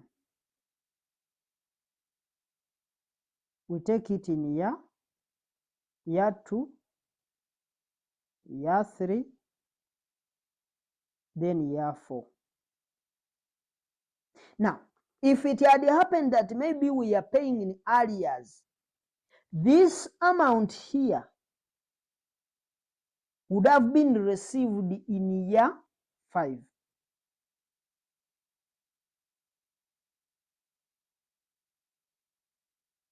And that's why we always add 1 year to the lifespan of the asset to cater for the tax purposes. This aspect, that's why we are adding this 1 year, this 0 that you are seeing here in year 0.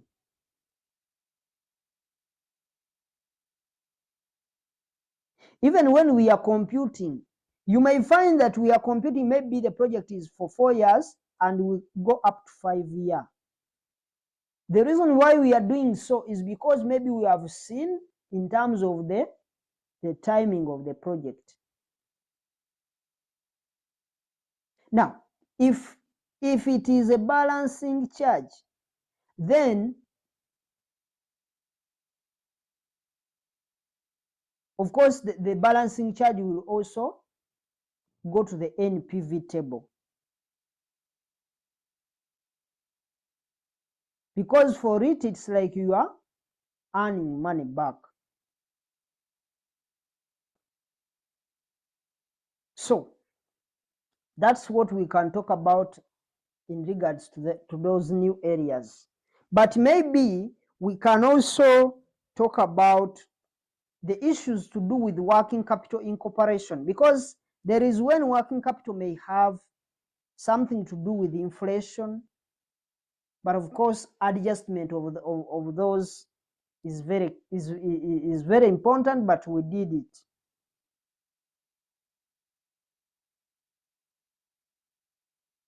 But for your understanding, maybe we can emphasize, just to emphasize this, because these are where the marks are.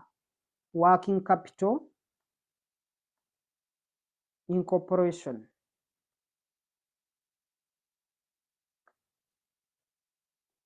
This is where the maxes are. For your understanding about working capital, there are 3 issues that you need to observe whenever we are working on working capital. We say that initial working capital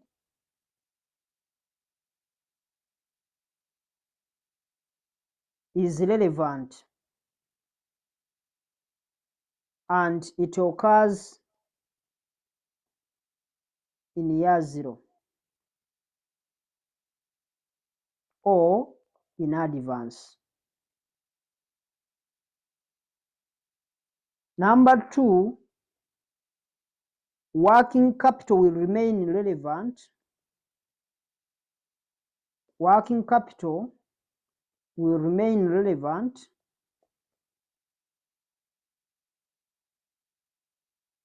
only on incremental basis.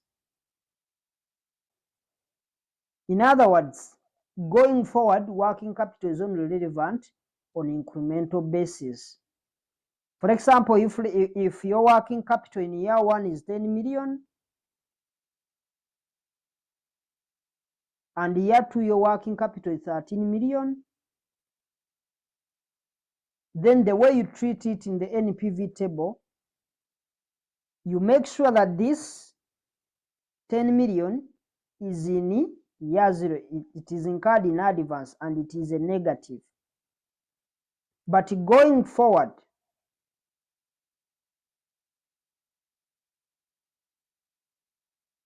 we only recognize the increment. And for this case, the increment is 3 million. But we have a last aspect. There are 3 issues. Lastly, all working capital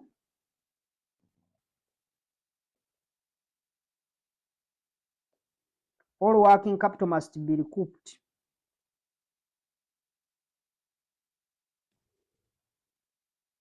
Must be recouped in the final year of the project.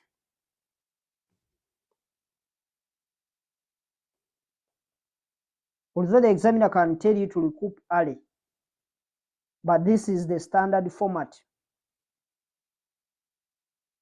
Unless the examiner, because you may find when there are those projects that are, there are those projects which are going concern. There are those projects whose useful life is not known. In other words, they are going to be there forever. Then there we don't recoup. But you have also to note that the examiner has a right to tell you when you should recoup your working capital, because if the project is for 5 years and the examiner wants you to recoup, maybe you recoup in the 2nd year, so that you recoup early, you get some cash early, your working capital, then you go by what they have told you. But at all, there is also an aspect where the examiner can tell you to recoup part of the money and maybe the balance, because the examiner can say that we've put in 20 million, but you first recoup in 2 years only 5 million.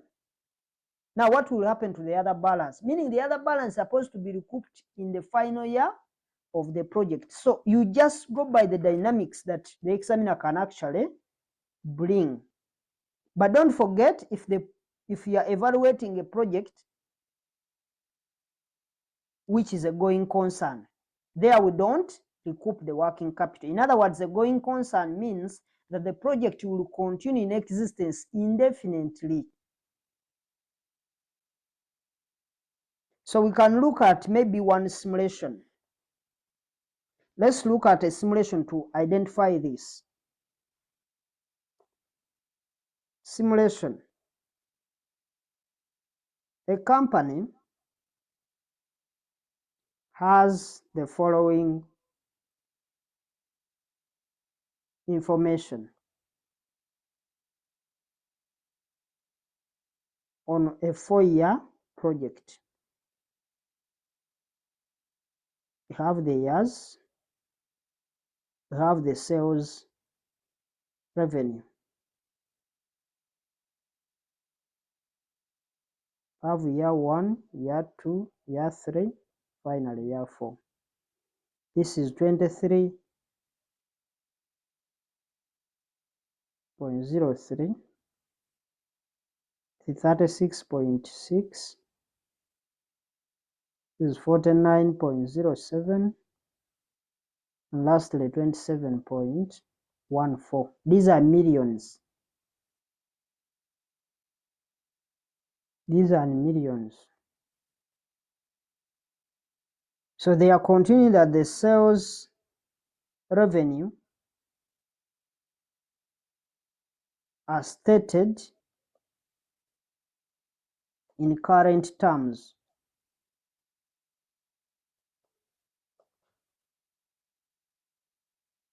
And it's estimated that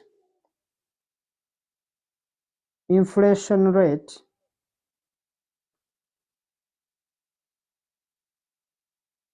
applicable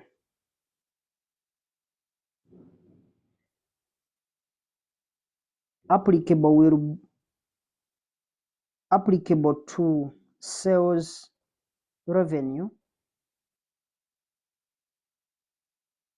is 8% per annum. Full stop. At the start of the year, the company will need to provide working capital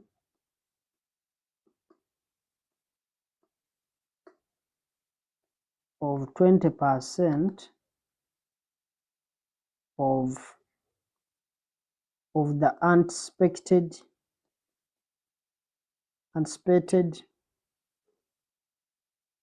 sales revenue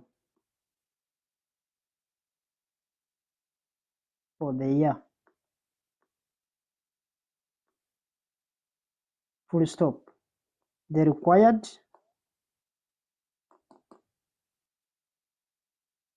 they are saying calculate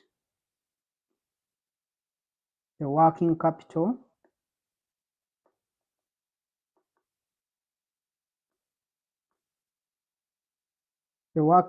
cash flows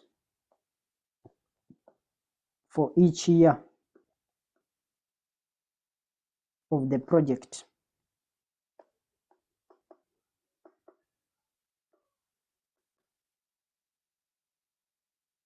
So that's it. Now, here they want us to show how to compute working capital. And I want to show you how you can be able to do this and get your 3 marks. But here there are issues that we included in. We have inflation in it, so we need to be careful with it. Of course, the question will not look like this in the paper. This can be a paragraph in your question paper. So we need to capture these 3 marks and we need to do a working for them. And I want us to maybe to take it in 2 ways to be able to illustrate this in different perspectives. Now, you do realize that this working capital is depending on sales. So as long as working capital is depending on sales, then you have to be careful, because if you get the sales revenues wrong, then your working capital is also going to be wrong. So these are some of the tricks, but these are just time consuming tricks.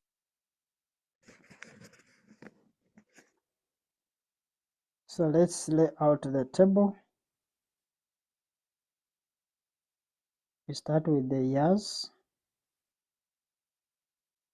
We have year 1. We first look at the sales. We are looking for the sale, but the sales are in millions. We are going to compute them in millions. See, 3, 4. For year 4 years. These are sales. So sales revenue, but we are computing it in millions. So the one they gave us was 23. First pick the figures in the table. 23.03. This is 36.6. This is 49.07.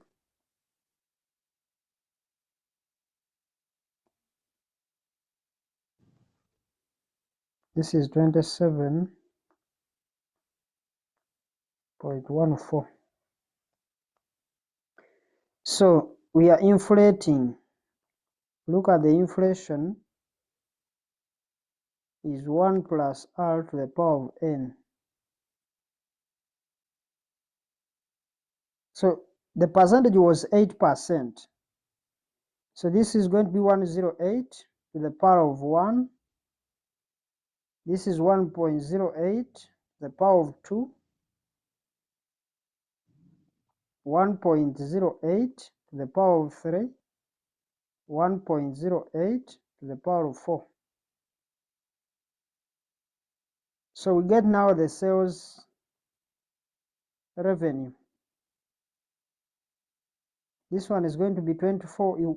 This time was this 24.87, 42.69.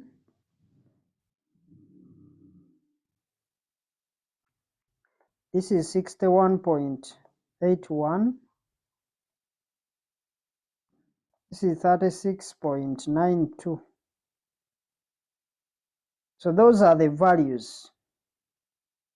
But alternatively, another person can give you, let me give you the alternative,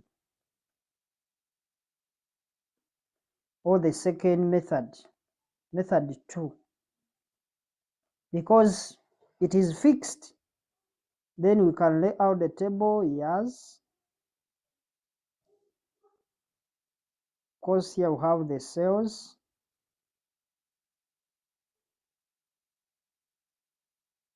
Can put maybe details here.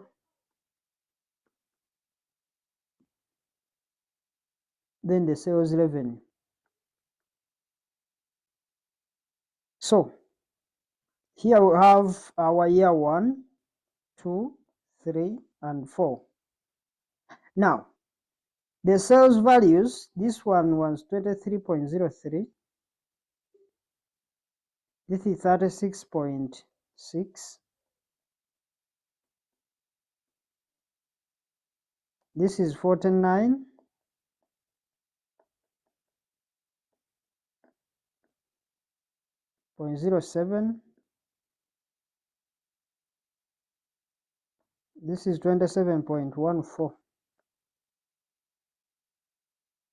Now, for the details, of course, we are just going to get this. you're just going to get the 23.03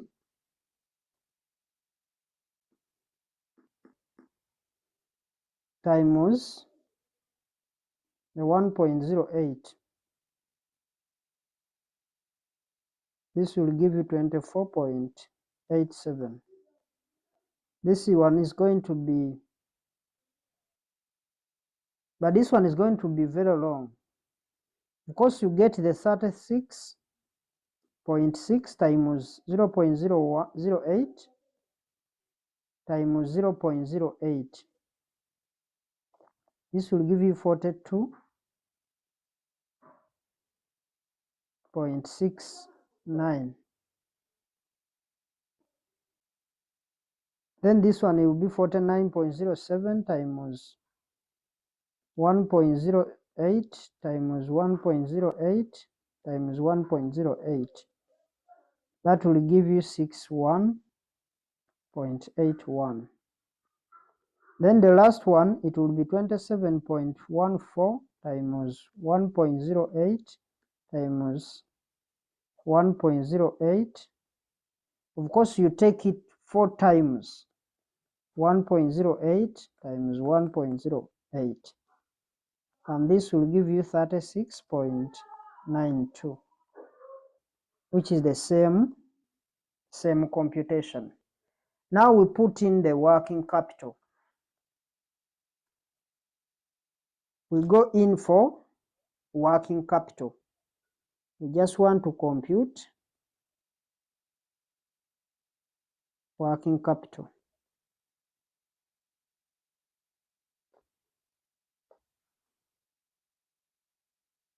So we start with the year 0. We have the years. Year 0, year 1, year 2, year 3, and year 4. We have the required working capital. Required working capital. These are in millions. Then we can show the movement.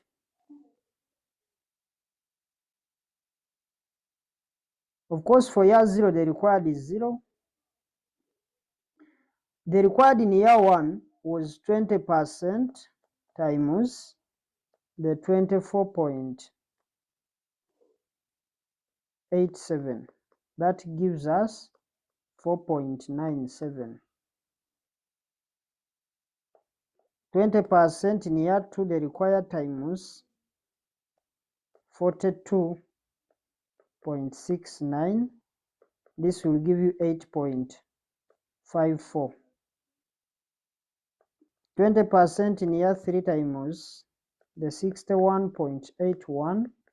This will give you 12.36. 20% times 36.92. This will give you 7.38. Now, we work on the movement. This movement is the one that we are taking in the NPV table. Now, rule number 1, we said working capital is incurred in advance.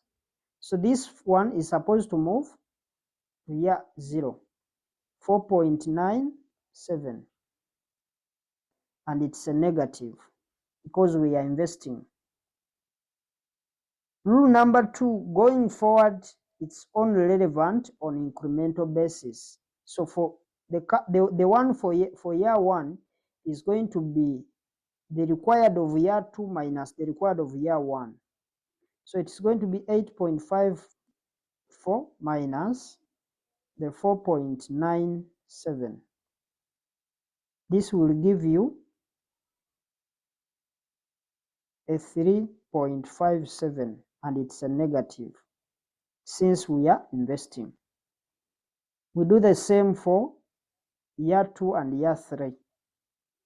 This one is going to be 12.36 minus the 8.54. This will give you 3.82. It's a negative since it has increased. Now we go to year 3. It is 7.38 minus the 12.36. This is what I've been talking about. The required was 12.36 in year 3, but now the required in year 4 is 7, meaning it has reduced. What that means is that they have recouped, because when you take this, it's going to give you negative 4.98. Now this 4.98 is supposed to be a positive because it was recouped, so that when you add this to these other ones, you will have 7.38 at the end of the period. So because when you add this, plus this plus this plus this, you are supposed to get what we recouped of 7.38, and it's a positive value. So these two values are going to be positive. This one and this one, they are going to be positive. If this had increased maybe to 15, this one would be a negative, and here it will recoup the whole figure.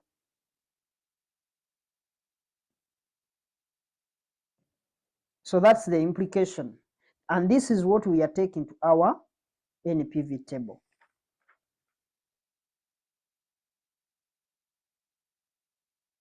So, hope you have seen.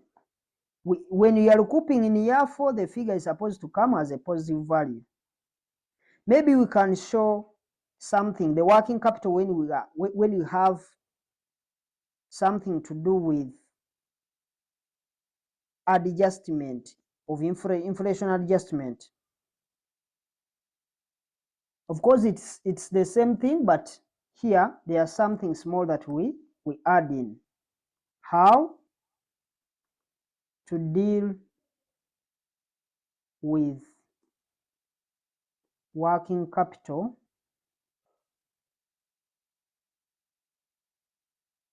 involving inflation adjustment.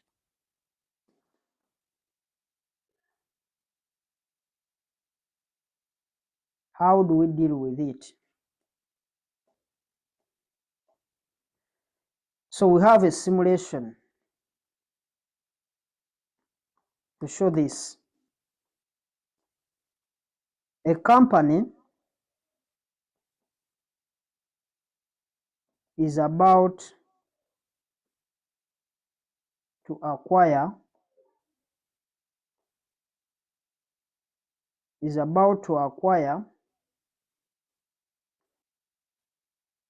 new machinery.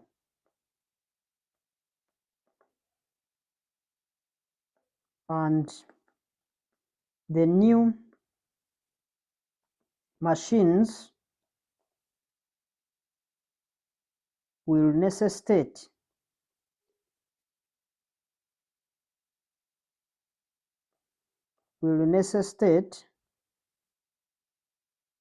incurring working capital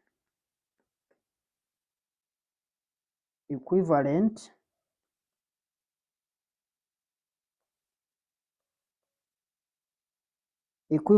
to shillings 2.7 billion,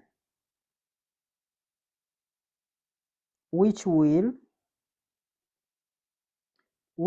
vary with the change in inflation, rates until it is recouped. It's recouped in year 5. Full stop. Inflation rates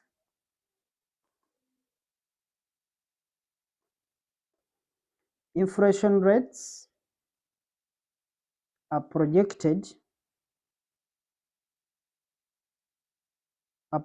to be 5% each year from year 1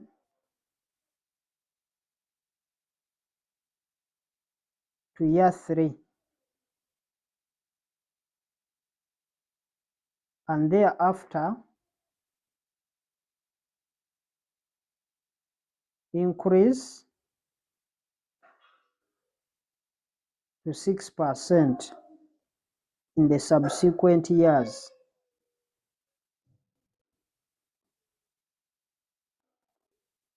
Full stop. Required. Show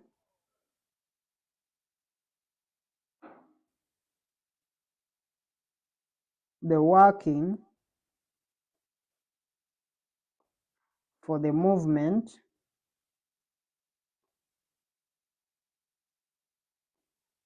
in working capital.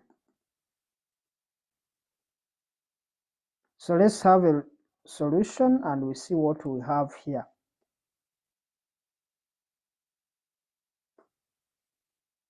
So let's organize it in a table. This is years.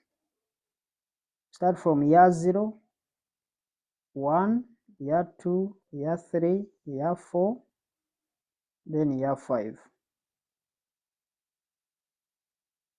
Then we put the required working capital. The required working capital. Then we have the movement. It's this movement that we are going to take our NPV table. So for year 0, we have 270. We are working in millions. Let's put them in millions. That's how we can be able to minimize space. In year 1, we are increasing it in 5%. So it's going to be 2,700 times the 1.05. It's an increase. We increase by 5%, which is 105%. So this will give you 2835. In year 2, we are taking this and we increase. We take the one for the required for year 1, we increase it times 1.05. That will give you 2977. In year 3, it is going to be 2977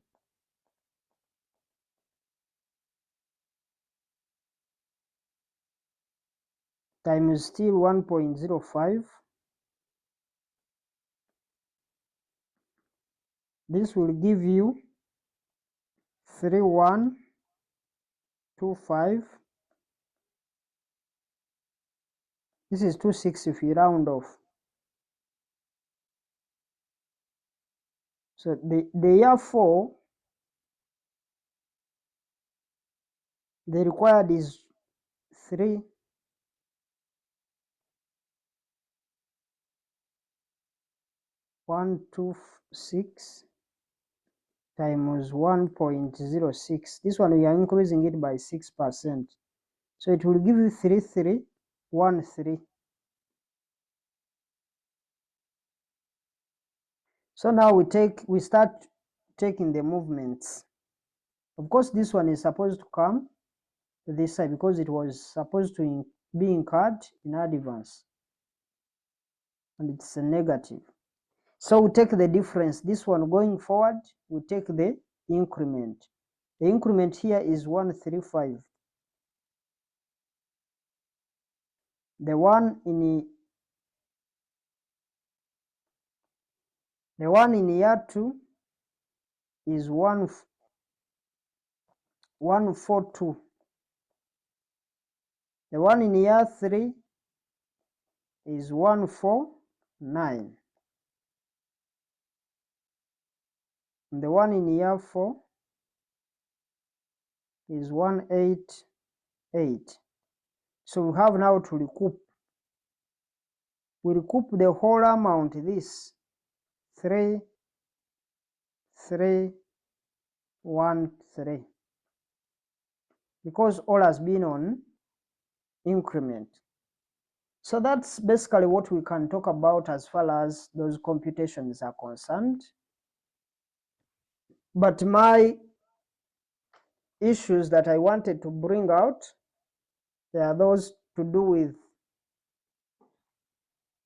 with the timing, the inflation, and the taxes. Those are the things that I wanted us to talk about. So let's meet in the next video as we are talking about different aspects to do with the things that we didn't complete